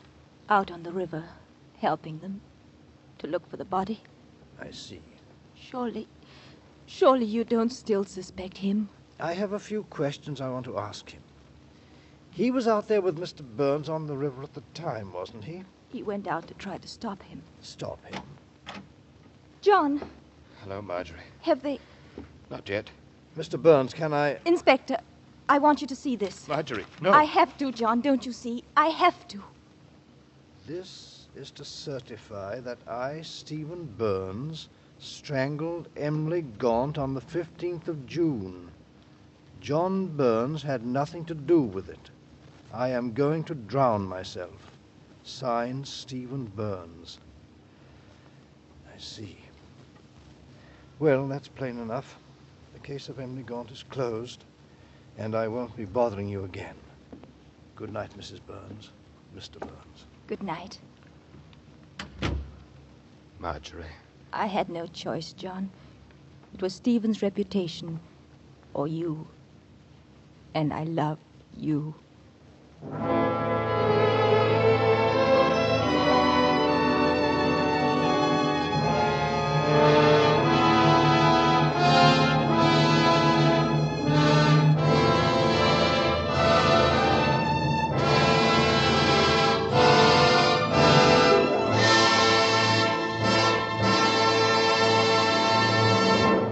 This is Robert Montgomery.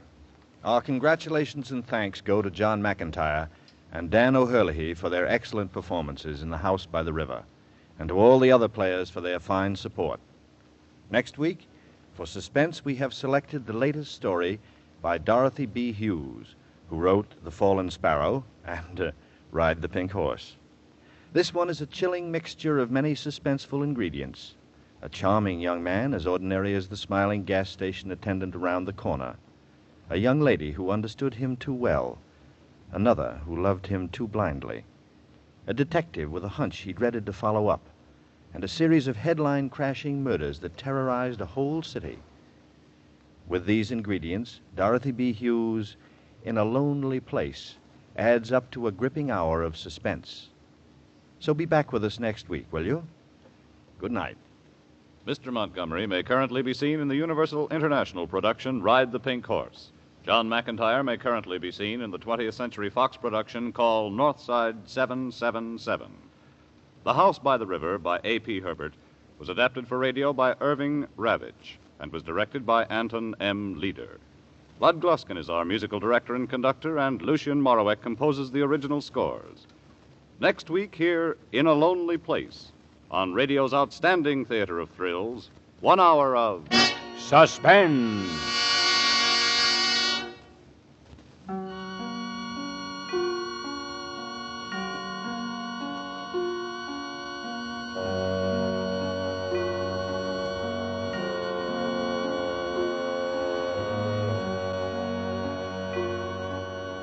This is CBS, the Columbia Broadcasting System.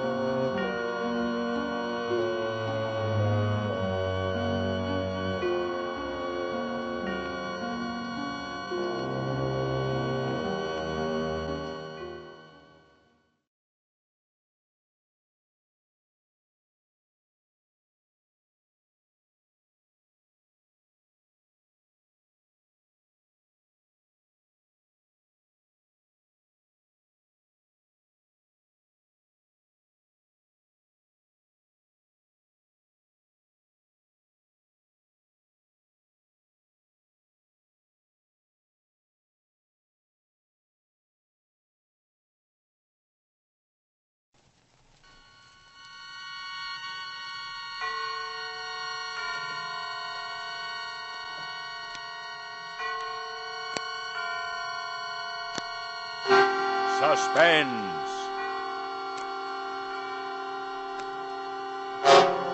Radio's outstanding theater of thrills brings you an hour, a full 60 minutes of suspense.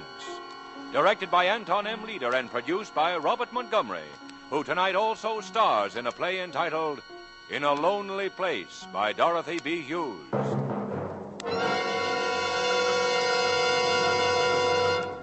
This is Robert Montgomery. The other day, a friend of mine repeated a familiar phrase. He indicated the travel folder on his desk and said with a kind of triumph, "I'm going to get away from it all." He's lucky, my friend is. He's going to change the scene, the whole scene. New horizons, new vistas, new people, or no people at all. New thoughts, or no thoughts at all. He has a rendezvous with a cloudless sky and a peaceful stream and the easy whisper of the wind. Only time stands between him and a fresh beginning. Indeed, he has a lonely place where there is no loneliness. Yes, my friend's lucky. He can get away from it all with a simple change of scene, and he has no fear of being alone with his thoughts. It isn't like that with Dixon Steele. It isn't like that at all. And so, with the performance of Robert Montgomery as Dixon Steele, and with our play In a Lonely Place by Dorothy B. Hughes, we again hope to keep you in suspense.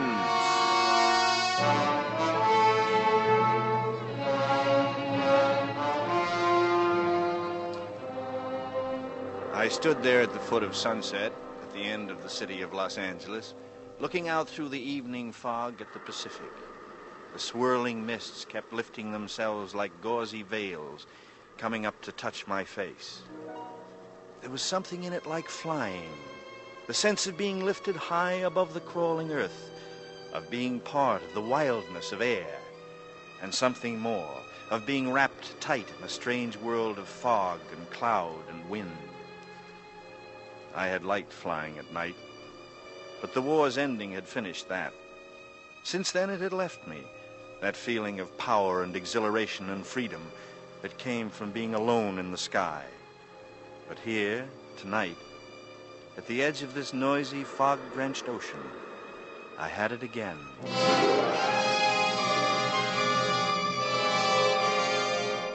Then I turned away.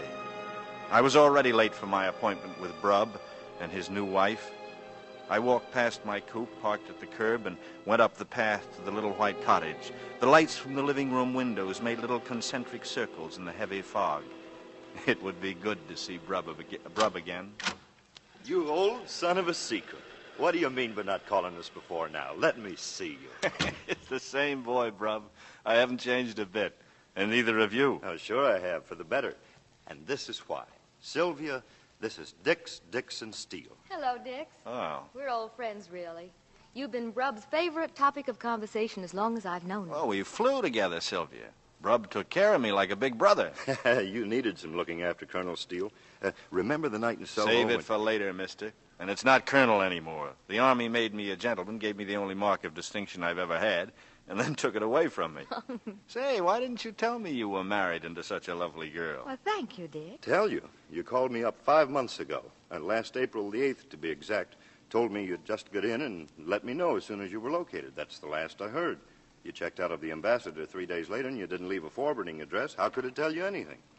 Keeping tabs on me, Brubb? Oh, trying to find you, you crazy lug. And here I am. It's like being home again. Well, brief me, boy. What have you been doing, and how's it going? Slow, Brubb, slow. I've got a little apartment and a car and a typewriter. That's about it. And the typewriter's a new touch. Trying to write a book, like 90% of the other GIs. A detective novel. My rich Uncle Fergus back east is staking me for a year to see what I can do. He calls it giving me a hand over the period of my readjustment. So that keeps me busy most of the time. And the rest of the time? The rest of the time, I hardly know what to do with myself. You were a hot pilot in England, Dix. Just a kid at that. Sure, it's going to take a little time. Would anyone care for something to eat or drink? Cold beer? Dick? No, thanks. Not at the moment. I'm too relaxed. We were a casual generation, Dix. And they put us in the middle of something that wasn't very casual. There's bound to be a reaction. Oh, Brubb's always looking for the hidden motive power. That's because he's a policeman. Policeman? Oh, not a policeman now, darling. A detective. Oh, I'm sorry, darling. What happened to you, Brub? All my old buddies ask me why, and I can't help them. I don't know why. All I do know is it's rotten hard work. No, the things men do. You with a badge and me with a typewriter. And that reminds me, I ought to be getting back to it. Oh, but it's still early. Well, what's the hurry, Dix? Well, Brub will want his rest, Sylvia, if he's going to dig around for the glory of the L.A. police force. It is L.A., isn't it, Brub? It is, indeed. And you do need some sleep. Plenty of work in L.A., no? Plenty. Well, I'll be seeing you two. Well, good night, Dix. We'll expect you to come often. Hey, wait a minute. We don't have your number. My number? Sure, we'll want to get in touch. Oh, yeah, right. Crestview, 90898. 90898. That's Good. right. You'll be hearing from me, Dix. I'd be hearing from Brub. And why not? Good old Brub with his tired eyes and rumpled hair. Brub had been my big brother. But he hadn't known everything there was to know. Some things a man keeps secret. It's amusing to keep some things secret. I wondered if they were surprised by my quick exit. But I had to get out of there. I couldn't stay. I had to figure things out. So Brub was a detective now, and he had my telephone number. There was something amusing about Brub being able to lay his hands on me whenever he wanted. Amusing and more exciting than anything that had happened in a long time. The hunter and the hunted, arm in arm. The hunt, sweetened by danger. I was driving slowly, hugging the curb, and then I saw her. A girl, an unknown girl, standing alone on the corner of Camden Drive, waiting for a bus. And buses didn't run often out here at night. I pulled up a block ahead and got out, shutting the door so it made no sound, and then I walked back toward her. She heard me coming in the fog. She turned her face to me, smiling a little, glad to have someone to share the darkness and the silence with her. I walked up to her, slowly, and I was smiling back.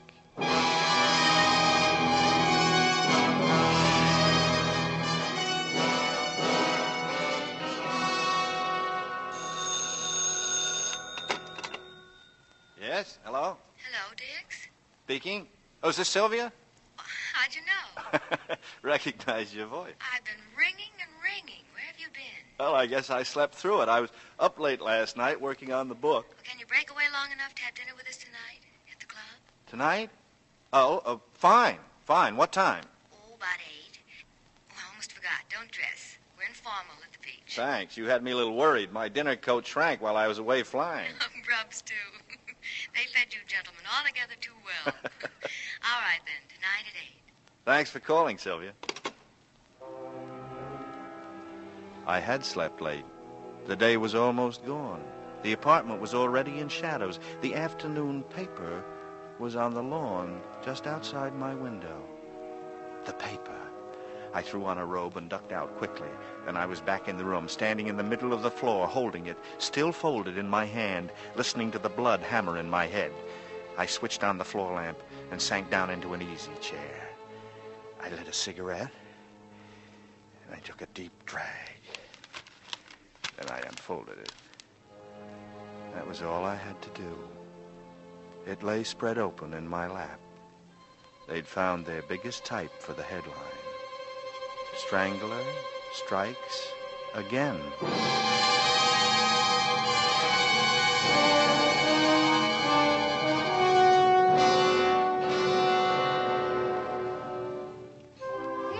Huh? Dix, over here. Oh, hello, Sylvia. Where's Brub? He called at the last minute to say he'd be detained. It's like being married to a doctor. Would Oh, you like well- a drink meanwhile? Here he is now. Oh. Sorry to be late, darling. Hello, Dix. Hi. Glad you could join us. You look exhausted, Brub. Hard day? Haven't you seen the papers? No, I didn't get a chance. Why? It's another one. Oh, Brub. Well, what's it all about?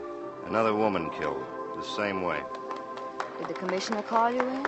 Yeah, the whole department. We've been with him since 5. We've got to stop it. Yes, darling. Was it someone important? No, it never is. Oh, I forgot you're just a visitor, Dix. You see, the only pattern we can find is in the time schedule. They come one a month, regularly. You must be starved, Rob. Wouldn't you like to order? In a minute, baby. I want to unwind. Have a highball, anyway. Malcolm. Yes, Mrs. Nicolai. 3 scotch and sodas, Malcolm. We'll order later. Certainly, ma'am. The first one was about 4 months ago. May, to be exact. May 16th, the night before my birthday party. It was a girl down on Skid Row. She was a nice enough kid, dancer in a cheap joint. We found her in an alley, strangled, no clues. And that was number 1? Yeah. In June, number 2. We found her in Westlake Park. Wasn't any reason for it. A nice, normal girl, young and attractive. She'd been killed the same way, and no clues. And then the others? Last night was the 4th. No motive, no connection between any of them. Huh. And never the same neighborhood. And last night? Beverly Glen Canyon, up where it's country. She was lying in the brush at the side of the road. There were about 500 car tracks superimposed on that particular stretch, so it wouldn't do any good to lift them. But we've got one clue, a great one. We know the killer uses a car. How can you tell, bro? Well, her name was Mildred Atkinson, and she'd been playing bridge with 3 girlfriends in Beverly. At 11, she and another girl went out to the bus stop together. A friend caught a Wilshire bus and left Mildred behind, waiting for a Hollywoodland. So how did she get up to the canyon where we found her this morning? It's a long way. The answer is she went for a ride. Where's that drink? Just another minute, darling. Los Angeles is too big, too sprawling. You can't patrol every street every night. He's safe. He's insane, of course. Sure he is. A maniac walking the streets. Mild-mannered and soft-spoken and looking as normal as anyone. A homicidal maniac. I sat there watching Brub's angry black eyes and Sylvia's white pallid face. He's insane, of course. Their imaginations were poor, blunted little things reaching only as far as the obvious. He's insane, of course. So that was to be the chorus. What could they know of the world of imagination and beauty in which a sane man, as sane as any, could kill and kill again? Don't you like your drink, Dix? What? Oh, sure. Lost in a fog, eh, boy? But I know why. Do you? Could it be that little Banning girl over at the next table? Could it be that she reminds you of someone? Well, I don't know what you're talking about, Brub. What girl at what Now he sees her. What's the mystery about Betsy Banning? Does Dix know her? No, darling. It's just that she's a dead ringer for another girl we used to know in England. Especially Dix. He knew her well. Am I right? Yeah. Yes, you're right. Little Brucey. This girl is so much like her. Well, you're wrong, Dix. She's not as pretty as Brucey. Don't you remember? Remember? Yes. I remember Brucey. But I didn't want to remember Brucey. Brucey of the sea green eyes. Brucey whom I had loved and wanted and needed. No, I'd been through it before. It was now that mattered. It was today in Southern California, 6,000 miles away from her, with something else hammering in my head to be looked at and examined. What? Oh, yes, tires. They were good tires, no patches, no distinguishing marks. Rob had said it himself. They couldn't get tire marks from dry concrete. I hadn't thought so. Still, I should have made sure. Certain gambles are legitimate. Like taking Mildred to that drive-in last night. Gambling on the muddled memory of waitresses who served hundreds of average-looking men and women every day, every night. Sure, it was a risk. But risks were like spice. Like stunt flying. As long as you used them like spice, sparingly. Like stunts, planning them with precision, I could afford to take risks. I just couldn't make mistakes. I left the club right after dinner.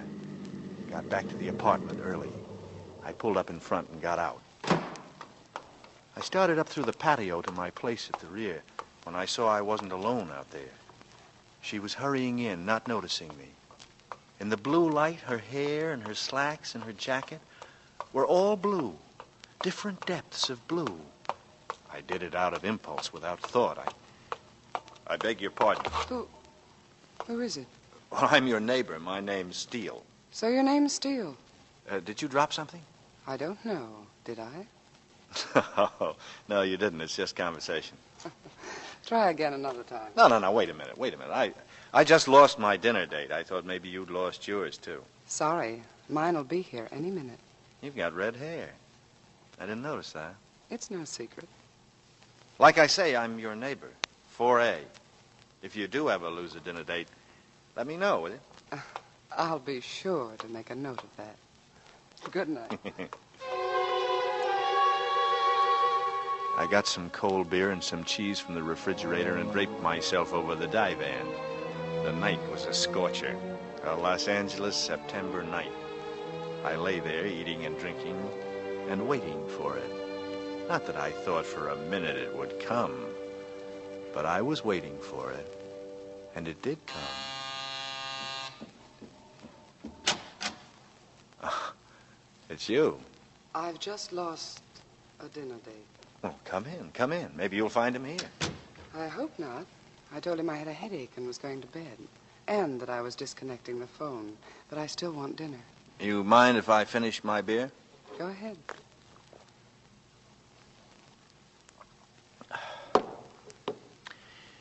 I'm Dick Steele.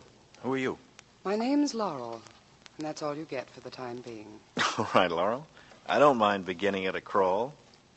I suppose you're in pictures. Not often. I don't like getting up mornings. No, I don't either. That's why I'm a writer. Why'd you come by, Laurel? Because I'm hungry.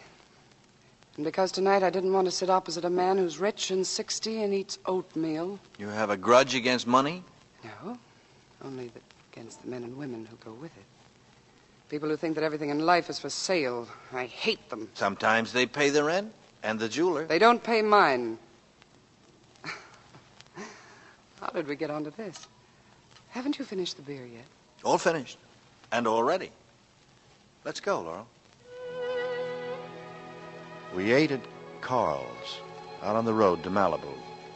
We didn't say much. We ate and smoked and had coffee. And I watched what the lights did, glinting on that red hair. When we left there, I knew it. I knew it was the beginning of something good. She was beside me and with me, and that was enough. I'd needed her for a long time. Ever since Brucey. That's how long. This girl, this Laurel, could make it up to me, could make me forget. I parked on an open stretch overlooking the dark beach and the ocean. She wanted to go down closer, so we left the car and struggled through the sand down to the water's edge. I held her hand tightly. The spindrift salted our lips. I haven't done this in a long, long time. Having fun? Oh, wonderful. You can really smell the ocean here. Breathe, Dix. Breathe deep. Laurel, would you laugh at me if I said I was happy? That I never thought I'd be happy again? That I didn't think I could be? No, Dix. Laurel. Laurel, you're wonderful. Am I? Laurel, come here. Come here.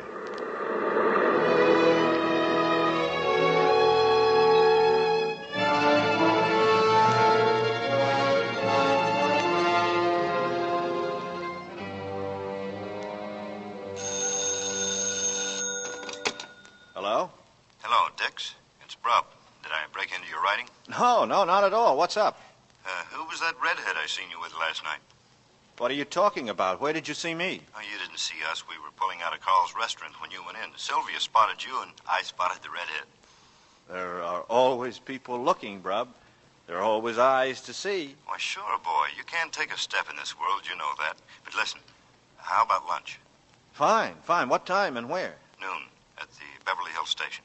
Beverly Hills Station? Police station, kid. Pick me up there. Okay, Brub. I'll see you there. Noon.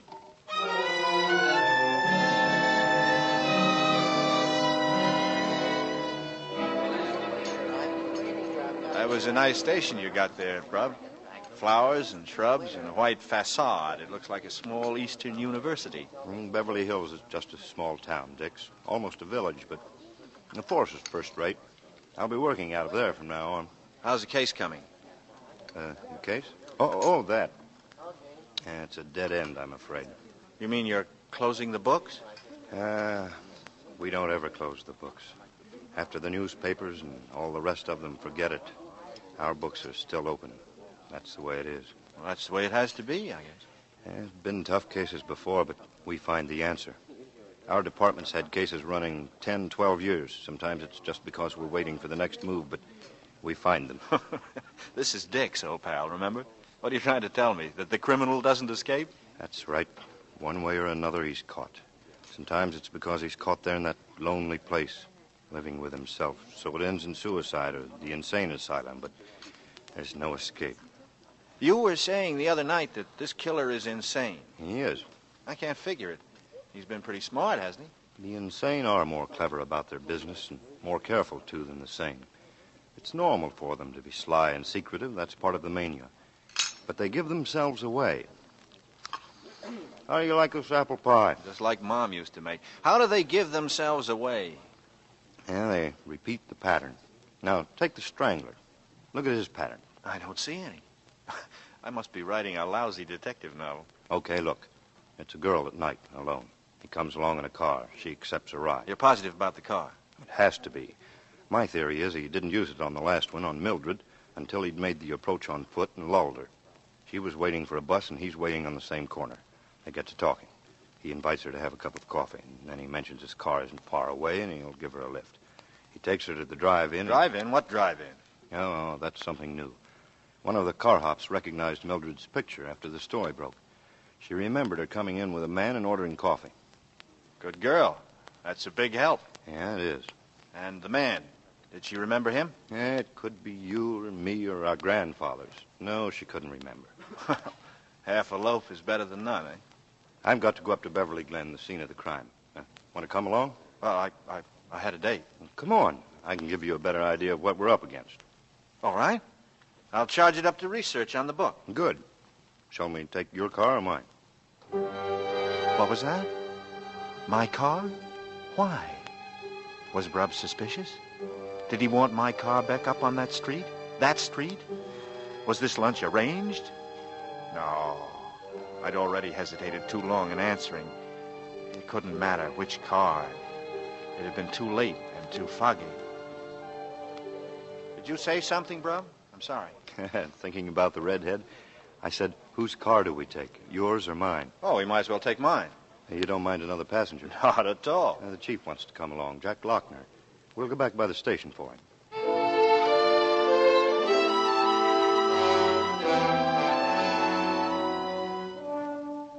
We swung out towards sunset, all three of us up front. Lochner was a tall, thin man with wispy gray hair. He didn't look like the chief of anything. I drove carefully. I suppose it's the thing to do with cops beside you. Nice day for a ride. Yeah. Okay, so I'll shut up. This is it, Dix. Turn right, Beverly Glen. My hands began to sweat. If Brubb hadn't called out, I knew I would have turned onto that street myself automatically. And I was a visitor from the east who didn't know the country very well. There was tension in my hands and arms, fear that I might recognize the place at the side of the road and react to it. And then slowly, I relaxed again, realizing that I didn't know the road, that I could never find the spot even if I wanted to, for it had been dark. We climbed into the valley. There was a chill in the air, and the sun was far away. Nobody spoke.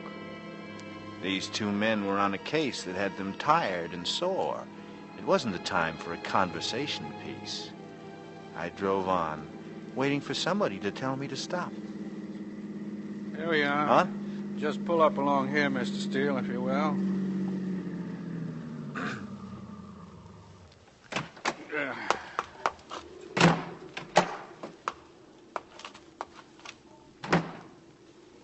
Is this where you found her?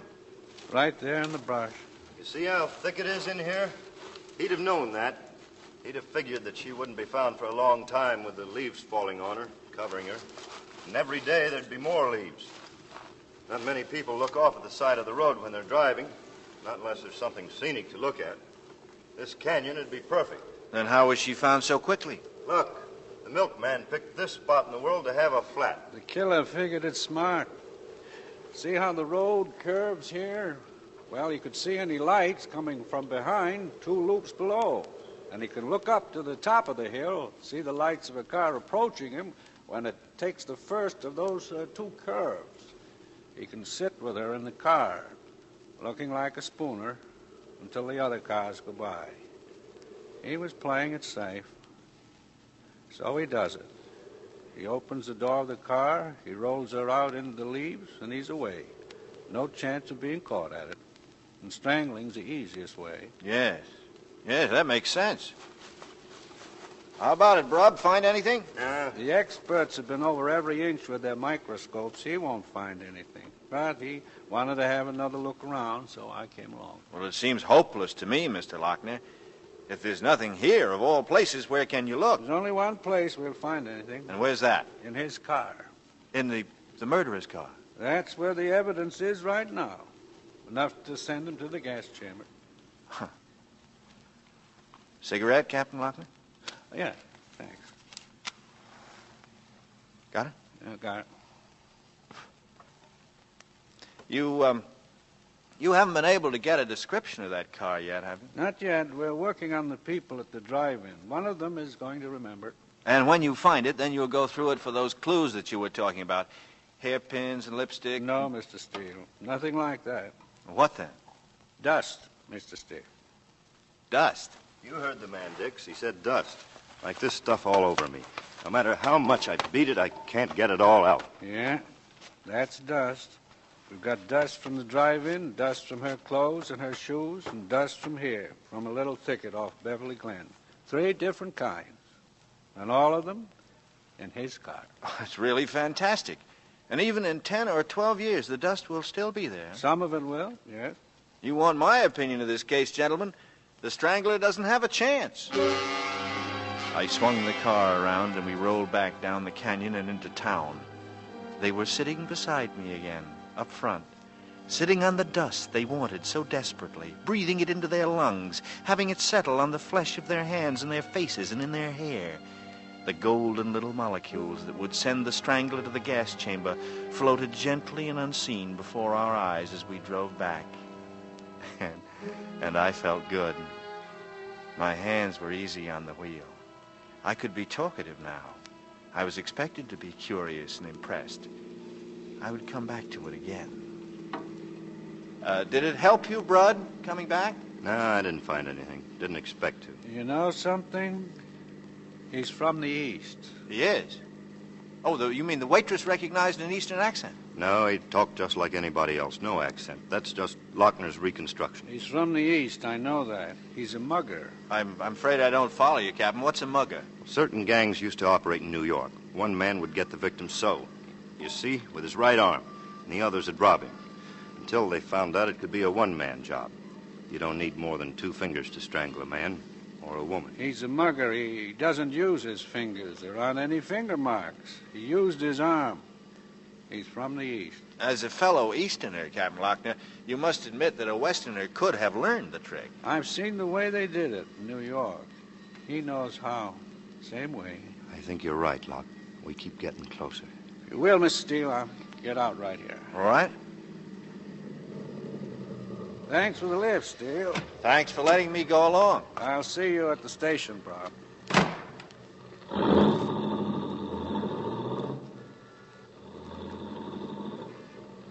Ever since this thing started, I've been afraid for her. For her? You mean Sylvia? She's lived in the canyon all her life. She never had any fear, wandered all over it any time of day. But the canyon at night, the way the fogs come in, it's a place for him, and I've scared her. She's alone so much, I never know what hours I have to keep. You know our street, how dark and lonely it is, and the way our house is set up there. Oh, I'm the one who scared Dix. I've infected her, and I can't help it. I can't pretend. Until we've caught him, she isn't safe. Sylvia isn't safe.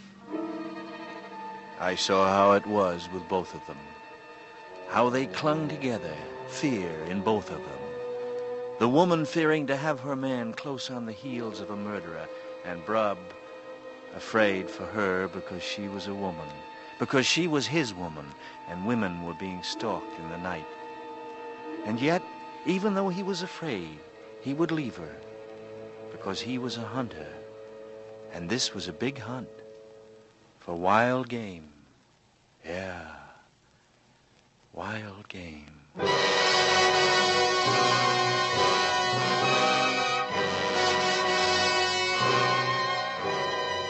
In tonight's full hour of suspense, Mr. Robert Montgomery stars as Dixon Steele in the play In a Lonely Place. Tonight's study in Suspense.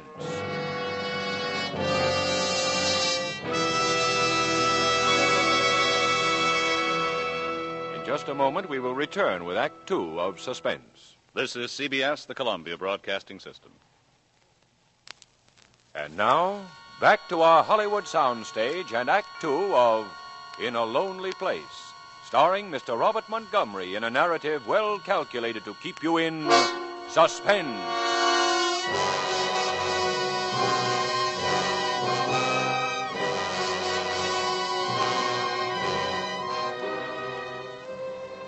I was very tired. Tired of thinking about Sylvia and Brub and the fear that had bound them as desperately as their love for each other. I was weary of the big hunt, for I was hunting on my own. I was looking for happiness. I spent the next few days with Laurel. It got so that I didn't count the hours anymore. All I knew was beauty, and I knew intensity, and I called it happiness. And all the time, I knew it wouldn't last. I sensed the restlessness coming into her. I could feel it. Dix. Dix, what is it? Did I say something? Laurel. Laurel. Oh, what is it? You tell me. You've been sitting there without moving for more than an hour. Oh, just daydreaming. Was it something nice? Tell me about it. Turn off the radio, Dix. It's making me nervous. All right. You like a drink? Yes, please.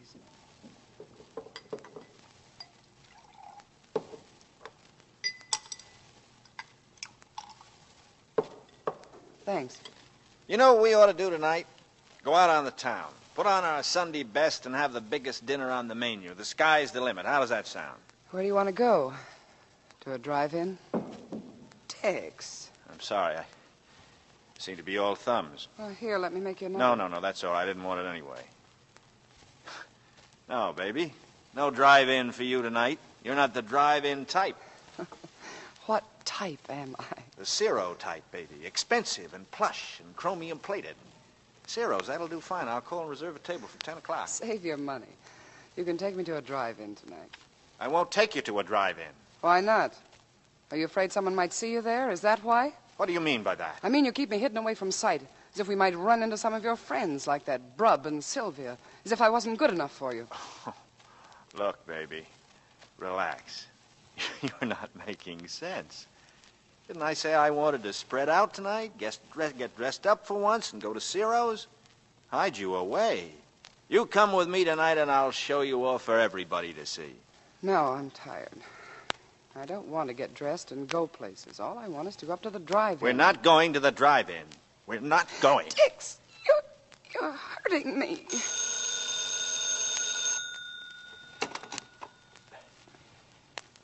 Hello? Hello, Dix. How are you? Fine. What's on your mind? Can you come over to the house? I want to see you. Sorry, bro, but I got a date tonight. I've just had a letter from England, Dix. It's about Brucey. Brucey? That's right. Okay. I'll be right over. Okay. It seems that I can't have dinner with you after all. All right. You don't seem very unhappy about it. Laurel. Yes? I'm sorry if I hurt you. Forget it. It's all right. We haven't been soft lovers. We haven't played it that way. The world keeps coming in between us. That makes me afraid. Why should you be afraid? Because I might lose you. I have to keep telling myself to remember that I can't take any chances, that I can't lose you. I can't, Laurel. Don't be afraid, Dix. You see, I love you very much.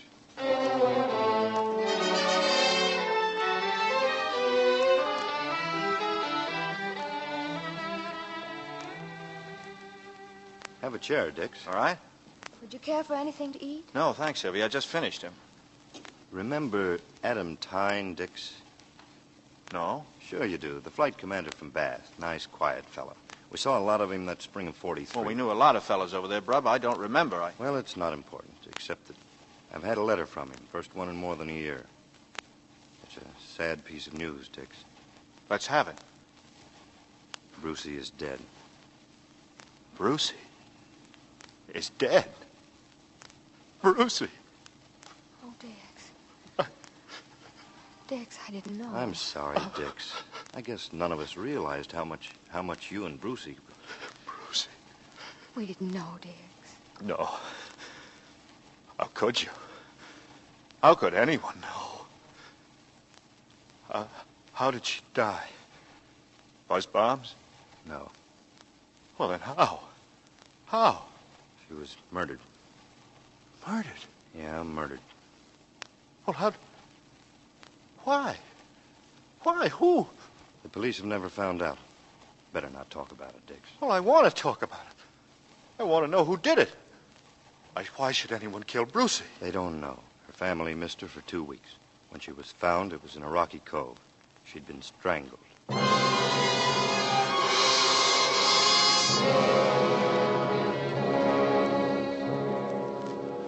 Brucey was dead.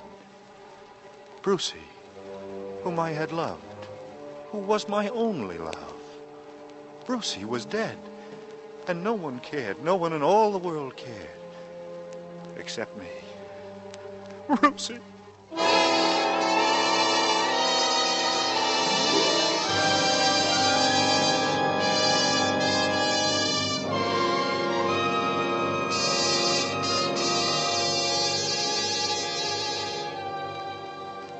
I called Laurel when I got home that night.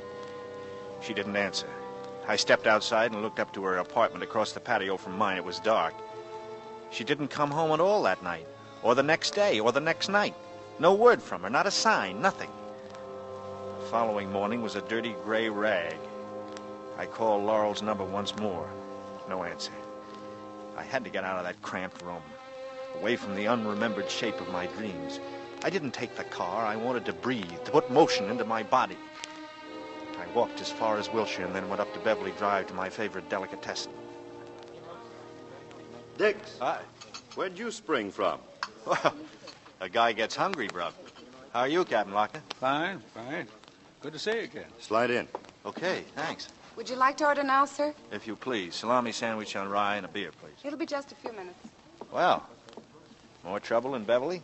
No, same old case. We're not going to let it happen again, that's all. And, you think it comes from this neighborhood? Huh? It's the last clue we have. We pick up a little more each time we check. Yeah, but where do you check? How? And we've been talking to the help again. At the drive-in where he stopped with her that night. Any luck? I don't know yet. In these neighborhood spots, a lot of people come by to eat regularly. I got to thinking about it. There must have been some of the regulars around that night when he took Mildred in for coffee. The nerve of it.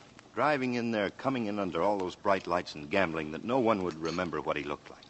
Like you and me, Brub. An ordinary man. Yeah, an ordinary man with the nerve of a jet pilot. I see what you're after, Brub. Have the help ask questions of the regulars when they come in. Were they at the drive-in the night of the murder? And did they see the couple? That's it. And I suppose you're hoping this fellow's a repeater, too. And then it'd be a break, but there's no chance. No chance except for his nerve.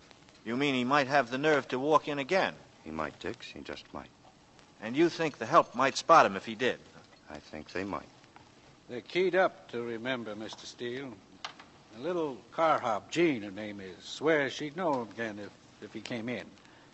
She'll know him if she sees him again. Only she can't describe him. That's the trouble with people in these cases. You remember how it was when we were flying, Brub? How do you mean? You said yourself he's a gambler. He's reckless. I mean, he'll take chances like going to that drive-in before killing the girl. Well, it occurs to me that it's the same kind of recklessness we had when we were flying during the war. We took chances, but we were sure that we'd pull out of them. Mr. Steele makes sense. And something else, he's probably an ex-serviceman. How do you figure that? Well, the people who saw him at the drive-in all say he's a nice-looking fellow with nice clothes. At least that's what the newspaper accounts have to say. Am I right? So far. Then it's 10 to 1. He's the right age, good, healthy specimen, average. The average were in the service. I know that's not a very brilliant deduction, but it fills out the picture a little more. I'll buy that, Mr. Steele. Yeah, I will too. Well, I'll be getting back to the office. I'll be in a little later today, Chief. Okay. By the way, Captain Lochner. Yeah? Every time I see you, I seem to be asking a lot of questions. I hope you haven't minded. Not at all. Brub vouched for you a long time ago. You just keep asking them. I will, Captain, and thanks. I'm late now. I want to check over those Bruce reports again. See me as soon as you get back. Well, right. Here's your order, sir. I beg your pardon? Wasn't yours the salami sandwich? Oh, yes, thank you. Would that be all today? Yeah, that's all right. Your check, sir. And thank you. Bruce. This is a pretty common name. There must be 100,000 in the United States. At least. And hundreds in Los Angeles. Yeah. He said he was going to check the Bruce reports. It's not the same one, Rob. It couldn't be. Not Brucey. I'm sorry, Dix. I know it's a raw wound, but I couldn't help talking to Lochner about her. I was knocked off my pins when I heard the news, and I wanted to report on the case. I figured you'd want one, too. You were right. Then what happened? Locke cabled the London police. He thought it'd help us, that maybe Brucey was one of a series like our series. It's far-fetched, but the killer might have been an American. England was full of GIs at the time. And was she one of the series? They don't know. There was a series, but it didn't start right after Brucey. A couple of months, then it began. The same pattern. Strangler. Well, what was the matter with him? Couldn't they catch him? No, he was never caught. After 6 months, it stopped, just as suddenly as it had begun. Maybe he was shipped back home. If I could ever find him, if I could ever get my hands on him, the man who killed Brucey, I guess we feel the same about that. And do you want to come back with me, Dix, and see the reports? No, I don't think I could take them, Brub. You understand? Of course I do, Dix. Of course I do.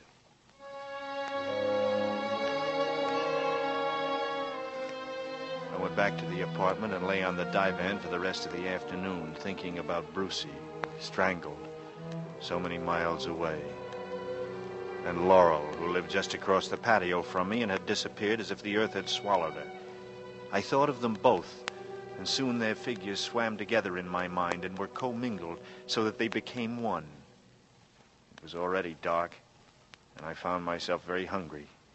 I got in the coupe and drove over to Wiltshire, not knowing where I'd eat. Past the Savoy, Romanovs, the tropics, and then suddenly, the brilliant lights of the drive-in glittered ahead of me. I didn't stop to think. I twisted the wheel and pulled into a parking space right up front, right under the lights. They were looking for a man of my height, a man of my build. I was here for them. I'd come. Two young fellows were in the car to my left, a middle-aged couple to my right. No police in sight. I was safe. The girl who came with the menu was pert and pretty, no more than 16. Good evening. Hello. Want to see a menu? I know what I want. I'll have the special tonight. It's kind of a celebration. Yes, sir. All below. I wondered what the girl's name was. I wondered if she was Jean, the car hop whom the police had alerted, the girl who would come up to each customer in the hope of finding me. And here tonight, she had found me, and she didn't know it. I ate slowly, lingering over the food, and before I left, I handed her a large tip, just to be sure she remembered me.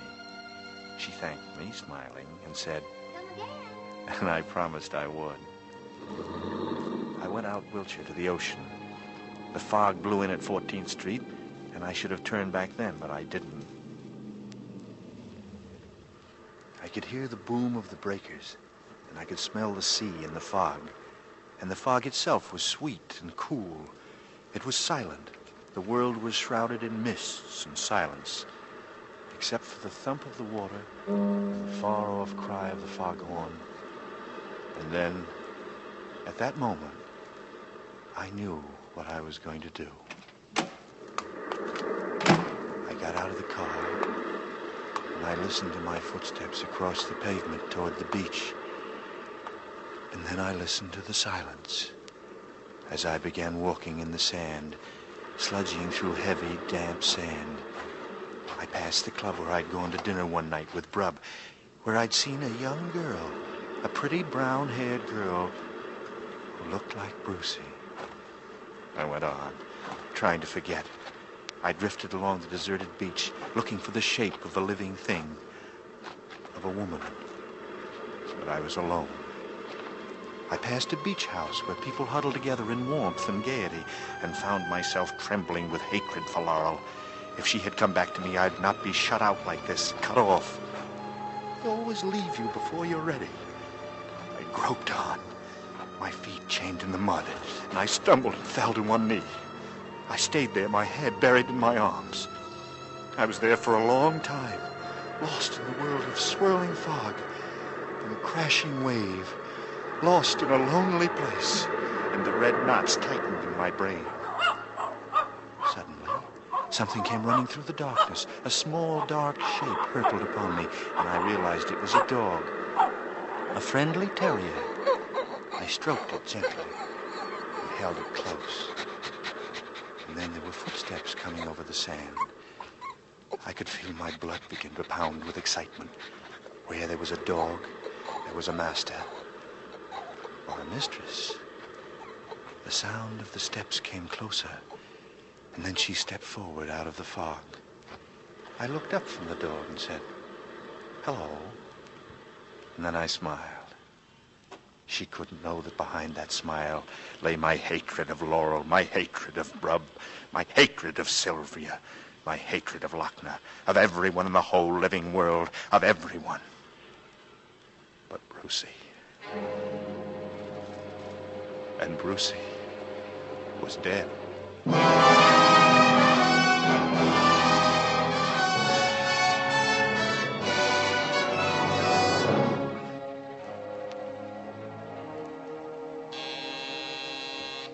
Laurel at last. Laurel? No, it isn't Laurel. What brings you, Brub? Am I invited in? Yeah, of course. Sit down. Yeah. Anything wrong? Plenty wrong. Is it Sylvia? No. What makes you think it is? Well, I don't know. You looked so worried. You mean you don't know what's happened? I don't know from nothing. I awoke to a beautiful morning, to birds singing, to California sunshine, and I decided it was a day for the beach. I've been out there all day riding the breakers. Oh, wonderful sport. You were at the beach today? Sure. What's wrong with that? He was out again last night. The strangler. He did it on the beach. Brub. Again? The little Banning girl. Betsy Banning. You remember? The girl who looked like Brucey. Yeah. I remember. When I get him, and I will get him, I'm gonna kill him. I'm gonna kill him with my hands, the way he likes to do it. Oh, now take it easy, Brub. Would you like a drink? She always took her dog out for a run at night, no matter what time it was. She wasn't afraid. She was like Sylvia. The ocean was always something safe, something good, and she had her dog. And the dog? Buried in the sand, dead, strangled. Poor fella. Right on time, just about a month. On the nose, every month. And no clues? On the sand, no clues, no buttons, no fingerprints, no cigarette stubs, no match folders, not even a calling card. Well, there's not much I'm good for at a time like this, but if there's anything I can do, Brub, anything... I was in the neighborhood. I had to stop by and talk. I'll be going now. Thanks, Dix. Anytime, Brub. You know that. Anytime.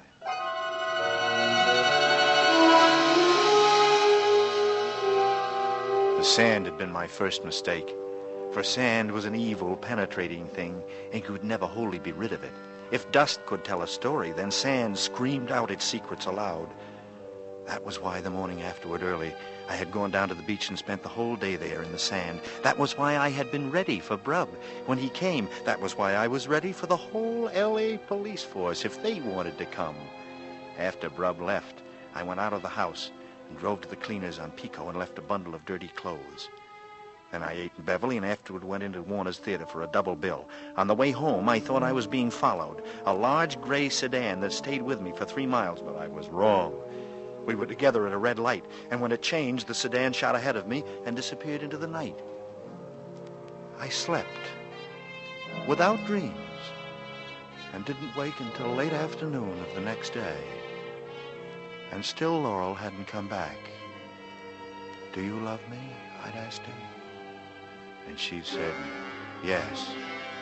She lied in my face and in my arms. I hated her, a cheat and a liar. No one cared. No one ever cared. Only Brucey. Brucey, who was dead, who had left me alone. Alone forever.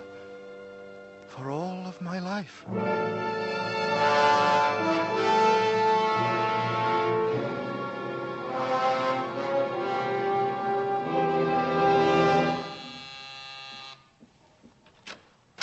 Mr. Steele? Yes? Captain Lochner would like to see you up at the station, if you don't mind. I don't mind at all. Well, take your time. There's no hurry. Well, that's all right. I'm ready now. You can follow me in your own car, if you like. It doesn't matter. You might as well take yours. You know the way, don't you? Oh, yes, I know the way. So they wanted to look at my car while Lochner kept me occupied. I laughed out loud driving over. Let them crawl through it. Let them look at the sand and the dust. Let them make casts of the tires. It didn't mean a thing to me. It only made the game more exciting. Thought maybe you could help us, Steele. I'd be glad to, Captain. You name it. It's the Bruce case, the English girl. I understand you knew her. Yes. Brub and I both knew her. Wonderful girl. I've been doing a good deal of thinking about Miss Bruce. Brub told me your idea. It could have been the same man. I got a list here of American men who were friendly with the Bruce girl. Who were all in England when it happened. Just look it over. See what you can remember about these men. Anything they might have said or done. Here. Oh? I see Brub's name is on it. Yeah. Mine, too.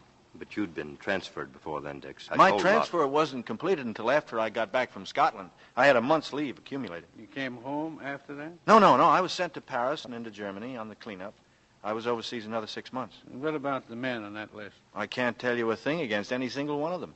They were all good men. Not one could have had anything to do with this. It's impossible. Okay. Brub's been telling me the same thing. It's another dead end. Well, that's enough for the day. I'm going home to sleep for 20 hours. Thanks for coming over, Steele. Good boy, Dix. Why? Because I stood up for the fellas? You did, too. We had to. I never knew about Scotland. How'd you like it up there? It was wonderful. Because she was with me. Brucey. She loved it there. And I loved her.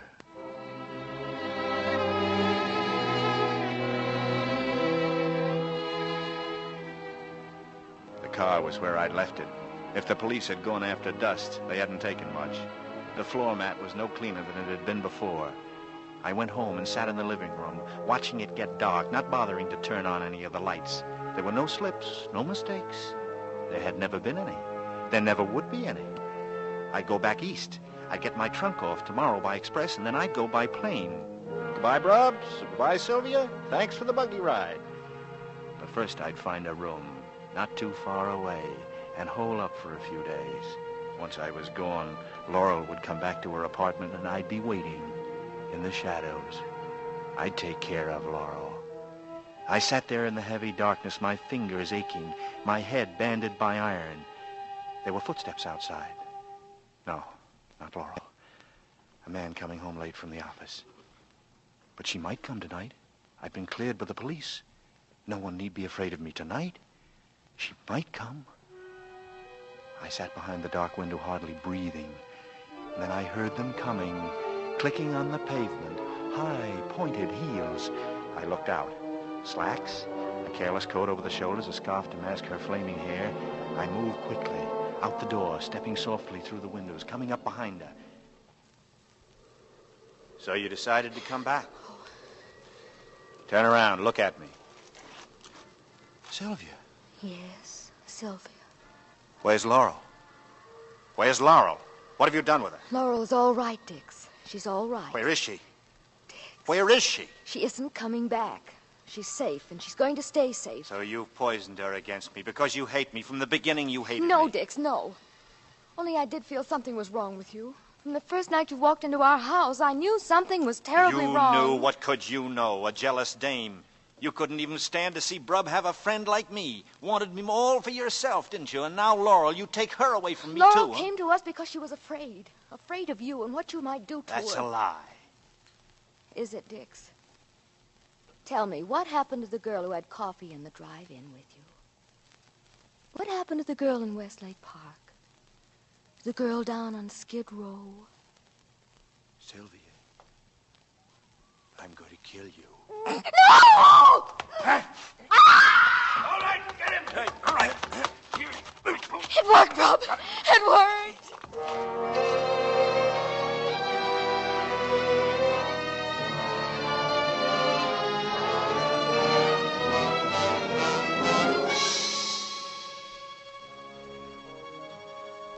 We were all in my apartment. Lochner and Brub and Sylvia. And some of the boys I'd seen from the Beverly station. They put on the lights and sat me down on the divan.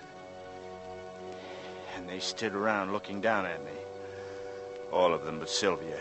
They stood between me and the chair in which she sat huddled. And Lochner was looking down to talk to me. I'm arresting you on suspicion of the murder of Mildred Atkinson. That's very funny. And suspicion of the murder of Betsy Banning. And the attempted murder of Sylvia Nicolai. Have you anything to say? Yes. I think you're crazy. Listen to me, Dix. It's no use. We have Mildred Atkinson's fingerprints in your car. There's only one way they could get there. Would you be lying? You, an old friend, just to trap me? And we have the dust. Do you know what a good lawyer could do with your precious dust? I'm not through, Dix. There's quite a bit of lint from the Atkinson girl's coat. Lint? And there are hairs from Betsy Banning's Scotty dog. We found them on the suit you took to the cleaners. But you can't think of everything, Brub. Especially when you're rushed. When your luck runs out. Dix, look at me. Why did you do it? Why? Was it because you loved Brucie and she wouldn't have you? Is that what set you off? Is that what made you do it? Brub, Why, Dix? Tell me why. Because I killed Brucie.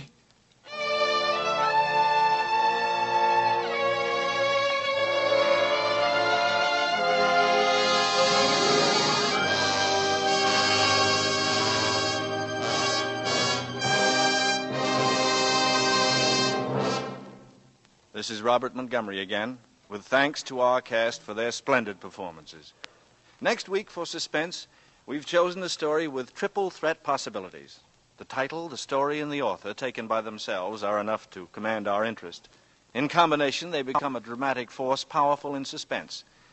I speak of Nightmare by William Irish, a story which fuses reality with unreality in a frightening pattern of fear and suspicion.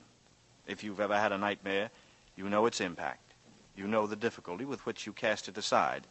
If you've never had a nightmare, we cordially invite you to have one on us next week, when with Nightmare by William Irish, we again hope to keep you in suspense. Good night. Mr. Montgomery may currently be seen in the Universal International production Ride the Pink Horse. In a Lonely Place by Dorothy B. Hughes was adapted for radio by Irving Ravitch, directed by Anton M. Leader, and produced by Robert Montgomery. Lud Gluskin is our musical director and conductor, and Lucien Morawek composes the original scores. Next week, hear Nightmare on radio's outstanding theater of thrills, 1 hour of Suspense.